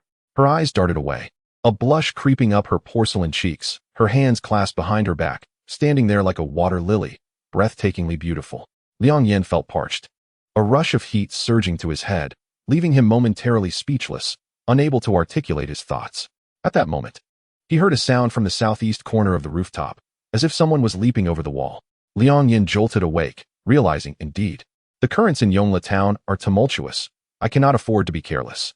If I remain as lax as before, our lives might very well be at stake. With this thought, he shook his head slightly to clear his mind, and said slowly, "Tonight is long, and I fear we may have other matters to attend to." Chapter 30. Pursuit beneath the night sky. Two shadowy figures leapt from the Lai Fu Inn, swiftly heading northwest toward Yongla town. Once outside the town, they continued their brisk pace into the woods towards the southeast, where, 3 miles ahead, a figure could be faintly seen. This individual wore a dark green robe with wide sleeves and was tall and slender. Rather than walking on the ground, he traversed the treetops, hands clasped behind his back, moving with an unexpected grace that covered great distances with each step. The two trailing him were, of course, Liang Yan and Tang Daishin, now clad in black attire for nighttime stealth, maintaining a distance of about 4 to 5 miles behind. "I never anticipated that such a humble inn would harbor a cultivator," Tang Daishin remarked. Liang Yan replied, "Indeed, this person has reached the pinnacle of the 5th layer of qi training. We must be cautious and act according to the situation." Tang Daishin shot him a curious glance. "You may not possess high cultivation, yet your ability to discern others' realms is impressive. How come I cannot see through his cultivation?" Liang Yan did not respond to her inquiry, but suddenly raised a hand, halting Tang Daishin. Sensing his caution, she stood still, waiting. Moments later, she heard rustling sounds from above. Glancing up, she spotted a centipede emerging from the tree, its mandibles exuding a sinister black mist, clearly venomous. "Spirit insect," Tang Daishin gasped, then asked, "Have we been discovered?" Liang Yan shook his head. "Not yet. This person is merely cautious, prone to setting traps along the way. We must tread carefully and not fall into his schemes." Tang Daishin nodded, her gaze on Liang Yan now tinged with intrigue. This junior brother of hers, though appearing to be at the 1st layer of qi training, possessed a perceptiveness sharper than most 5th-layer disciples. At that moment, Liang Yan spoke again.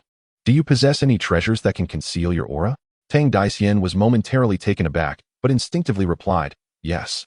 She then produced a white jade pai shou pendant from her storage pouch, explaining, "This was gifted to me by my ancestor. It can prevent cultivators of the same level from probing my realm." "Excellent. From now on, you must wear this pai shou pendant until we leave Yongla town." "Understood." Tang Daishin nodded, obediently putting on the pendant around her neck. Though she was uncertain of the purpose, She trusted Liang Yan's wisdom implicitly. Coming from a family of cultivators and having trained in a sect since childhood, she was utterly naive to worldly matters, relying on Liang Yan for both significant tasks and trivialities throughout their journey. Seeing her don the Pai Xiu pendant, Liang Yan noticed her aura significantly diminish, becoming almost imperceptible. He nodded in satisfaction. Were it not for his own experience in the mixed practice, he would have never discerned her as a cultivator. They set off once more, keeping a greater distance of about 4 to 5 miles, reassured by Liang Yan's presence, ensuring they would not lose track. After what felt like the duration of a stick of incense, the tall, slender man abruptly halted before a wide cave entrance, faintly sensing a trickle of spiritual energy emanating from within. After pausing for a moment, he plunged into the cave. A spiritual mine, Tang Daxian exclaimed. Liang Yan frowned. It seems this is indeed a branch of the sect's spiritual mine. Could this incident truly involve cultivators? What should we do now? Liang Yan smiled slightly. No need to rush. Let us wait here and catch him off guard. If there is anything unclear, we can directly inquire when he emerges. Tang Daxian nodded subtly, and the two took their positions outside the cave, waiting for nearly an hour. Suddenly, a green shadow soared out from the mine, revealing the tall, slender man they had been following. He stood at the cave's entrance, holding an octagonal compass, a perplexed expression on his face as he murmured, "Could it be that my calculations have been incorrect all along?" However, before he could further deduce, the compass in his hand began to spin erratically, and after a frenzied whirl, the needle pointed firmly towards the woods across from him. Not good. In Liang Yan's mind, a silent exclamation arose as the compass indicated their hiding place. Indeed, the man in the green robe's expression changed drastically, his eyes fixed intently in their direction. As he shouted, "Who dares to lurk about here?" Aware that a sneak attack was futile, Liang Yan and his companion stepped out from behind the tree. The man in green, noticing that Liang Yan was merely at the first level of qi training, dismissed him entirely. However, the presence of the young girl beside him seemed to suggest she possessed some hidden treasure, making him cautious in his approach. With his hands clasped behind his back, the man swiftly formed a seal while demanding, "What are your intentions in stealthily following me here?" Liang Yan, having no desire to engage in idle chatter, dashed forward and threw a punch at the green-clad man.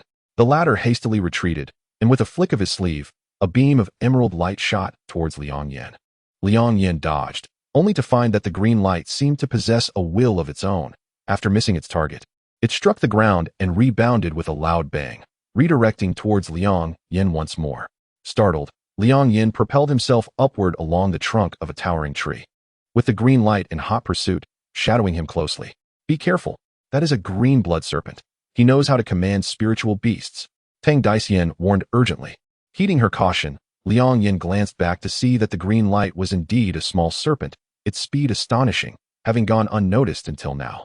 With a powerful push against the tree trunk, Liang Yan flipped back to the ground and began to spin in place, moving swiftly to create a tornado, a technique from his heart without rest law. The green blood serpent lunged at the vortex but was immediately swept away. Just then, a flash of sword light appeared as Tang Daxian, wielding the 100 Flowers sword, charged in, aiming a thrust at the serpent's vulnerable underbelly.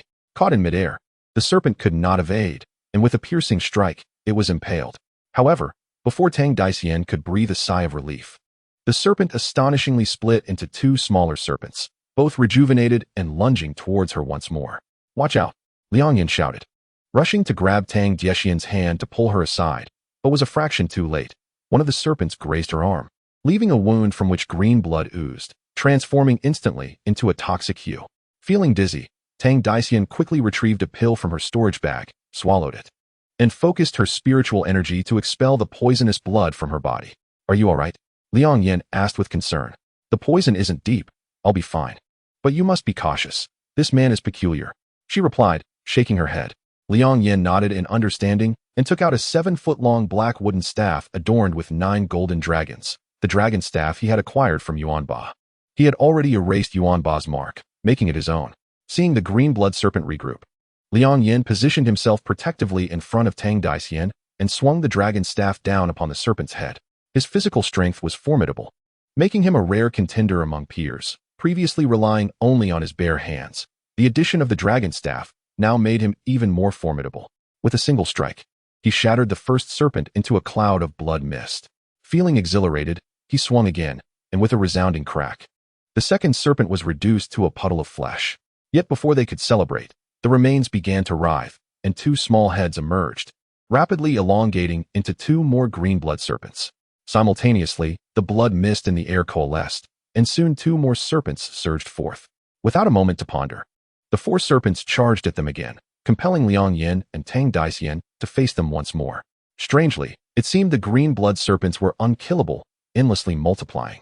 No matter how many they defeated, the serpents would simply split into two and continue their assault. Back to back, Liang Yan and Tang Daxian fought. But as the serpents continued to multiply, he felt a pressing need for a strategy with no clear solution. Suddenly, Tang Daxian exclaimed, "Wait, this man is not a beast master. He is an illusionist." "An illusionist?" Liang Yan was taken aback. "Are you saying these are all illusions?" "Yes, but not entirely. The art of illusion is both real and unreal, striking unexpectedly and catching one off guard," she explained. Understanding dawned on Liang Yan. He had been perplexed as to why the green-robed cultivator had not attacked directly, but instead allowed them to grapple with the serpents, all while secretly maintaining his illusions. However, while he was unafraid of typical physical cultivators, he had little experience with illusions and was unsure how to counter them, causing him inner distress. At that moment, Tang Daxian murmured, "I have a way to break the illusion, but I need you to protect me." Without waiting for Liang Yan's response, she tossed the 100 flowers sword into the air, stepped into a stance, and chanted incantations, forming a sword shape with her fingers pointing skyward while her other hand swiftly formed seals across her chest. Liang Yan wasted no time. He gripped his staff and unleashed the heart without rest law, guarding her side as the serpents surged around them, none able to breach their defenses for the time being. Tang Daxian's steps synchronized with a celestial rhythm. With each step she took, Liang Yan mirrored her movements.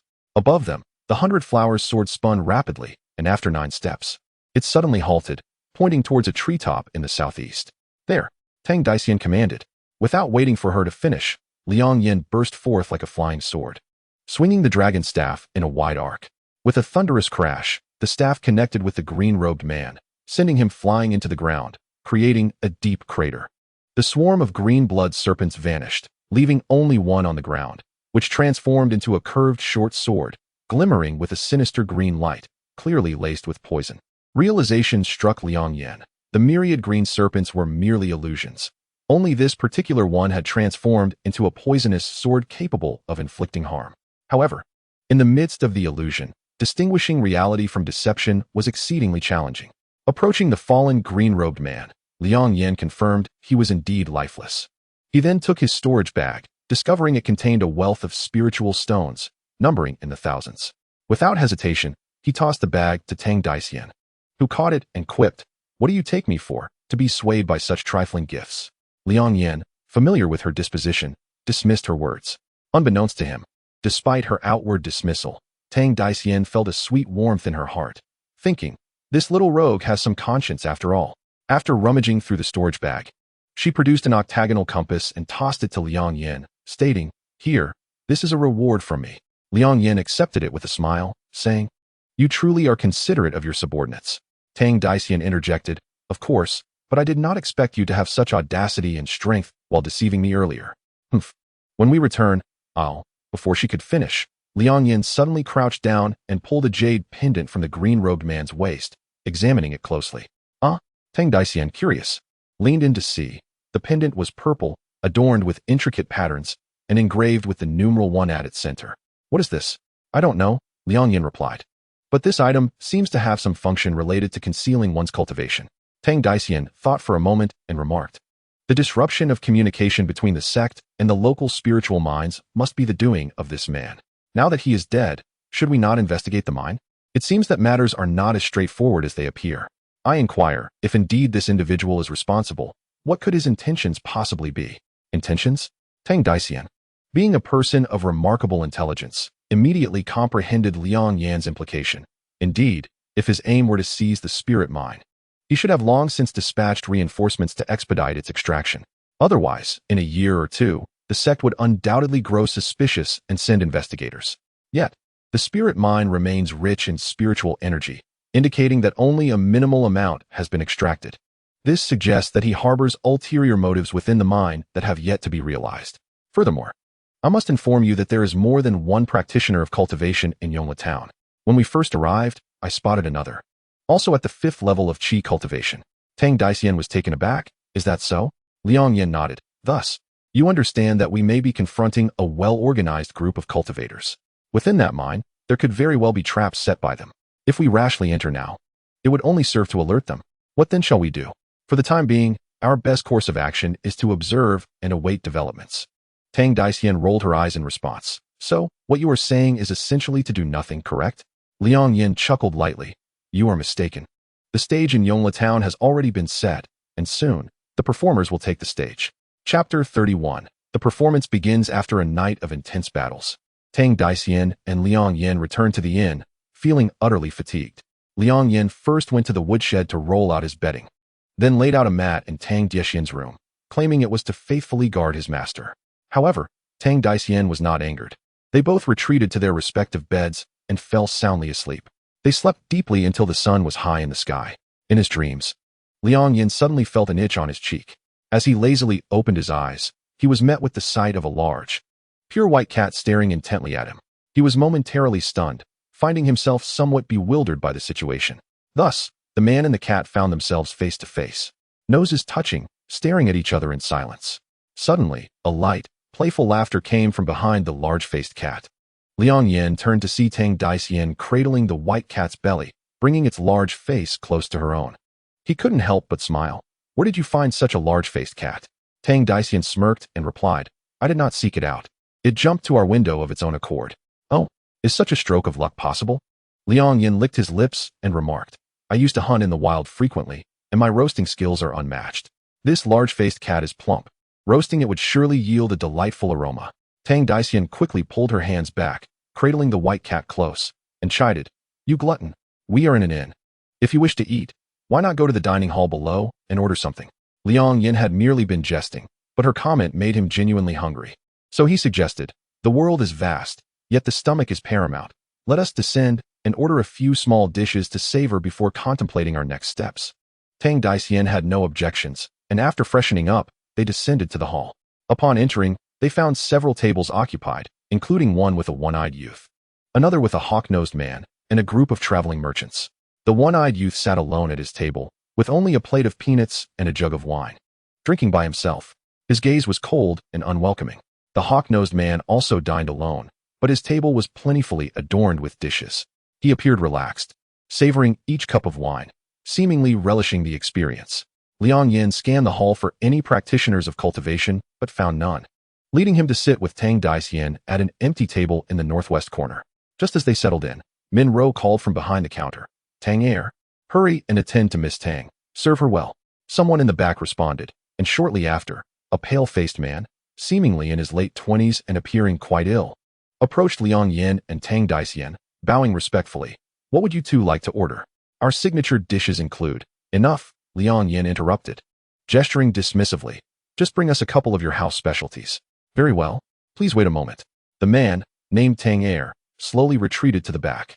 After a short while, several exquisite small dishes were brought to their table, accompanied by a jug of wine, which Tang Air claimed was a gift from the landlady. Brewed in-house with a fragrant flavor that wouldn't easily intoxicate. Liang Yan nodded slightly. Although he typically refrained from drinking, he appreciated the innkeeper's kindness and poured himself a cup, disregarding Tang Daxian, and took a sip. Just as the wine was about to go down, a woman's voice called from outside. Chua, Chua. The large-faced cat, previously lounging on Tang Daxian's shoulder, perked up its ears and leaped down, bounding toward the entrance with surprising speed for a plump feline. They heard an exclamation followed by a burst of laughter from a woman outside. Little rascal, where have you been? Liang Yan looked up to see a young woman in a pink dress, around 20 years old, entering. She had a charming figure and a captivating presence, cradling a hefty white cat, which was lazily nestled against her chest, eyes half closed. Upon entering, her keen gaze swept the hall and settled upon Liang Yan, appraising him from head to toe. To her astonishment, in such a remote location, surrounded by mountains, there was such a dashing young man. With a light step, she approached Liang Yan's table and sat down beside him. Liang Yan frowned, feeling uncomfortable, and shifted slightly away. The woman, unfazed, laughed and remarked, Who would have thought you were so shy? I find that quite endearing. After a pause, she added, My Chuhua is quite the mischievous one. It seems this gentleman has kindly taken it in. This must be fate between us. Liang Yan was about to respond when Tang Daxian, fuming, interjected, Who do you think you are, seducing someone else's servant? The woman, seemingly unperturbed by Tang Daxian's harsh words, simply chuckled. He is your servant, not your husband. Can't they have a little chat? Tang Daxian, caught off guard, struggled to find a retort. Haha, sister. I'm just teasing you. I'm Hua Shenyang, and I haven't yet learned your name. Tang Daxian shot her a glare and replied curtly, Tang Daxian. Hua Shenyang smiled. What a lovely name. It perfectly complements your beauty. She then pointed at Liang Yan and said, earlier, I tested this fellow's character. He is quite the gentleman, so you may rest assured. Tang Daxian's face flushed, and she exclaimed, Pa, what nonsense are you spouting? I have no intention of entrusting anything to him. Hua Shenyang covered her mouth in laughter and, without further ado, picked up the wine jug from in front of Liang Yan and took a sip, then gracefully moved to another empty table. You must not drink that. Tang Daxian furrowed her brows and scolded Liang Yan, grabbing the wine jug on the table and tossing it toward the door. Liang Yan let out a wry smile, about to speak when a loud exclamation came from outside, followed by the entrance of a plump man clad in a purple robe. He was adorned with rings of jade and agate, and a thick gold chain hung around his neck, his attire decorated with golden coins, exuding an air of opulence. Yet, at that moment, his face and chest were damp, and he raised a wine jug, bellowing, Who dares to provoke me? Liang Yan glanced at Tang Daxian, who stuck her tongue out, wearing an expression of having done something wrong. With a slight shake of his head and a resigned sigh, he rose and cupped his hands towards the rotund gentleman, saying, I sincerely apologize for my momentary mishap. I accidentally toppled the wine jug and inadvertently bumped into you. The portly gentleman rolled his eyes and retorted, Are you trying to deceive me? Is this how one spills a wine jug? It flew dozens of meters and landed outside the shop. Liang Yan shrugged and replied, If you choose not to believe me, then I am at a loss. The portly gentleman snorted disdainfully, I believe you not at all. I see that you have come here to make a fool of your esteemed Wang Di. Have you not? As he spoke, he rolled up his sleeves, adopting a posture that suggested he was ready for a fight. At that moment, a voice could be heard from outside the shop, announcing, A rat may have skin, but a man without a face. A man without a face. What purpose does he serve? The crowd turned to the entrance, where they saw a disheveled scholar entering, donning a scholar's cap and wielding a folding fan. Continuing his recitation, A rat may have teeth, but a man without shame. A man without shame. What is his purpose in life? The portly gentleman frowned and asked, Which scoundrel are you accusing of being shameless? The disheveled scholar laughed heartily. I speak of those reeking of copper coins. How can you, a once revered elder, stoop to bullying a youth who has yet to reach his prime? Is that not something to be ashamed of, rather than proud? His laughter echoed. How absurd, utterly ridiculous. The portly gentleman, incensed by this, retorted, And what of you, disheveled scholar? Are you any better? You have spent your life chasing after fame, yet have failed time and again. The scholar chuckled. Whether one attains their desires or not is a matter for scholars. Is it something that the nouveau riche can comprehend? The portly gentleman seemed to realize that in a battle of wits, he was no match for the scholar. He shot him a fierce glare but chose to ignore him, finding an empty table within the shop to sit alone. Liang Yan thought to himself, Though this scholar speaks in convoluted terms, he has spared me from engaging in a conflict. I owe him my gratitude. With that, he offered a friendly smile and nodded in acknowledgement. However, the scholar appeared indifferent, walking over to Miss Hua Shi's table and bowing with a smile. As the saying goes, a graceful lady is the ideal match for a gentleman. Miss, drinking alone must be rather dull. Why not share a cup and enjoy the beauty of the evening together? Miss Hua Shi giggled. You are quite the charming fellow, but I fear I am no lady. I might prove too much for you to handle. The scholar, seemingly delighted, took a drink and exclaimed, toasting with wine, How fleeting is life. Liang Yan shook his head and returned to his seat, just as he was about to sit down when the ground suddenly trembled. He turned to see another figure entering the shop. This man towered at 8 feet tall, with a chain as thick as a bench wrapped around his waist, dragging a large iron hammer that clanked ominously against the floor. Upon entering, he scanned the room and strode directly to the table of the hawk-nosed man. Taking a seat opposite him, they seemed to know each other, saying nothing as they poured themselves drinks and began to indulge. By now, the peculiarities of the patrons in the establishment had become less surprising to Liang Yan. He shook his head, dismissing them, and turned his attention to enjoying the delectable food before him.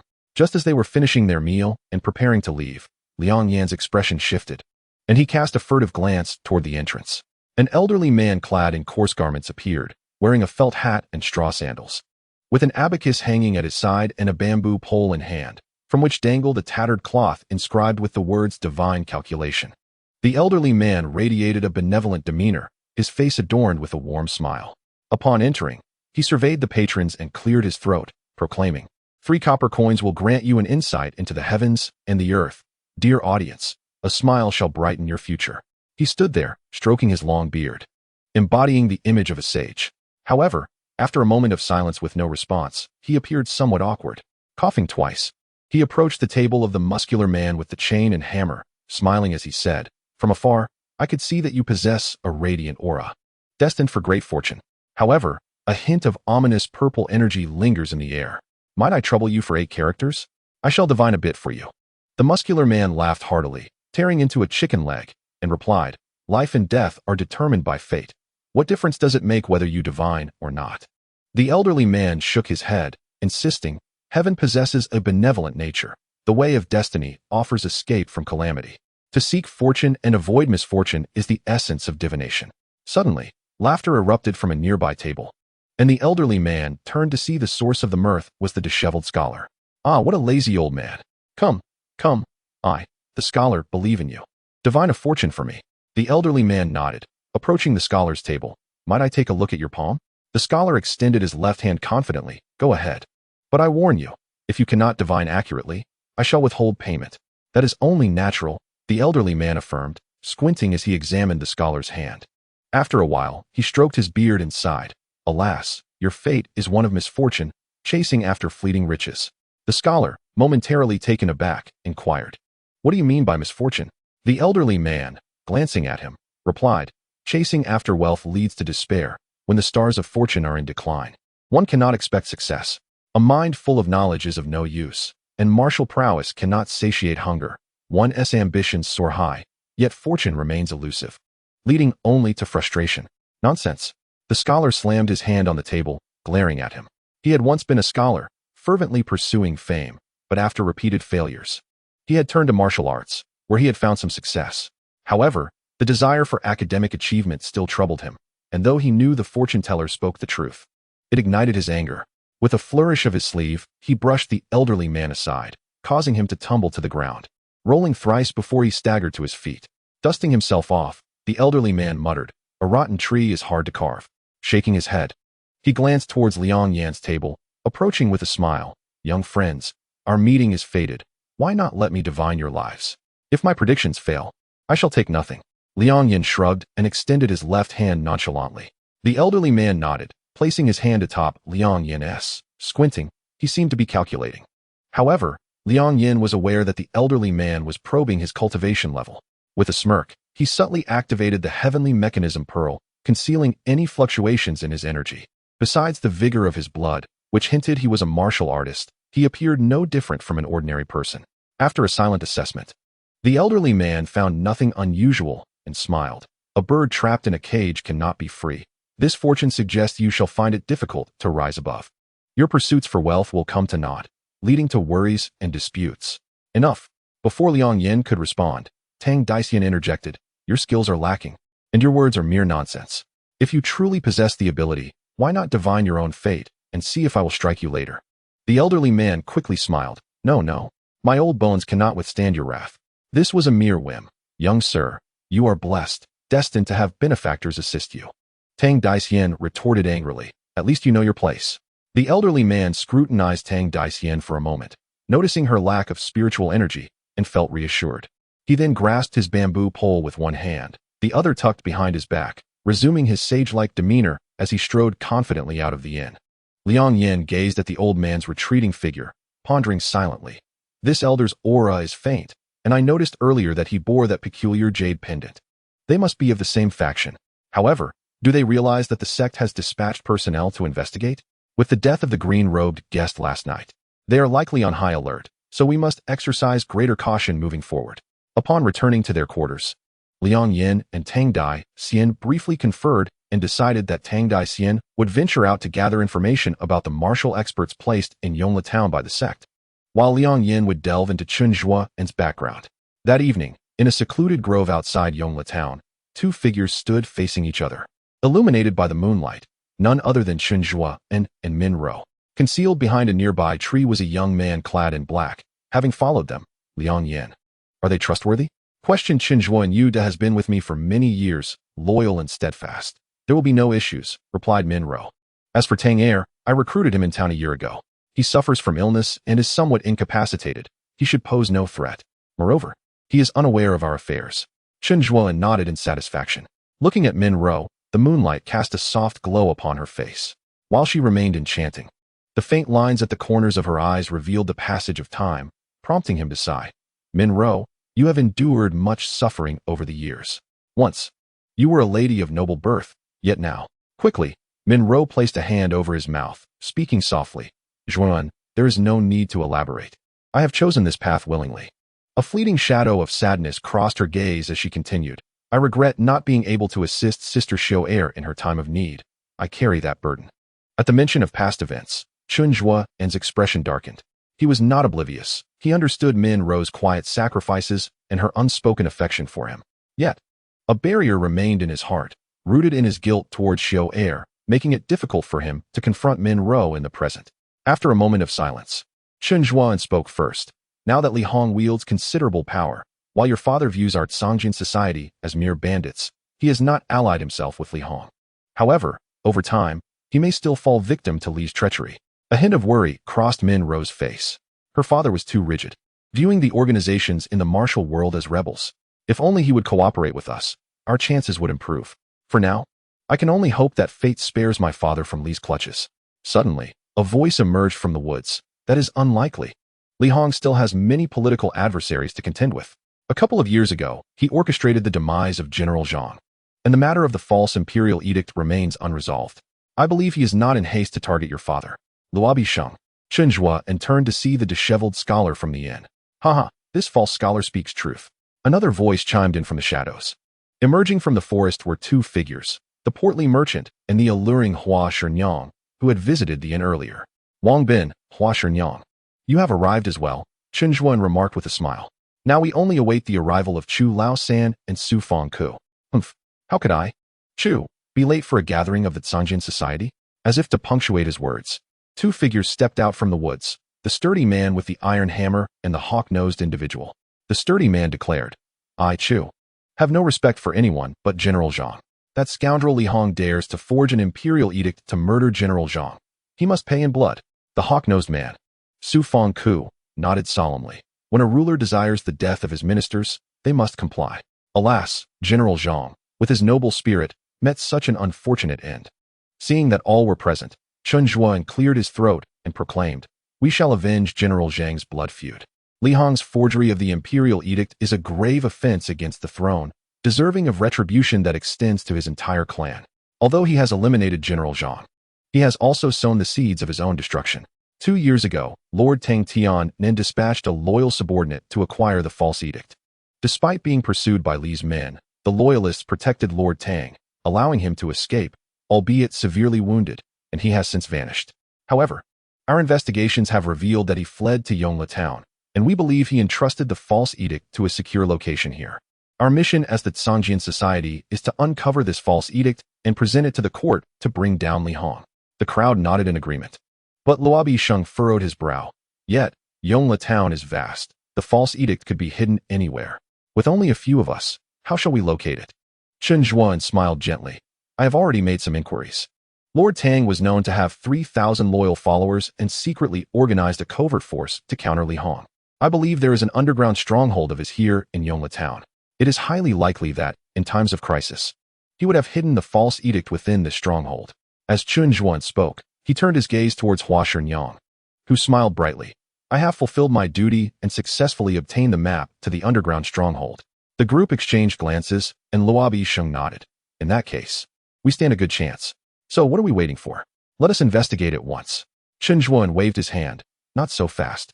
I am aware that Li Hong has already received information and has dispatched one of his trusted subordinates, Xiang and Ran, to infiltrate the town.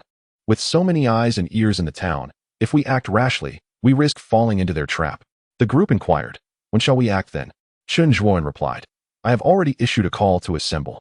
Currently, 5 of the 8 hall masters of our Songjin Society have arrived, with the remaining 3 expected shortly. Li Hong's capable subordinates are scattered across various locations, and rallying forces will take time.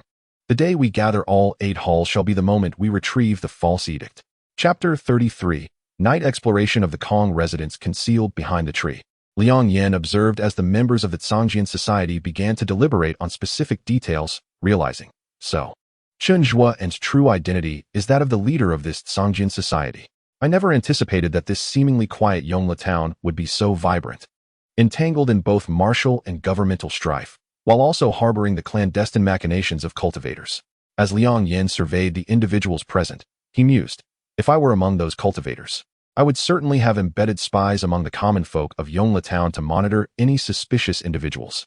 These individuals hail from all corners of the world, with martial prowess. I wonder if they too have their own informants. While Liang Yan contemplated, the gathering concluded their planning, exchanged farewells, and dispersed. Once they had departed, he rose and returned to the inn alone. Upon entering the inn and pushing open Tang Daxian's door, he found the room empty. He seated himself at the table, meticulously sorting through the clues at hand. Though the cultivators lurking in Yongla town were cautious, it seemed they remained unaware of Tang Daxian and my arrival as disciples sent for investigation. Otherwise, they would not exhibit such tranquility. It appeared they had not yet realized that the green-robed guest had perished last night. Otherwise, they would have easily suspected the newcomers at the inn, especially given that the green-robed guest had been staying at the Laifu Inn. They would not have sent a mere 4th-level Qi practitioner to investigate, as that would be tantamount to courting death. Now, it seems that the elderly fortune-teller from earlier was merely fulfilling his duty, checking for suspicious individuals in his jurisdiction. However, this raises further questions. These individuals all possess identical jade pendants and exhibit the behavior of a disciplined organization. Why then, have they not detected the green-robed guest's demise even after a day has passed? As Liang Yan pondered deeply, a sudden creak interrupted his thoughts. He glanced towards the west window, which had been pushed open. A figure clad in white gracefully entered through the window. It was none other than Tang Daxian. Frowning, Liang Yan remarked, "Why must you climb through the window when there is a perfectly good door? I nearly mistook you for a brazen thief." Tang Daxian playfully struck him and retorted, "You are the true thief." Then, her excitement bubbled forth as she announced, "I've uncovered the truth. Although the legendary martial artist assigned by the sect has passed away, his successor is a warrior named Kong Xiang." "Oh, and where might this individual be now?" Liang Yan inquired. "Dead," she replied. "He perished 2 years ago, and his entire family was exterminated. None were spared." Liang Yan's pupils constricted, and after a brief silence, he mused. 2 years ago? How fortuitous. It was also 2 years ago that the sect lost contact. It seems this individual was not merely concealing the truth, but was silenced. Tang Daxian nodded in agreement. "Indeed, that is my conclusion as well." Liang Yan continued, "If that is the case, we should visit the Kong residence tonight. If this tragedy was indeed orchestrated by cultivators, there may still be traces left behind." "Precisely," Tang Daxian exclaimed, producing 2 sets of dark garments, tossing one to Liang Yan. They donned the attire, leaving a solitary oil lamp flickering in the inn before stealthily exiting the Laifu Inn. They traversed the rooftops, leaping gracefully until they arrived at a grand estate in the northern part of the town. The residence, adorned with red bricks and green tiles, spoke of a past grandeur long faded, now cloaked in neglect, with cobwebs draping the corners and eaves. Scaling the walls, they ventured into the inner courtyard, where remnants of shattered beams and tiles hinted at a fierce struggle that had once unfolded. Tang Daxian surveyed the surroundings and remarked, "There are traces of spells used by cultivators. It was a one-sided battle. One could hardly call it anything less than a massacre." Liang Yan nodded thoughtfully. It would make sense for these cultivators to eliminate the Kong family to seize control of the spiritual minds. Let us search meticulously for any remnants of evidence. Without objection, Tang Daxian split off to conduct her own search, while Liang Yan explored the various rooms of the inner hall, finding nothing of significance apart from some furniture and decor. After half an hour of fruitless searching, he returned to the discussion hall, where Tang Daxian had also just arrived. A glance exchanged between them revealed mutual disappointment. Liang Yan sighed. "I did not expect them to be so thorough. There are not even the slightest traces left." Tang Daxian, equally frustrated, exclaimed, "Those cunning foxes. If only I could catch them, I would teach them a lesson."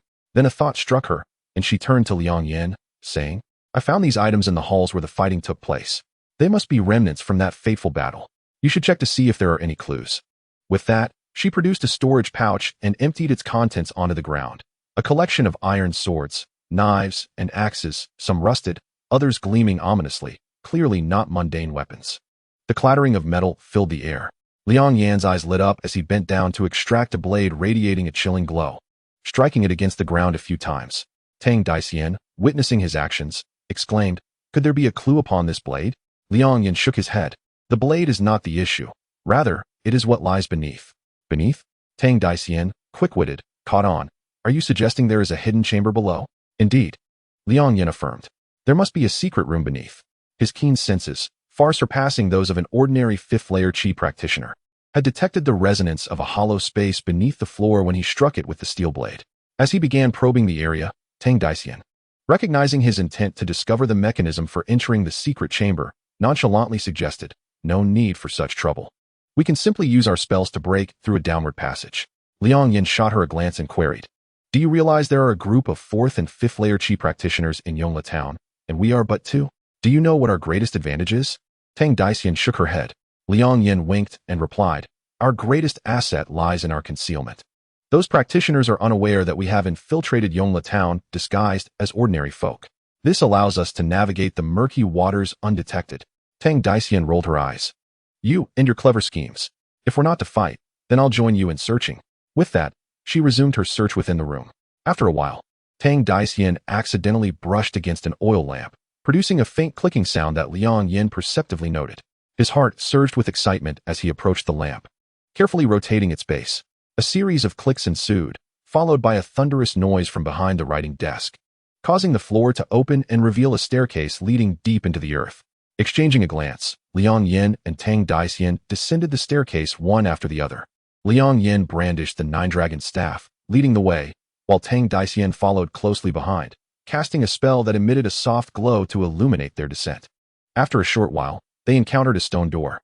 Liang Yan pushed it open, revealing a stone chamber furnished with beds, desks, oil lamps, and all manner of household items, along with a stock of dried meat and flatbreads. A water channel ran through the room, its waters clear and seemingly fresh. "It appears someone has lived here for some time," Tang Daxian observed. Liang Yan approached the desk and suddenly spotted a black notebook. He picked it up and began to read. To his astonishment, after only a page, his eyes brightened as he read the following.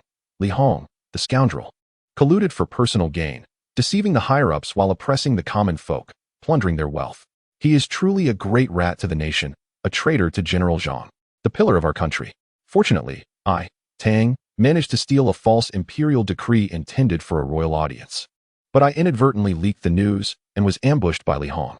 Thanks to my loyal guards who fought valiantly, I narrowly escaped." Liang Yan mused to himself. It seems this diary belongs to the Tang Tianan mentioned by Chen Zhuan. He continued reading, and the subsequent entries revealed that there was a martial arts family, the Kong family, in Yongla town, whose head, Kong Xiang, was an old friend, making him a trustworthy refuge. The diary mentioned a secret chamber within the Kong residence, where he had been recuperating. The entries abruptly ceased thereafter. Tang Daxian took the diary from him, reading through it with a furrowed brow. This diary does not mention the tragedy of the Kong family. However, given its secrecy, it appears that this place has not been discovered by those cultivators. It is possible that this Tang Tianan is still alive. Liang Yan nodded. It is highly likely that Tang Tianan survived. He is the sole survivor of that massacre and may possess vital information.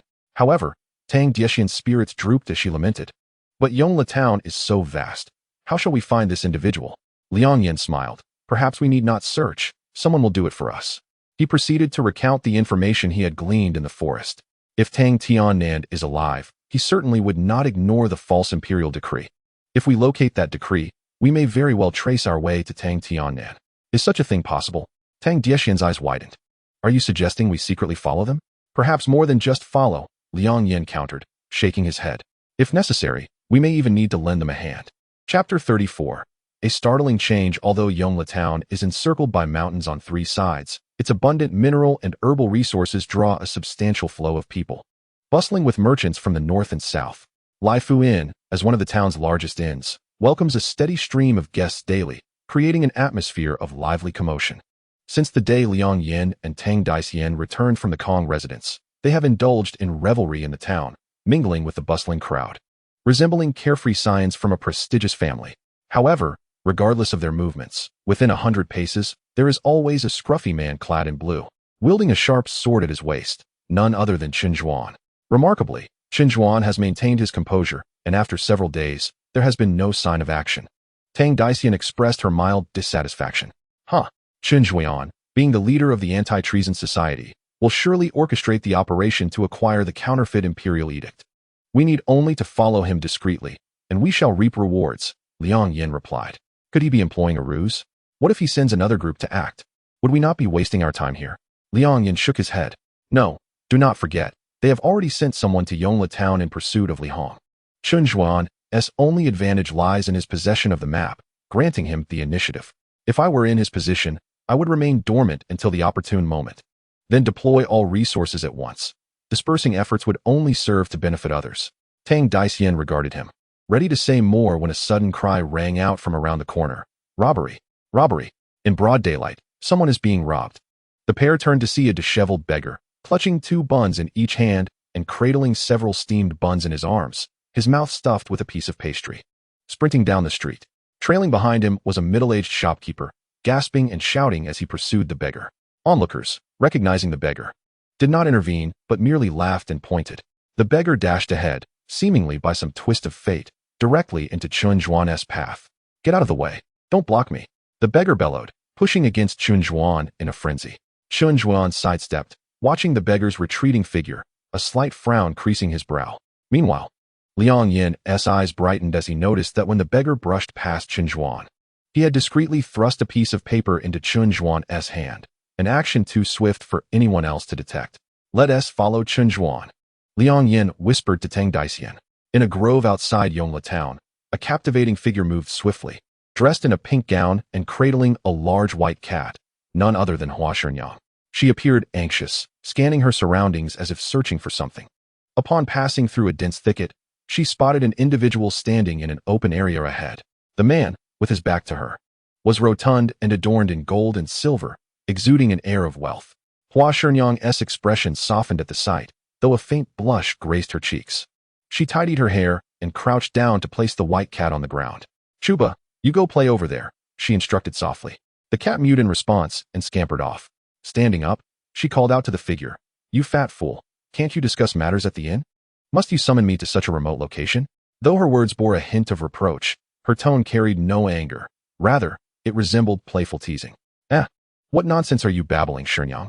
The man suddenly turned around, revealing himself to be Wang Bin, the very person Tang Daician had struck with a wine pot. Didn't you ask me to meet here to discuss something important? Both exchanged wary glances, each detecting a flicker of suspicion in the other's eyes. Being seasoned in the ways of the world, they quickly aligned themselves side by side. Wang Bin raised his voice. Who dares to conspire against us? Show yourself. Huh. Wang Fatty, you are truly fortunate to have captured Hua Shenyang's heart. I must confess, I admire your methods. A voice chimed in, drawing their attention. Out from the woods stepped a scholarly figure, fanning himself with a folding fan, a smile upon his face. Who would have thought that a distinguished scholar like myself would become a lackey for Li Hong? The scholar continued, I merely align myself with the wise.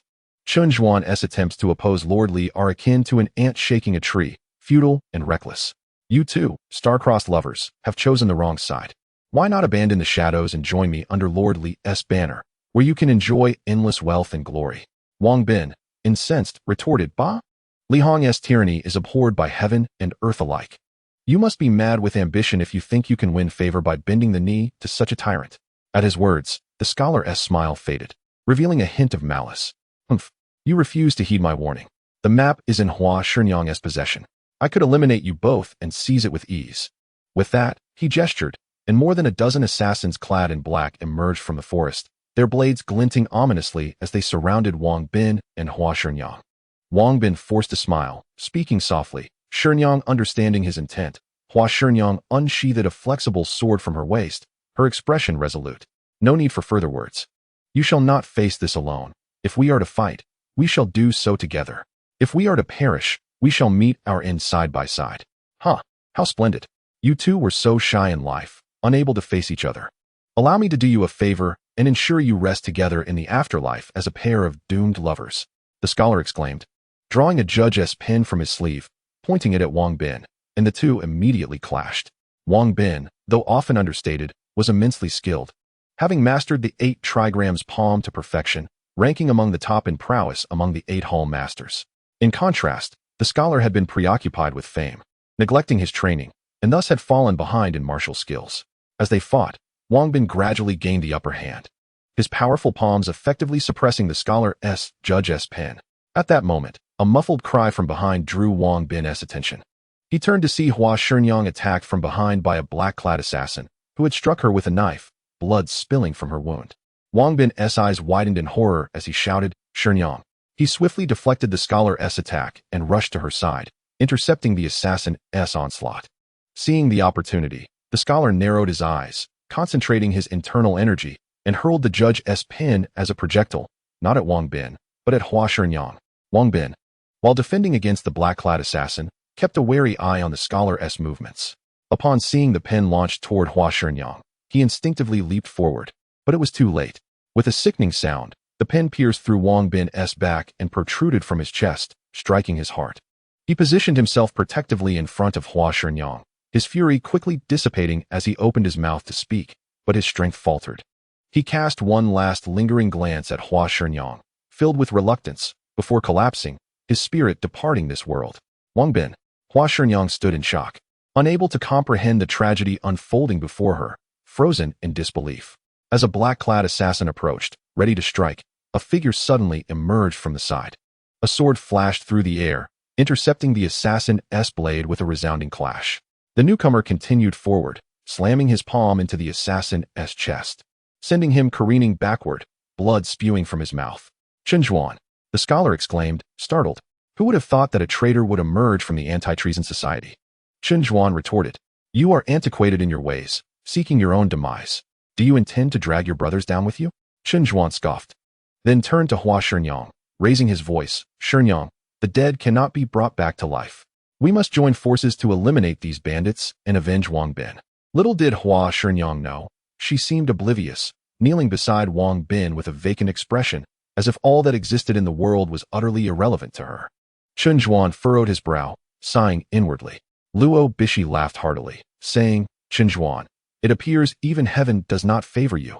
Today you seek your own demise, and cannot blame others." With that, he and the other black-clad men attacked in unison. Although Chenjuan possessed exceptional martial skills, these assassins were formidable foes. The saying goes, 2 fists cannot contend against 4 hands. Under their combined assault, it wasn't long before he began to show signs of defeat, just as he found himself in dire straits. Suddenly 2 figures emerged from the woods. One was a young girl, dressed in white, wielding a 100-flower sword, charging fearlessly into the throng of attackers. Despite the multitude of assassins, none could withstand her onslaught, and they fell before her with ease. The other figure, a boy clad in gray, rushed directly behind Hua Xinyang, placing a hand on her back.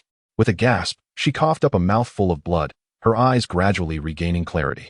These 2 were none other than Liang Yan and Tang Daxian, who had followed Chenjuan. Liang Yan had discerned that Hua Xinyang was distressed, her mind in disarray. So he had tapped her back, secretly channeling spiritual energy to help her clear her meridians. At that moment, as she expelled the stagnant blood, her consciousness returned to normal. Observing the sudden turn of events, Luo Bishi, realizing the situation had shifted, wasted no time in fleeing. However, Chenjuan had already taken note of him and, with all his strength, hurled his dragon sword towards Luo Bishi.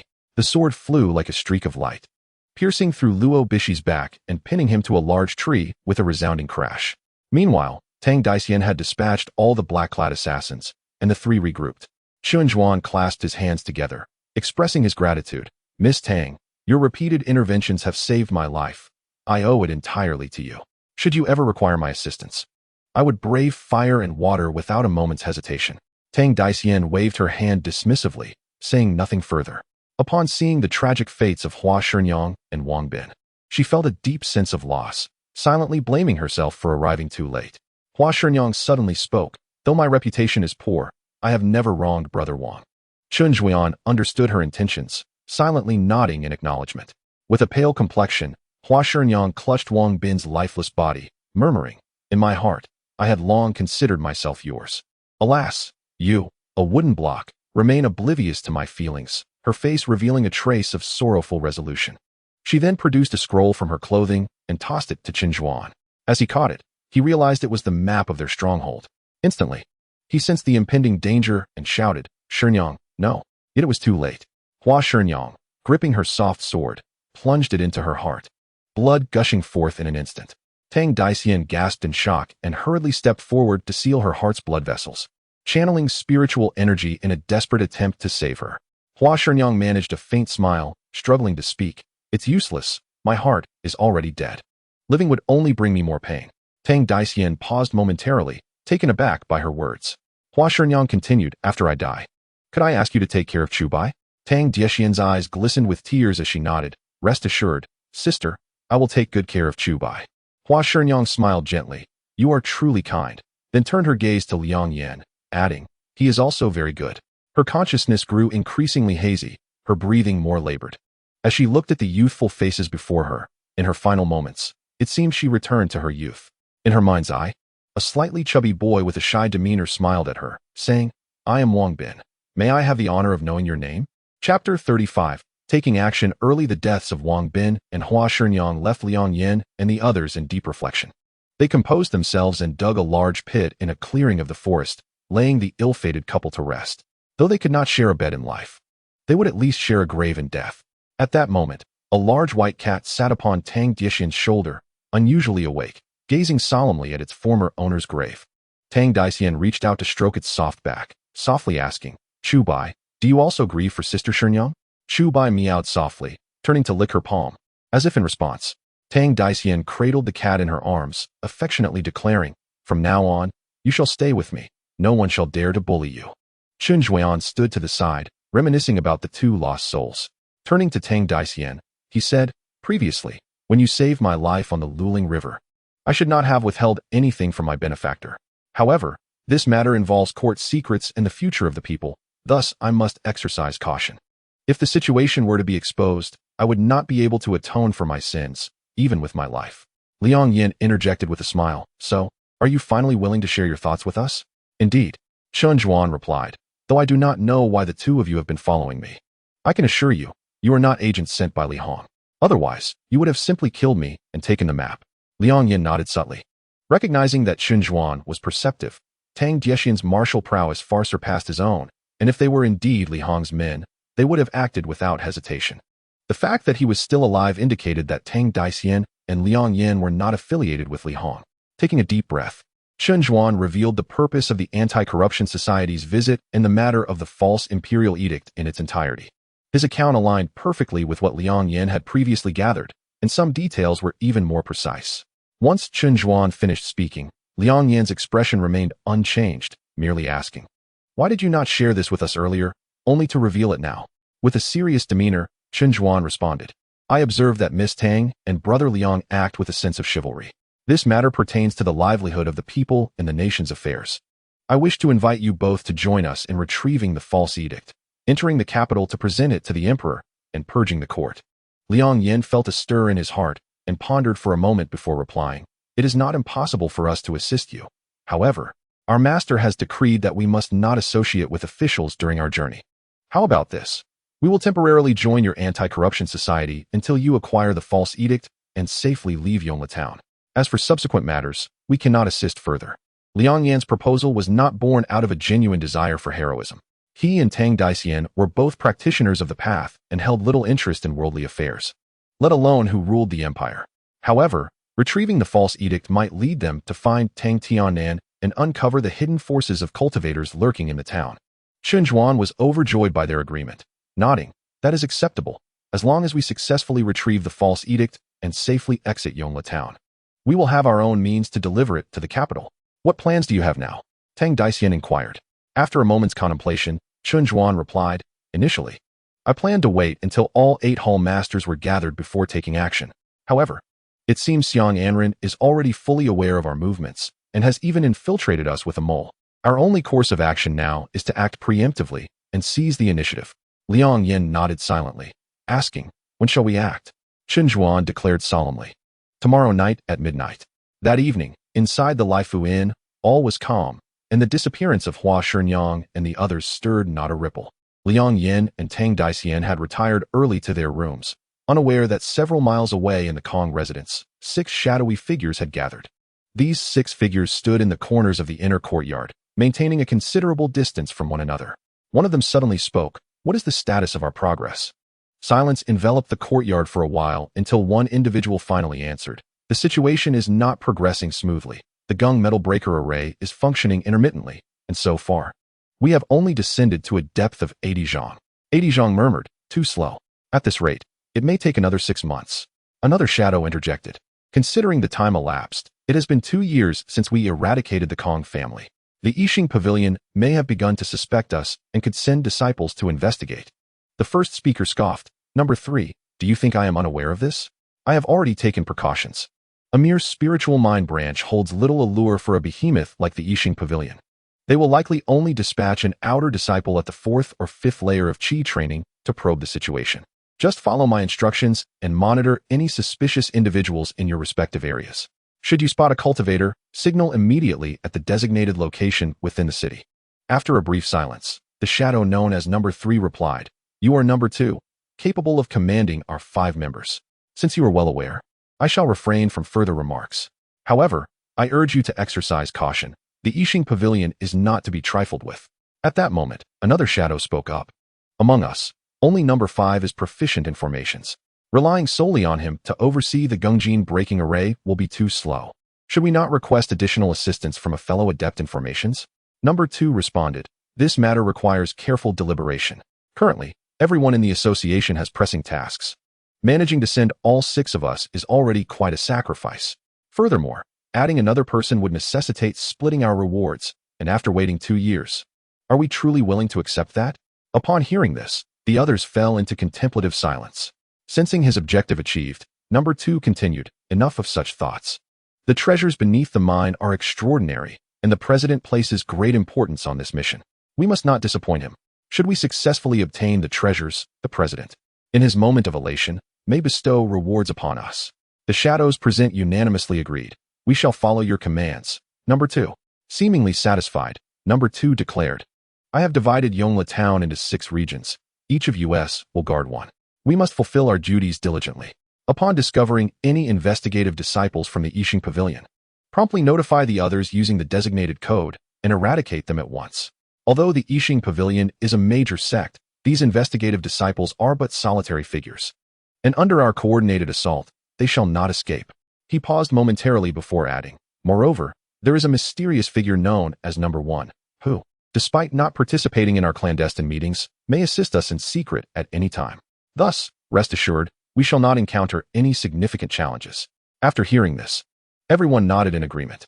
Number 2 seemed to recall something and added, Additionally, Number 4, you must pay attention to the matter of the false imperial edict.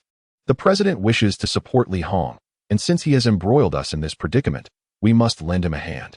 A voice from the darkness chuckled, Rest assured. I have already made arrangements at the Leifuq Inn. Everything is under my control. It is laughable how Chen Zhuan and his group of mortals believe they can stir up significant trouble. Little do they know. The moment they acquire the false edict will be their day of demise. This voice was aged and smooth. Had Liang Yan been present, he would have recognized it as the elder who had once foretold their fortunes. Number 2 nodded in satisfaction. As long as you are aware, do not be careless. Now, let us conclude for today. Everyone, disperse and proceed with your tasks. After concluding their discussion, the shadows melted into the darkness, and in an instant, the vast courtyard was left deserted, devoid of any sound. Unbeknownst to Liang Yan at the Leifuq Inn, this secret meeting at the Kong family estate was taking place. Had he known, he would certainly have felt fortunate that on the night he and Tang Daxian stealthily explored the Kong residence. These 6 individuals were conveniently absent from the meeting. Otherwise, it would have resulted in a life-and-death struggle. He and Tang Daxian rested for the night, and the following day. They did not venture out, but instead remained in their room to meditate until midnight. When they finally emerged, they found 4 individuals waiting in the courtyard, Chen Zhuan, Min Ro, Zhu Lao San, and Su Fangke. Upon seeing them, Chen Zhuan clasped his hands and smiled. Miss Tang and Brother Liang have arrived. Everyone is here. Let us proceed to fetch the false imperial edict. Chapter 36. The thick fog at midnight, when the world was tranquil and silent, the inhabitants of Yongla town, save for a few entertainment venues, had largely succumbed to slumber. At this moment, 6 figures departed from the small town, heading swiftly towards a mountain peak in the southeast. These 6 individuals possessed exceptional lightness of foot, traversing the steep slopes with ease, arriving at the mountain's belly in just half an hour. Leading them was a handsome young man in green, wielding a long sword, Chen Zhuan. Suddenly, He halted, signaling the others to stop. We have arrived, according to the map. The entrance to the stronghold is right here. The group surveyed their surroundings, discovering a barren clearing devoid of any signs of a stronghold. Su Fangke coughed. I do not mean to disrespect the 10th lady, but this place is empty. Where is the entrance to the stronghold? Could the map be inaccurate? Chen Zhuan remained silent, frowning as he searched the vicinity. Suddenly, Liang Yan chuckled. As I suspected, the entrance to the stronghold is right there. He pointed towards a specific spot. The others turned to follow his gesture, only to find themselves staring in disbelief at a grave mound. Chen Zhuan and the others wore expressions of incredulity. Zhu Laosen exclaimed, how could the entrance to the stronghold be beneath someone's grave? Are you certain, young brother?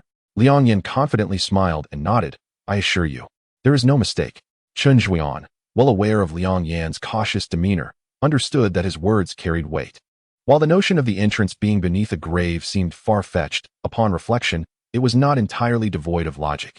He took a deep breath and said, whether true or false, we shall find out. Who will go up and dig? The group exchanged glances, momentarily unsure. Although they were seasoned individuals accustomed to the trials of the martial world, the act of disturbing graves was indeed a violation of moral principles, and none had ever engaged in such deeds. Seeing their hesitation, Chen Zhuan awkwardly insisted, for the greater good, we must overlook these trivialities. Let us all work together and hasten the process. Reluctantly, Zhu Laosan and Su Fangke stepped forward, and the 6 of them quickly set to work, unearthing the grave mound. As Liang Yan had predicted, they uncovered an empty grave. The group felt a surge of excitement as they continued to dig, revealing a pit below, which led down a stone staircase extending into the darkness. Ha ha, Brother Liang does not deceive me. Chen Zhuan chuckled lightly, leading the way as he leaped into the pit, with Min Ro following closely behind. The others exchanged glances and soon followed suit. Zhu Laosen ignited a fire starter, allowing them to see their surroundings better. The pit revealed a narrow passageway, barely wide enough for one person to traverse. The 6 formed a line and proceeded downwards. After about the time it takes to burn a stick of incense, they emerged into a spacious hall. The hall was square, measuring approximately 5 zhang, furnished with numerous chairs and adorned with swords and crossbows on the walls. It appeared to be a temporary meeting hall. Chen Zhuan lit another fire starter, illuminating the area, and the group gradually discerned a stone door on the opposite wall. Let us go and investigate. Chen Zhuan strode decisively towards the stone door, followed closely by the others. With a creak, the stone door swung open, revealing a small stone chamber that, at first glance, resembled a study. The walls were lined with numerous wooden shelves laden with scrolls, though they appeared to be in a state of decay. At the center stood a desk, adorned with an inkstone, brushes, and various antiques of considerable value. However, these items failed to capture anyone's attention, for to the right of the desk lay a yellowed scroll. A false edict, Chen Zhuan exclaimed, his breath coming in heavy bursts. For nearly 2 years, he had schemed for this moment, sacrificing countless brothers in the process. All for this single piece of yellow parchment. Now, with the false edict within reach, the downfall of Li Hong seemed imminent, and the revival of Zhao was within grasp. Everything appeared to be worth it. Taking a deep breath, he prepared to seize the false edict. Suddenly, a figure flashed before him, blocking his path. Hold on, said the figure. Chen Zhuan's expression shifted, his brow furrowing as he asked, what does Brother Liang mean? Liang Yan remained silent, casually bending to pick up a pebble and tossed it towards the false edict. With a thud, the scroll shifted, revealing a faintly visible thread beneath it. A rumbling sound echoed as a chilling array of arrowheads emerged from the walls of the chamber, unleashing a rain of arrows that filled the air. The group gasped, instinctively retreating a step. The arrows continued to rain down for several breaths before gradually subsiding. Chen Zhuan exchanged a glance with Min Ro, both sensing a hint of fear in each other's eyes. Fortunately, Brother Liang is astute. Otherwise, we would have paid dearly. Chen Zhuan expressed his heartfelt gratitude. Liang Yan offered a faint smile, noncommittally replying, Brother Chen, your obsession clouds your judgment. It would be wise to resolve the immediate issue first. Immediate issue? Chen Zhuan pondered, cautiously asking, are you suggesting that there are more traps here? Before Liang Yan could respond, a booming laughter erupted from across the hall. Ha, Chen Zhuan, thank you for leading us here. Rest assured, with so many accompanying you, the road to the underworld will not be lonely. As soon as the words were spoken, a group of black-clad assassins surged into the chamber, expertly dispersing to claim advantageous positions. Following them were 2 figures. One was a one-eyed man wielding a long knife. Silent yet imposing, the same individual Liang Yan had encountered at the inn. The other was a man in white, with a square face and piercing gaze, exuding an aura of authority. Xiang Anren. Chen Zhuan's pupils constricted. The man in white smiled. I never expected Tang Tianen to be a fortune teller, predicting that you would meet your end here tonight, which is why he established his base beneath this grave to spare you from a fate of unburied bones. Chen Zhuan snorted derisively. Your lackeys in Yongla town are few. Who knows who will claim victory in the end? You are overestimating yourself, Xiang. Just as he finished speaking, a sudden grunt interrupted him. Su Fanka, who had been following Chu Laosan, struck him unexpectedly from behind. Chu Laosan stumbled forward, spitting blood, his aura rapidly diminishing. Su Fanka retreated swiftly, leaping into the stone chamber and snatching the false edict, stuffing it into his robes. Su Fanka. Chen Zhuan roared in fury. I never imagined you would also become Li Hong's lackey. Li Hong. Su Fanka shook his head with a smile. He is merely a power-hungry minister, unworthy of my allegiance. What then is your intention? Su Fanka, non-committal, replied. Chen Zhuan, I once held you in esteem. Yet, you are merely a mortal, short-sighted. What more is there to discuss with you? Chen Zhuan scoffed. Humph. You think you can escape with the edict today? Before he could utter more, a strange wind suddenly swept through the hall. This wind was eerie. Before anyone had time to react, a dense white mist enveloped the chamber. The mist thickened rapidly, obscuring visibility to barely a foot. Chen Zhuan had never encountered such an odd phenomenon and was taken aback. Suddenly, he heard Min Ro's voice calling, Zhuan, I'm here. Her tone was calm, yet he sensed a hint of panic beneath. Steadying himself, he replied in the most soothing voice he could muster, Min Ro. Stay where you are and do not move. All right, Zhuan, I will follow your lead. Chen Zhuan understood that in such moments, he must remain composed. He took a deep breath, steadying his nerves, and cautiously advanced in the direction of her voice. The distance between them was not great, and soon he found her. Though Min Ro appeared calm, beads of sweat glistened on her forehead, revealing her inner turmoil. After all, encountering mist in a subterranean setting was unprecedented, especially with danger looming. Chen Zhuan felt a pang of concern and instinctively grasped her hand. Min Ro, a nobleman's daughter who had forsaken her prestigious lineage to stand by him, had shown unwavering devotion. He was acutely aware of her feelings, yet the specter of his beloved's death had rendered him incapable of embracing new love, leaving him burdened with guilt. In that moment of connection, feeling her icy palm, Chen Zhuan chastised himself for his perceived inadequacy. However, with danger at hand, as the leader, he could not afford the luxury of personal sentiment. Resolutely, he whispered, Do not fear. It seems Xiang Anren is unaware of this situation, which does not appear to be their doing. We must regroup with the others and devise a plan. With his hand in hers, Min Ro felt a surge of calm. She nodded, Let us check on Chu Laosan's condition. The two navigated through the mist and soon found Chu Laosan, who, despite Su Fanka's attack, was not gravely wounded thanks to his formidable martial arts. He was seated on the ground, meditating to recover. Regrettably, they had not located Miss Tang or Brother Liang. Chen Zhuan mused, Yet Miss Tang possesses formidable skills, far surpassing mine. Brother Liang is resourceful, so he should be fine. Our priority is to maintain our positions. With this thought, Chen Zhuan spoke, In this thick fog, no one can act decisively. Although Xiang Anren has the numbers, they may falter in confusion. We should protect Chu Laosan until he recovers, then find an opportunity to strike together. Chu Laosan and Min Ro readily agreed. The three sat back to back, awaiting Chu Laosan's recovery. Time passed uncertainly until the mist began to dissipate. Just as it had arrived suddenly, it vanished just as swiftly, clearing the chamber in the blink of an eye.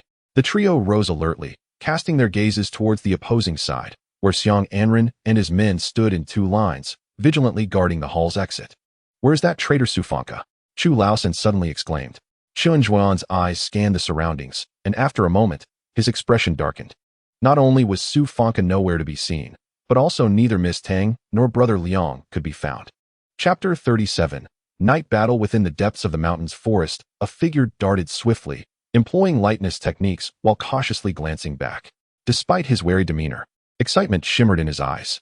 The figure clad in yellow robes, tall and slender with a prominent hooked nose, was none other than Su Fanka, who had just escaped from the underground stronghold.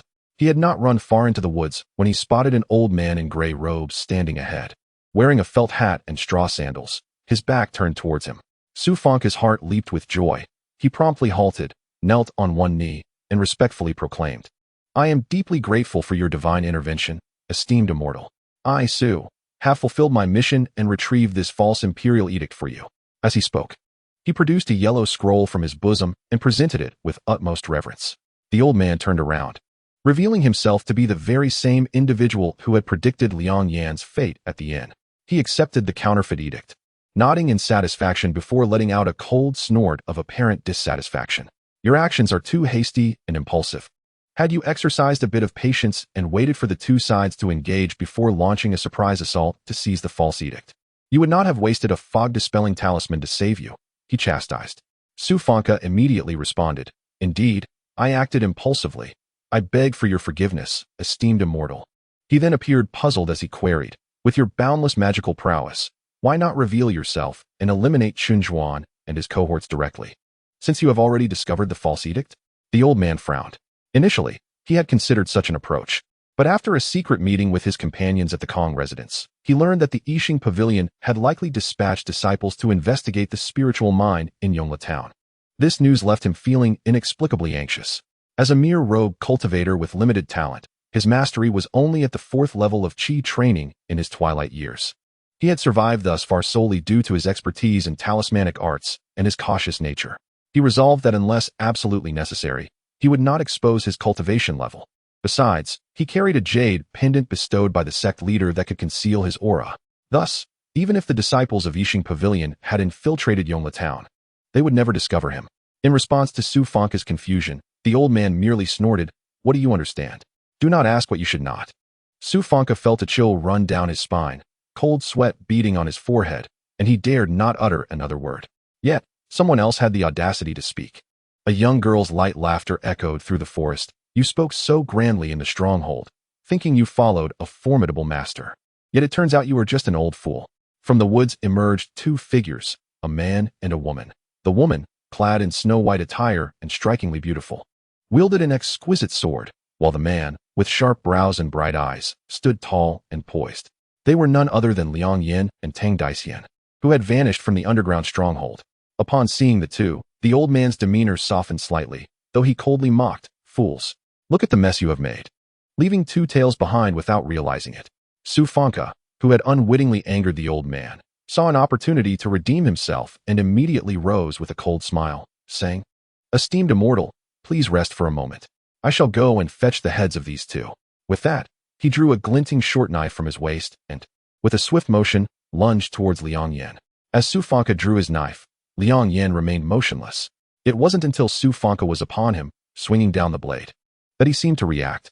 Instead of dodging, Liang Yan raised his right hand, pinching the blade with his 2 fingers. With a resounding clash, Su Fangke's vicious strike was effortlessly halted, the knife suspended in midair, immovable. Su Fangke, gripping the steel knife, stood frozen, his face reddening as blood trickled from his mouth. Liang Yan had infused his spiritual energy into the blade, causing Su Fangke's internal energy to spiral chaotically, akin to a runaway horse. "Release," the old man commanded sharply from behind. Su Fangke snapped back to reality and quickly relinquished his grip on the knife. Liang Yan's fingers squeezed, breaking the knife in two. Then, with a flick of his wrist, the tip of the blade shot forward, piercing Su Fangke's throat and pinning him to the ground. He lay there, eyes wide open. Disbelief etched upon his face as death claimed him. At this moment, the old man could no longer deny that the two before him were not mere mortals. Taking a deep breath, he adopted a friendly demeanor and laughed heartily. "Dear friends, it was my subordinate who offended you earlier. He truly brought this upon himself. A mere mortal has been killed. If you are pleased, I shall not pursue the matter." He paused before continuing. "As the saying goes, no conflict, no acquaintance. Why don't we become friends? In the future, if difficulties arise, we can assist one another." Liang Yan replied with a smile, "Such magnanimity, my friend. However, while you may choose not to pursue the matter with us, we have our own inquiries regarding you." He added, "Your expertise in divination. Might you predict how much longer you have to live this evening?" The old man's pupils constricted at Liang Yan's words, and he coldly retorted, "You are disciples of the Yixing Pavilion." Upon realizing he had been recognized, Liang Yan merely smiled, maintaining an air of ambiguity. Tang Daisian, beside him, chided, "Why waste words with him? Let us capture him and interrogate him at our leisure." "Very well," Liang Yan agreed, stepping forward. The old man's expression shifted, and he abruptly flicked his sleeves, unleashing 3 yellow talismans. The talismans fluttered in the wind, not aimed at Liang Yan and Tang Daisian, but rather landing on the ground. Upon touching the earth, the soil stirred, and 3 yellow soldiers emerged from beneath, clad in earthen armor and wielding large blades, exuding the aura of seasoned warriors. Earth soldiers, Tang Daician exclaimed in surprise. Meanwhile, as Liang Yan and Tang Daician pursued Su Fangke, the battle within the underground stronghold had also reached a fever pitch. Xiang Anren, noticing the fog dissipate, realized that none from his side had fallen, while Chun Zhuan's faction had lost 2 members, with another defecting. Although he did not understand the reasons, he recognized that this was an opportune moment, and could not help but exclaim, Chun Zhuan, you defy Li Xiang. Even heaven is turned against you. Today marks your demise. With that, Xiang Anren waved his hand, commanding the black-clad assassins to surround Chun Zhuan and his group. Is this heaven's will? Chun Zhuan mused, having exerted himself. Was it truly impossible to overcome Li Hong? Was this fate? Min Ro, noticing the flicker of confusion in his eyes, silently grasped his hand, shaking her head. Though the heavens may be merciless, there is true affection among mortals. I want you to know that regardless of life or death, triumph or failure, I will face it all with you. Chun Zhuan felt a surge of courage at her heartfelt words. He was a chivalrous hero, free-spirited and unrestrained. Although his resolve had wavered moments ago, Min Ro's sincere expression rekindled his spirit. Now, despite being in dire circumstances, he felt no fear but instead was filled with boundless determination.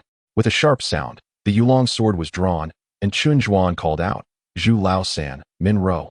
Let's form the 3 talents sword formation. Zhu Lao San and Min Ro responded promptly, taking their positions in a triangular formation, supporting one another as they engaged the black-clad assassins. Though the assassins numbered over 10, Chun Zhuan and his companions, through their adept coordination, managed to gain the upper hand, driving their opponents back. Xiang Anren growled in anger, brandishing a pair of bronze hammers as he leaped towards Chun Zhuan. His internal energy was extraordinary before he arrived. The hammers stirred up a fierce wind as they swung towards Chun Zhuan. Chun Zhuan's expression hardened as he swiftly drew his sword to block the incoming attack.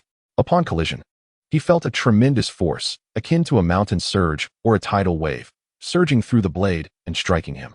Unable to withstand it, he staggered back 2 steps, his internal energy roiling, and it took considerable effort to regain his composure. Xiang Anren also took 2 steps back, his complexion shifting between shades of pale and green. Taking a deep breath, he declared, Well done, Chun Zhuan. Prepare to receive my next strike. With that, he lunged forward, aiming his twin bronze hammers at Chun Zhuan's vital points. Meanwhile, Min Ro was also engaged in combat, clashing with a one-eyed youth who was evidently a formidable general under Xiang Anren's command. Though he remained silent throughout the encounter, his knife techniques were exceptionally swift and ruthlessly fierce. After a while of sparring, Min Ro internally mused, this individual is a born killer. His knife techniques are remarkably swift, truly suited for an assassin. However, she felt little fear, having been trained in martial arts by a master since childhood. Her Huaqiao fist was a classic style that excelled in countering speed with slowness. The one-eyed youth's knife strikes were sharp and rapid, but Min Ro, unarmed, relied solely on her fists to steadfastly guard her position, preventing him from breaching her defenses. Although her punches were slower, their force was continuous and gentle. The one-eyed youth felt as if each of his strikes was landing on cotton, sometimes even redirected by her movements, reminiscent of Tai Chi. Although both Chun Zhuan and Min Ro fought valiantly against their opponents, they were heavily beset by numerous black-clad assassins lurking nearby, making them cautious and restrained. Were it not for their mutual support through the Sankai sword formation, they would have likely been overrun by now. Despite being at a disadvantage, they managed to hold their ground. In stark contrast, Chu Lao San was in dire straits. Already injured, he now faced 8 or 9 black-clad assassins. His internal injuries worsened, affecting his breathing and slowing his movements, and after merely 20 exchanges, he found himself in grave danger. Suddenly, a muffled grunt escaped him as a black-clad assassin pierced his abdomen. Blood gushed from the wound, and he staggered back a few steps. In a fit of rage, he seized the assailant's arm and, with a furious shout, charged forward. The assassin, terrified, attempted to escape, but found his knife hand firmly grasped by Chu Lao San. With a resounding crash, it was as if a watermelon had been smashed, and the assassin's skull was brutally shattered. Though Chu Lao San killed the assailant, he felt a sudden chill in his limbs. He swiftly withdrew the blade from his abdomen and collapsed to the ground, gasping for breath. The surrounding black-clad assassins, initially intimidated by his ferocity, now saw him downed, and they rushed forward with their knives drawn. Old 3, Chun Zhuan, witnessing this, was filled with rage. He forced his way past Liang Yan, turning to rush towards Chu Laosan. With rapid sword strikes aimed at the assassin's vital points, he compelled them to defend themselves. The clash of blades rang out as Chen Zhuan's Yulong sword danced through the air, piercing through one assassin who sought to eliminate Chu Laosan, the sword emerging from his chest. Seeing Chen Zhuan's back exposed, Liang Yan felt a surge of delight, brandishing his bronze hammers as he pursued. With both hammers raised, he aimed a lethal strike at the back of Chen Zhuan's head.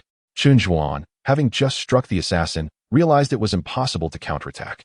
His only option was to abandon his sword and roll away, narrowly evading Liang Yan's twin hammers. Yet, Liang Yan, a martial arts master, did not hesitate. Seeing one hammer miss its target, he swiftly kicked Chen Zhuan in the lower back with tremendous force. Chen Zhuan rolled on the ground, spitting out blood.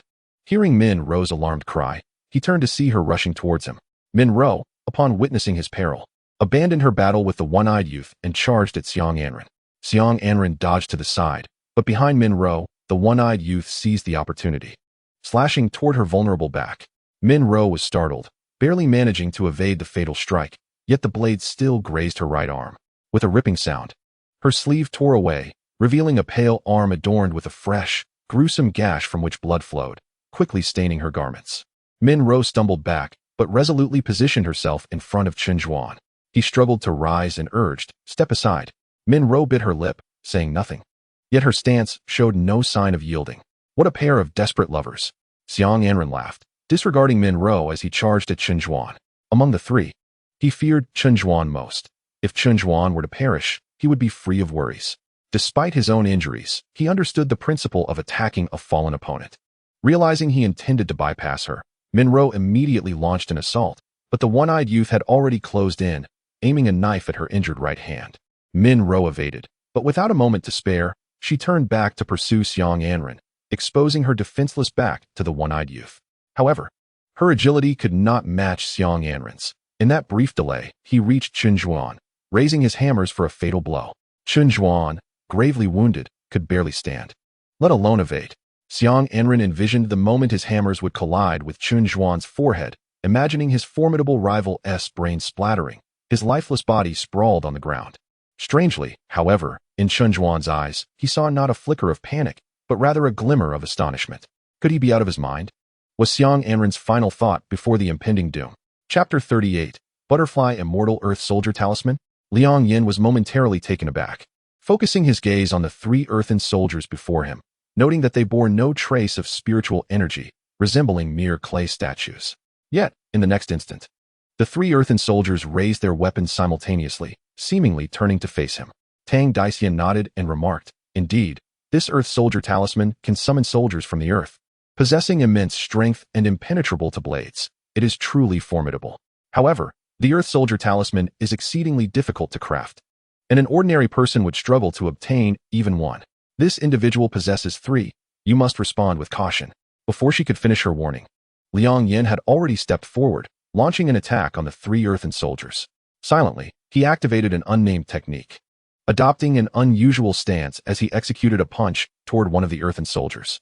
The earthen soldier, unfazed, wielded its massive earthen blade and struck at him. The collision of fist and blade produced a thunderous sound. Liang Yan remained rooted to the spot, his right hand unscathed, while the earthen soldier staggered back, its formidable blade and arms now marred by spiderweb-like cracks. This fellow. Tang Daician's mouth hung open, her intended warning remained unspoken. She thought to herself, "This crafty individual has hidden his true abilities. I never anticipated he possessed such formidable powers, causing me unnecessary concern." The elderly man in a coarse robe drew a sharp breath, well aware of the earth soldier talisman's might. An ordinary cultivator at the 5th level would be unable to contend with it, while those at the 6th level could only hope to defend themselves. To shatter an earth soldier was nearly impossible. Yet here stood this youth, who, relying solely on his bare fists, had nearly brought the earth soldier to ruin. How could he not be astonished? Having devoted his life to the art of talismans, he had only managed to craft these three earth soldier talismans, which were meant as a last resort. Upon discovering that these two were disciples from the Yixing Pavilion, he had unhesitatingly deployed all of them. He was merely a solitary cultivator, had it not been for his reliance on talismans. How could he possibly contend with the disciples of the esteemed Yixing Pavilion at the same level, especially with two of them before him? Little did he know that his trump card, three earth soldier talismans, could not even contend with the young man before him. Alarmed, he felt the urge to retreat. Forming a hand sign, he issued the command to the 3 earth soldiers to encircle Liang Yan and Tang Daxian at any cost, and immediately made his escape into the woods. Tang Daxian, initially vexed by Liang Yan's concealment of his cultivation level, felt her anger rise as she witnessed the old man fleeing. "You old fool, did I permit you to leave?" she exclaimed, drawing her Baihua's sword and pursuing him. The 3 earth soldiers attempted to impede her, but Liang Yan moved swiftly, positioning himself before them with a grin, saying, "Don't run away. Let me see how resilient your earthy limbs are."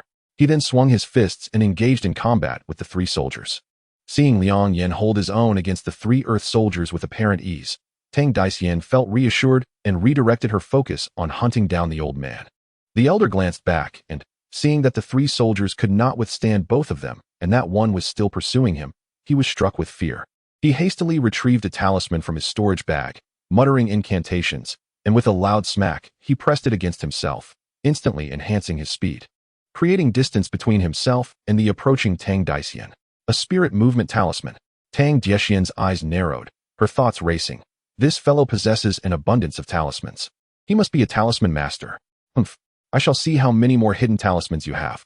Though she was merely at the 5th level of Qi refinement and had yet to attain the ability to fly with a spirit tool, the formidable Yixing Pavilion surely had methods for their Qi refinement disciples to accelerate their speed. Anyone would find it hard to believe otherwise. She formed hand signs, and a layer of green light emanated from her feet, drawing upon the nearby essence of wood. Tang Daxian's speed surged, the green light trailing behind her like a ribbon dancing in the wind. Meanwhile, the old man was desperately fleeing without looking back, determined that if he survived this ordeal, he would immediately relay the news of the Yixing Pavilion disciples' arrival to his companions in Yongla Town using coded signals. Once they gathered their strength, they would certainly crush these 2 young cultivators to vent his pent-up resentment. As he considered the loss of his 3 earth soldier talismans, he felt a pang of regret. Talismans were challenging to create, and more importantly, finding the materials was arduous. He had spent most of his life accumulating these 3 talismans, and to lose them all tonight was unbearable. Just as he was lost in thought, he suddenly heard a sound slicing through the air behind him, causing him to startle and instinctively duck and roll on the ground. With a clear sound of a sword's whistle, a magnificent sword grazed his back and embedded itself in a nearby tree, vibrating as it did. Tang Daxian watched in disappointment, thinking, what a pity. She was not a sword cultivator but simply enjoyed using sword-like spiritual tools, so she lacked the knowledge of sword techniques and could not attack from a distance. She had merely unleashed her spiritual energy to throw the Baihua sword with all her might in an attempt to launch a surprise attack. But the old man had been overly cautious, rolling away without a shred of decorum. Seeing her sword miss, she sighed and performed a hand sign to summon the Baihua sword back. The old man, realizing she had caught up to him with such speed, understood that it was futile to flee any longer. With a fierce expression, he declared, "Our realms are not far apart. Do you truly think I, Feng, fear you?" Tang Daxian retorted, "Humph. If you aren't afraid of me, then why are you running?" The elder squinted, saying, "We are both mid-stage Qi refinement cultivators, and everyone has their hidden tricks. Are you not afraid of me resorting to desperate measures?" Tang Daxian laughed. "Very well. I shall witness what tricks you have, old man." As she spoke, she formed hand signs and began to chant, seemingly casting a spell. The elder, ever vigilant, quickly drew a talisman from his storage bag, one depicting a bolt of purple lightning. With a flick of his hand, the talisman soared into the air, transforming into a streak of purple lightning that radiated a fearsome aura, racing towards Tang Daxian. A 5 thunder talisman. Tang Daxian was momentarily startled but quickly regained her composure. It cannot be a true 5 thunder talisman. It is merely a replica of the Shi thunder, and its power is likely less than a fraction of the original. The purple lightning surged towards her, yet she remained unmoved. Instead, the Paishio pendant around her neck flew out, transforming mid-air into a small, exquisite Paishio. It appeared drowsy, lazily rolling in the air as if just awakening. As the purple lightning struck, the Paishio opened its mouth and swallowed the lightning whole, letting out a burp and patting its belly, as if to say, "Thank you for the treat." "You." The elder was taken aback, spewing blood in shock. This replica of the Shi Thunder Talisman was his last resort, carefully preserved and never revealed to outsiders. Until today, he had been brimming with confidence, believing that despite ranking 4th in his organization, he could still contend with even the elusive number 1 if it came to a life-and-death struggle. However, his greatest reliance lay in his talismans, most of which were one-time use consumables. Thus, he had always maintained a friendly demeanor, cautious not to provoke conflict, concealing his true strength. Little did he expect that even the replica of the She Thunder talisman would be of no harm to the young woman before him. Before he could recover from his astonishment, the woman seemed to have completed her spell. The old man felt a rumble beneath his feet, as if something were about to burst forth from the ground. Alarmed, he instinctively stepped back, but in the next moment, vibrant flowers of every color erupted from the earth all around him, predominantly pink, though shades of gold, green, purple, and blue mingled among them.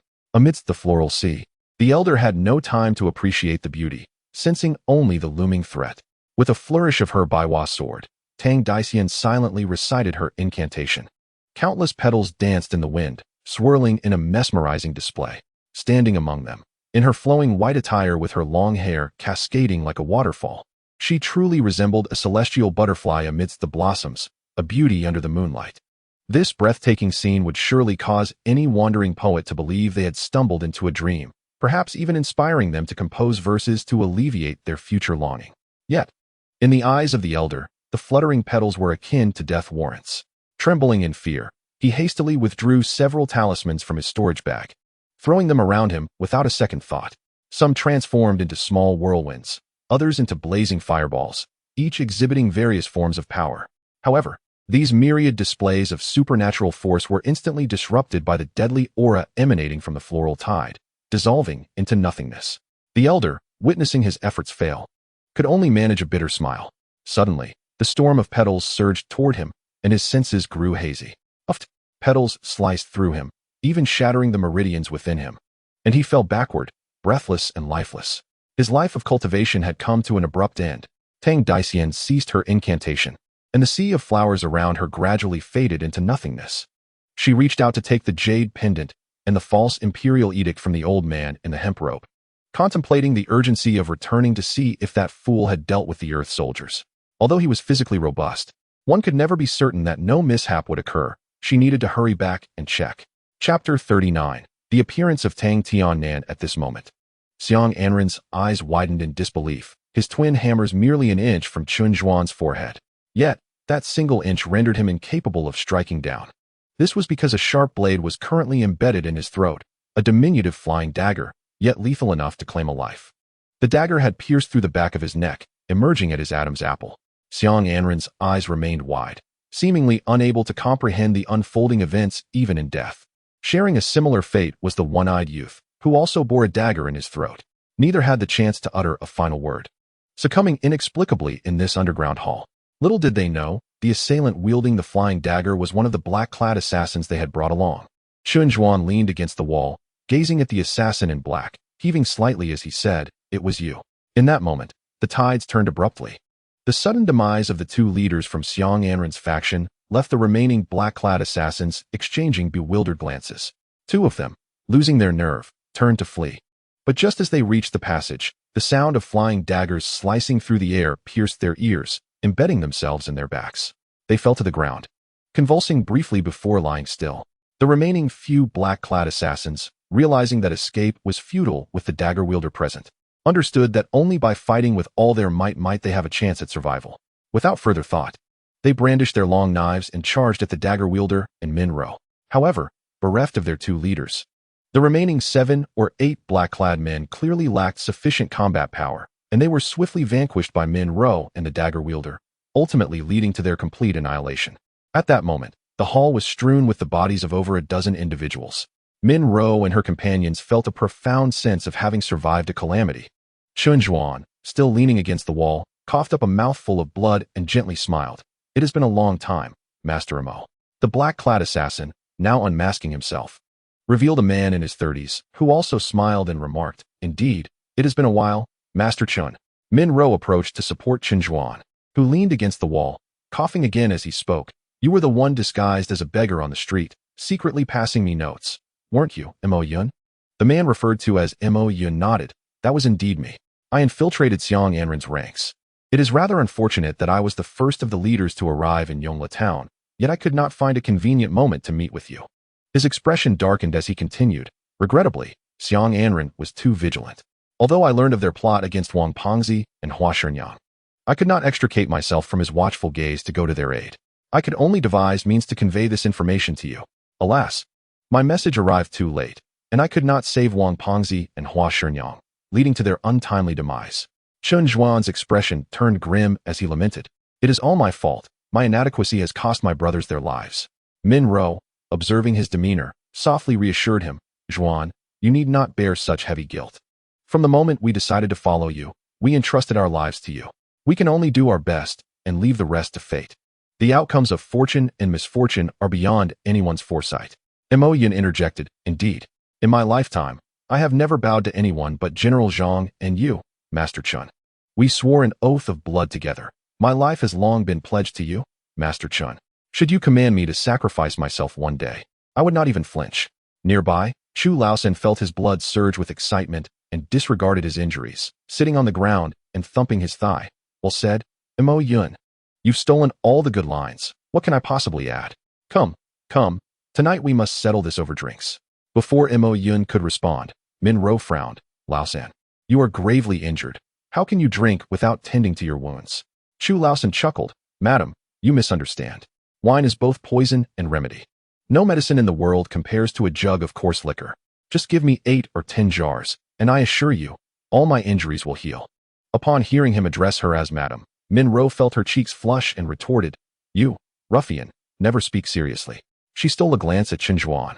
Noticing he did not seem perturbed, their eyes met, and Min Ro suddenly felt that the man she had long admired looked upon her with a gentle warmth she had never experienced before. Mo Yin cleared his throat. This place is not suitable for lingering. We should depart swiftly. It is unfortunate that although we have annihilated Xiang Anren and his men, we have not obtained the false edict. This matter will require further deliberation. Just as he finished speaking, a voice from outside the hall interjected. As for the false edict, it is not that you have not acquired it. It is simply a question of whether it is what you seek. Mo Yun's expression shifted, his gaze turning warily toward the passage. Chun Zhuan, however, relaxed, chuckling. Brother Liang, your stealth is indeed remarkable. You are no ordinary individual. At that moment, 2 figures emerged from the passage, a man and a woman, Liang Yan and Tang Daisian. Liang Yan glanced around the hall and remarked, it appears, Brother Chun, that you have also resolved your issues here. Indeed, Brother Liang's sudden disappearance must have been to pursue the false edict. I wonder if you were successful? Chen Zhuan inquired cautiously. Liang Yan met his gaze and replied calmly, I did not fail, but whether this false edict is what you desire remains uncertain. As he spoke, he retrieved a yellow scroll from his garment and tossed it to Chen Zhuan. Chen Zhuan eagerly caught it and unfolded the edict. Yet his eyes widened in disbelief as he beheld the blank parchment devoid of any text. How can this be? His mind raced. Fully aware that with Liang Yan and Tang Daisian's martial prowess, there was no reason for them to deceive him. Yet he could not fathom why the false edict bore not a single word. Chen Zhuan's thoughts were consumed by the desire to obtain the false edict, to overthrow Li Hong and restore clarity to the court, delivering the people from chaos. For this purpose, he had gathered like-minded brothers, tirelessly plotting for years, and now, at long last, he found himself with nothing but an empty scroll. Unable to process this shocking revelation, he felt his internal injuries flare, and he coughed up another mouthful of blood. Min Ro grasped his arm, tears streaming down her cheeks as she urged, Zhuan, do not be so agitated. We shall devise a long-term plan. At that moment, a peculiar expression crossed Liang Yan's face as he frowned and said, there is no need for prolonged planning. Perhaps someone can explain this false edict to us. And that person is already at the door. With that, he turned to the passage and called out, am I wrong, Tang Tianan? Upon hearing this, Chen Zhuan and the others looked at one another in confusion, following his gaze toward the entrance of the hall. Suddenly, a voice emerged from the passage. A middle-aged man exclaiming, your insight is unparalleled. Nothing here escapes your attention. Then, a man with a waxy complexion and a slightly hunched figure entered, coughing as he walked. It was Tang Er, a worker from the Laifu Inn, Min Ro's subordinate. This scene was utterly astonishing. Min Ro, stunned, asked, what do you mean? Tang Er, you are Tang Tianan. Tang Er managed a wry smile. I apologize for deceiving you for so long, but indeed, I am the genuine Tang Tianan, and the false edict is in my possession. With that, he produced a yellow scroll from his garment and unfurled it before everyone.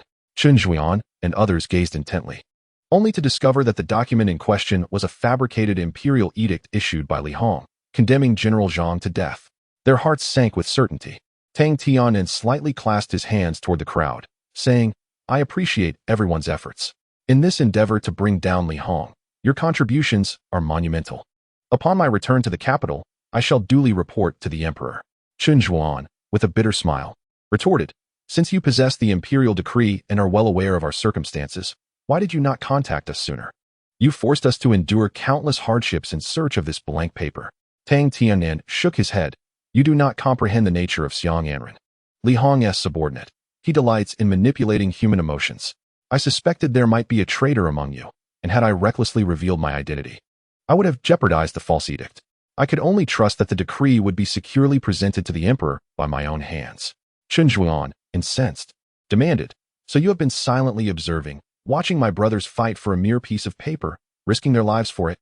Tang Tianen replied solemnly, those who achieve great things must not concern themselves with trivialities. Years ago, I sacrificed everything, even my family, to procure that false edict. Such sacrifices are inevitable. He paused before adding, furthermore, do you think the current emperor is truly unaware of Li Hong's insidious ambitions? The emperor has long lacked evidence, compounded by the support of many old officials for Li Hong, allowing him to operate unchecked, leading to General Zhang's demise.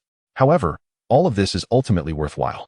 The emperor has accumulated evidence over the years, and now with this false edict, he can justifiably eradicate Li Hong. Initially filled with fervor, Chun Zhuan's heart plummeted at Tang Tianan's words, murmuring, you mean General Zhang's death was also a result of the emperor's deliberate neglect? Tang Tianan confirmed, indeed, General Zhang sacrificed himself for the nation. His death was not in vain. In time, the emperor will honor him with a monument, ensuring his legacy endures for generations. Chun Zhuan's eyes clouded with confusion. The general he revered had not perished heroically on the battlefield, but rather in the treacherous machinations of the court. The organization he had founded, ostensibly to root out corruption, was merely a pawn in the struggle for power. Recalling the camaraderie shared with his brothers over wine, pledging brotherhood in blood, he felt a sense of desolation as he surveyed the fallen around him. The aspirations he had once held dearly now felt utterly disconnected from his life. With Minro supporting him, he walked a few steps and spoke softly. Now that Xiang Anren and his minions have been dealt with, I trust you, Tang Darren. We'll find a way to enter the capital. I shall take my leave. Tang Tianan, seeing him depart, hastily called out, Brother Chun, will you not accompany me to meet the emperor? Your arduous efforts will surely be rewarded, and we can serve together to benefit the people. Chun Zhuan continued walking, replying coolly, no need. I ask that you do not mention my name upon your arrival in the capital. I thank you for your kindness. With that, he and Min Ro departed without looking back, while Mo Yun assisted Zhu Laosan in following them out.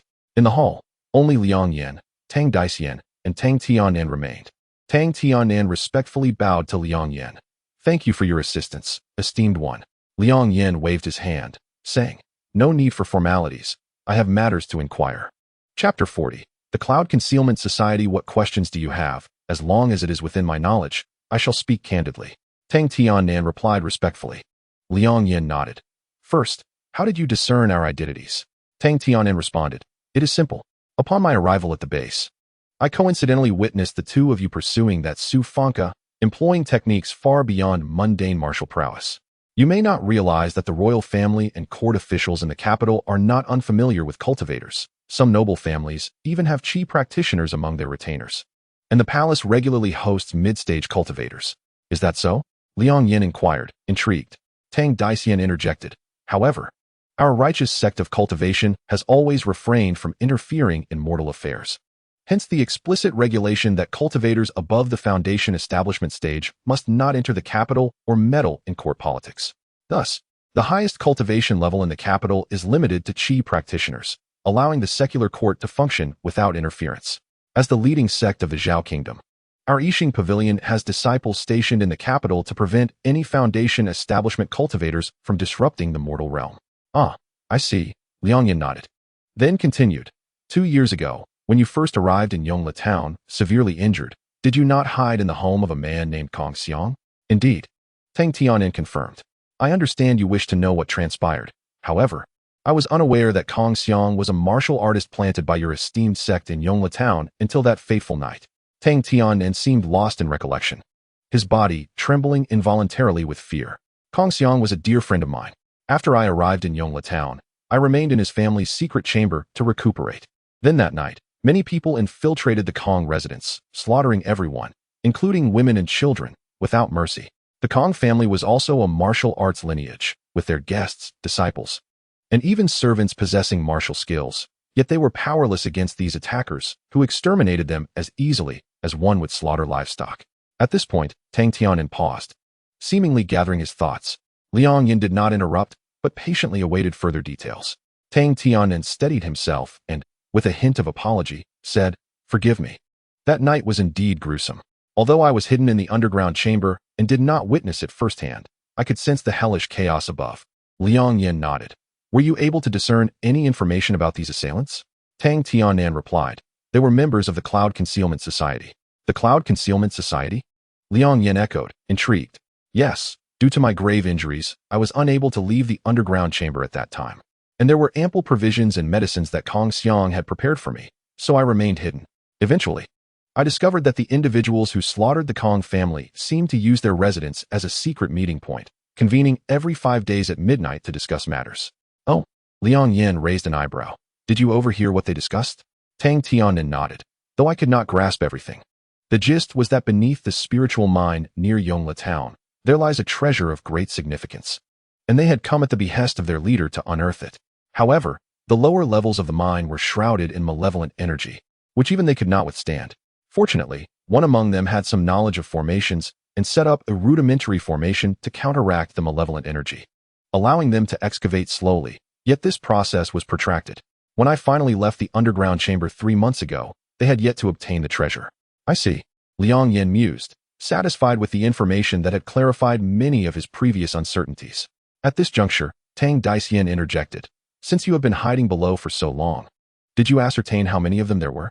Tang Tianen replied. "From my observations over the year, there were 6 individuals involved in the massacre of the Kong family.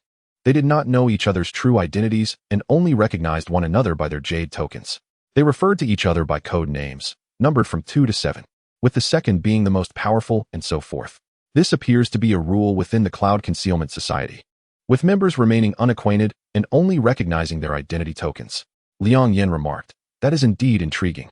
I suspect the Cloud Concealment Society is a loose association of rogue cultivators, likely comprising individuals of dubious reputation, including those who commit murder and theft. Naturally, such individuals would wish to remain unrecognized, which is why each is provided with tokens that can conceal their cultivation aura. Their relationships are purely transactional. As long as the task is completed, they receive their rewards." Tang Daxian nodded in agreement. "Precisely. While such organizations may lack prestige, they are notoriously difficult to deal with, composed of all manner of individuals from various walks of life." Tang Tianen suddenly recalled something and remarked, "As far as I know, there seem to be more than 6 individuals who have come to the town. There is also a mysterious figure, referred to as the dragon, one whose presence is felt but rarely seen. It is said that this person possesses the greatest strength, yet never participates in the clandestine meetings of the 6, instead operating in secrecy and aligning with them from the shadows. This aligns with the modus operandi of the Union Society." Upon hearing this, Liang Yan and Tang Dai exchanged knowing glances and smiled, both thinking, "So the person we eliminated on our first day was indeed this so-called dragon." Liang Yan coughed lightly and stated, "Fortunately, he is merely a number 1 and does not partake in the meetings of the 6. Otherwise, we would have been exposed long ago." Tang Dai nodded in agreement. "However, with the demise of that fortune teller today, they will naturally be aware of our actions in the next meeting." Unbeknownst to Tang Tianen, this so-called number 1 had already met his end. He did not comprehend the conversation between the two and merely stood respectfully by. Liang Yan then posed another question. "One last inquiry. Do you know when their next clandestine meeting will be?" Tang Tianen remained silent for a while before responding. "It has been 3 months since I left the Kong family's secret chamber. If they have not altered their patterns, then by my calculations, the next meeting should be at midnight 3 days hence."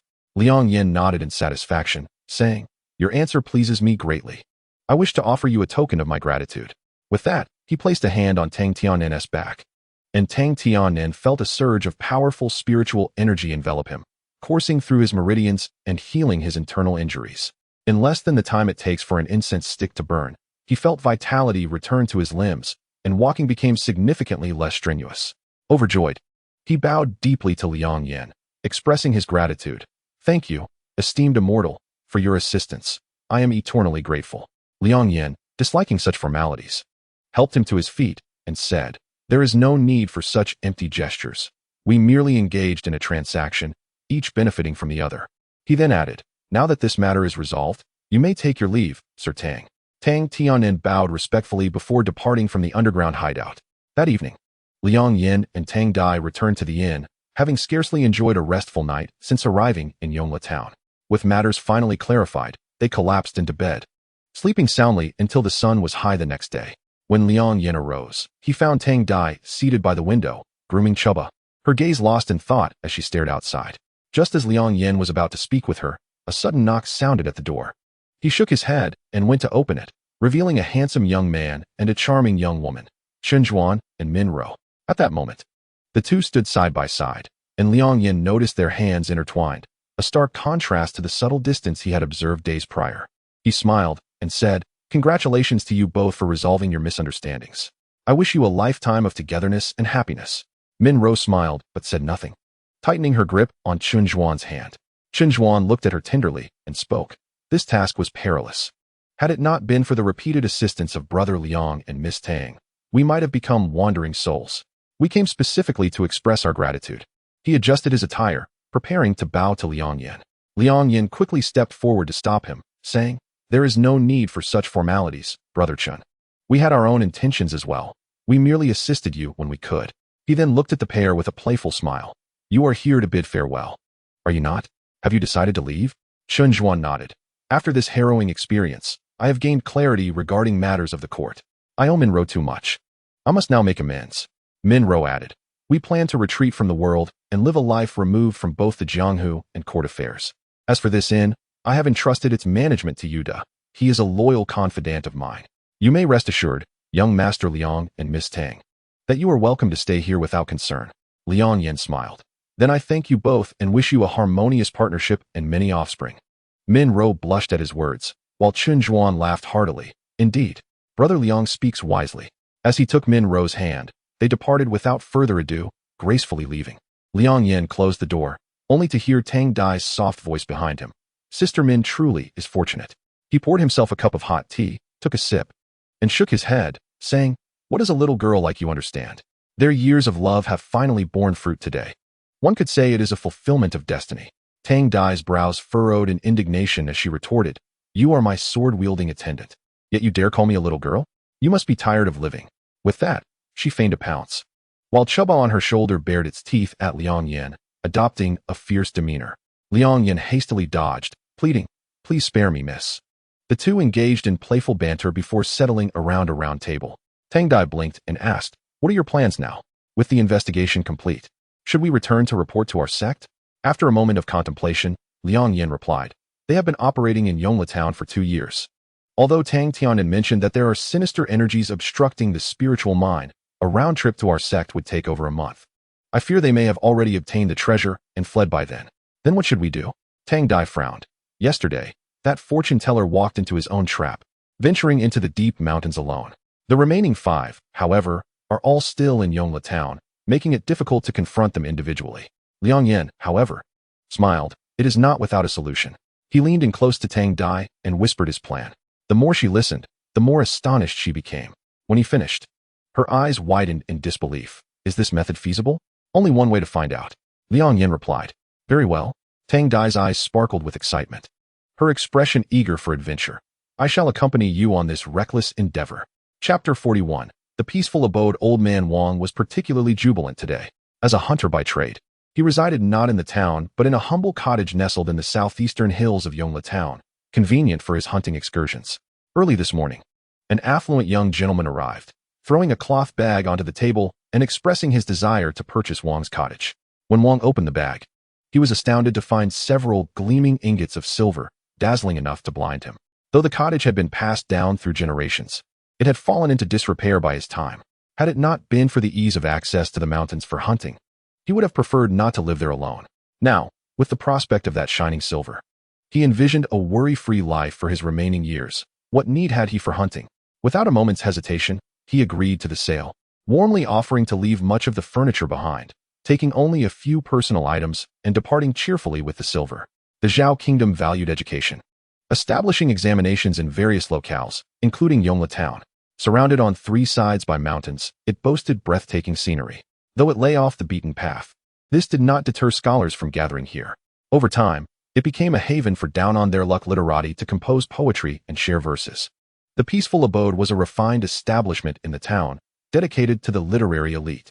Legend has it that the owner of the peaceful abode was once a struggling scholar who faced repeated failures in examinations.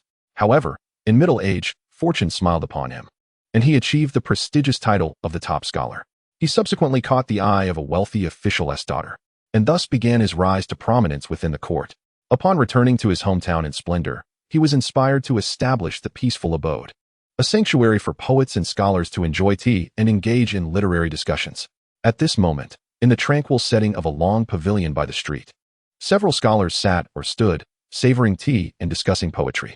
Among them, a young scholar clad in a blue robe swayed his head and recited, "In the morning, I lie on the mountain to watch the green smoke. In the evening, I return to the bamboo grove to glimpse the setting sun.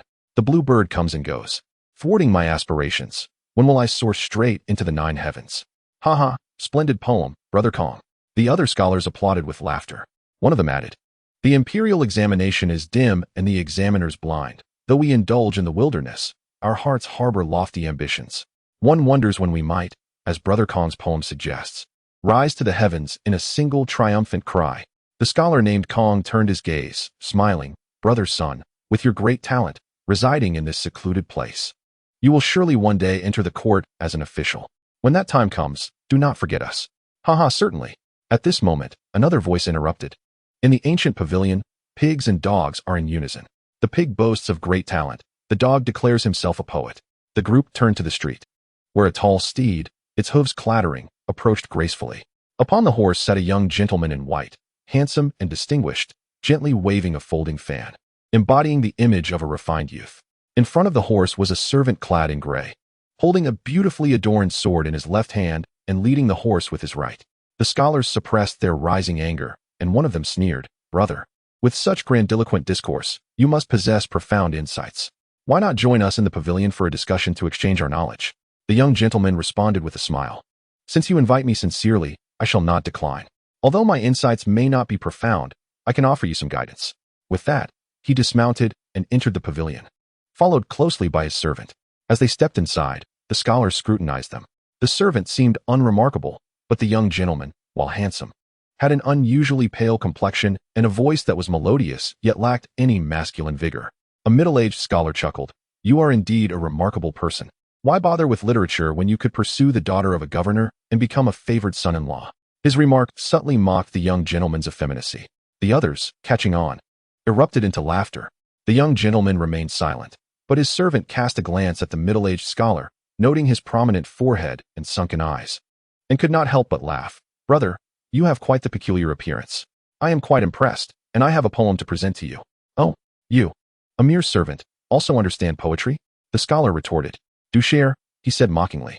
The servant shook his head and recited, "Before stepping out the door, 3 to 5 steps. My forehead arrives before me at the painted hall. Though I wipe my tears repeatedly, it is hard to reach. 2 streams of tears remain, flowing endlessly." These lines, subtly mocking the scholar's features, hit the mark perfectly. "You." The middle-aged scholar was momentarily speechless, his anger flaring. Meanwhile, the young gentleman took a seat on the stone bench and addressed the assembly. "I had thought you all, despite your limited learning, were scholars. It is disappointing to see such superficial judgments based on appearances." He shook his head, feigning disappointment. The scholars' expressions darkened, and one of them retorted, "You speak sharply. Yet we wonder what knowledge lies within you. Since we are gathered here today, why not engage in a poetry contest to test your true abilities?" The young gentleman lightly waved his fan and replied, "I do not mean to boast, but with your limited knowledge, you are hardly worthy of competing with me in poetry. However, since I am here, I shall not dampen your spirits. Let my servant engage in a friendly contest with you." "A servant?" one scholar exclaimed angrily. "Are you looking down on us?" The young gentleman shot him a disdainful glance. "What? Are you afraid of my humble servant?" Provoked, the scholars shouted, "Let us compete." "We fear not. Indeed, let us show him." They were eager to prove their superiority. The scholar named Kong raised his hand to quiet the group and cleared his throat. "Let Brother Sun take the first round. Then I shall embarrass myself first," Brother Sun replied, and continued, "Listen closely, lad. This first round shall be on the theme of mountains." The servant nodded, "Very well. Please proceed, brother Sun. The servant's use of embarrass was typically a humble expression, yet he used it to invite the scholar to begin. Brother Sun, incensed, glared and thought, just wait, you shall see. He began to pace in the pavilion. And after a while, he recited, the green peaks of the southern mountains stand alone. They can sweep the white clouds to forge the elixir. The surrounding scholars applauded enthusiastically. One remarked, the southern mountains of Yongla tower into the clouds, rarely visited by humans. Surely only immortals reside atop such peaks, and only they can sweep clouds and forge elixirs. Laughter erupted as they believed victory was assured. Someone mocked, the little servant has never seen such grandeur. He might only write a few big characters, and it would take him a decade to match these lines. A decade is unnecessary. 10 breaths will suffice. The servant replied, placing his hands behind his back and rolling his eyes. The butterfly shadows on the towering hills dance with the flowers, reflecting the bright moon as the sword immortal twirls. The moment these lines were uttered, silence fell in the hall, for the servant's couplet seamlessly melded with Brother Sun's preceding lines, both in imagery and elegance, perhaps even surpassing them. It was known that Brother Sun, being the one to propose the theme, faced immense difficulty in crafting his lines. Yet this servant had countered in mere moments. If not for the opposing factions, one would applaud in admiration. However, for reasons unknown, the young gentleman's face flushed at the servant's poetry, and his gaze inadvertently drifted toward the pavilion's entrance. As the scholars exchanged glances, the earlier scholar, Zhou, snorted and remarked, a fox with its tail up is indeed arrogant. How laughable for a servant to act mad. The crowd perked up, laughing. Brother Zhou speaks truly, huh? Such a little servant is a source of amusement. The servant, unfazed, merely smiled and replied. The impoverished scholar struggles to convey his intent, while the scholar deceives himself. Engaging in mutual flattery, the scholars realized he was subtly mocking them for their lofty ambitions devoid of genuine talent, merely comforting themselves with empty praise. Zhou's face darkened, and he retorted angrily, what are you, a mere servant, barking about? With that, he rolled up his sleeves, preparing to confront the servant. Yet, the servant showed no fear, brandishing the intricately carved sword in the air, causing Zhou to immediately lose his bravado and retract his head, for he was but a scholar unaccustomed to physical confrontation. And seeing the servant wielding a weapon made him retreat like a turtle. Afterwards, the group of scholars took turns to engage. Yet none could match wits in poetry or insults, nor dared to resort to physical confrontation, leaving the bookish youth gnashing his teeth in frustration. Suddenly, a voice from outside the pavilion rang out. The esteemed scholar Feng has arrived. The crowd's eyes brightened, as if a savior had come forth, and they parted to create a path. A man, clad in wide sleeves and a flowing robe, strode in with an imposing presence. He bore a square face, with thick brows and large eyes, exuding an air of dignity. Upon entering the pavilion, a scholar rushed to him, saying, Scholar Feng, you have finally arrived. This man speaks with sharpness and folly, bringing disgrace to our scholarly decorum. We beseech you to arbitrate on our behalf. Scholar Feng, however, ignored him, narrowing his eyes instead at the young gentleman in white, and after a moment, remarked, two gentlemen of great talent. How could you come to this peaceful abode without notifying me? Such a breach of etiquette is regrettable. I hope for your understanding. The young gentleman in white waved his hand dismissively, saying, we were merely wandering aimlessly, and upon a whim engaged in some discourse with you all. Since we have disturbed your refined gathering, we shall take our leave. Scholar Feng urged them to stay, saying, why not come to my inner chamber for a brief respite and sample my exquisite cloud and mist tea? It would be a pleasure to extend my hospitality. At this moment, the bookish youth interjected, we are grateful for your kindness, Scholar Feng, but my master has pressing matters to attend to and cannot linger. I hope for your understanding. Scholar Feng nodded, ceasing his insistence, and with his hands clasped behind his back, watched the departing figure of the young gentleman in white with narrowed eyes, lost in thought. This young gentleman and his bookish companion were none other than Tang Daxian and Liang Yan, disguised as a man and a servant. Unbeknownst to them, Tang Daxian was not wearing the Pai Shou pendant around her neck at this moment, and her aura of cultivation was palpable. Any practitioner present would readily recognize her as a fifth-layer Qi practitioner. Chapter 42. A secret passage after Tang Daxian donned her male disguise and caused a stir at the Taiping Ju. She and Liang Yan made their way down the pebble path, exiting Yongla town and heading towards the thatched cottage they had previously purchased. While mounted, Tang Daxian inquired, is that Scholar Feng the target we are seeking? Liang Yan nodded. Indeed, they all possess a jade pendant that conceals their cultivation, but it does not escape my notice. Then he must have sensed my cultivation as well. At this point, any fifth-layer Qi practitioner appearing in the town would likely be seen as a disciple of the I Ching Pavilion. Then we merely need to wait for the opportune moment. Tang Daxian smiled sweetly, adding, I did not expect you to have a gift for poetry. Liang Yan replied with a rueful smile. In my youth, my father hoped for my success and often urged me to study, but I was too playful to take it seriously. Now, I can only manage to impress this motley crew. Curiously, Tang Daxian asked, having tread the path of immortality for 6 years, do you not often think of your father? Upon hearing this, Liang Yan's expression darkened, and he remained silent, holding the reins of his horse as he led the way. Noticing his sudden reticence, Tang Daxian cautiously asked, what troubles you? Did I say something wrong? Liang Yan shook his head, speaking hoarsely, my father has passed away. Tang Daxian's heart sank, and she quickly replied, I am sorry, I did not know. Liang Yan gestured dismissively, it is not your fault. I am simply trapped in my memories. They say that the realms of mortals and immortals are separated, that all past matters become illusory upon entering the immortal gate. Yet I struggle to forget the days spent in Huayuan town. Perhaps my previous stagnation at the third-layer Qi level was partly due to this emotional burden. Tang Daxian shared, I grew up in the I Ching Pavilion, with my family members all accomplished in cultivation. From a young age, I was held to high expectations yet lacked freedom. They say that cultivation is timeless, but it can be rather dull. Why not share tales of your childhood with me? Liang Yan glanced back at her, seeing her innocent face and bright eyes sparkling with anticipation. He cleared his throat, saying, very well, let me recount some tales. Let me think where to begin. I shall start with the amusing character Zhang Daniu from our town. As the sun dipped below the horizon, along the ancient road, a pair of young men and women traveled, one mounted on horseback, the other leading the way. The leading youth spoke animatedly, while the girl on horseback rested her chin in her hand, listening intently, occasionally breaking into a knowing smile. Yet, as the boy's story drew to a close, her brow furrowed deeper. Eventually, my master imparted some rudimentary skills, but he insisted I refrain from calling him master, instead recommending me to the I Ching Pavilion. By the time Liang Yan finished his life story, night had fallen. He had not intended to mention the massacre in Huayuan town, but as he spoke, he found himself unable to control the flood of memories that had been buried for 6 years, spilling forth in front of Tang Daxian. Naturally, he omitted the matter of the heavenly secrets pearl and glossed over the old monk, merely referring to him as a formidable mentor. Aside from these 2 points, he recounted everything else with great detail. He had expected to feel immense sorrow, but to his surprise, the more he spoke, the calmer he became, as if he were narrating the tale of another, detached from his own experiences. When he finally finished, he took a deep breath, feeling an unusual sense of tranquility, accompanied by a profound relief. As he completed his narrative, the figure behind him remained silent, and the air grew still. Suddenly, a fragrant scent wafted from behind him as he felt a gentle tug on his arm, lifting him onto the horse. A sweet floral fragrance enveloped him, and he felt delicate arms encircle his waist. A soft voice whispered near his ear, silly boy, do not overthink it.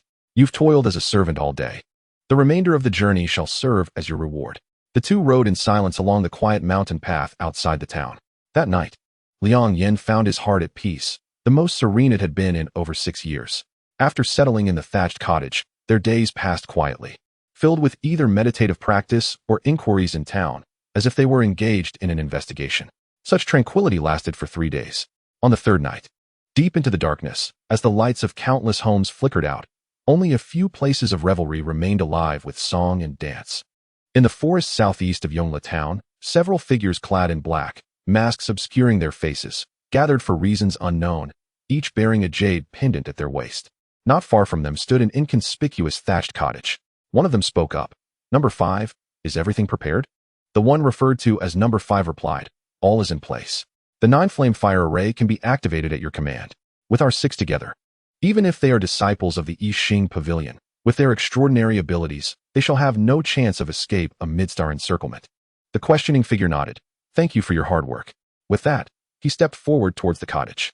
Arriving at the entrance, he called out, friends of the I Ching Pavilion inside, heed my words. You are ensnared within the 9-flame fire array, and with 6 of us present, your chances of survival are non-existent. He paused for effect, then continued. We are merely loose cultivators and do not wish to create a mortal enemy with the I Ching Pavilion. If you willingly consume the corpse brain pill I hold and agree to assist us with the I Ching Pavilion's inquiries for 1 year, I promise to deliver the antidote to you thereafter. Furthermore, We guarantee that we shall take nothing from the spiritual stones in the mine. Afterward, all shall return to normal. And you will not only preserve your lives, but also have an explanation for your sect. After speaking, he stood waiting, but the thatched cottage remained eerily silent, with not a single response. The black-clad figure's expression darkened, revealing a glimmer of menace in his gaze. Turning to the others, he said, "It seems our two companions are rather unwise. Let us send them into the cycle of reincarnation." The fifth figure in black nodded, forming a hand sign that summoned 9 pillars of flame to rise within a radius of several miles around the straw hut. As he chanted incantations, he waved his array flag, and the 9 flames began to rumble forward. When he waved the flag again, the flames took their positions in the formation, intensifying the fire's energy to a tempestuous roar, as if it would scorch the mountains and boil the seas. At this moment, the group of black-clad figures had retreated outside the formation, their eyes fixated on the straw hut within, patiently awaiting the fierce struggle of the two inside. Yet, within the formation, there was still no movement. Suddenly, a sound of something slicing through the air was heard, and a figure appeared before them in an instant. The black-clad figures focused intently, noticing that the newcomer was also draped in black, wearing a mask, with an aura that was both faint and potent. A jade pendant hung from the figure's waist, marked with the character for 1. "What are you doing here?" exclaimed the black-clad figure with the number 2 pendant. "We 6 can handle this easily." The one called 1 shook his head, reaching into his storage bag to retrieve an object wrapped in black cloth, seemingly intending to show it. "Be careful, too," came a sudden warning from behind. Startled, 2 instinctively sidestepped, but 1 had already torn open the black cloth, revealing a beautifully engraved sword within. With a hand sign, 1 pointed at the scabbard, and with a clang, the sword flew forth, heading straight for 2. Though startled, 2 remained composed, retreating while forming a hand sign and shouting, "Rise." A pitch-black hexagonal shield materialized before him, dark as ink and devoid of any patterns. With a loud clang, sword met shield, producing a flash of sparks. The black shield trembled, causing 2 to stumble back several steps, but he managed to withstand the blow. "He is not one," cried a black-clad figure bearing the number 6 pendant, making a move to summon a magical artifact for defense.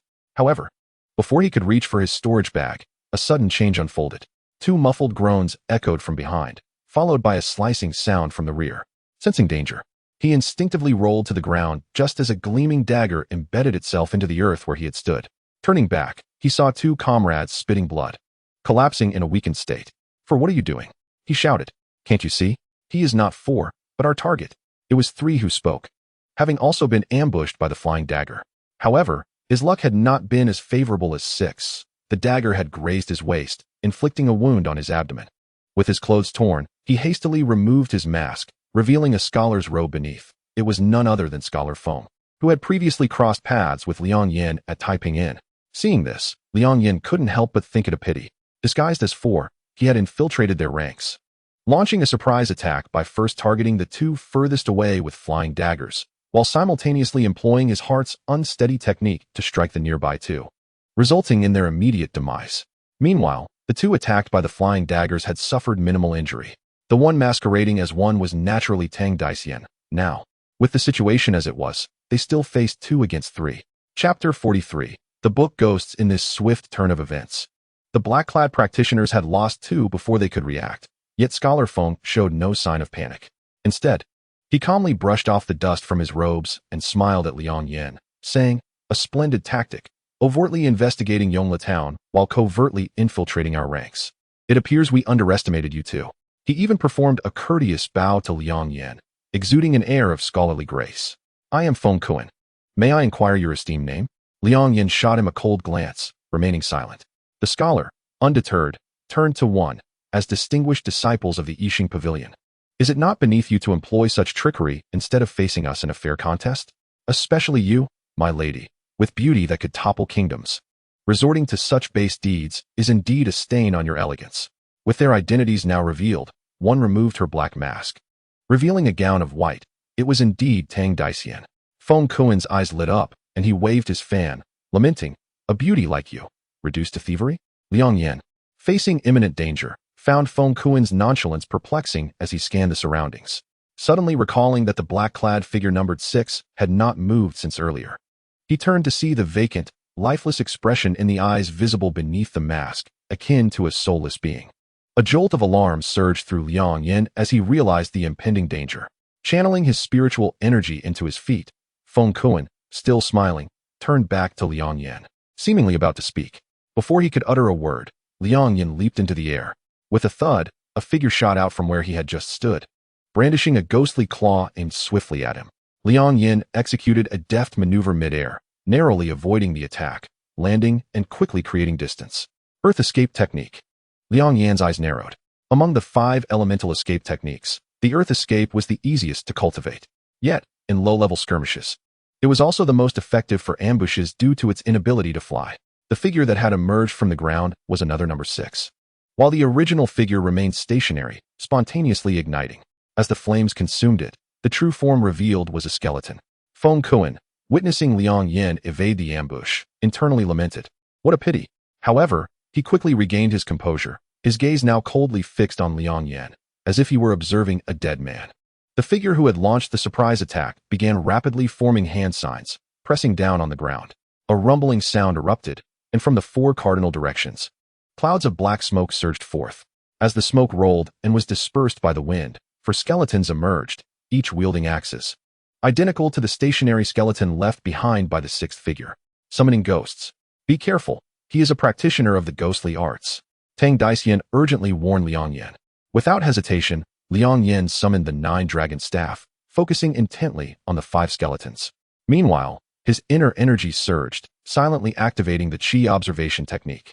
A faint blue energy flowed from the dual fish formation into his eyes. As blue light flashed, he scrutinized the 5 skeletons, noting that each was brimming with spiritual energy, rivaling that of a 4th-tier Qi practitioner. Behind each skeleton, invisible black threads extended from their skulls, converging into the left hand of the 6th figure. These threads had been imperceptible until revealed under the influence of the Qi observation technique. With a single hand sign, the 6th figure tightened the black threads, causing the 5 skeletons to surge with newfound vigor, raising their axes and charging towards Liang Yan. The foremost skeleton leapt high, swinging its axe down towards him midair. Liang Yan raised the 9-dragon staff to block, and the clash sent a powerful force through the staff into his hands. Fortunately, Liang Yan's robust physique allowed him to absorb the impact easily, barely swaying as he countered the blow. Before he could catch his breath, another skeleton wielding an axe charged at him from the front, while 2 others on either side aimed their strikes at his waist, effectively blocking his escape routes. Liang Yan transferred the 9-dragon staff to his left hand and delivered a powerful punch to the skeleton on his right. In the same motion, he thrust the staff forward with his free hand. His speed was astonishing, even before the axe from the right skeleton could reach him. He had already landed a blow to its chest, causing it to stagger back 3 steps. The axe missed its target entirely, and he simultaneously deflected the axe of the skeleton in front of him with the 9-dragon staff. In an instant, Liang Yan neutralized the assault of 3 skeletons. Just then, the axe from the left skeleton was about to strike his waist. Instead of retreating, Liang Yan advanced, stepping onto the shoulders of the skeleton that had just been disarmed, executing a backflip in midair to narrowly evade the left skeleton's blow. With both hands swinging the 9-dragon staff, he struck down fiercely at the 5th skeleton, which had circled behind him. The speed of this transformation was startling. Before the skeleton could raise its axe above its head, it was met with a crushing blow to its forehead. Liang Yan initially believed that this strike would shatter its bony skull, but to his surprise, the skeleton merely broke a few bones, staggering back 2 steps, shaking its head as if unfazed, before raising its axe once more and charging at him. The resilience of this skeleton was astonishing. Liang Yan felt a chill run down his spine. In this moment of distraction, the 5 skeletons renewed their assault, axes raised once more. In the distance, the 6th figure, focused on controlling the 5 skeletons, had not anticipated that Liang Yan was a physical cultivator capable of withstanding the close-range attacks of his spectral minions. He quickly signaled to Feng Kuan beside him. Feng Kuan understood immediately. His folding fan began to whirl violently, creating a cacophony of wind around them. Chanting incantations, he extended his right hand forward, summoning 2 massive blades of wind that coalesced before him. Pointing towards Liang Yan's position, Feng Kuan commanded, "Go." The 2 enormous wind blades surged forward with a fierce howl, aimed directly at Liang Yan. While defending against the skeleton's onslaught, Liang Yan kept a vigilant eye on this scholar's every move. Observing the tremendous destructive power of the wind-based spell, he dared not be negligent. Diverting 7/10 of his focus to dodging the wind blades, while relying on his instinctive reflexes to contend with the 5 skeletons. Meanwhile, the second figure and Tang Daician were also engaged in battle. The second figure, claiming to be the strongest among the 6, wielded formidable Taoist techniques, particularly in the realm of elemental magic, achieving a seamless mastery of fireballs, ice spikes, and earthen walls. However, no matter how powerful his spells were, each time they neared Tang Daician, they were devoured by a white jade pitio that sprang forth from her pendant, failing to harm her in the slightest. This individual, not being a direct disciple of a sect elder, must be a scion of a noble family, for it was impossible for anyone else to possess such a treasured artifact. Frustration brewed within him, realizing that as long as Tang Daician had the pitio pendant, she was virtually invulnerable, making it impossible to capture her outright.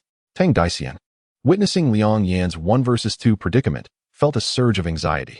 Gripping her 100 flowers sword, she steadied herself and began to chant incantations. Gradually, a vibrant sea of flowers blossomed upon the ground around the second figure, colorful petals swirling upward and dancing in accordance with her spell. Determined to resolve the battle swiftly and rush to Liang Yan's aid, she unleashed the same technique that had previously subdued the fortune teller, the 100 flowers realm. With a graceful motion of her hand, countless petals surged towards the second figure, intent on ensnaring him. He had never encountered such an eerie sight. The flurry of petals concealed an inexhaustible killing intent. Startled, he hastily formed a hand seal to summon a black shield, biting his tongue to draw blood, which he splattered upon the shield.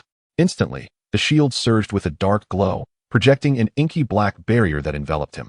As the petals struck the black shield, ripples spread outward, causing the barrier to flicker ominously. The second figure's expression shifted rapidly. He abruptly raised his left hand, aligning his fingers like a blade, and sliced across his own wrist, blood gushing forth to further empower the shield. The black shield roared in response, solidifying the barrier, allowing it to withstand the onslaught of petals, which caused it to stabilize gradually. Seeing that his defense was effective, the second figure's demeanor softened. He thought to himself, "I shall hold you off, little girl, until those 2 have dealt with that insufferable brat, and then I will surround you." He chuckled inwardly, vowing to extract revenge for his severed wrist once he subdued Liang Yan. Tang Daician, realizing the dire situation Liang Yan faced, hastened her incantations, channeling her spiritual energy to its utmost. Yet, the second figure's black shield was akin to a tortoise shell, steadfast against her assaults. Moreover, he consistently unleashed various elemental spells to hinder her, evidently determined to impede her from assisting Liang Yan. As the battle intensified, her impatience grew until she heard a piercing howl followed by the unmistakable sound of bone snapping. Her heart jolted, and she turned to see Liang Yan shatter a skeleton's arm with a single strike, but immediately afterward, he was struck by a wind blade, the force of which sent a cloud of crimson mist erupting from his flesh. Chapter 44. Annihilation of the enemy. The more Liang Yan fought, the more alarmed he became. Ever since he grasped the 2-fish dual life formation, perfectly merging the principles of the rogue technique and the unsettled heart method, he had prided himself on being nearly unbeatable among his peers. Yet, he found himself gravely threatened by these 2 cultivators, both at the 5th level of chi refinement. The skeletons, controlled by the necromancer, launched relentless and ferocious assaults, while Feng Kuen's wind blades were unpredictable and versatile. Together, they formed a seamless synergy, one fierce and one elusive. Often, as the 2 skeletons moved in a coordinated dance, a wind blade would narrowly slice through their midst, aimed directly at Liang Yan. Or a skeleton would raise its arm, unleashing a wind blade from beneath its armpit. The wind blades did not hinder the skeleton's movements. Instead, they used them to obscure Liang Yan's line of sight, striking from unexpected angles. Liang Yan, in his eagerness to land a blow, had struck a skeleton's arm, only to find it was undeterred, continuing its assault while he exposed a vulnerability that allowed a wind blade to carve into him. He gasped inwardly, realizing the formidable prowess of Feng Kuen's wind blades. Despite having cultivated the rogue technique to the point where his body could withstand strikes from lower-grade spiritual weapons wielded by similarly ranked cultivators, he found himself unable to defend against a single wind blade. Unbeknownst to him, all magical arts are classified into 4 tiers: minor, major, harmonious, and transcendental. The same spell can vary greatly in potency depending on its level of mastery, and one cannot simply gauge its effectiveness based on superficial comparisons. Of course, the higher the tier of the spell, the greater the difficulty in achieving mastery. Although the wind blade technique was deemed a low-tier wind spell, Feng Kuen, possessing an innate affinity for wind, excelled in its application. coupled with his mid-grade spiritual artifact, the flowing cloud fan, which amplified the potency of wind spells. His wind blades had reached a terrifying level of mastery. Even Liang Yan's formidable physique could not withstand his onslaught. As the skeletal assault surged fiercely, the wind blades manifested with cunning ferocity. Although Liang Yan was uncertain how much longer Feng Kuan's spiritual energy could sustain the wind blade technique, he realized that if he continued to hold his ground, his own endurance would soon falter. To defend without countering was undoubtedly a path to defeat. Resolute, Liang Yan channeled his spiritual energy into a frenzied flow. A wave of azure energy surged through his veins and surged into his eyes, unreservedly activating the Qi observation technique once more. Maintaining this technique required a substantial expenditure of spiritual energy, and his reserves were already below half. As he engaged in this practice, his energy diminished rapidly. Yet, Liang Yan had no alternatives. He focused intently on the 5 skeletons, seeking to discern any vulnerabilities within their spiritual energy flow. After a brief struggle, a revelation struck Liang Yan. Through repeated clashes with the skeletons and employing the Qi observation technique, he discerned that whenever a skeleton's attack grew stale, a pulse of spiritual energy would travel along a black thread to the back of its skull, creating a vortex of dark energy at one of 5 critical points: the chest, shoulders, or legs. Subsequently, the skeleton would unleash a new maneuver. Although these energy vortices were fleeting, they piqued Liang Yan's alertness. Upon closer inspection, he identified that the energy in these areas was notably abundant, akin to vital points in the human body. He had previously attempted to sever the black threads, but each time he successfully cut one, a new thread would immediately emerge from the back of the skeleton's skull, extending towards the left hand of the 6th skeleton. Realizing he could not tackle the black threads directly, the energy vortices became his final hope. With dwindling reserves of spiritual energy, Liang Yan resolved to take a risk. Once his determination solidified, he hesitated no longer. He shifted from defense to offense, charging toward the skeleton with a reckless abandon. The 9-dragon staff roared with a fierce intensity, as if poised to shatter the adversary before him. This lad fights like a cornered beast. He is on the brink of collapse. Feng Kuan remarked with a laugh after unleashing a wind blade. Let us proceed with caution and deny him any opportunity. The 6th skeleton said coolly. Feng Kuan nodded in agreement. Naturally, having collaborated for years, the two were in perfect sync, their combined techniques seamless. Over the years, they had become accustomed to a life of murder and treasure-seeking, having vanquished countless practitioners, including those of the 7th layer of Qi refinement from renowned sections. While Liang Yan fought with desperate intensity, the duo of the book ghosts slowed their pace, understanding the hunter's strategy of wearing down their prey. They merely sealed Liang Yan's escape routes, waiting for his spiritual energy to deplete, leading to his inevitable demise. Yet, Liang Yan, nimble as an eel, evaded the axes of 2 skeletons, spinning like a top. A wind blade approached but was deflected by his 9-dragon staff as he pivoted, striking at a nearby skeleton. The 6th skeleton, aware of the wind blade's potency, was taken aback and hastily commanded the skeleton to evade. Now's the moment, Liang Yan thought, seizing the fleeting opportunity. He lunged forward, pursuing the evading skeleton, aiming the 9-dragon staff at a vortex of spiritual energy on its left shoulder. With a resounding crack, the staff easily penetrated the skeleton's form, causing its internal energy to falter like a severed circuit, collapsing motionless to the ground. Without a moment's respite, Liang Yan leapt to the right, adopting an unusual stance and delivering a powerful punch to another skeleton's throat. This too was a vortex of energy, and with a single blow, the skeleton's energy dissipated rapidly, rendering it immobile. The rapid succession of events, though seemingly prolonged in narrative, transpired within mere breaths. Liang Yan had first neutralized a significant portion of the skeleton's assault, then deftly redirected a wind blade towards an aggressive opponent, forcing the 6th to falter. He then unleashed a calculated strike at the previously identified energy vortex, and with momentum on his side, executed a potent punch toward another skeleton on his right. In the blink of an eye, he had incapacitated 2 of the 6th's skeletal minions.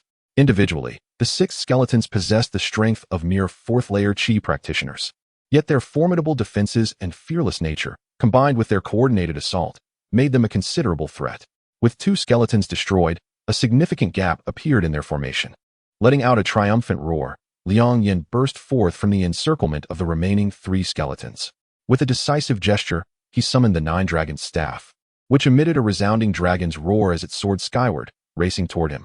The duo known as the Book Ghosts were now stricken with dread, particularly the sixth, who was primarily adept in summoning techniques. With his spiritual prowess shattered, he turned pale, crying out, "Feng brother, save me." However, Liang Yan's speed was unparalleled. Before the sixth could react, he was upon him. Liang Yan leapt high, catching the nine-dragon staff mid-flight. With both hands swinging it in a wide arc, he aimed a devastating strike downward. The sixth stood frozen, gazing upwards at Liang Yan, feeling utterly suppressed in terms of will, technique, and spirit, as if the airborne figure was the sole sovereign of this realm. Unbeknownst to him, this was the manifestation of Liang Yan's unwavering intent technique, derived from the Taoist secret art 7 techniques of the Yin symbol. The Taoists speak of the 5 dragons of the unwavering intent, embodying the 5 energies of heaven and earth. By channeling the quintessence of metal, wood, water, fire, and earth into the organs, one could achieve divine transformation, harnessing the might of the cosmos. Although not a practitioner of the Tao, Su Mu ingeniously adapted the approach, intertwining Confucian righteousness with the 5 dragons, giving birth to the Confucian unwavering intent technique, a remarkable innovation indeed. With a thunderous crack, Liang Yan's staff struck the sixth's crown, shattering his skull and ensuring his demise without a trace of survival. Feng Kuan's heart sank. The sixth had been his partner for years, their strengths evenly matched, and to see him perish without even a scream filled him with terror. With a frantic shout, he turned to flee, swiftly retrieving a box from his storage pouch, intending to strike backward. Yet, Liang Yan was swifter, having already closed the distance, and swept the staff towards Feng Kuan's skull. A distinct sound of bone fracturing echoed as Feng Kuan crumpled to the ground, clutching a red wooden box. From this day forth, the once feared duo of the Book Ghosts, notorious among the Qi refinement practitioners of the Zhao Kingdom, was irrevocably consigned to the realm of the dead. Observing the battle from a distance, the second skeleton felt a chill of despair. He had intended to stall Tang Daxian until Liang Yan was subdued, allowing them to converge as a trio. The Book Ghosts had seemingly held the upper hand, yet in the blink of an eye, the tide had turned, leaving him to face Liang Yan and Tang Daxian alone. Recognizing the futility of their combined strength against Liang Yan, he quickly retracted his black shield and called out, "Fellow cultivators, hold." Tang Daxian paused, surprised by his sudden withdrawal, and temporarily ceased her incantations. The second skeleton continued, "Your abilities are truly remarkable. I humbly acknowledge my defeat. I am willing to swear a great oath of loyalty, pledging to serve you both from this day forth. Should I harbor any treachery, let the heavens and earth punish me. As a practitioner of the 5th layer of Qi refinement, if you encounter any matters that require assistance, I shall gladly take them on." Noticing Tang Daxian's silence while Liang Yan contemplated, he thought, there may yet be hope. He then added, "In truth, I am merely following orders. I never intended to become an enemy of your sect. Previously, I even sought to dissuade hostility, hoping to avoid bitter enmity, as you surely understand. The path of solitary cultivators is fraught with hardship. We are often compelled to align ourselves with various organizations, laboring diligently in exchange for meager resources for our cultivation. Such is the nature of our predicament." He endeavored to reason with her, appealing to her emotions. And just as he felt success was within reach and wished to articulate more, a sudden object pierced through the air. It was Liang Yan's 9-dragon staff. His heart trembled violently, and before he could summon his black shield, he was struck in the chest by the staff, letting out a terrible scream before collapsing lifelessly to the ground. We are already aware of the intelligence from the Yunin Society. Should we grant this individual a chance to escape, we cannot guarantee he won't find a way to inform their leader. Liang Yan had yet to complete his sentence when Tang Daxian raised her hand to interrupt him. "You need not explain anything to me. I am not one of those narrow-minded women. Furthermore, I have never opposed your decisions throughout this journey." Chapter 45. Into the pit. After a fierce battle, both Tang Daxian and Liang Yan found their spiritual energy considerably depleted. Liang Yan, in particular, had sustained a wind blade wound on his back, blood streaming forth. Although the injury was not grave, his appearance was rather pitiful. Tang Daxian retrieved a healing elixir from her storage bag and administered it to Liang Yan. They sought refuge in an abandoned, thatched cottage nestled in the mountains, where they sat in meditation to recuperate. Liang Yan, seated on the bed with his eyes closed, quietly activated the twin fish formation within him, gradually absorbing the surrounding spiritual energy and transforming it into golden and azure spiritual power. When he finally opened his eyes again, the sun had risen high in the sky, casting bright rays through the half-open window of the cottage, warming his body. Taking a deep breath, he felt the surge of spiritual energy within him, lifting his spirits immensely. The healing elixir Tang Daician provided was indeed remarkable. In just one night's time, his back injury had healed significantly. As Liang Yan glanced to the side, he realized the cottage was empty. Tang Daician had evidently gone out. However, he paid it no mind, as all cultivators lurking in Yongla town had been eliminated, and her solitary venture posed no danger. Rising from his bed, he pushed open the door, and a rush of crisp air entered his lungs. The frost had just passed, and winter had yet to officially arrive.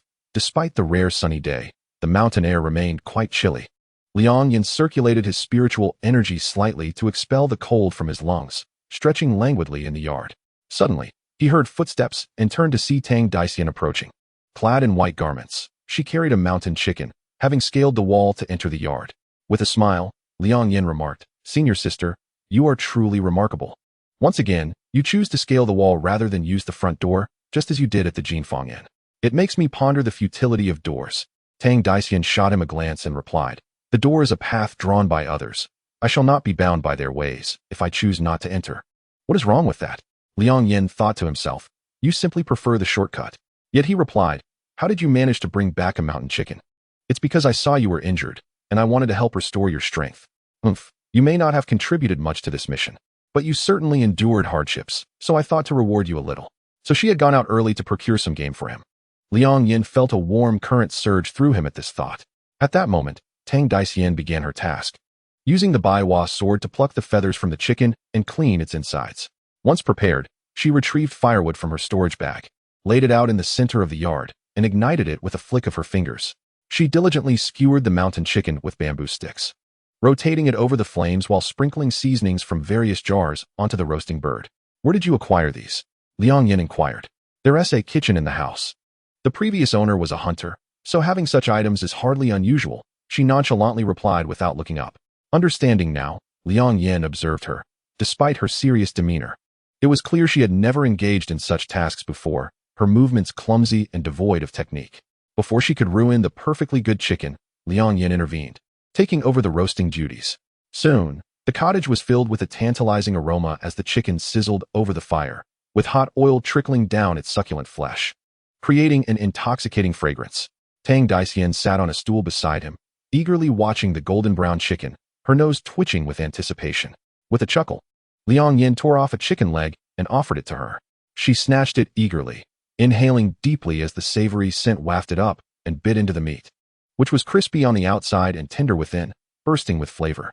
"Delicious," she mumbled through bites of roasted meat. Liang Yan, uncharacteristically proud, replied, "Indeed.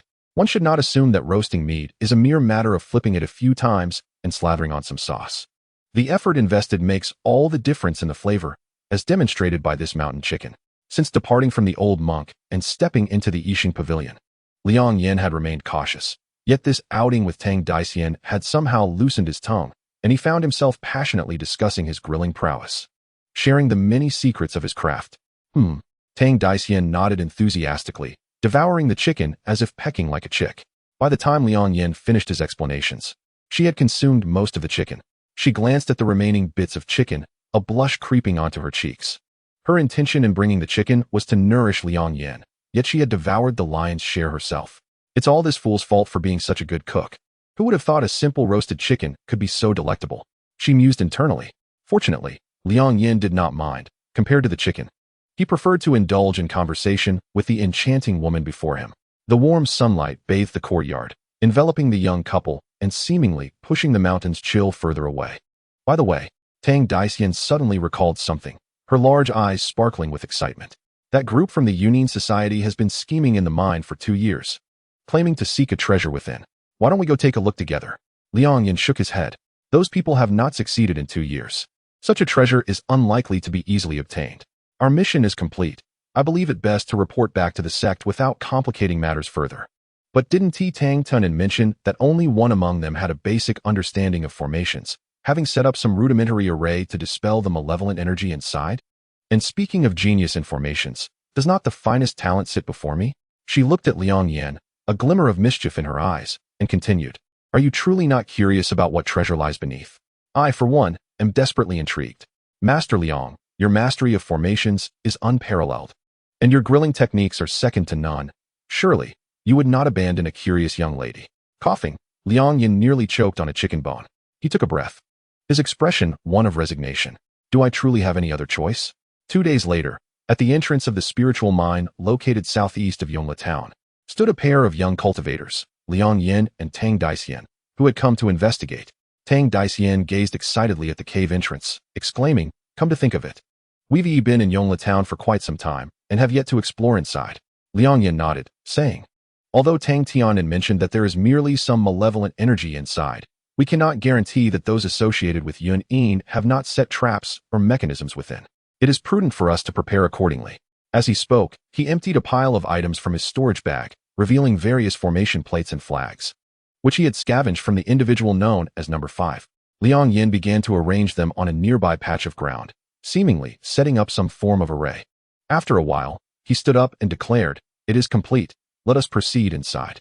Tang Daisian, already brimming with anticipation, stepped into the spiritual mine first, with Liang Yan following closely behind. Upon entering the cave, they were immediately enveloped by a chilling aura. It seems that the depths of this spiritual mine indeed harbor a significant amount of malevolent energy. I wonder if there are true treasures below, Tang Daisian remarked. As they descended along the mine's tunnel, the coldness intensified, and even Tang Daisian, fearless by nature, began to furrow her brow slightly. Suddenly, they came upon a wall. "We've reached the end," Tang Daisian announced. Liang Yan nodded, observing before them a vast pit that sloped steeply into the earth.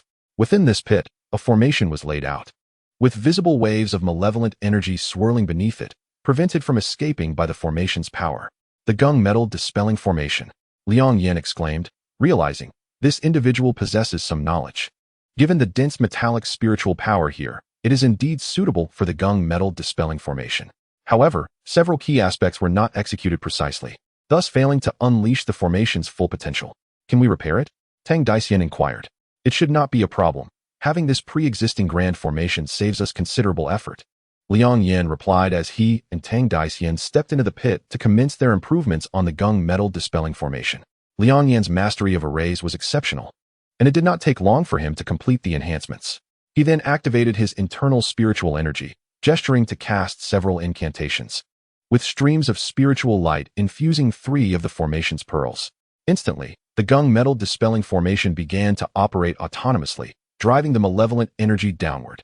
Relying on the formation, Liang Yan and Tang Daisian descended approximately 20 zhang. The malevolent energy grew more potent, even causing Tang Daisian to frown slightly. At that moment, a sudden vibration emanated from Liang Yan's waist.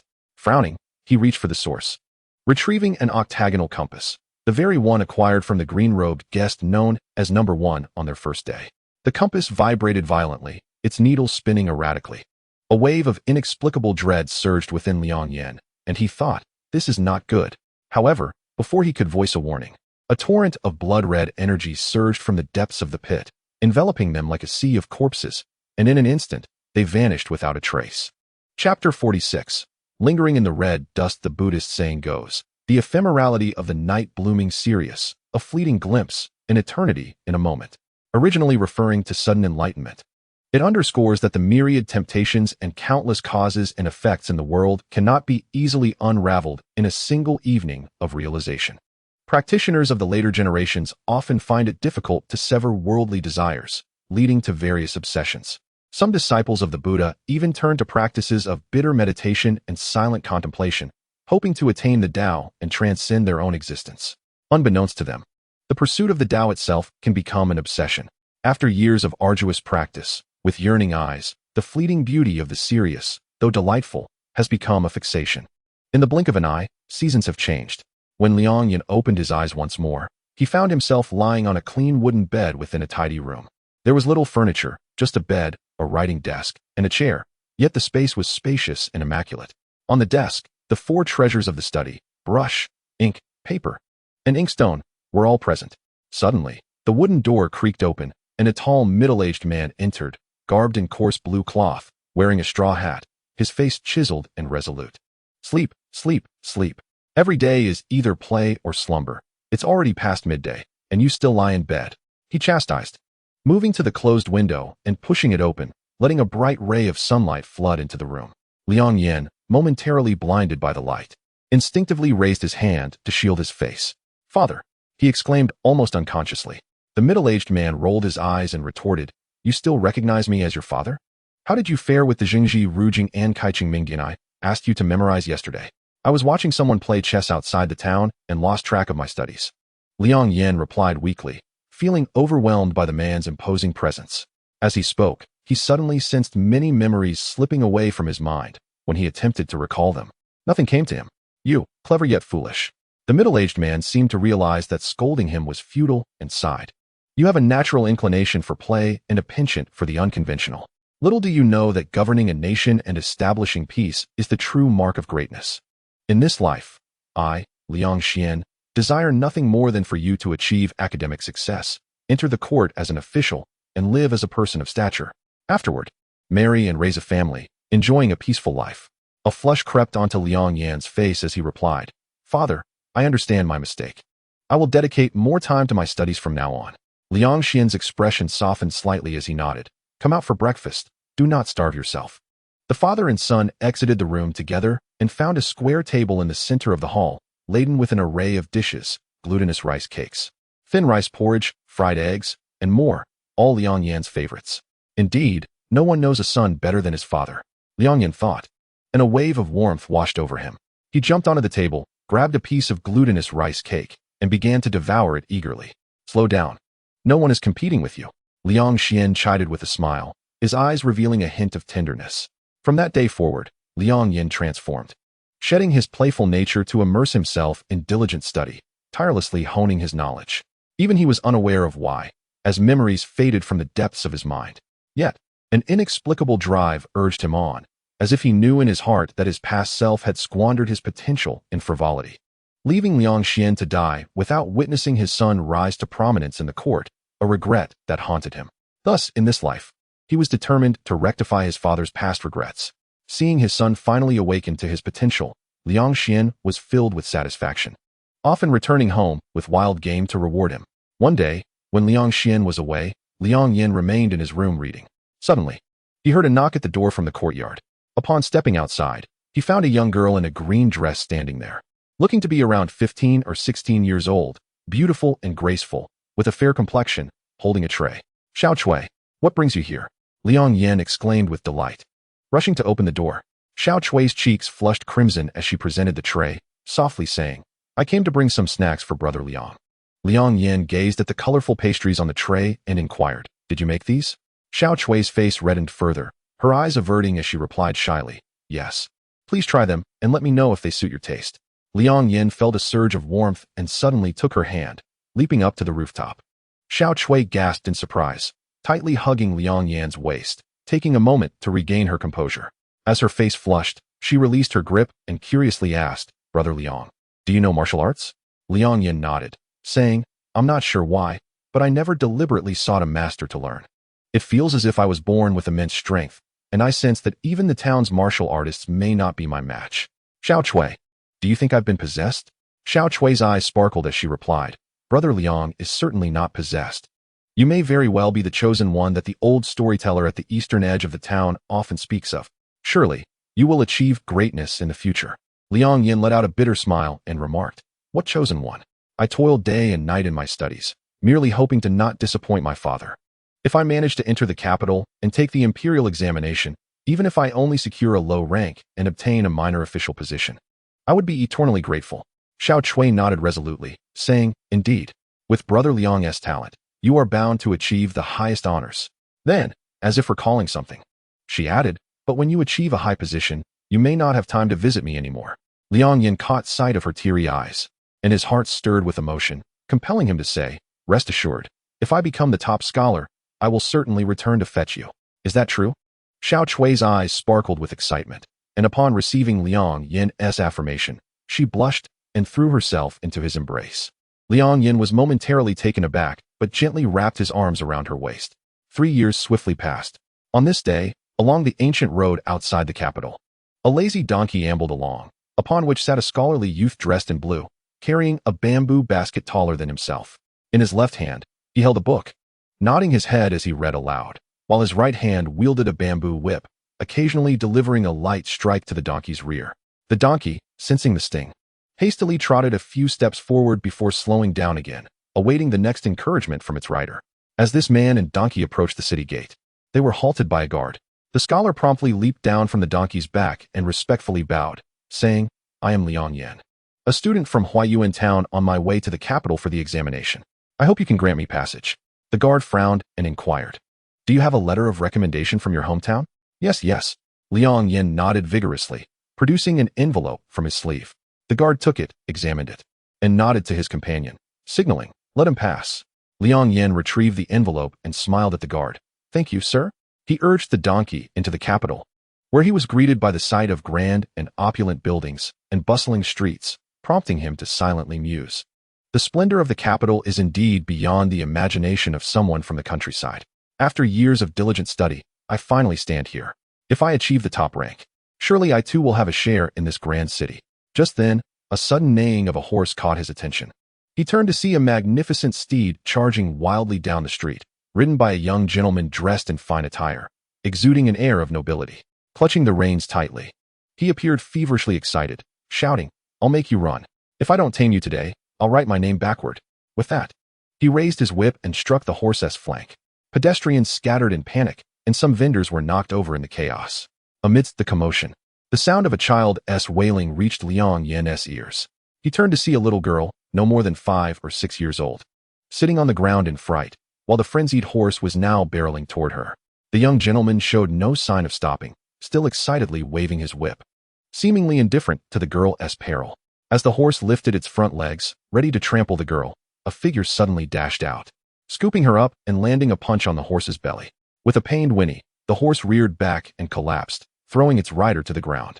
"You're seeking death," shouted a group of guards who rushed out from the crowd, hastily assisting the fallen noble. One guard angrily yelled, "Do you know who you have offended? My lord is the sole son of the Minister of Rights, Lord Li." Before he could finish, the young noble regained his composure and shouted, "Someone, beat this kid to death. If he dies, it's on me." Upon hearing this, the onlookers quickly retreated, fearing for their safety. The guards, with menacing expressions, drew their weapons and charged at Liang Yan, unwilling to allow anyone else to claim credit for the incident. Yet Liang Yan stood firm, shielding the little girl behind him. Moments later, the crowd was left in stunned silence. It is said that bare fists cannot compete with a multitude, yet Liang Yan's straightforward strikes, devoid of any flourish, sent the formidable guards fleeing in disarray. Within a brief span, all of them lay on the ground, injured and unable to rise.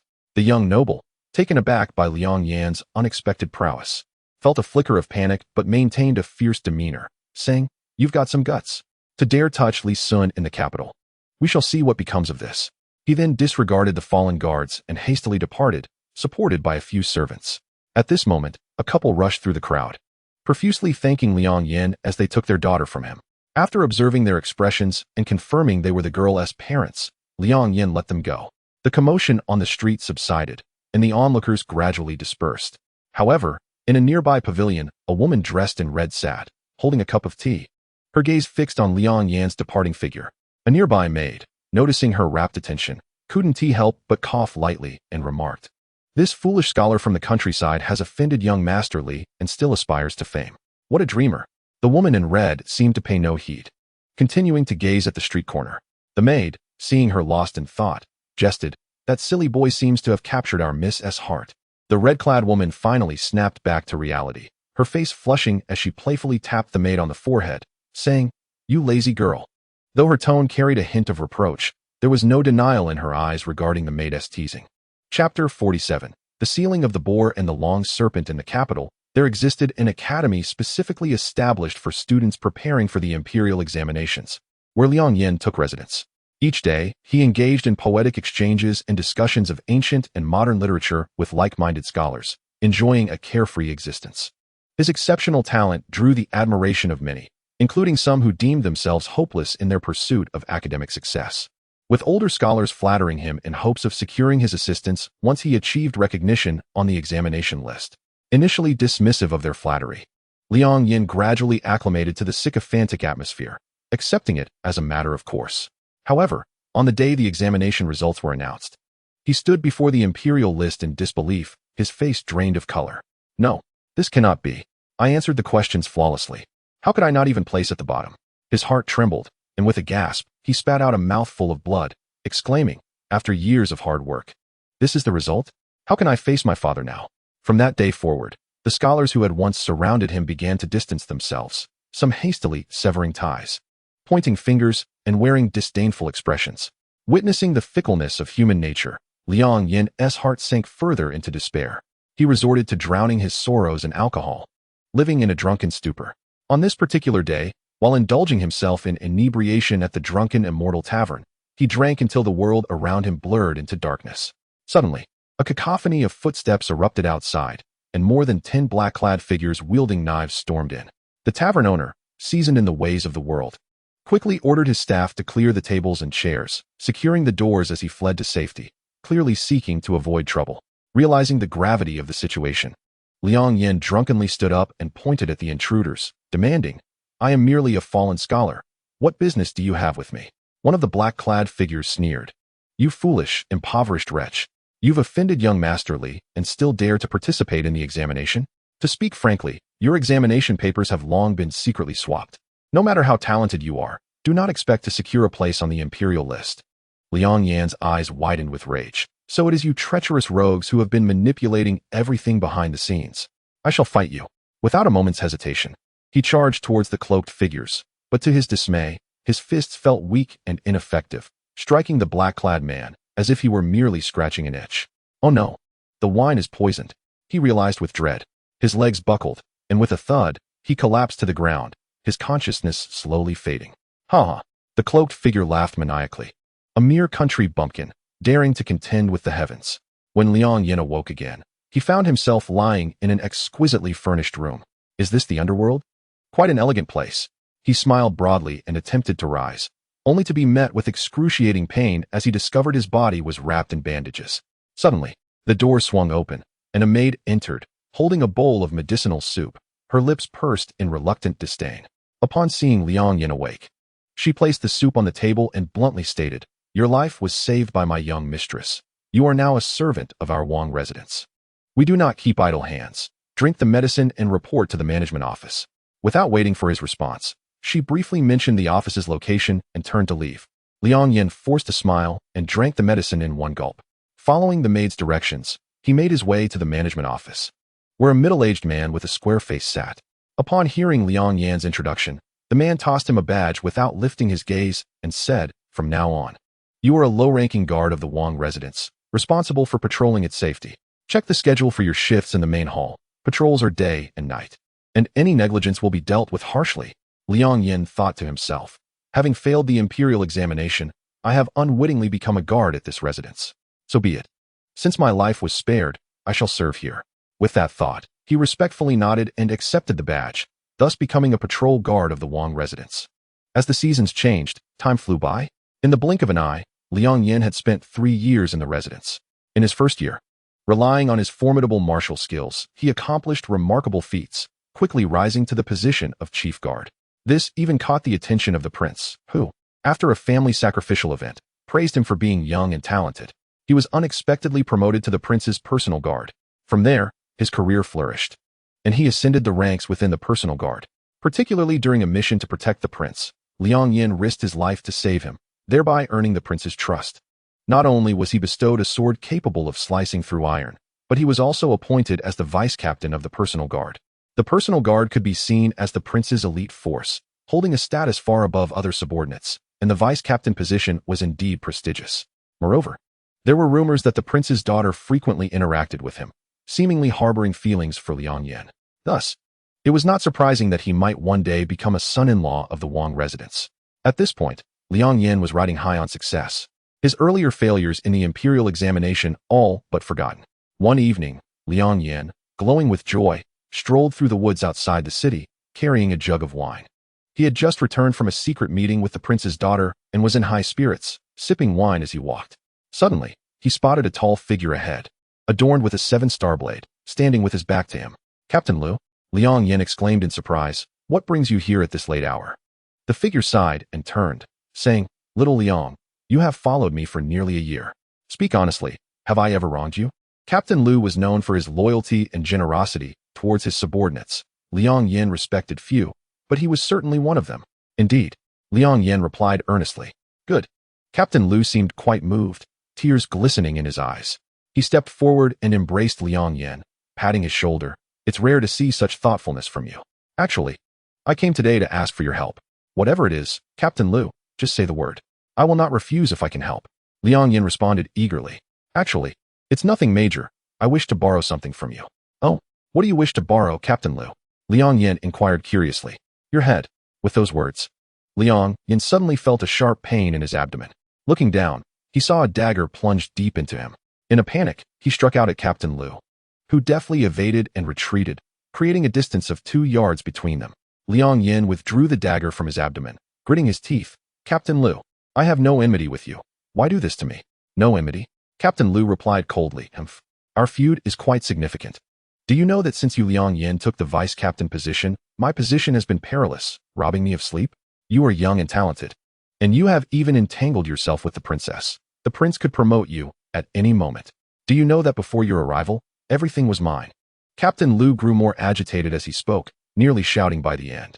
At that moment, 2 figures emerged from the woods. One clapped and laughed. Captain Liu is ruthless and decisive. He will surely rise above. The other coldly remarked, why waste words? Quickly kill Liang Yan and return to report. Turning to look, Liang Yan saw that both were dressed in peculiar attire. One wielded a knife, the other a sword, their movements light and powerful, clearly skilled fighters from the martial world. It seemed that Li Sun would not let him off. The knife-wielding man said, at least you understand the situation. The other swordsman chuckled, blame yourself for being so prominent. You were merely a worm. Had you not thrived these past few years, Li Gongzi would not have bothered with you. But now, you are close to becoming the princess's husband. How could Li Gongzi allow that? Liang Yan smiled bitterly. So I stand in your way. At this point, Captain Liu had grown impatient, drawing his treasured sword and lunging at Liang Yan. The 2 assassins sent by Li Sun also sprang into action. Despite Liang Yan's martial prowess, his severe abdominal injury left him at a disadvantage against 3 formidable opponents. Within 30 exchanges, he found himself in dire straits, sustaining several new wounds. With a sharp cut, Liang Yan was struck by Captain Liu, a long gash opening across his back, blood gushing forth. Liang Yan stumbled, only to be pierced in the chest by the swordsman in green. He staggered backward. I refuse to accept this. I refuse to accept this. Blood blurred his vision as memories flashed through his mind. His father's kindness, the princess's tenderness, the joy of becoming vice-captain, the pride in front of his subordinates. Everything flickered like a lantern show. I have worked so hard for all this. I cannot accept it. Liang Yan's heart screamed. Since he could not accept it, he would reclaim what belonged to him. A sudden voice echoed in his mind. Liang Yan jolted awake, only to find himself engulfed in a boundless darkness. Since he could not accept it, then demand what was rightfully his from these people. Those things were originally yours, owed to you. Take them back from them. Take back what? What are you saying? Liang Yan was filled with terror, unsure how to respond to this bizarre occurrence. The voice, however, offered no further comfort, only whispering, kill, kill, kill, slay all beings under heaven, and enjoy the splendor of wealth and honor. Kill, kill, kill, slay all beings under heaven, and enjoy the splendor of wealth and honor. Gradually, Liang Yan's eyes lost their focus, his lips moving as if he were softly chanting something. His voice growing louder until it became distinctly audible. Kill, kill, kill, slay all beings under heaven, and enjoy the splendor of wealth and honor. With a great shout, Liang Yan awakened from the darkness. At that moment, the cold-faced assassin's blade was merely an inch from his neck, foretelling an imminent demise. Yet, this fate did not unfold, for Liang Yan's gaze was icy. With a swift motion of his sword, a flash of dark light severed the assassin's weapon in two. The assassin, taken aback, retreated in panic, clutching the broken blade. However, Liang Yan offered no respite. With another wave of his hand, his sword twisted, vanishing and transforming into an 8-foot-long crimson python. Its head raised and hissing. The serpent, wielded by Liang Yan, rapidly grew in length, reaching over 2 zhang in the blink of an eye. With a sudden thrust, the serpent's head plunged into the assassin's chest, devouring hungrily. As the python feasted, Liang Yan's injuries visibly healed at an astonishing rate. You! The green-clad swordsman and Lu Chong watched in shock, one of them exclaiming, "This creature is not human." With that, they turned and fled.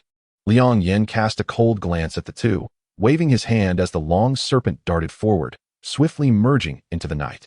Moments later, 2 screams echoed, signaling their demise. Once the serpent had devoured their innards, Liang Yan's wounds were nearly healed. He returned the red serpent to its original form as a simple sword. then turned away without a glance at the corpses, vanishing into the darkness. Not long after, news spread within the royal palace of the sudden death of the captain of the royal guard, who had been pursued by enemies. Naturally, this vacant position was filled by Liang Yan, who had gained the prince's trust. A year later, it was announced that the prince would marry Liang Yan, leading to an atmosphere of celebration throughout the palace. Seizing this opportunity, Liang Yan returned to Yongla town to bring his father, Liang Xian, to the capital. However, he had completely forgotten the woman named Xiao Zui from 4 years prior. Liang Yan's marriage into the royal family marked his ascent. He later contributed to quelling rebellions and gained the emperor's favor, receiving a military title and commencing his life of battles. In the military, Liang Yan achieved numerous victories.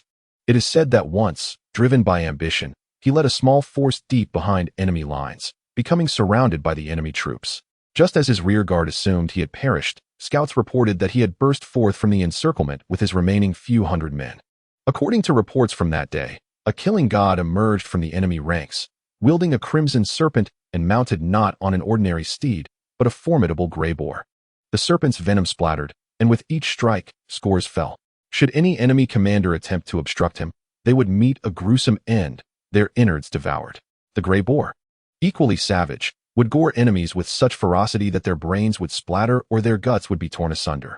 Eventually, the main forces caught up, repelling the invading army. This battle was a river of blood, a mountain of corpses. Nearly 1 million enemy troops were thrown into disarray by Liang Yan's mere thousands, resulting in a rout. From that point onward, Liang Yan's reputation soared within the military, instilling fear in neighboring nations. Whispers circulated among enemy ranks, depicting him as a demon, a figure wielding a long serpent and riding a gray boar, with the serpent consuming innards and the boar devouring brains. Whenever armies faced Liang Yan, their morale would falter, leading to inevitable collapse. Gradually, Liang Yan ascended to higher ranks until he became the Grand Marshal. Those who had wronged him, such as Li Sun, were punished under various pretexts, meeting their doom. Not only those who offended him, but anyone in court who opposed him was systematically eliminated. Now, he stood as the paramount authority, one step below the emperor, who had no choice but to heed his commands. With sole military power, any act of rebellion would not come as a surprise. Yet today, he faced his first evenly matched battle since his military career began. For his opponent was an undefeated general of the enemy nation, a myth, and a white-clad female commander. Chapter 48. Return to truth in recent years. Liang Yan had fought across the realms, becoming accustomed to slaughter, having laid waste to numerous nations, with countless captives perishing by his hand. Only one enemy nation remained, and his final adversary stood before him, the white-clad female general. Alone, she approached the front lines, wielding a beautifully adorned sword, her white attire billowing, her long hair dancing in the wind, exuding an undeniable grace. Liang Yan sought to scrutinize her visage, but no matter how hard he tried, he could not discern her features. Yet, he understood that this battle could not be evaded. Kill her. A surge of desire welled within Liang Yan, his eyes gradually turning crimson. He could no longer restrain himself, bellowing, "Kill." The soldiers surged forward, clashing in an instant. Liang Yan charged towards the white-clad woman. His steed transformed into a gray boar, and his sword morphed into a crimson serpent. Wherever he passed, bodies lay strewn, rivers of blood flowed. The white-clad woman showed no fear. Drawing her sword, it sang a clear melody, its cold light flickering as if it were the only sword in existence.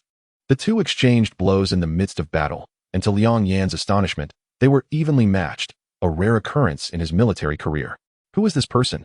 A strange thought surged within him. He yearned to see her face, but found it still obscured, even at such close proximity. Despite his apprehension, the serpent in his grasp and the boar beneath him became increasingly exhilarated, hissing and roaring, as if eager to consume her alive.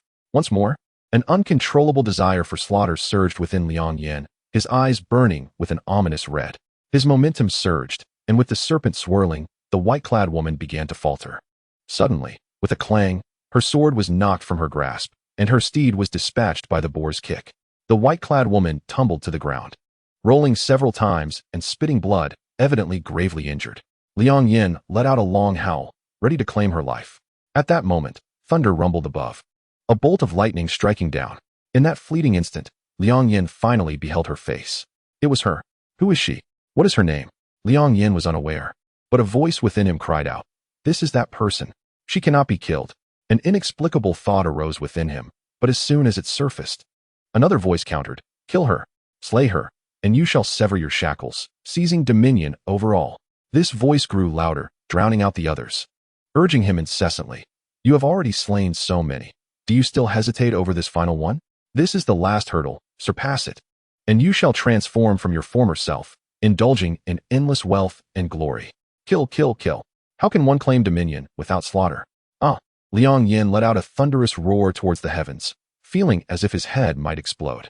Silence. With his furious shout, a sudden clap of thunder echoed through the sky, followed by the emergence of enigmatic golden Sanskrit characters. Although Liang Yan could not comprehend a single word, he felt an innate understanding of their meaning, as if the content was imprinted within him from birth. He stared blankly at the Sanskrit in the sky, and after a long pause, suddenly assumed a peculiar posture, his upper body leaning back, left hand supporting his head, right hand arched behind his back, as if he were in a state of slumber. Gradually, his eyes closed tightly, appearing to be truly asleep, yet his mind remained extraordinarily lucid.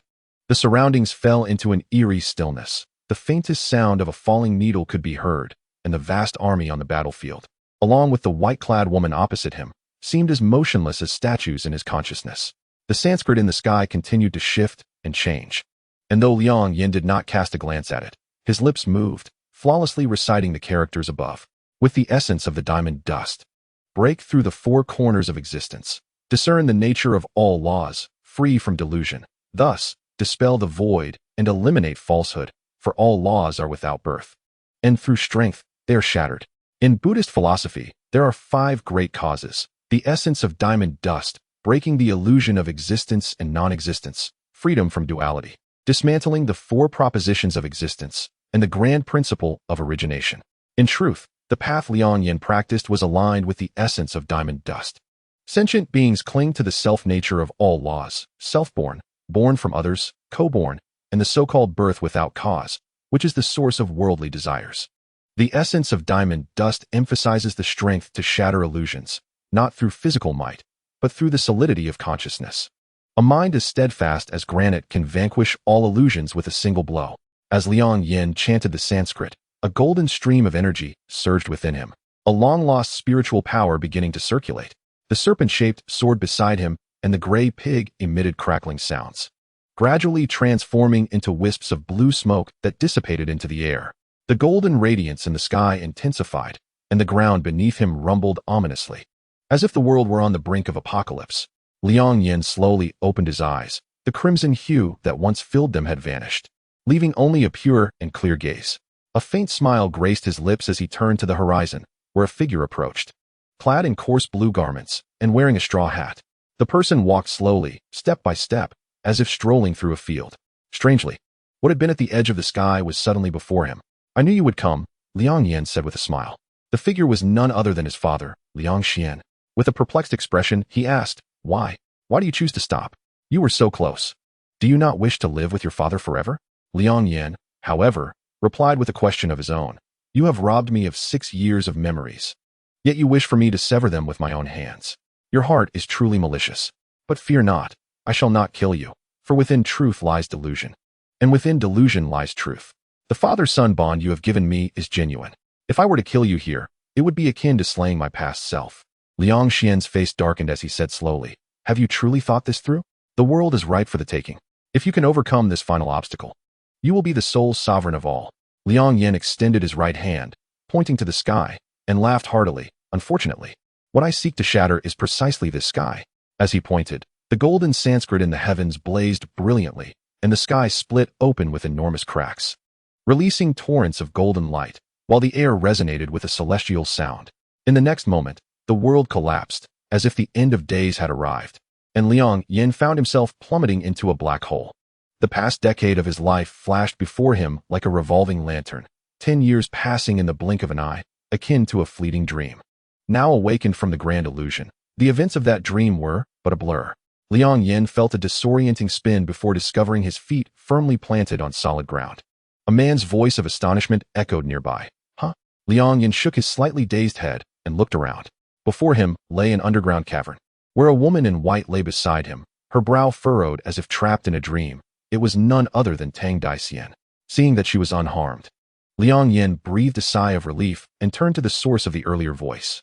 There, he saw a stone platform surrounded by 4 stone pillars, each adorned with a wooden fish, a Zen staff, a glass lamp, and a bowl. These items radiated divine light and spiritual energy, unmistakably treasures of the Buddhist sect.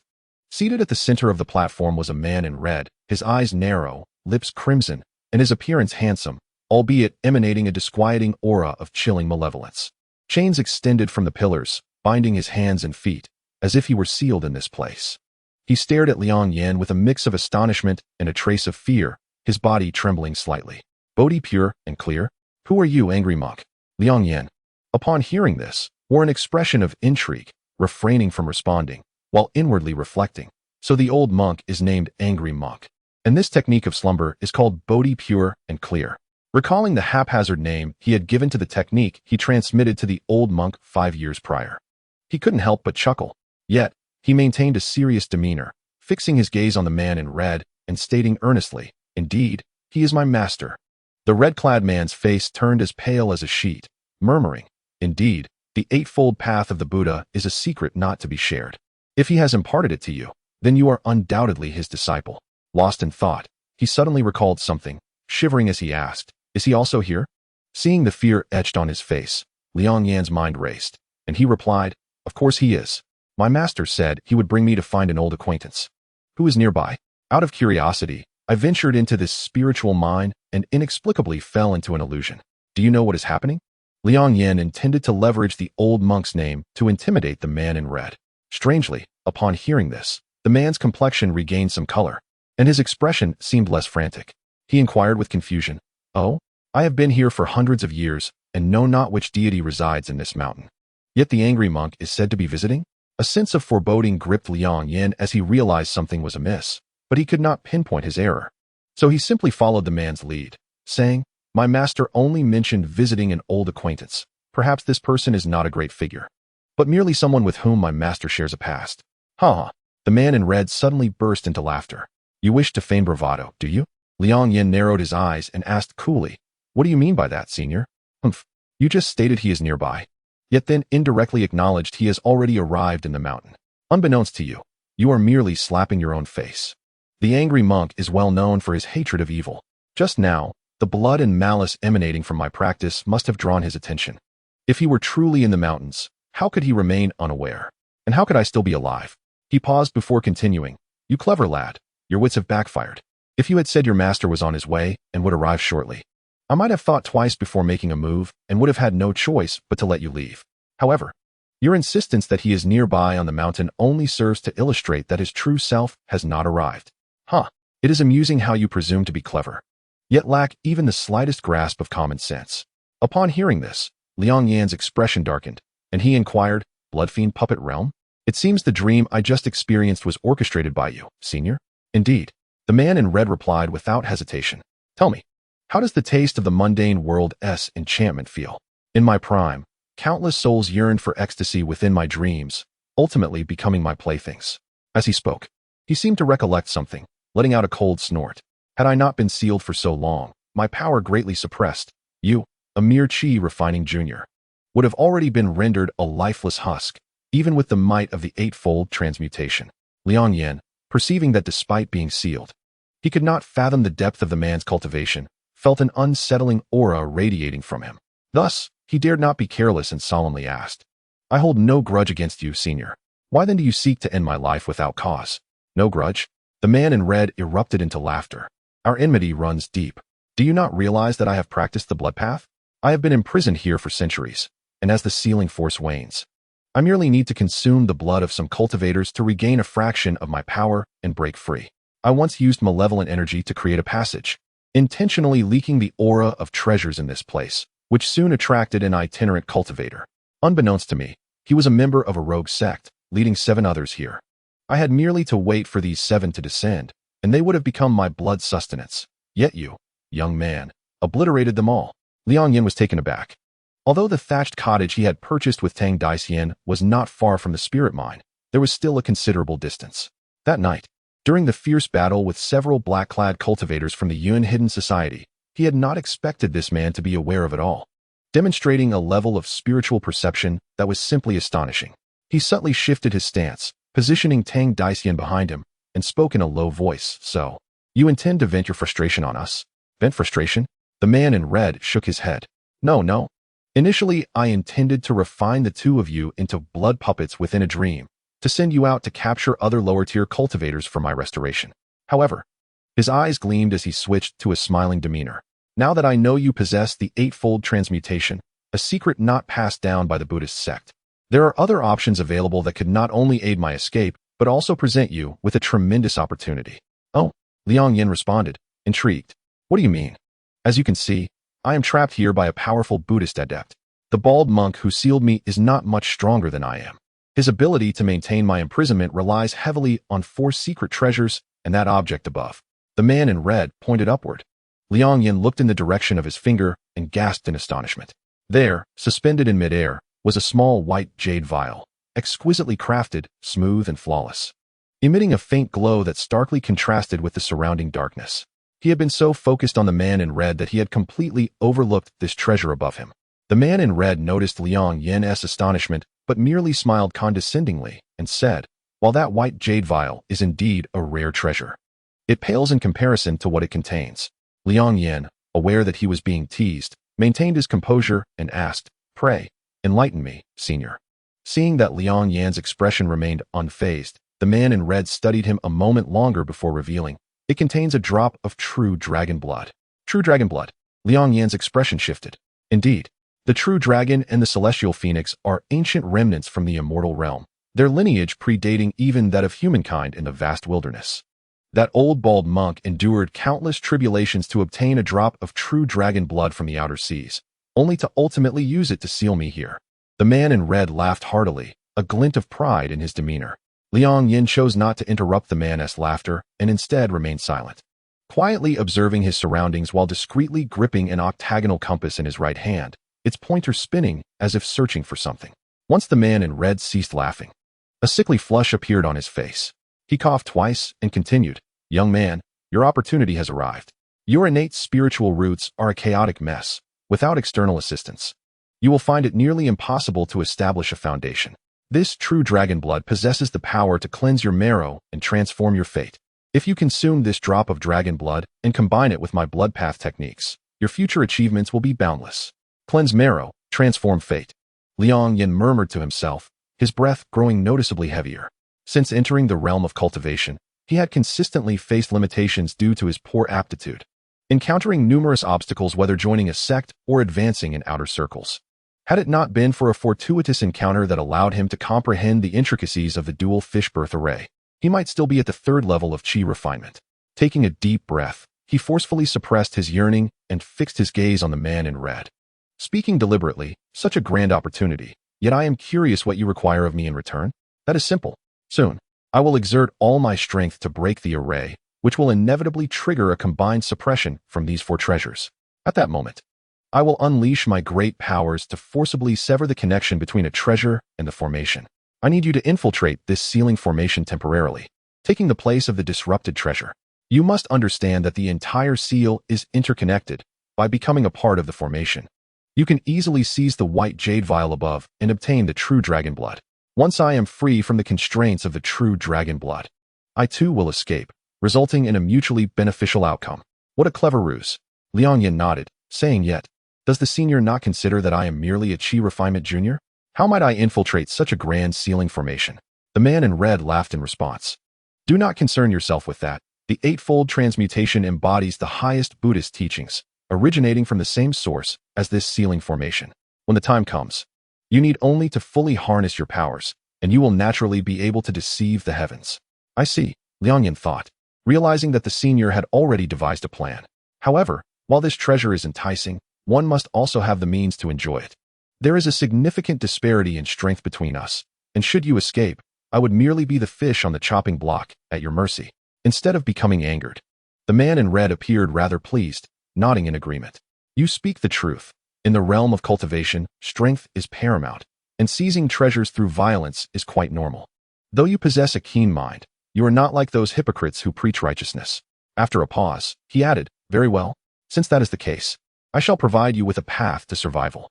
As he spoke, he raised his hand and cast a spell, sending a streak of red light racing behind him.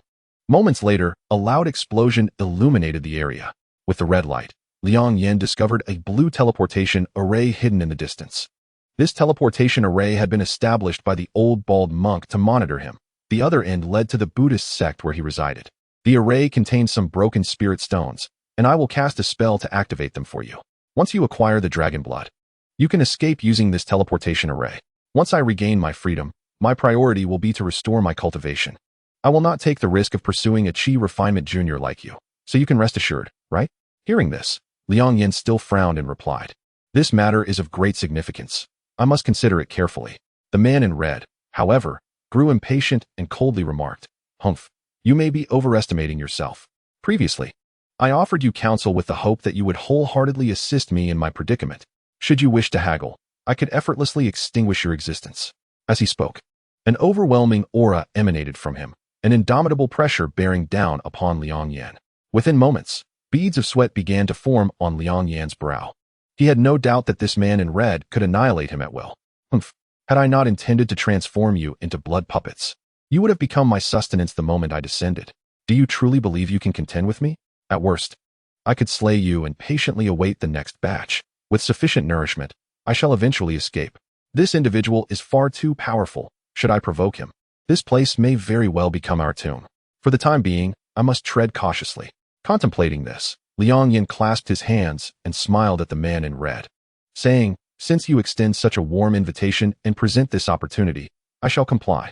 Chapter 50. Escape from calamity. However, having reached an agreement, I trust you will demonstrate some sincerity as well. Liang Yan's tone shifted suddenly. "Oh, how so?" the man inquired.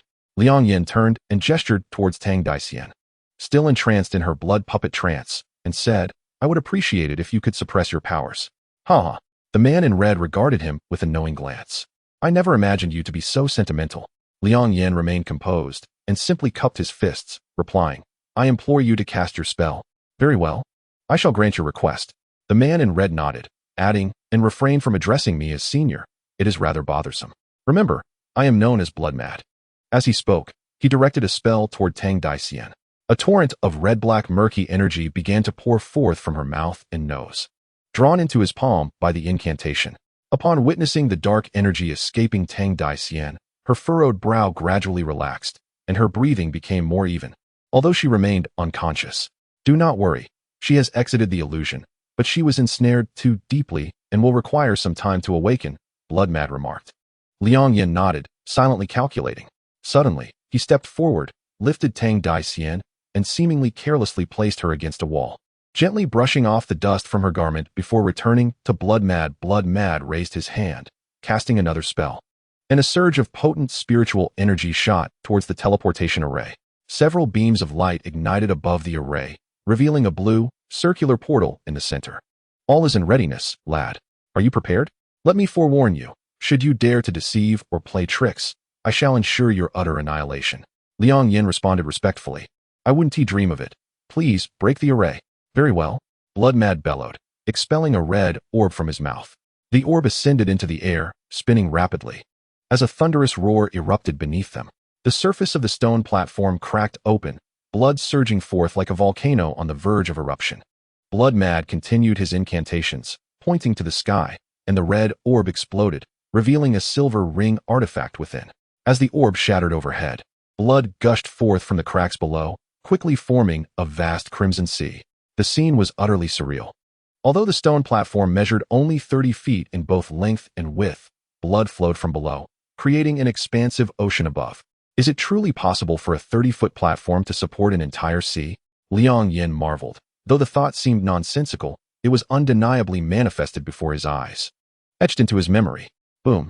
The blood sea shifted ominously, as 7 tombstones emerged from different points within it, saturating the atmosphere with murderous intent. Though Liang Yan stood at the shore, a single glance at the blood sea ignited an unbearable desire for slaughter within him. Alarmed, he swiftly activated his protective spells, managing to regain some semblance of composure. Blood Mad stood defiantly atop the blood sea, a tempest of malevolence surrounding him, reminiscent of a hellish deity of slaughter. Charging towards the edge of the stone platform, the 4 artifacts encircling Blood Mad immediately became alert, as if provoked, soaring into the sky and emitting beams of golden light. coalescing into a golden barrier that ensnared Blood Mad within. Blood Mad's expression twisted with rage, his eyes wild as he shouted, "You wretched bald donkey! You cannot kill me, nor can you confine me. Break free." The blood sea surged violently, akin to a tempest, rushing towards the golden light. And the clash of crimson and gold illuminated the sky with explosive sounds. Although the blood sea was formidable, the artifacts shimmered with divine light, steadfast and unyielding. Despite the overwhelming force of the blood sea, the celestial treasures remained resolute, creating a deadlock where neither side could gain the upper hand. Liang Yan observed, internally acknowledging, indeed, these 4 artifacts are extraordinary. They possess their own sentience and do not require a wielder to manifest such power. The adept from the Buddhist sect must possess formidable strength, far beyond what Blood Mad suggests. Yet, before he could ponder further, an unexpected turn of events unfolded.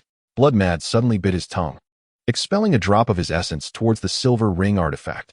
Instantly, the ring glowed with bloodlight. Blood Mad then directed spells at the 7 tombstones, causing them to tremble and each summon a crimson figure. Wielding weapons, these 7 figures charged at the 4 artifacts in the sky. Clang, clang, clang. The sounds of clashing echoed as the golden barrier began to shrink, while the red light intensified, threatening to breach the golden shield. Just then, a white jade vial atop the stone platform trembled, sending forth a stream of white light that merged with the 4 Buddhist artifacts. The golden barrier stabilized, and a faint chant resonated in the air. Blood Mad narrowed his eyes, altering his incantations as the 7 blood figures merged into one, transforming into a colossal blood figure wielding a massive axe, aimed at the bowl-shaped artifact. With a deafening crash, the bowl was struck, shifting several inches from its sealed position and revealing a vacant spot. The blood figure, having expended its energy, dissipated into the air. Now is the moment. Blood Mad roared. Liang Yan, already attuned to the situation, surged forward, silently reciting an unnamed incantation, channeling the 8 parts of his essence to their utmost potential. A faint golden light radiated from him, bestowing an aura of sanctity. His heart racing, he rushed towards the golden seal, only to find that upon contact, an overwhelming sense of harmony enveloped him, as if that was the intended course of events. Liang Yan was effortlessly accepted into the golden light, occupying the spot once held by the bowl. The bowl, having been displaced from the array, sought to re-establish its position, but the seal had become a cohesive unit, leaving no place for it. Within the array, Liang Yan felt an unmistakable unity with the jade vial above and the 3 artifacts beside him. As he stood atop the golden light, he ascended step by step. The golden light seemed to respond to his intent, blossoming golden lotuses beneath his feet, elevating him higher. 1 step, 2 steps, 3 steps. Finally, Liang Yan stood before the white jade vial, his face alight with a greedy excitement, his breath quickening in anticipation. He slowly reached out, grasping for the white jade vial.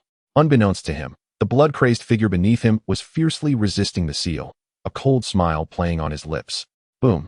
As Liang Yan removed the vial, the entire sealing array trembled. The golden light in the air seemed to lose its support, gradually fading away. Although the blood-crazed individual appeared to be exerting all his strength against the seal, the pressure he was under was actually diminishing. Ha! Congratulations, young friend Liang, on acquiring such an opportunity. In the future, you shall soar like a dragon, your potential boundless. Liang Yan, holding the jade vial, turned around with a face full of pride. Such a grand opportunity could not have been achieved without the efforts of my esteemed predecessor. I express my gratitude. The blood-crazed figure chuckled. Ha! Young friend Liang, you are too modest. Your intellect surpasses many, and your resolve is steadfast. Previously, my concerns were merely about your innate talent, but now, with your purification of marrow and veins, you are defying fate. Your future achievements may well rival my own. If you are willing, I would like to forge a friendship with you, regardless of age. He intended to say more, but suddenly found Liang Yan's piercing gaze fixed upon him, a teasing smile playing on his lips. Alarm bells rang in his heart, and before he could react, Liang Yan abruptly turned, tossing the jade vial towards the nearby portal without a moment's hesitation. Simultaneously, he retreated swiftly, running in the opposite direction and within mere breaths. He had exited the sealing range. Just as he withdrew, the bowl-like object outside immediately returned to its place, and the 4 great treasures once again emanated golden light, enveloping the blood-crazed figure within. You dare! This sudden turn of events caught Liang Yan, who had just moments ago been exuding triumph, off guard as he discarded the essence of the true dragon like a worn-out shoe. Even the blood-crazed figure, despite his formidable nature, was momentarily stunned. After Liang Yan discarded the vial, he hastened towards Tang Daxian, simultaneously forming hand seals and murmuring incantations.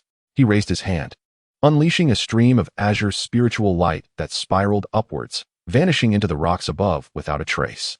The blood-crazed figure's eyes widened with rage as he let out a thunderous roar, scattering the 4 treasures in midair. Without the support of the true dragon's essence, they seemed to lose their anchor, unable to maintain formation, and transformed into 4 beams of golden light shooting in all directions. Observing this, Liang Yan leapt high in his flight, catching one of the golden beams. Upon grasping it, he discovered it was the purple-golden glazed lamp. As the blood-crazed figure scattered the 4 Buddhist treasures, he spat out a mouthful of blood, his steps faltering, clearly not faring well himself. He steadied his mind, waved his hand, and 2 red beams shot forth from his sleeve, one aimed at Liang Yan, the other darting towards Tang Daxian on the ground. Sensing danger, Liang Yan swiftly sidestepped, narrowly avoiding the first red beam. However, from the corner of his eye, he caught sight of the second red beam hurtling towards Tang Daxian. Alarmed, without time to think, he instinctively positioned himself in the path of the advancing red beam. With a sharp sound, the red light penetrated his body. Liang Yan endured this blow for Tang Daxian, spitting out a mouthful of blood. He barely rolled to Tang Daxian's side, when suddenly, a circle of blue light shot down from a crevice in the cave's ceiling, illuminating a spot not far from them. After being struck by the blood-crazed figure, Liang Yan felt his internal energy surging chaotically. He lifted Tang Daxian into his arms, and they rolled together on the ground, landing within the circle of light. Immediately, with a flash, the blue light enveloped them, and they vanished. A minor teleportation array, the blood-crazed figure exclaimed. His expression darkened as he glanced towards the direction Liang Yan had fled, then towards the portal where the vial had been discarded, hesitation flickering across his face. Yet, in the next moment, he gritted his teeth and charged towards the portal where the jade vial had been thrown, disappearing in an instant. Outside the spiritual mine, it was now deep into the night, with countless stars twinkling in the serene sky. Suddenly, blue light flashed at the mine's entrance, revealing 2 figures, Liang Yan and Tang Daxian. The array Liang Yan had set up before entering the mine was indeed a minor teleportation array. He had never trusted the blood-crazed figure, knowing that he practiced blood path techniques, while other treasures might be disregarded. The essence of the true dragon was a coveted treasure he could not allow to fall into another's hands. Liang Yan had long seen through the blood-crazed figure's intentions, and all his previous conversations had merely served to discreetly calculate the positioning of the minor teleportation array.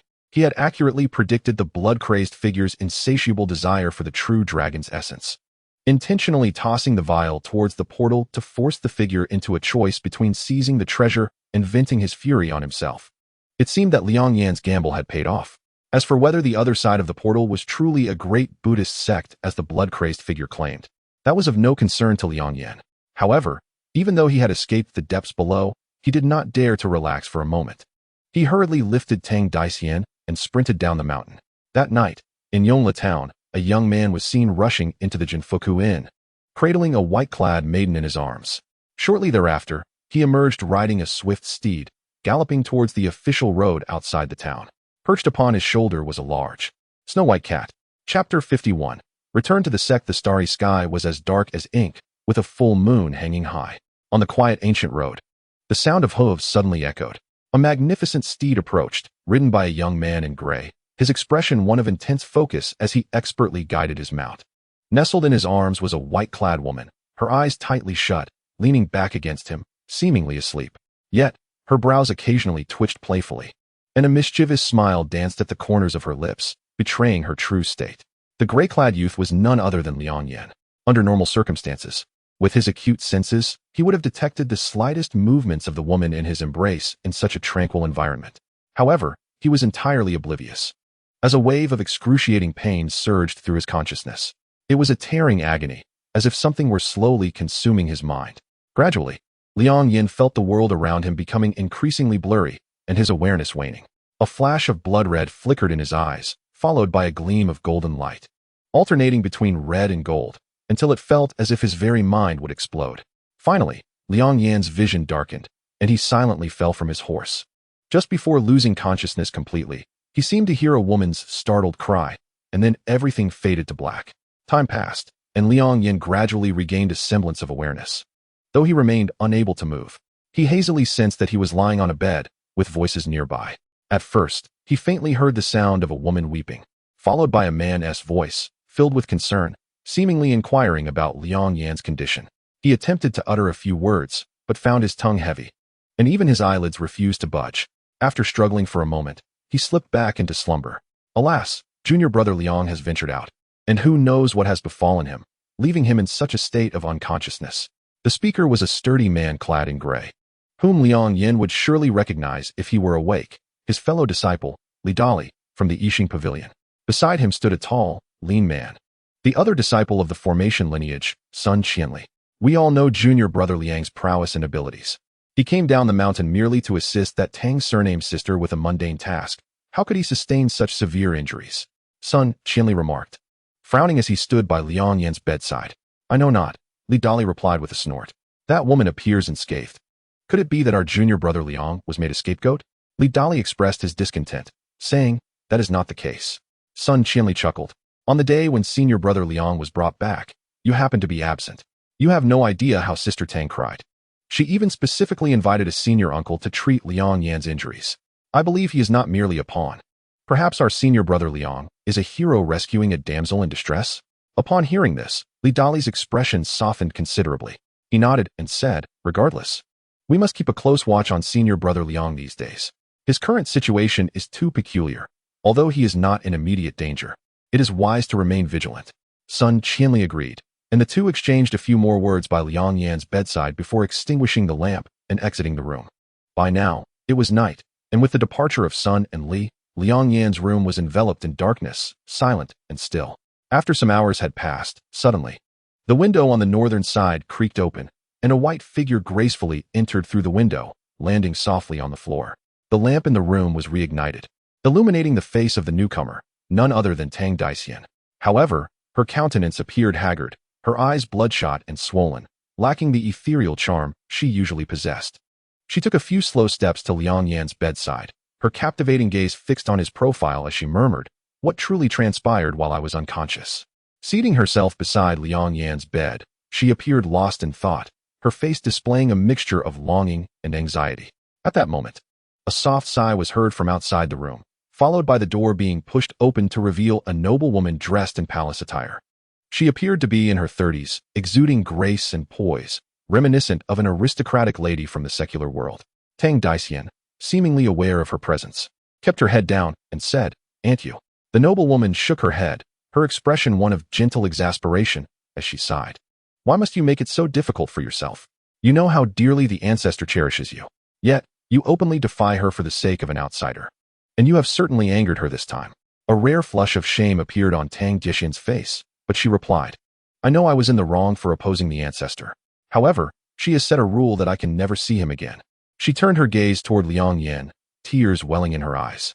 The noble woman shook her head and said, Silly child, you possess a rare emu spiritual body, perfectly suited for cultivating the family's secret techniques. In the future, not only will you attain foundation establishment, but you may even have a chance at condensing a golden elixir. This man is merely a servant disciple with a chaotic 5-element spiritual root. It would be a luxury for him to even establish a foundation in this lifetime. You are worlds apart, existing in different realms. How could the ancestor ever allow you to be together? Tang Daxian trembled and rose, grasping the noble woman's hand in desperation, pleading, Aunt you. I know you care for me dearly. Could you possibly intercede on my behalf?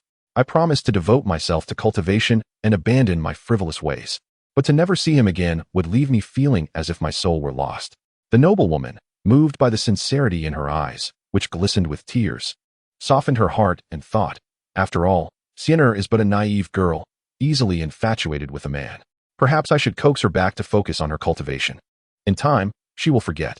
Once she achieves foundation establishment, he will have long since turned to dust, and their paths will diverge. With this in mind, she gently caressed Tang Daxian's long hair and spoke softly. Liang Yan contributed significantly during this mission. Your safe return is partly due to his efforts. I will reluctantly speak on your behalf, but you must promise me that after tonight, you will immediately return to seclusion for cultivation. If you cannot advance to the 6th layer of qi refinement, you shall not leave your seclusion. After all, for us cultivators, the realm of cultivation is of utmost importance. If you delay your training, your romantic sentiments will ultimately dissipate into nothing. Tang Daxian turned her gaze toward Liang Yan, falling silent for a moment before finally nodding in resignation. The noblewoman's face brightened, and she continued, "Rest assured, I have examined him. His injuries are not severe. It is only his spiritual consciousness that has been harmed. I have already given him 3 recovery pills, and I believe he will recover with a few days of rest."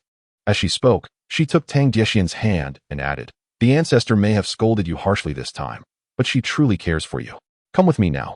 Let us seek forgiveness from her." As Tang Daxian was led away, she cast one last lingering glance at Liang Yan before turning and gently closing the door behind her. 3 days later, Liang Yan awoke and slowly opened his eyes. Initially bewildered, he scanned his surroundings and felt reassured upon realizing he was in his humble abode at Yixing Pavilion. However, a sudden thought struck him, prompting him to quickly focus his consciousness inward. Within his body, he saw a red light surrounded by a golden spiritual force, quietly resting in the twin fish array. Clearly, this red orb was the object that had been forcefully injected into him by the blood-crazed assailant, the root cause of his spiritual collapse. Had it not been for the protective force of his Buddhist energy, which enveloped the red orb, he could only imagine the dire consequences. With this thought, Liang Yan attempted to mobilize his spiritual energy to charge at the red orb. Yet, no matter how he approached, the orb remained unmoved, as if it were firmly anchored. "I refuse to believe I cannot handle you." Liang Yan gritted his teeth, secretly activating the twin fish array. The blue and gold energies swirled in a harmonious dance, resembling 2 fish entwined, launching themselves toward the red orb. Boom! The red orb was struck by the dual energies, sending forth a powerful shockwave that reverberated through Liang Yan's consciousness, inflicting immense pain. Just as he felt compelled to cry out, the shockwave gradually subsided. Liang Yan took a deep breath, drenched in sweat, only to find that the red orb showed no signs of damage. What in the world is this? Just as he was engulfed in frustration, he suddenly heard a voice from outside calling, "Disciple Wang Biao from the ritual pavilion. May I inquire if Senior Brother Liang is present?" Chapter 52. Reward. What brings the ritual pavilion here? Liang Yan wondered, yet he still rose to answer the door. Upon opening it, he found a smiling figure clad in white standing in the courtyard, none other than Senior Brother Wang. "Ah, Senior Brother Liang. There is no need to be overly modest. Your recent efforts in assisting Sister Tang to clear out the rogue cultivators opposing our sect in Yongla Town and investigating their association have been commendable." Wang Biao's expression grew serious as he declared, "I have come to announce the sect's commendation for you." Wang Biao's face turned solemn as he continued, "Disciple Liang Yan of the Array Department, heed my words. For your contributions in battle, the sect awards you with 200 low-grade spirit stones, 1 medium-grade spirit stone, 5 gathering spirit pills, and a written decree." He produced a blue cloth bag and handed it to Liang Yan, adding, "The pills and decree are inside. You will need to collect the spirit stones from the ritual pavilion yourself." Liang Yan's expression shifted, and he asked, "Senior Brother Wang, I find myself puzzled about a few matters." "Oh, what do you find unclear? Please, speak freely. What is the distinction between medium-grade spirit stones and ordinary spirit stones? And what is the purpose of this decree?" "Ah, I see. You are inquiring about this." Wang Biao nodded and explained, "In the realm of cultivation, spirit stones are classified into 3 grades, high, medium, and low. In theory, 1 high-grade spirit stone is equivalent to 100 medium-grade spirit stones, and 1 medium-grade spirit stone equals 100 low-grade spirit stones. However, in certain exceptional locations, the price of high-grade spirit stones tends to exceed theoretical values slightly." "Why is this?" Liang Yan inquired, perplexed. "It is because some formations and prohibitions can only be activated with high-grade spirit stones, no matter how many low-grade stones you possess. They remain useless." "I see," Liang Yan responded, enlightened. "What about this decree?" "That is simple. With this decree, you may select 2 secret techniques or cultivation methods from the transmission pavilion for your comprehension. It is important to note that our Yixing Pavilion has stringent regulations regarding the transmission of teachings. Not only do the servant disciples lack opportunities to enter the transmission pavilion, but even outer disciples can only choose 1 technique or secret method every 3 years. This clearly illustrates the significance of the reward bestowed upon you." Hearing this, Liang Yan felt a surge of joy. He had long admired the sword cultivation methods, but had been hindered by the absence of sword cultivation secrets, preventing him from making progress. This rare opportunity compelled him to visit the transmission pavilion and select a sword cultivation secret to ponder deeply. With a lightened heart, he bowed respectfully to Wang Biao and said, "Thank you, Senior Brother Wang. Ha ha, I am merely a messenger. Your achievements, Junior brother Liang, are the result of your own efforts, Wang Biao replied, seemingly pleased with Liang Yan's progress. He continued, allow me to share one more piece of information with you. The pavilion master is aware of your recent endeavors. She is quite satisfied with your performance and believes that the 6-year agreement will merely be a formality. I extend my early congratulations on your advancement to an outer disciple. Liang Yan was taken aback. He could hardly believe that such trivial matters had even reached the pavilion master's attention. Wang Biao, with an odd expression, remarked, trivial? No. This is no trifling matter. He paused before adding, restoring the normal mining of spirit veins may be a minor issue, but the life of that sister Tang is of paramount importance. Noticing Wang Biao's hesitation, Liang Yan, ever astute, discerned the underlying implication that Tang Dai Xian might have a significant background. Yet, Wang Biao soon resumed his usual demeanor, as if recalling something, and produced a bamboo slip from his robe, handing it to Liang Yan. This is from a certain uncle who entrusted me to pass it on to you. Liang Yan accepted it, puzzled. Which uncle is this? I am not sure of the specifics. This bamboo slip was given to me by another disciple. Perhaps you will discover its contents upon opening it, Wang Biao replied. Well then, I have delivered the item. My task is complete, so I shall take my leave. After escorting him out of the courtyard, Liang Yan returned to his room. First, he retrieved the bamboo slip, examining it closely, pondering, within the Yixing pavilion. I only know 2 uncles. Could it be Uncle Lin or Uncle Zhou? As he considered this, 2 figures emerged in his mind, one a scholarly man in a green robe, the other a woman clad in blue. A smile graced his lips as he slowly unfurled the bamboo slip. To his surprise, halfway through the unrolling, it suddenly leapt from his grasp, swirling in midair before exploding into azure smoke. A woman's voice resonated, declaring, in 7 days, meet me at May Peak. The voice was dignified and gentle, devoid of emotion, yet it carried an undeniable pressure. Liang Yan took a moment to regain his composure, vaguely recalling that Zhou Bufan had mentioned a type of sound-transmitting jade slip. However, such items were not commonly found. Even among ordinary disciples, they were rare. And it was even less likely for a mere servant disciple like him to be summoned in such a manner, unless the individual wished to keep the summons a secret. A sudden thought struck him. This sound-transmitting jade slip was likely single-use, self-destructing upon use, leaving no trace behind, thus eliminating any risk of eavesdropping. The more he pondered, the more plausible it seemed. The intentions of the uncle behind this could be quite significant. Yet, despite racking his brain, he could not ascertain whose voice might match that of the jade slip. After deliberating fruitlessly, he resolved to accept the situation, thinking, since I am already here, I shall remain calm. Surely, there can be no treachery within my own sect. The purpose of this individual will be revealed in due time. He shook his head and suddenly noticed a jade pendant floating in the space where the bamboo slip had vanished. Reaching out, he grasped it and discovered it to be an utterly ordinary jade pendant, devoid of any spiritual energy. It appeared to be the token for their meeting.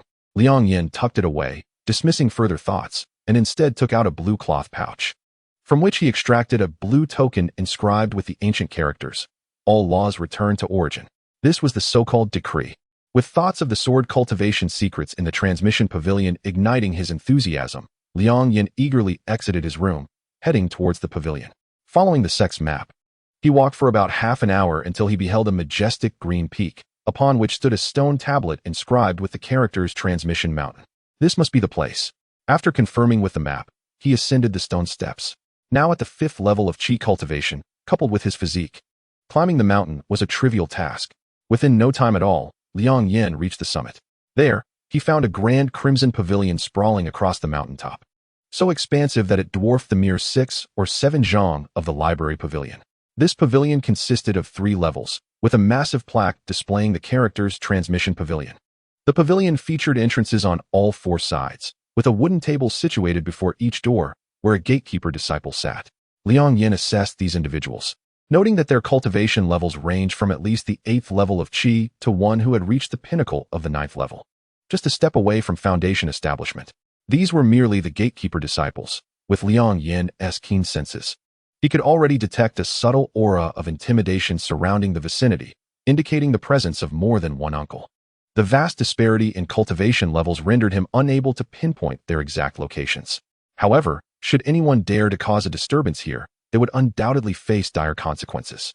Liang Yan felt a shiver run down his spine, straightened his attire, and approached the eastern entrance. Seated at the wooden table before the eastern door was a tall man in green attire, wearing a gatekeeper badge that read Li San.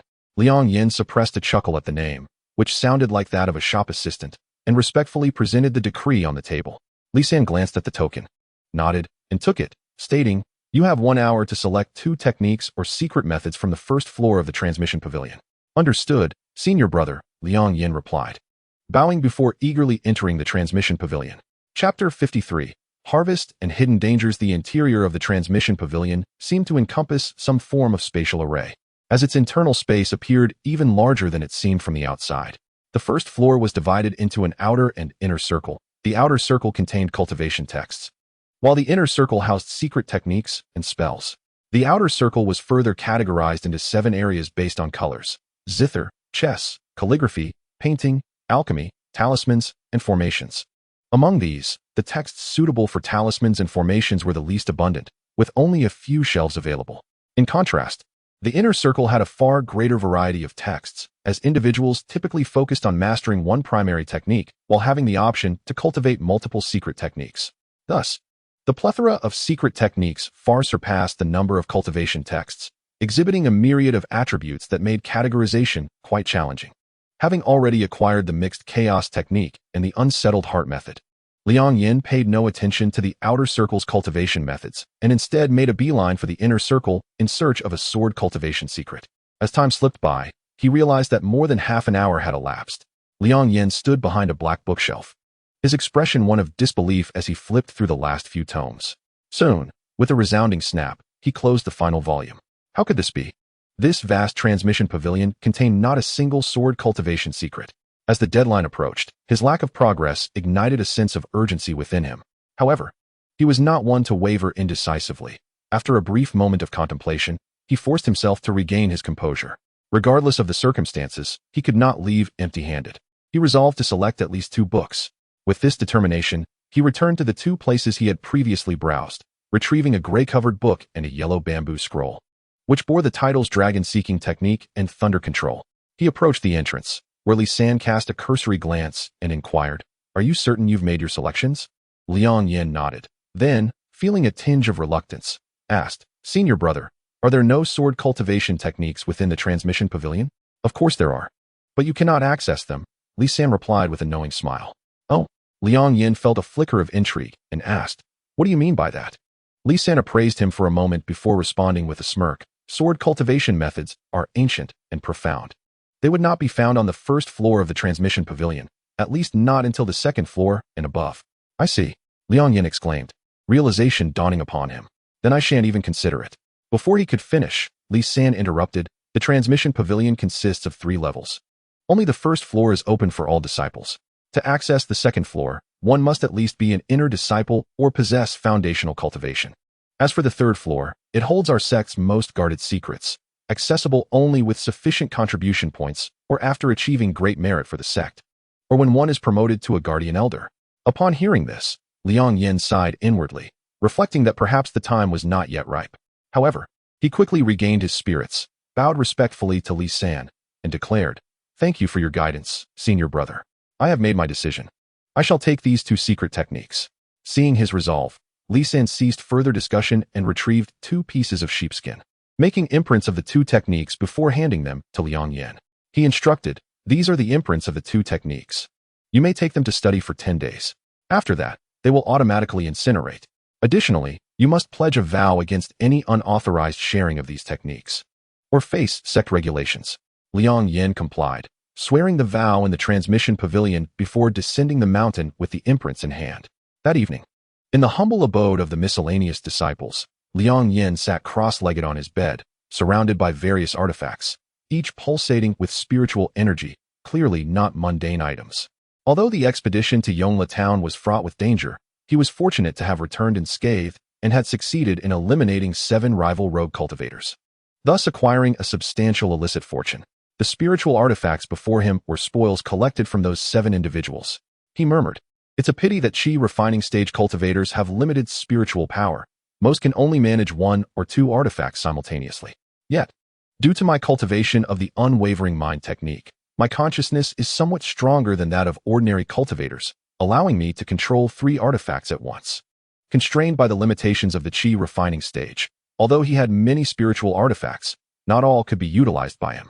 Adhering to a principle of quality over quantity, he meticulously selected 3 artifacts: the octagonal compass of the green-robed man, Feng Kuan's red wooden box, and the small black shield of No. 2. The octagonal compass originated from the most enigmatic of the group, No. 1.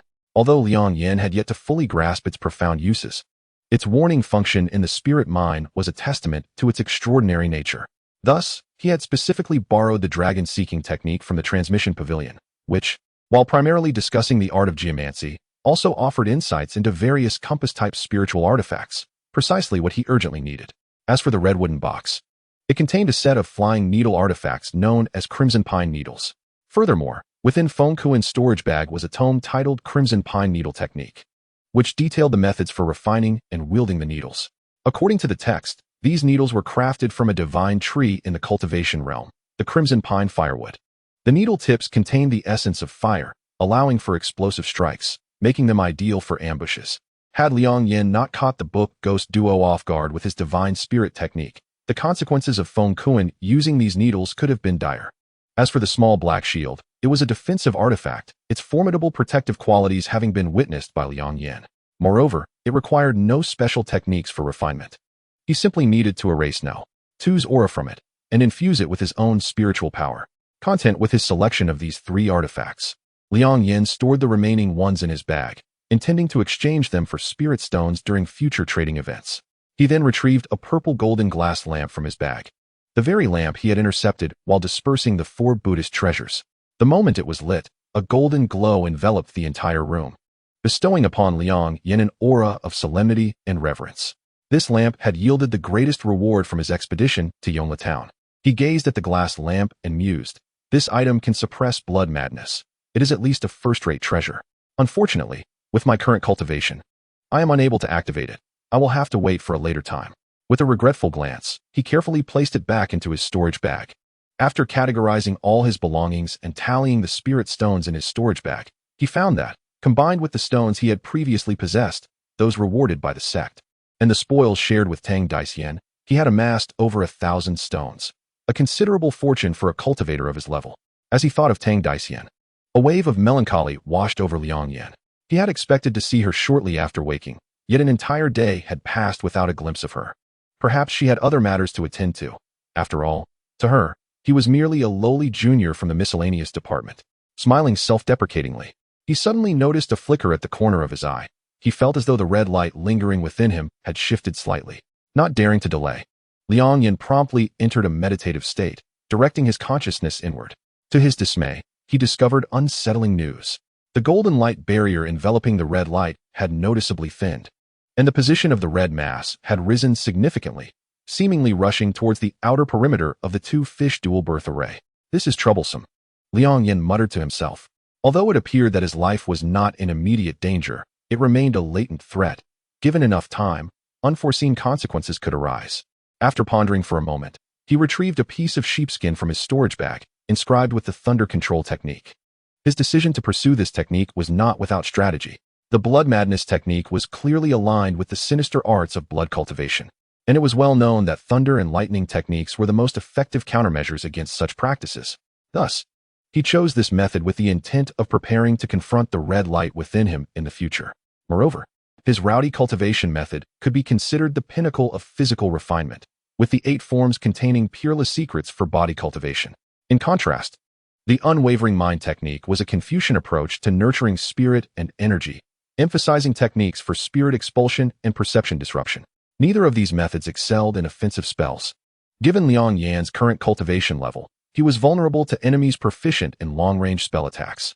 Thus, he chose this thunder summoning technique in hopes of slightly compensating for his own weaknesses, making his offensive methods more unpredictable in the face of adversaries. As stated at the beginning of this tome, the thunder summoning technique is categorized into 4 realms: minor achievement, major achievement, integration, and entry into the Tao.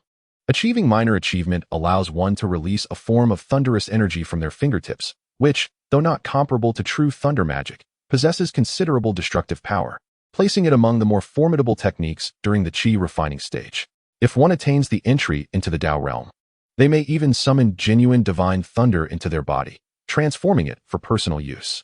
Liang Yan steadied his tumultuous mind and commenced his training in this thunder-summoning technique within the humble abode. Chapter 54. The appointment Ting Mei Peak is nestled within the valley of Yixing Pavilion, characterized by its gentle slopes and picturesque scenery, adorned with blooming plum blossoms, resembling a graceful and refined maiden. The plum blossoms here are not the common varieties found in the mundane world, but rather the unique snow-treading plum, which blooms year-round. Showcasing pink petals rather than the usual reddish-brown, they resemble cherry blossoms instead. Most notably, a type of spiritual bird inhabiting the mountain delights in dancing upon the snow-treading plum, its feet producing melodious sounds, as if playing a celestial instrument. Many unsuspecting visitors find themselves entranced, struggling to regain their composure, thus giving Ting Mei Peak its name. On this day, a youth clad in gray arrived at the foot of Ting Mei Peak. He possessed a tall stature, with sword-like eyebrows and starry eyes. Exuding an air of elegance, he gazed upward at the peak, furrowing his brow upon noticing that a faint mist enveloped the mountain above the halfway point, obscuring his view despite his keen eyesight. However, he hesitated only briefly before ascending the stone steps with a calm demeanor. After walking a mere 100 paces along the mountain path, he was suddenly greeted by a delightful fragrance. From either side of the path emerged two young women clad in pink. Both were exceptionally beautiful, with the one on the left appearing cold and distant, while the one on the right wore a charming smile. The girl on the right jested, "What brings this little junior brother to Ting Mei Peak?" Despite her playful demeanor, the gray-clad youth did not dare to be disrespectful. He responded with deference, "I am Liang Yan, a miscellaneous disciple of the array, invited by a senior to pay a visit." "Oh, which senior has invited you?" "I did not receive any notice," the right girl replied with a half-smile, observing him closely. "Given your striking appearance, are you perhaps here to seek out a certain junior sister?" Liang Yan scratched his head, frowning. "I am not certain about that."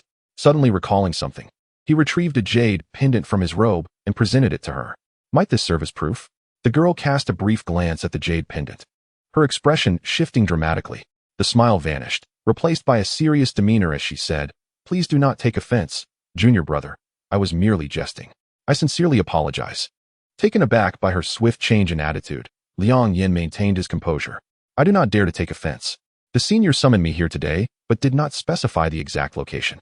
Might you two senior sisters provide some guidance?" "Of course," the right girl replied. "I am Chunmei, and this is Dongmei. Since you possess the jade token, you are indeed invited by that person. We shall personally escort you."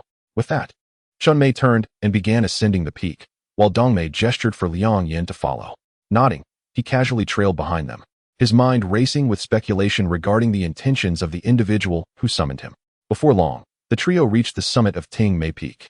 They traversed through a veil of mist and, after winding about, arrived at a lotus pond.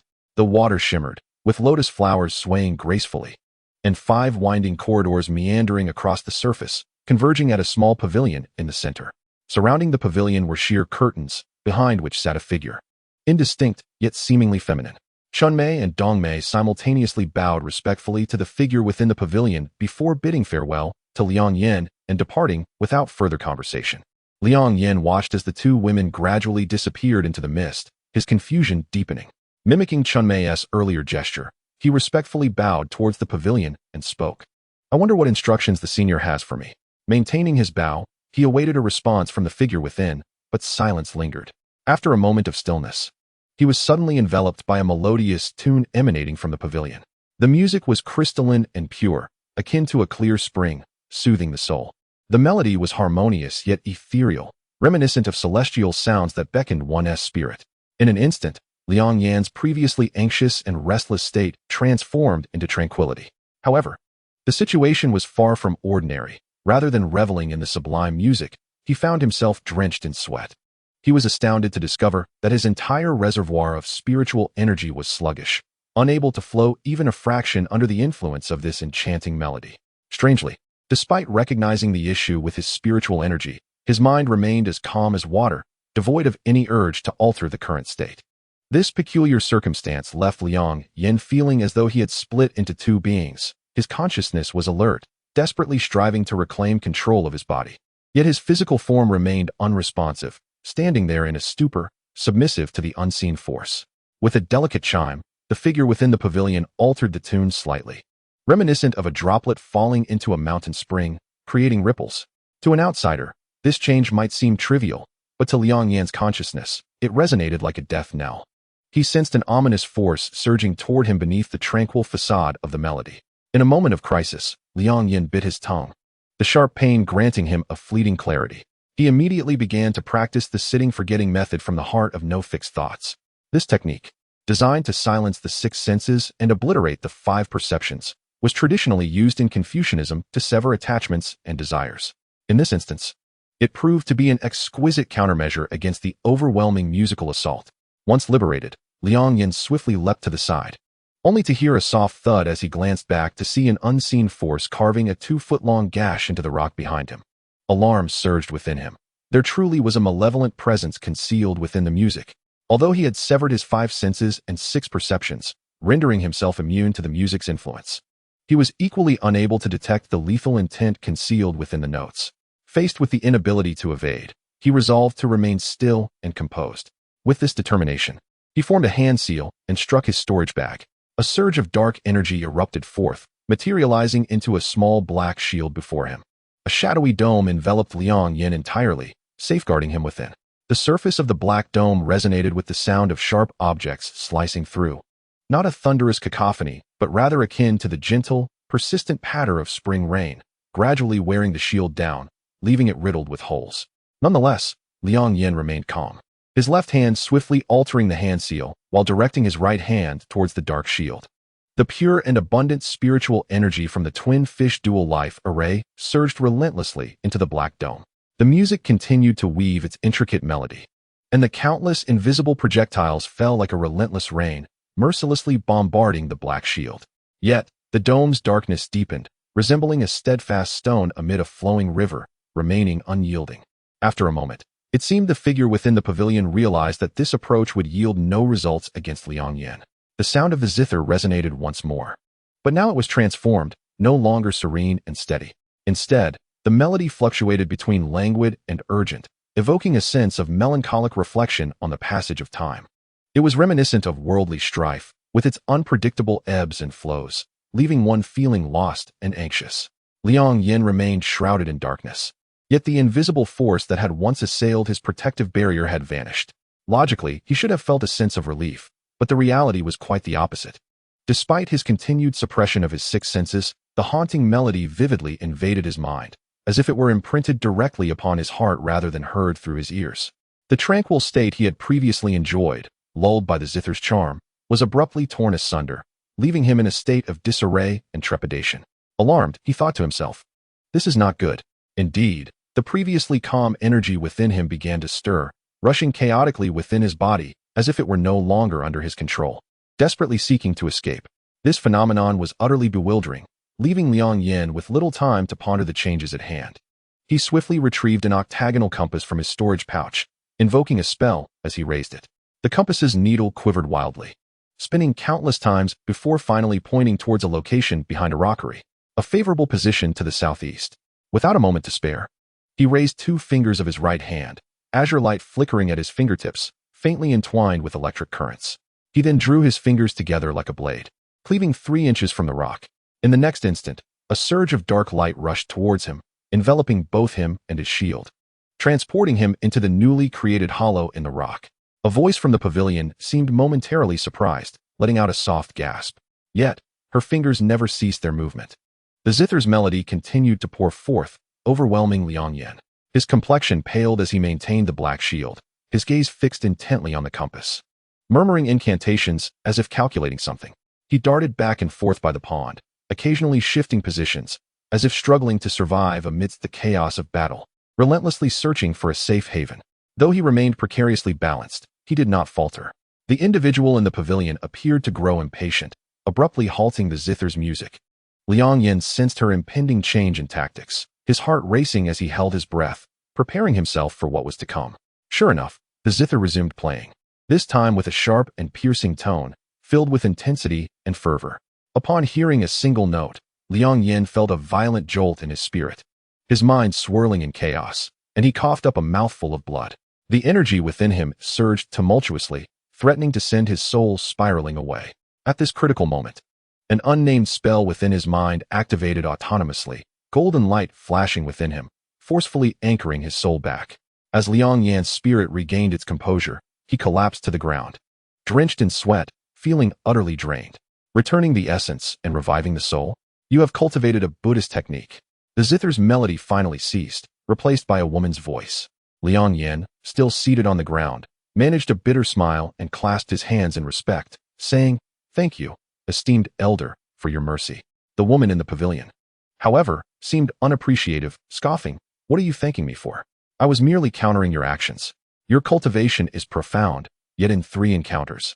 You have not utilized more than the energy of the chi refinement stage, merely engaging in a contest of zither mastery with a junior. Had you employed even a fraction more of your spiritual power during our duel, I fear I would have perished by now." "Humph, you possess some discernment, young one. Do you know what piece you just heard?" Liang Yan scratched his head with a wry smile, replying, "I am utterly ignorant of zither music. I humbly request your guidance." "Esteemed elder."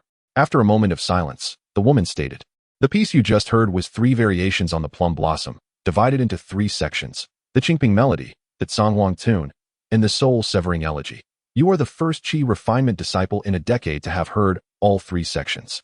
As Liang Yan reflected on the names of the 3 movements, he recalled the earlier duel and could see how each part corresponded to the shifts in the melody.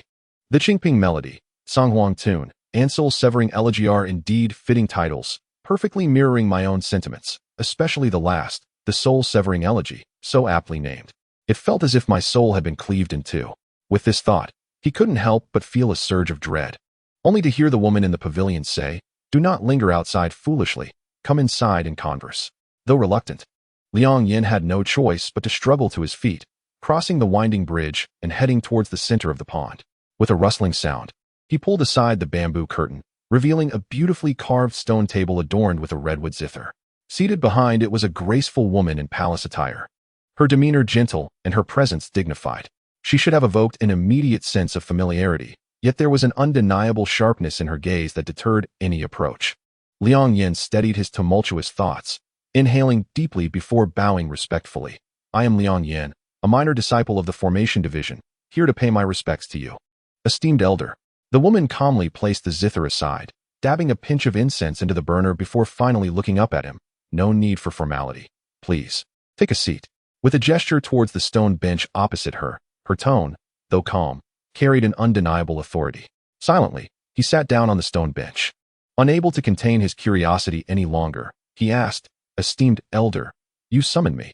What are your instructions?" To his surprise, she did not address his inquiry, but instead countered, "What is the name of the Buddhist technique you practice?" "To my knowledge, the first floor of the transmission pavilion contains 72 Buddhist texts, yet none resemble the one you possess." A jolt of alarm shot through Liang Yan. He had not anticipated that their brief encounter would reveal his secrets to this woman. In his moment of confusion, he found himself at a loss for words. The woman regarded him with a glance, curling her lip slightly. "If you do not wish to share, then so be it. Do you think I would covet the techniques of a mere junior?" Feeling slightly reassured by her words, Liang Yan listened as she continued, "I do not concern myself with your adventures outside, but I must caution you. Our Yixing Pavilion is a bastion of Confucianism. While our library includes texts from various traditions, it fundamentally excels in Confucian teachings. You may be tempted by the advantages offered by other schools, but beware of future regrets." Liang Yan's interest piqued. He ventured, "Is there some hidden truth behind this?" The woman frowned slightly, appearing somewhat impatient, yet after a moment's contemplation, she chose to elaborate patiently. "The human legacy has endured for countless millennia. Though the vast wilderness today showcases a multitude of schools, the 4 oldest systems, Buddhism, demonology, Taoism, and Confucianism, have accompanied humanity since its inception. The teachings of these 4 schools are fundamentally different and incompatible. Once you commit to one, unless you completely dissipate your spiritual energy, you cannot practice the other 3. This is an unyielding law among the 4 traditions." She paused, casting a glance at Liang Yan, her eyes laced with disdain. "I understand that Buddhist practices emphasize physical cultivation, which may grant an advantage in the early stages of chi refinement. However, this is contingent upon your opponents being unable to breach your physical defenses. In battles against more advanced practitioners, they will never allow you to close the distance.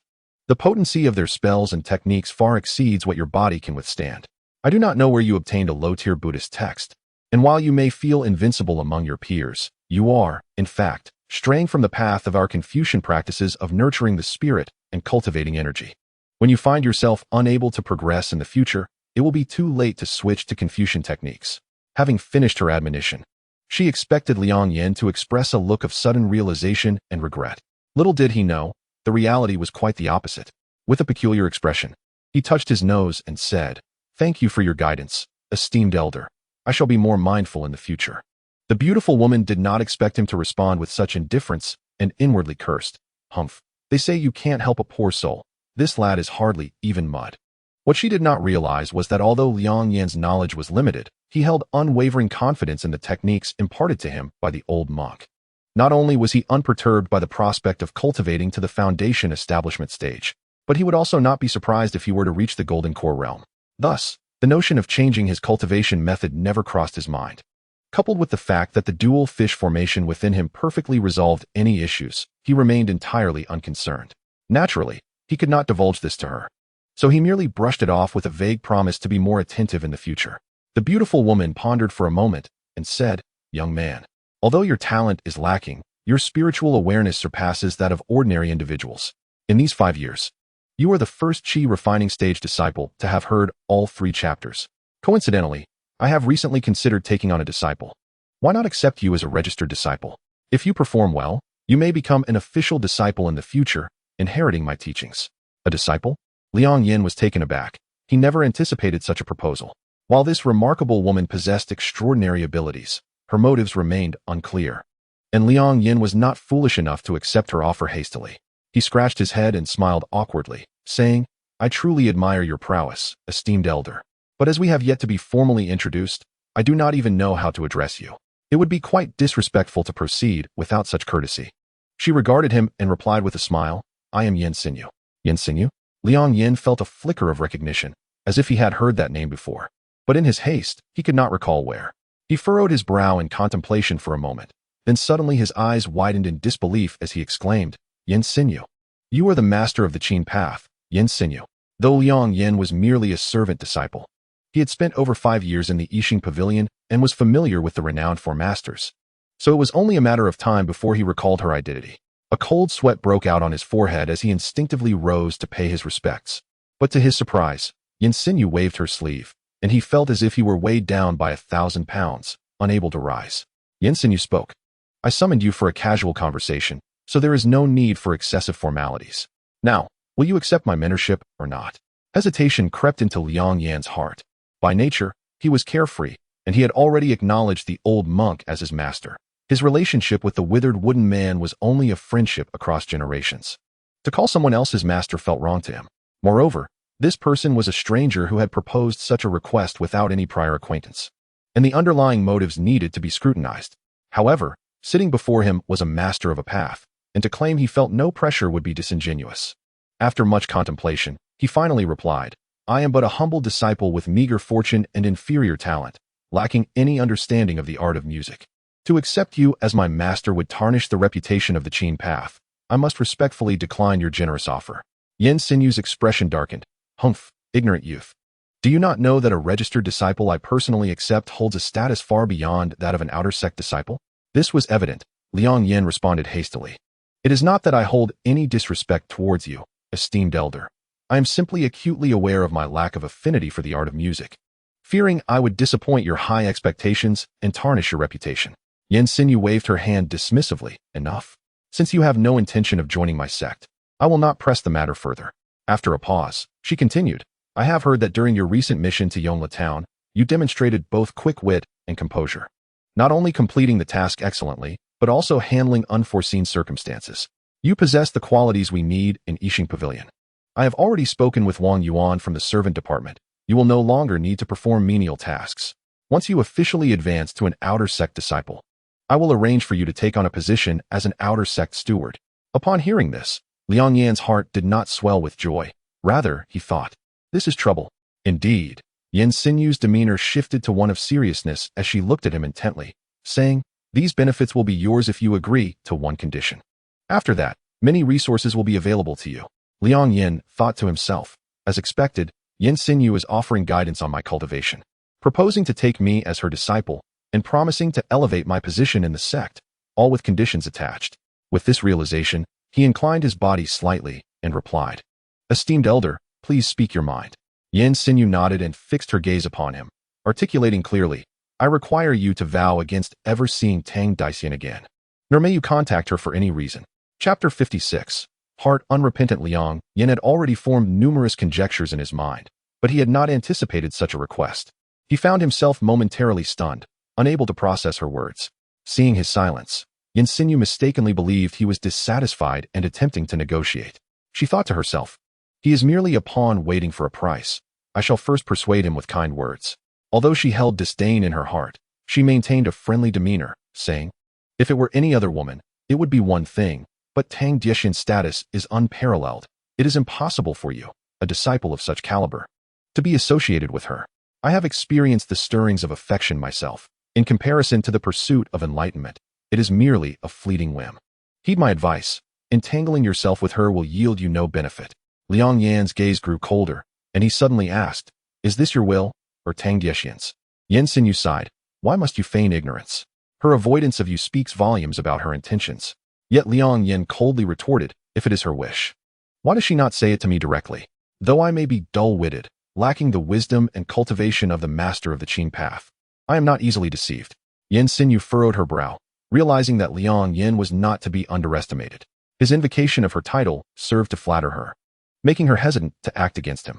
She cleared her throat and said, she has returned to seclusion, wholly devoted to her path, and has no time to waste on trifles such as this. If you find my conditions unsatisfactory, feel free to propose your own. As long as your demands are reasonable, I can grant them.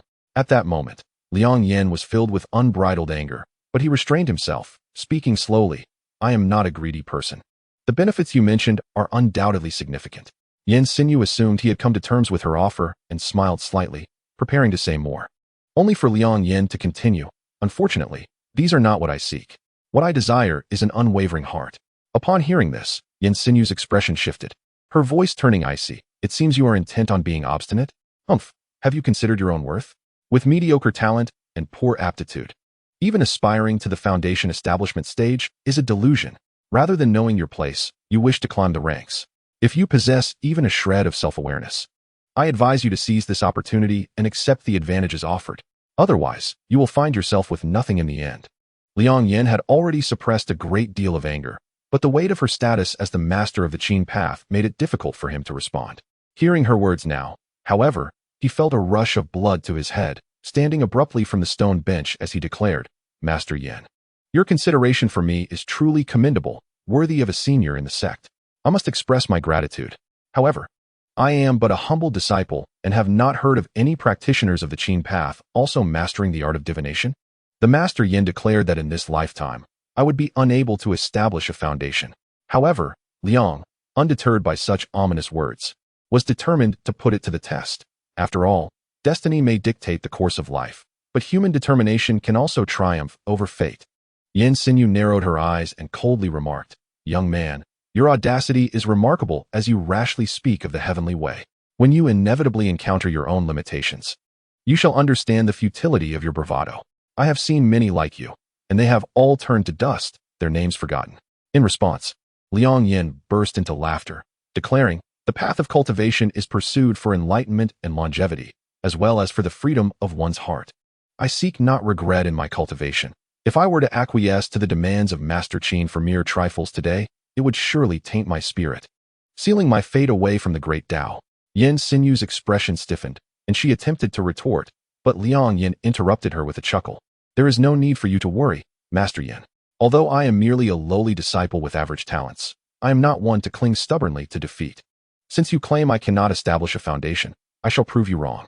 I assure you, until I achieve my foundation, I shall not seek her out. As for the position of outer sect steward you mentioned, my lack of experience renders me unworthy. I shall leave that to my senior brothers. With a bow, he turned away without a backward glance. Watching his departing figure, Yan Xinyu mused, this man leaves as he pleases, treating my authority with such disregard. Yet he has discerned my intentions. Firstly, my status prevents me from taking action against him. Secondly, I cannot afford complications with Sienna at present. Humph, in terms of intellect, he is indeed a talent, but one cannot manipulate the path of cultivation with mere cleverness. Very well, if you have chosen to confine yourself, I shall observe how you plan to establish your foundation in this life. After parting from Yan Xinyu, Liang Yan swiftly departed from Tingmei Peak. returning alone to his humble abode in the apricot grove. Although he was not a reckless individual, youthful exuberance had led him to lose control in his confrontation with the master. While he did not covet her small favors, he could not dismiss the possibility that she might take covert action against him in the future. With a sigh, Liang Yan reflected, now that the mask has been torn, there is no room for regret. Moving forward, I must exercise greater caution. Given her status, she cannot act openly against me, or she would not have wasted so many words. The most pressing matter now was to swiftly elevate his strength. His cultivation at the chi refinement stage rendered him no more than an insignificant ant in others' eyes, easily crushed, devoid of any respect or fairness. Taking a deep breath to calm his tumultuous thoughts, he retrieved a piece of parchment inscribed with the thunder technique from his storage pouch and began his practice. Since his encounter at Tingmei Peak, although his relationship with Yan Xinyu had soured, Wang Yuan had not assigned him any tasks since then. Whether it was due to Yan Xinyu's influence or simply a belief that his promotion to outer sect disciple was a foregone conclusion, he seemed eager to curry favor. Regardless of the reason, Liang Yan was content with the peace. By day, he diligently practiced the thunder technique and the red pine needle method in his cottage, while at night, he immersed himself in the spiritual spring cavern, honing his skills. He treated each day as if it were two, wasting not a single minute, and thus 10 days swiftly passed. One evening, Liang Yan sat cross-legged on his bed, his right hand forming a sword with his index and middle fingers, blue arcs flickering and electric threads coiling around them. His expression remained serene as he chanted incantations, and as his spiritual power surged, the electric threads multiplied. Just as he was on the verge of forming a blue orb, he suddenly pointed out the window and commanded, "Go." In an instant, the blue orb transformed into a crescent-shaped bolt of lightning that shot out of the window. With a thunderous clap, it struck the ground outside, creating a deep crater and scorching the earth around it. The thunder echoed in the still night, startlingly dolly and sun-shinly. But once they realized it was Liang Yan practicing, they exchanged glances and returned to their rooms. Liang Yan dispelled the technique, a hint of dissatisfaction flickering in his eyes. The power of the thunder technique was indeed remarkable. However, the time it took him to condense the thunderous energy was too lengthy, and he could not control it at will. He still had a way to go before reaching a minor success. Although he was displeased with his progress, he understood that such mastery could not be rushed and required diligent effort. Reflecting on the time, he realized it was once again the day he was to play chess with the venerable Xiaomu Sheng. Having missed 2 appointments due to matters in Yongla town, he wondered if the old man would still be waiting for him on Sangmu Peak. Liang Yan held a deep sense of gratitude for Xiaomu Sheng, who had never broached the subject of apprenticeship, treating Liang as a friend across generations. Yet Liang had long regarded him as a mentor. Without Xiaomu Sheng's self-created mind, without fixed intent method, he might never have broken through to the 3rd layer of chi refinement. Oh, the mysterious red orb within him could also be a topic of inquiry for the old man, to see if there were any methods to eradicate it completely. With this thought in mind, Liang Yan jumped out of bed, threw open the wooden door of his cottage, and hastened towards Sangmu Peak. Chapter 57. The Marvelous Calligraphy Conference atop Sangmu Peak. The night was silent and serene, and it was time for Liang Yan's scheduled match with Xiaomu Sheng. However, the peak was deserted, with no sign of anyone present. Suddenly, footsteps echoed from the mountain path, and a young man clad in gray appeared, none other than Liang Yan himself. Upon arriving, he first glanced under the large tree at the peak, but finding it empty of Xiaomu Sheng, he felt a pang of disappointment. Could it be that the old man was displeased with my absence and chose not to meet me for our match? As he pondered this, he approached the base of the tree and noticed a chessboard laid out upon a boulder, already occupied by black and white stones. To his surprise, a letter floated in midair above the board, addressed, "To my young friend Liang Yan." A letter left for me. Liang Yan was taken aback, reaching out to retrieve the envelope from the air. Upon opening it, he read, "Dear Liang Yan, I beg your forgiveness. The calligraphy conference approaches, and I am swamped with duties, hence I fear I cannot arrive on time. The chessboard before you is a layout I have prepared, which may serve to relieve your boredom." After reading the note, Liang Yan felt a wave of relief wash over him. The old man was not angry, but merely occupied with matters of importance. However, he was puzzled about the nature of this calligraphy conference, as he had never heard of it. Contemplating for a moment without any leads, he settled beside the boulder and turned his attention to the chessboard. The arrangement of the black and white stones was intricate, with each side claiming half of the board. After observing for a while, Liang Yan's expression morphed into one of confusion. In Go, the essence lies in encirclement, Although there are numerous strategies, they ultimately revolve around how to secure territory. Yet on this chessboard, the black and white stones formed numerous lines, long and short, intertwining without conflict. Resembling a series of rivers flowing across the board, it appeared less like a game and more like a black and white ink wash painting. What kind of endgame is this? Is the old man jesting with me? Liang Yan's first instinct was to think that Xiaomu Sheng was merely playing a prank. However, upon further reflection, he considered that given Xiaomu Sheng's character, he would not engage in such trivial antics. Thus, he patiently looked back at the board. Liang Yan's expression shifted. He noticed that within one of the lines formed by the black stones, there was a conspicuous gap, missing a stone. Contemplating for a moment, he lifted a black stone and, with a decisive click, placed it into the gap. Boom. The scenery before Liang Yan was utterly transformed. Though he remained seated upon the stone bench, the entire Tsangmu Peak beneath him had vanished, replaced by a labyrinth of meandering rivers, intertwining and stretching from north to south. Liang Yan found himself floating high above, or rather, supported by the stone bench beneath him. Above, the full moon hung low, seemingly right above his head. Was this some sort of illusion? Just as shock coursed through his mind, the rivers beneath him suddenly surged and roared, a thunderous sound echoing around him. A sharp pain shot through Liang Yan's head, and abruptly, a phrase of incantation resonated within his mind. The Bai Shui Dan Xinju. The information had imparted the name of this technique to him. When he looked down, what he had perceived as rivers were, in fact, meridians. And the flow of water mirrored the circulation of spiritual energy within his body. Seated high up, Liang Yan gazed down at the winding rivers, correlating their movements with the incantation in his mind, slowly comprehending its essence. Should an onlooker arrive at that moment, they would witness a young boy in gray, seated upon a stone beneath a great tree, eyes tightly shut, fingers delicately manipulating a black piece, frozen in the act of placing it on the board, appearing almost entranced.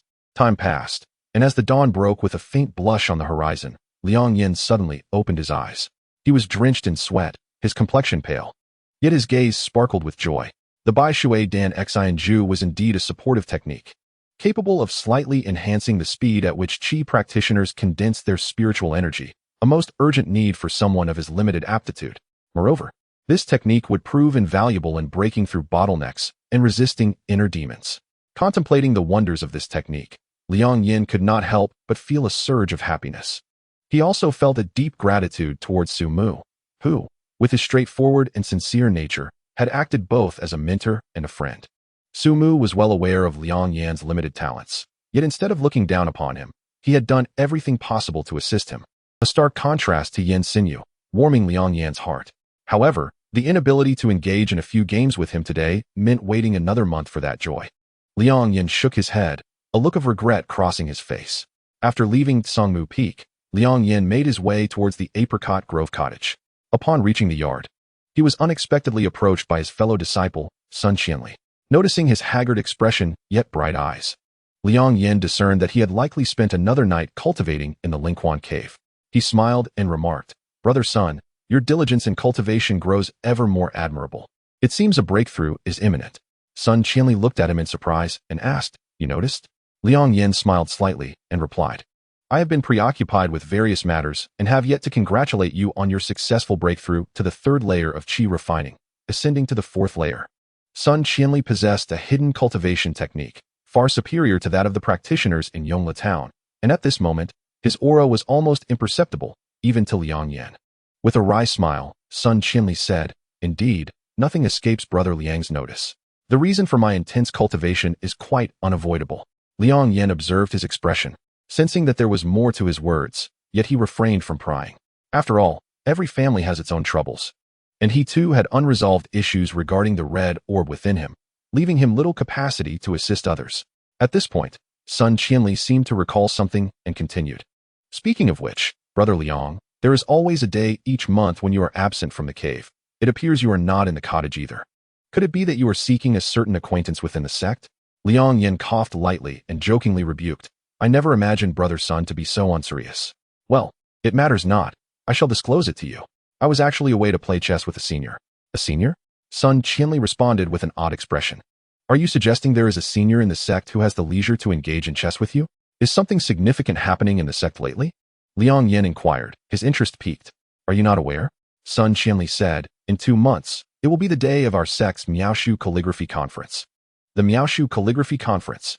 Liang Yan suddenly recalled that Su Mu had mentioned in a letter that he could not meet due to the approaching conference. I am utterly in the dark about this. Could you enlighten me, brother Sun? Liang Yan asked. Sun Qianli nodded. It is not surprising that you are unaware. Even Li Dali and I are experiencing this for the first time. After all, the Miaoshu Calligraphy Conference is a grand event held once every 50 years by our Yixing Pavilion. Once every 50 years, Liang Yan gasped, realizing that while ordinary Qi practitioners could strengthen their bodies and extend their lifespans, they still remained mortal, with lifespans typically capping around 150 years, making such grand events rare in their lifetimes. On the day of the Miaoshu Calligraphy Conference, a reclusive elder will make an exception to emerge from seclusion to impart teachings. And it is said that in previous conferences, lower-tier disciples have experienced sudden enlightenment, breaking through their boundaries. Furthermore, during the conference, there will be contests among various factions, allowing everyone to share their insights, with the sect providing substantial rewards for the victors. In the past, some renowned magical artifacts have emerged from these events. Such occurrences are indeed remarkable, Liang Yan mused. No wonder the elder is absent. This grand event must be of utmost importance to the sect, and he is likely busy preparing for it. Seeing Liang Yan's realization, Sun Qianli shook his head and continued. However, that is not the most crucial aspect. The most significant part of the Miaoshu Calligraphy Conference is the competition for the Qilin Dao fruit. These fruits come in 3 colors: silver, gold, and white. Foundation establishment practitioners consuming the silver fruit gain the equivalent of 20 years of arduous practice. Gathering essence practitioners consuming the gold fruit have a chance to enhance the quality of their golden cores when condensing them. As for golden core practitioners consuming the white fruit, it increases their chances by 10% when breaking through bottlenecks. The entire Yixing Pavilion is fortunate to have the blessings of our founder, Yixing Junren, who procured a Qilin sacred tree for the sect, which bears fruit once every 50 years, producing 5 of each colored fruit for those who emerge victorious in combat, and for those who have made significant contributions to the sect over the past 50 years. Thus, the Miaoshu Calligraphy Conference is indeed the grandest event of the Yixing Pavilion, Liang Yan interjected. Yet I wonder if we Qi refining practitioners have any fortune in this matter? You are overthinking it. Sun Qianli chuckled. To participate in this grand event, one must at least possess foundation establishment level cultivation. Only a few specially privileged Qi refining disciples may attend under the guidance of their elders or mentors. As for the Qilin Dao fruit, that is beyond our reach. I see. Liang Yan nodded. For some reason, the image of a young maiden clad in white, graceful and poised, surfaced in his mind. Surely, if it were her, she would be able to attend the Miaoshu Calligraphy Conference. Lost in thoughts of Tang Daisian, Liang Yan fell silent. Noticing Liang Yan's sudden distraction, Sun Qianli could not help but inquire, Brother Liang, what troubles you? Are you well? No worries. Liang Yan snapped back to reality and smiled brightly. He had already vowed not to see her until he reached foundation establishment. Why dwell on such matters that would disrupt his peace of mind? He was not one to linger in the past. With a gentle smile, he bid farewell to Sun Qianli and turned back towards his room. Chapter 58. A great calamity approaches. From that day forth, Liang Yan devoted himself to his training within the thatched cottage, dedicating the majority of his time to practicing the Lei Shu and Qi Song Zhenju techniques, aside from his nightly sessions in the Lingquan cave. One morning, in a valley outside the apricot grove, Liang Yan stood atop a massive rock, donned in a gray robe, hands clasped behind his back. Suddenly, he waved his right sleeve, and a small redwood box floated out, spinning gracefully. With his left hand, he raised 2 fingers to his chest and murmured a chant. With a resounding bang, the redwood box unleashed a myriad of fiery needles, each glowing red like flames, coalescing into a cloud of fire in midair. The emergence of this fire cloud was abrupt, and it vanished even more swiftly. In the blink of an eye, it shot out in all directions, embedding itself into the surrounding cliffs with a series of hissing sounds. Upon closer inspection, one could see that the cliffs had become riddled with holes, emitting wisps of faint green smoke. With another flourish of his sleeve, the cliffs that had been pierced by the needles crumbled, transforming into a cloud of ash, while the inner layers of the cliff appeared charred, as if scorched by fierce flames. Witnessing this scene, he nodded in satisfaction. Concurrently, he formed a hand seal with his left hand and began to chant. With a flurry of activity, thousands of fiery needles returned from the cliffs, like rivers flowing back to the sea, reintegrating into the redwood box. These Qisong needles were indeed extraordinary. Their fiery might had momentarily augmented their explosive power, promising an element of surprise. He gazed at the box with contentment. Then with a flick of his right hand, the redwood box spun back and vanished with a sweep of his sleeve. After more than a month, he had completely erased the previous owner's mark from the Qisong needles and successfully attuned them to himself. This set of flying needles boasted astonishing explosive potential and the might of fire, becoming one of his few trump cards. However, there was a significant drawback. Each needle could only be utilized once in battle, and once expended, they had to be recalled to the redwood box to replenish their fiery energy. In real combat, an opponent would hardly grant one the luxury of time to do so. Thus, mastering the timing of deploying the Qisong needles became particularly crucial. Seated cross-legged upon a boulder, he meticulously recalled the various techniques for wielding the Qisong needles, preparing to put them to the test. Suddenly, an inexplicable jolt coursed through him, followed by a sharp pain within. Even though he considered his willpower to be strong, this intense agony elicited a cry of distress. He thought to himself that something was amiss. Almost instinctively, he directed his spiritual awareness toward the location of the red light within him. The sight that met his eye sent a chill down his spine. The red light had breached the defenses of the twin fish formation and was now ascending through his meridians at a visibly alarming speed, heading toward his sea of consciousness. The golden barrier encasing it had diminished to less than half its original thickness. At this rate, it would not take long for it to reach his sea of consciousness, and no one could predict what would transpire then. Taking a deep breath, he forced himself to regain composure and began to contemplate a means of self-rescue. This red light seemed insufficiently contained by his own cultivation techniques. He had considered seeking assistance from Senior Sumu, but fate had conspired against him, and he hadn't even laid eyes on him. Although they were once close friends and gentlemen, he had no knowledge of his current status, nor where to find him. His shallow experience in the realm of cultivation left him feeling helpless. He feared that he might not uncover the origins of this entity before his demise. He decided it would be wiser to consult with Uncle Lin first, at the very least. He could ascertain what kind of sinister sorcery had befallen him before deciding on his next course of action. Resolute in his decision, he immediately set off toward Lin Fei's residence. Several hours later, he arrived at the entrance of a secluded pavilion, standing respectfully with his hands at his sides, awaiting entry. Shortly thereafter, a maid emerged from within, though she was not the same one he had encountered previously. "Senior Lin is in the hall.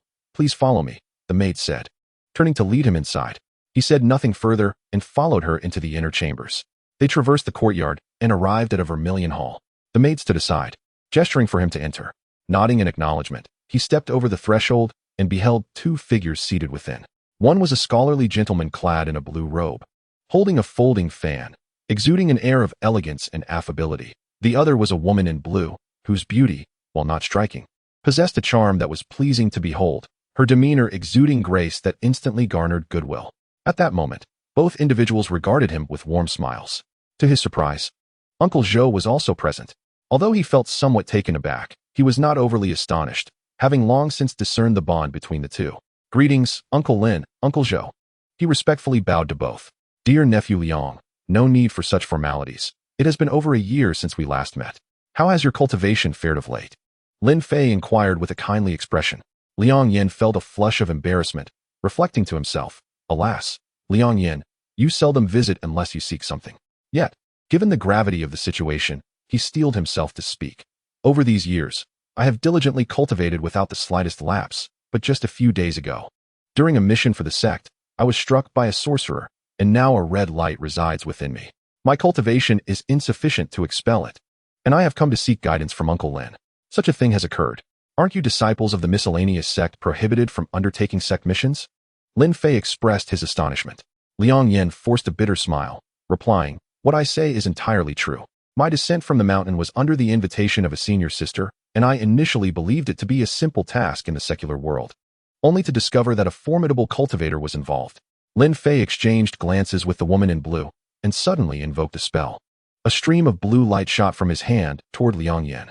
Standing motionless, Liang Yan allowed the blue light to penetrate his body. As Lin Fei continued to cast his spell, his brow furrowed deeper.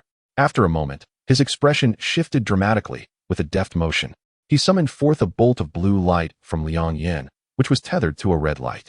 The blue light spiraled uncontrollably in the air.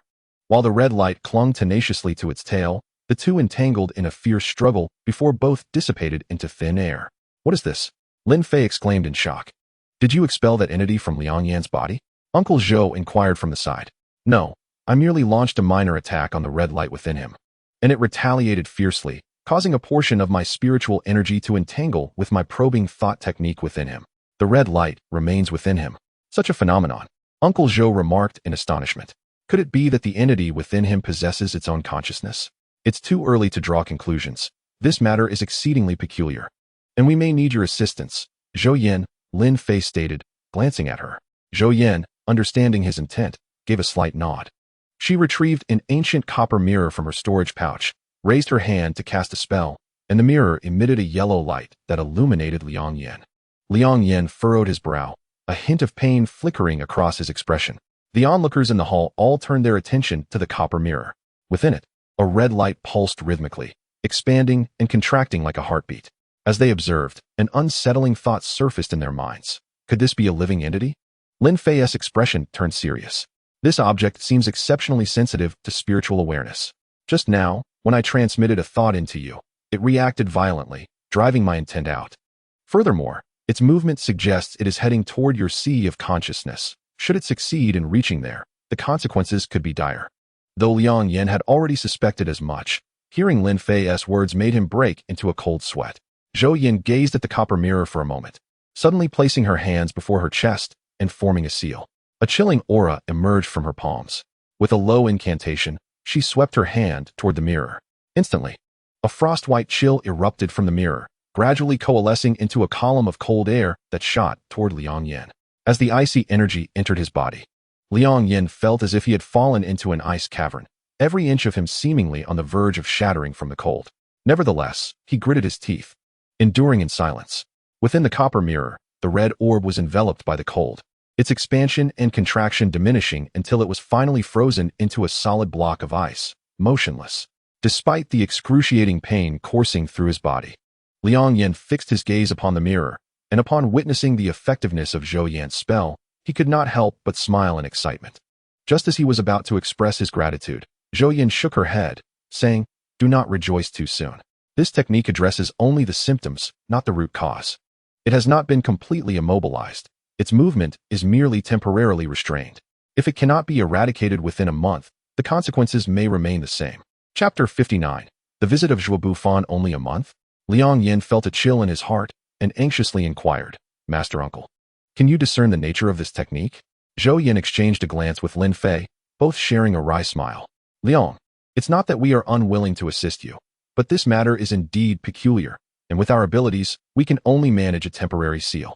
To achieve complete eradication, you may need to seek other opportunities." A bittersweet smile crept onto Liang Yan's lips, yet he still clasped his hands in gratitude. "Thank you, both Master Uncles. For your righteous intervention, I am immensely grateful.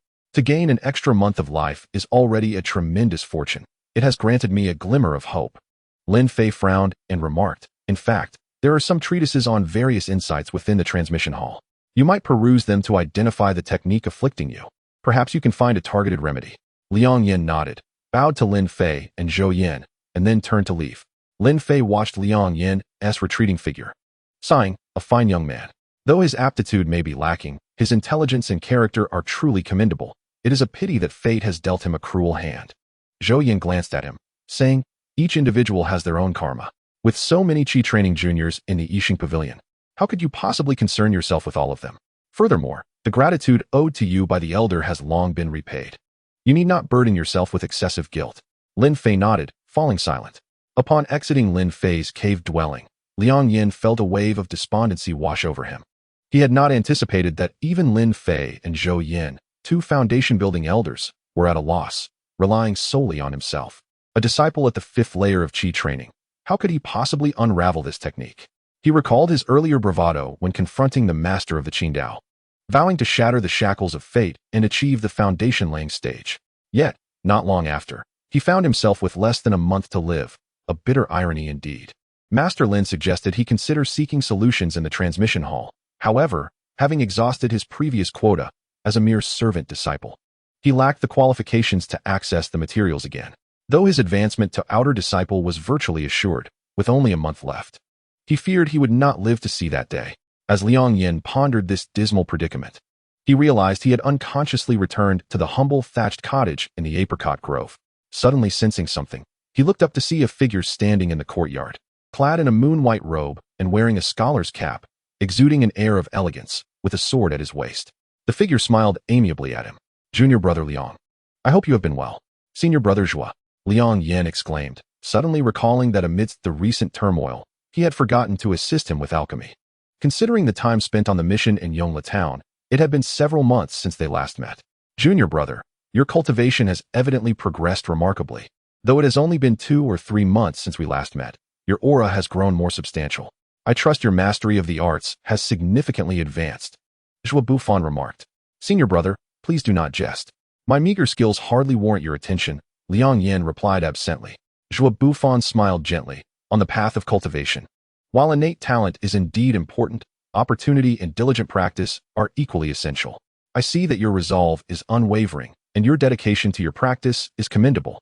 Should you encounter the right opportunity, you will surely break free from your constraints and soar to great heights. Liang Yan understood these were mere platitudes. Zhua Bufan had come to speak with him primarily about alchemy. As expected, Zhua Bufan shifted the conversation, continuing, Junior brother Liang. Do not hold it against me for interrupting your cultivation, but the sword-nourishing pill is of great significance to me. Once I commence its consumption, I cannot afford to interrupt. Since you last helped me with alchemy, my remaining stock has dwindled.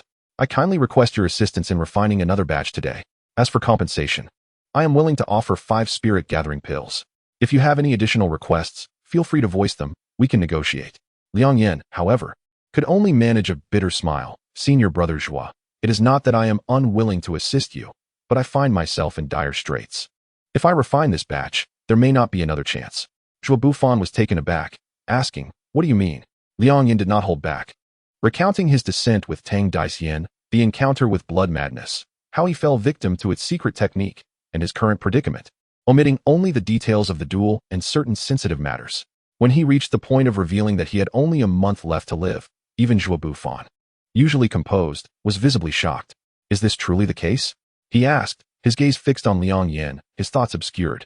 For a moment, silence enveloped them both, until Zhua Bufan broke the quiet, asking, is there any other means by which you might save yourself?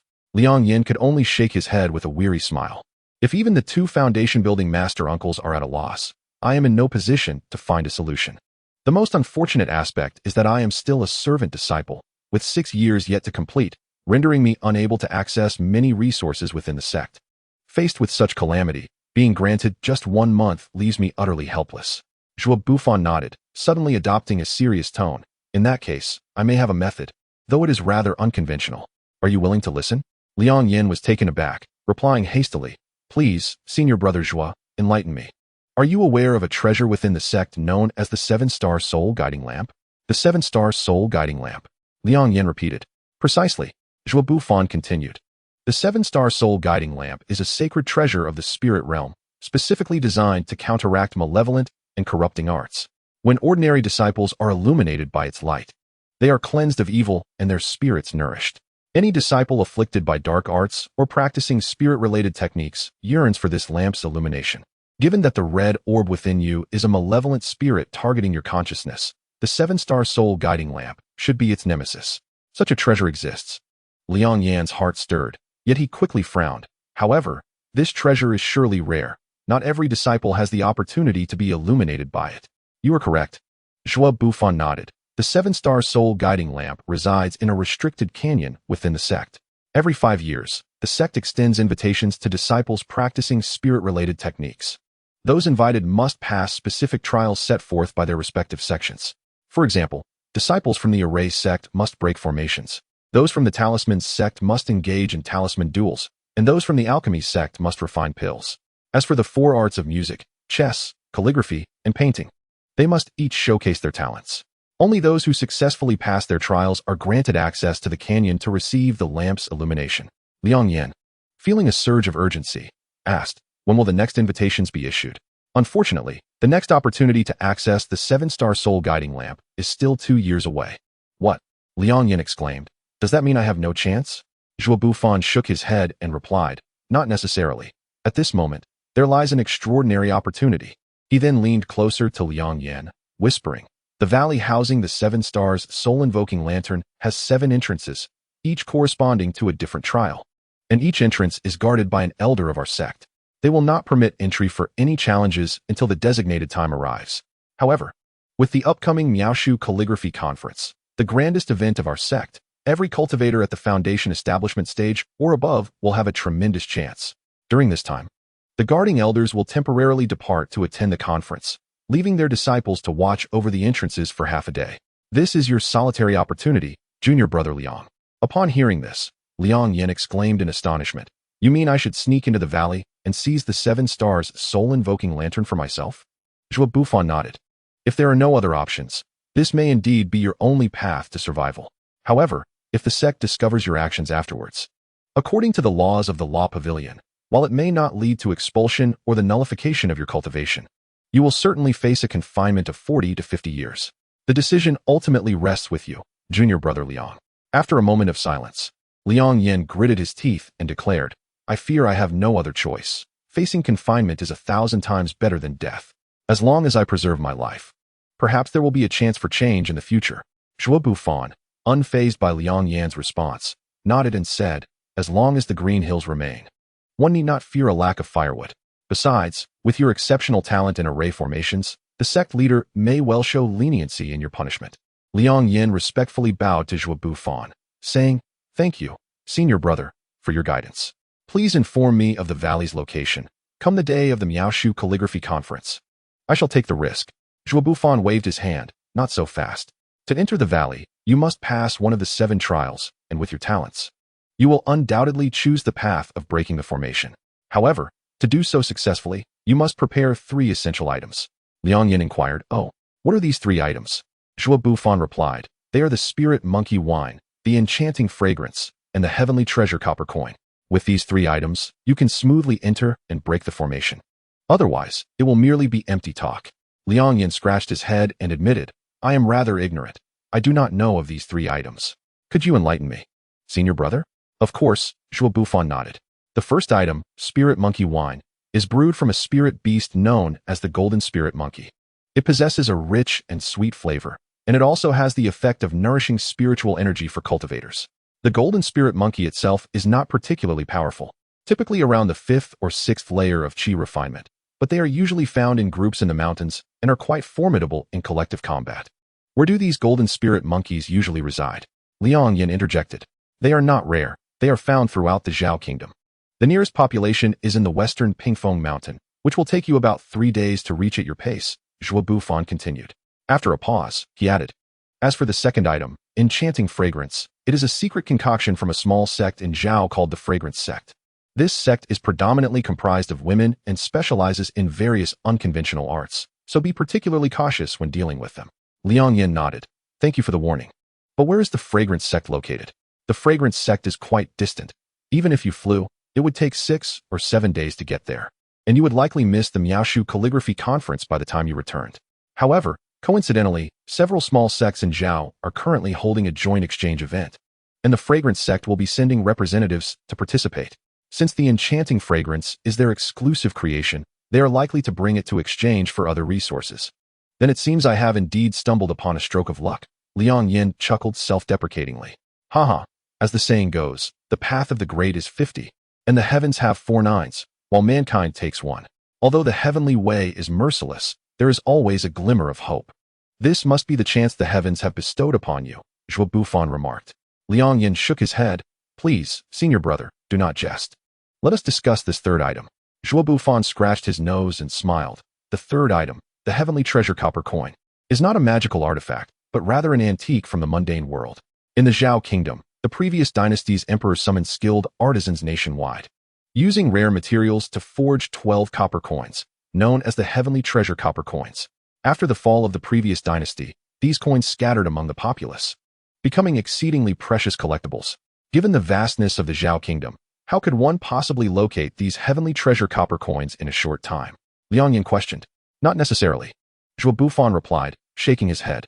As far as I know, there is a disciple of the Shu Dao sect with the surname Ma, who seemingly acquired one of the heavenly treasure copper coins last year. If he is willing to part with it, your task will be much easier. Ah, I see. Liang Yan exclaimed, understanding the situation. That is essentially the gist of it, Zhuo Bufan continued. Regardless of how you plan to proceed, It is imperative that you devise a strategy quickly and return swiftly. The Miaoshu Calligraphy Conference is less than half a month away. If you miss this opportunity, when the guarding elders return, you will have no further chances. Thank you for the reminder, senior brother, Liang Yan said, his expression serious. He then bowed deeply to Zhuo Bufan, earnestly stating, I am immensely grateful for your generous guidance. If by some stroke of fortune I survive, I shall repay you with 3 favors, no matter the peril. Zhuo Bufan chuckled, pulling Liang Yan up and patting his shoulder, saying, there is no need for such formality. I also wish for you to live as long as possible. If you were gone, who would I turn to for alchemical assistance? The two shared a smile. Choosing not to speak further, Zhuo Bufan then summoned his Dingguang sword, and upon returning to Tizhu Peak, Liang Yan set up a spirit-gathering array for Zhuo Bufan, assisting him in refining pills. Considering Liang Yan's unique circumstances, the quantity of pills being refined this time was double the usual amount, ensuring that Zhuo Bufan would not lack for pills in the coming months. This was also Liang Yan's intention, as he was resolute in his risks. Failure would result in death, and he felt deep gratitude for Zhuo Bufan's assistance, despite their lack of close ties. After departing from Zhuo Bufan's cave, Liang Yan hurried to Lin Fei's residence. When Lin Fei saw Liang Yan for the second time in a single day, he appeared momentarily taken aback. After Liang Yan explained his purpose, Lin Fei nodded silently. Senior, I've done all I can to assist. I hope this junior you value will have good fortune. Lin Fei murmured as he watched Liang Yan's departing figure. The following morning, just as dawn broke, at the entrance of the Yixing Pavilion's valley, a drunken man lay sprawled on a large rock, bare-chested. In his left hand, he clutched a wine gourd, while in his right, he held a brush, painting a landscape of mountains and flowers on the cliff before him. The drunken man took a swig from the gourd, and with a flourish of his brush, he magically brought to life the artwork on the cliff. The waterfall cascaded down, the mountains shimmered through the mist, the flower buds bloomed quietly, and the birds chirped melodiously, seemingly ready to take flight from the painting. After examining his work for a moment, the drunken man finally grinned, seemingly satisfied. Just then, a youth emerged from the valley, dressed in coarse gray clothing and wearing a straw hat, hurrying along like a rural lad. Stopping 10 paces in front of the drunken man, the boy respectfully declared, I am Liang Yan, a miscellaneous disciple of the Array Path, sent by my uncle master to procure supplies. I humbly request the elder to permit my passage. The drunken man merely glanced at him before returning his gaze to the cliff, responding nonchalantly, if you are on an errand, do you have a letter of authorization? Liang Yan nodded, replying, indeed, I have one. With that, he retrieved an envelope from his robe. The inebriated man raised his hand, and the envelope flew from Liang Yan's grasp, gracefully arcing through the air before landing softly in the man's hand. He opened the envelope and muttered, ah, so it's that little rascal Lin Fei. Why would he assign such a task to a mere servant disciple? It is well known that the rules of the sect dictate that one may not descend the mountain easily unless they have been promoted to an outer disciple. Liang Yan was prepared for this inquiry and calmly replied, with the upcoming calligraphy competition, the elders and uncles of the sect who have reached the foundation establishment stage are exceedingly busy, and Lin Shirshu's disciples each have their own matters to attend to. Thus, tasks like procuring trivial items are temporarily delegated to disciples. Upon hearing this, the drunken man's face flushed unexpectedly. Liang Yan noticed, but refrained from questioning further, unaware that the man before him had sought refuge at the valley's entrance to avoid the chaos of others laboring away, desiring a tranquil respite. Ahem, the drunken man coughed. In that case, be swift in your return. Liang Yan's heart leaped with joy as he bowed respectfully to the man and strode purposefully towards the valley's exit. The drunken man watched his departing figure, murmuring, what an intriguing lad. Despite his disheveled appearance and lack of talent, he has managed to cultivate to the 5th layer of qi refinement at such a young age. Yet, he soon shook his head dismissively, turning back to admire his own creations. Chapter 61, Shadow Place situated in the southwest of the Zhao Kingdom. Pingfeng Mountain boasts a unique topography, forming a natural embrace that often leaves the middle slopes devoid of wind, hence its name. At the foot of the mountain lies a small town named Pingfeng City, whose lord is said to be a prince of the current dynasty. Although not immensely powerful, he enjoys a comfortable life in the capital. However, due to his eccentric personality, he has offended many, resulting in his exile to this remote town. Once a debauched nobleman, his spirits have further dwindled since his banishment, leading him to live in a drunken stupor, neglecting the management of the city.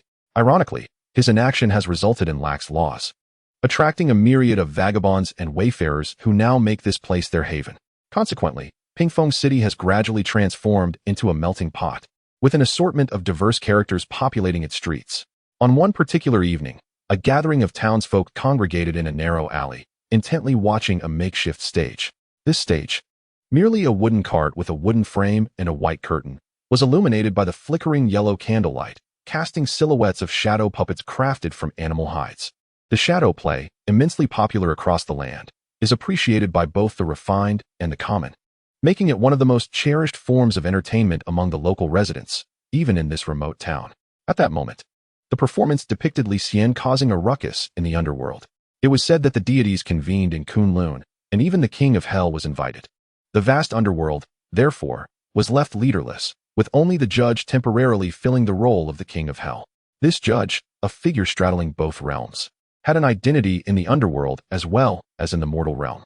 That day, upon calculating, he discovered that his nephew in the mortal world was nearing his end. Ordinarily, he would be sent to hell that very night, but with the king of hell absent, the judge abused his authority to find a scapegoat.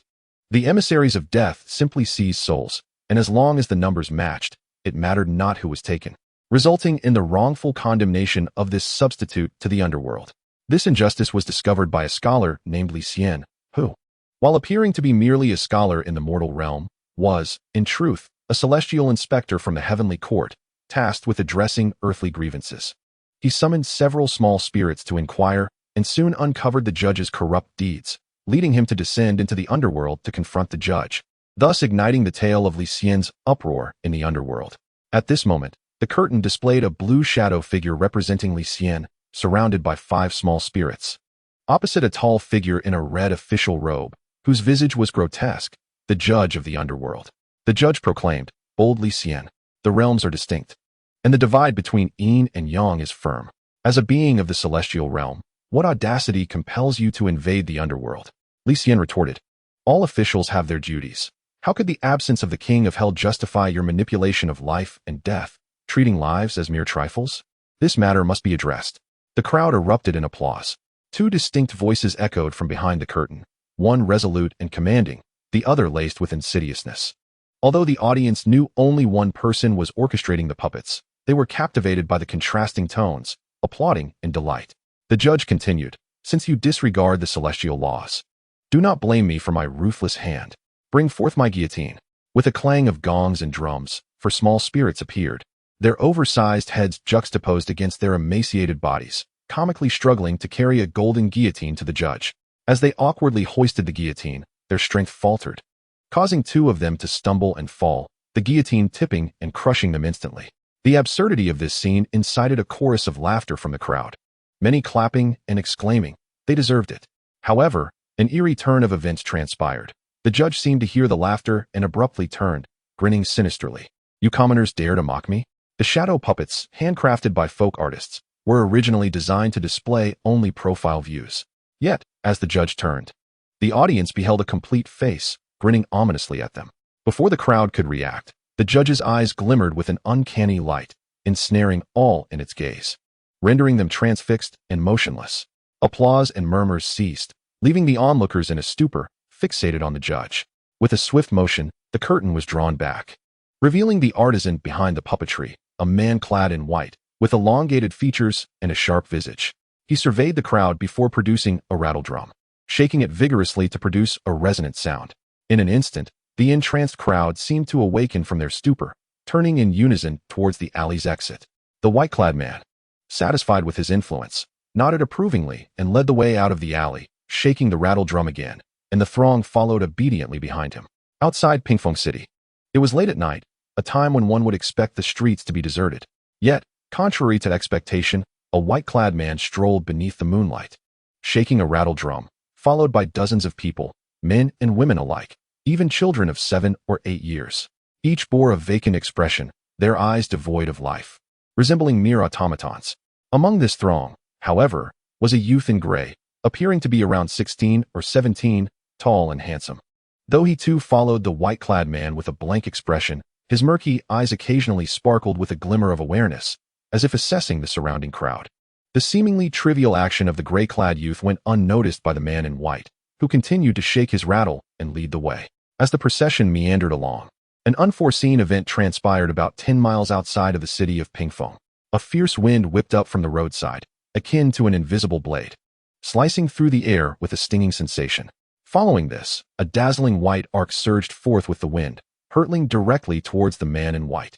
The arc exuded an unmatched ferocity, accompanied by the resounding roars of dragons and tigers, resembling a wisp of white frost in the realm of mortals. The man in white felt the hair on his neck stand on end. He instinctively recoiled and darted to the side, but was a fraction too slow. A sharp sound echoed, and a portion of his sleeve was sent soaring, subsequently tumbling to the ground. Upon closer inspection, it was revealed that the sleeve was wrapped around half of his arm, blood gushing forth and staining the once white fabric crimson. A heart-wrenching scream escaped the lips of the man in white. It was then that one could discern that the white arc was, in fact, a long blade, slender and no wider than 4 fingers, yet measuring 5 feet in length, nearly the height of a person. At that moment, the blade was held aloft by a woman clad in black, who stood confidently with her back turned. The woman, though not particularly tall, possessed a slender yet upright figure. Her delicate features framed by large, expressive eyes of striking contrast, and her brow adorned with a subtle crimson mark, rendering her utterly captivating. However, her lovely visage was marred by a grim expression, hinting at a simmering fury. Stationary, she wielded the long blade behind her with her left hand while her right hand formed a seal, her fingers poised straight before her chest.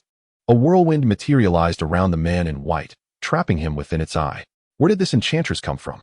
He thought, his bravado faltering as fear seeped into his gaze. Desperately, he unleashed spells against the whirlwind, but regardless of his efforts, the tempest remained steadfast, its velocity intensifying until it coalesced into a ferocious gale. As the eye of the storm constricted, it seemed destined to mercilessly crush the man within.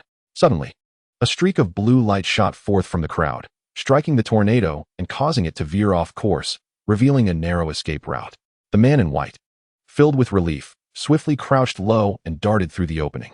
He hastily retrieved several movement talismans from his storage pouch, affixing them to his feet as he fled with remarkable speed.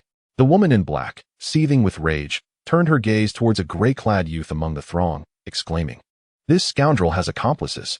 The gray youth stepped forward, declaring, "My lady, you are mistaken. I am Liang Yan, and I," before he could finish, the woman in black interrupted with a fierce shout, "You shall perish, thief." Before the word perish could fully escape her lips, she wielded her blade with precision. Aiming it at him, Liang Yan, the gray-clad youth, had concealed himself amidst the crowd with his own intentions. However, the fierce young woman showed no inclination to grant him the luxury of explanation, delivering a swift strike instead. In a moment of urgency, Liang Yan summoned a black shield. The clash of blade against shield reverberated, and he felt an overwhelming force emanate from the black shield, leaving him in a state of disbelief. As he staggered backward, a golden light flickered within him, which he directed towards the shield, barely managing to stabilize himself against the blow. The woman, seemingly taken aback for a moment, quickly regained her composure, sneering, "How amusing, a mere jester. Today, you shall pay with your blood." With that, she formed a hand seal, tracing the blade with her fingers, reciting incantations, "Clouds of the void, the way connects heaven and earth, the might of dragons and tigers, protect my path. 8 directions of the profound, grant me nature's will. Dark and malevolent dragon of the underworld, azure tiger of the supreme clarity, heed my command." As her lips moved, the long blade in her hand trembled violently, and with a thunderous roar of a dragon, a pitch-black serpent materialized behind her. She maneuvered the blade, and with another resounding tiger's roar, a striking white tiger leaped forth from the blade. In the air, the dragon coiled and the tiger roared, one black and one white, exuding an awe-inspiring aura. What? Even Liang Yan, with his composure, could not help but gasp in astonishment. He had long discerned the girl's cultivation level, merely at the 6th layer of qi refinement. Yet, the extraordinary phenomena before him were far beyond what a mere qi refinement practitioner could summon.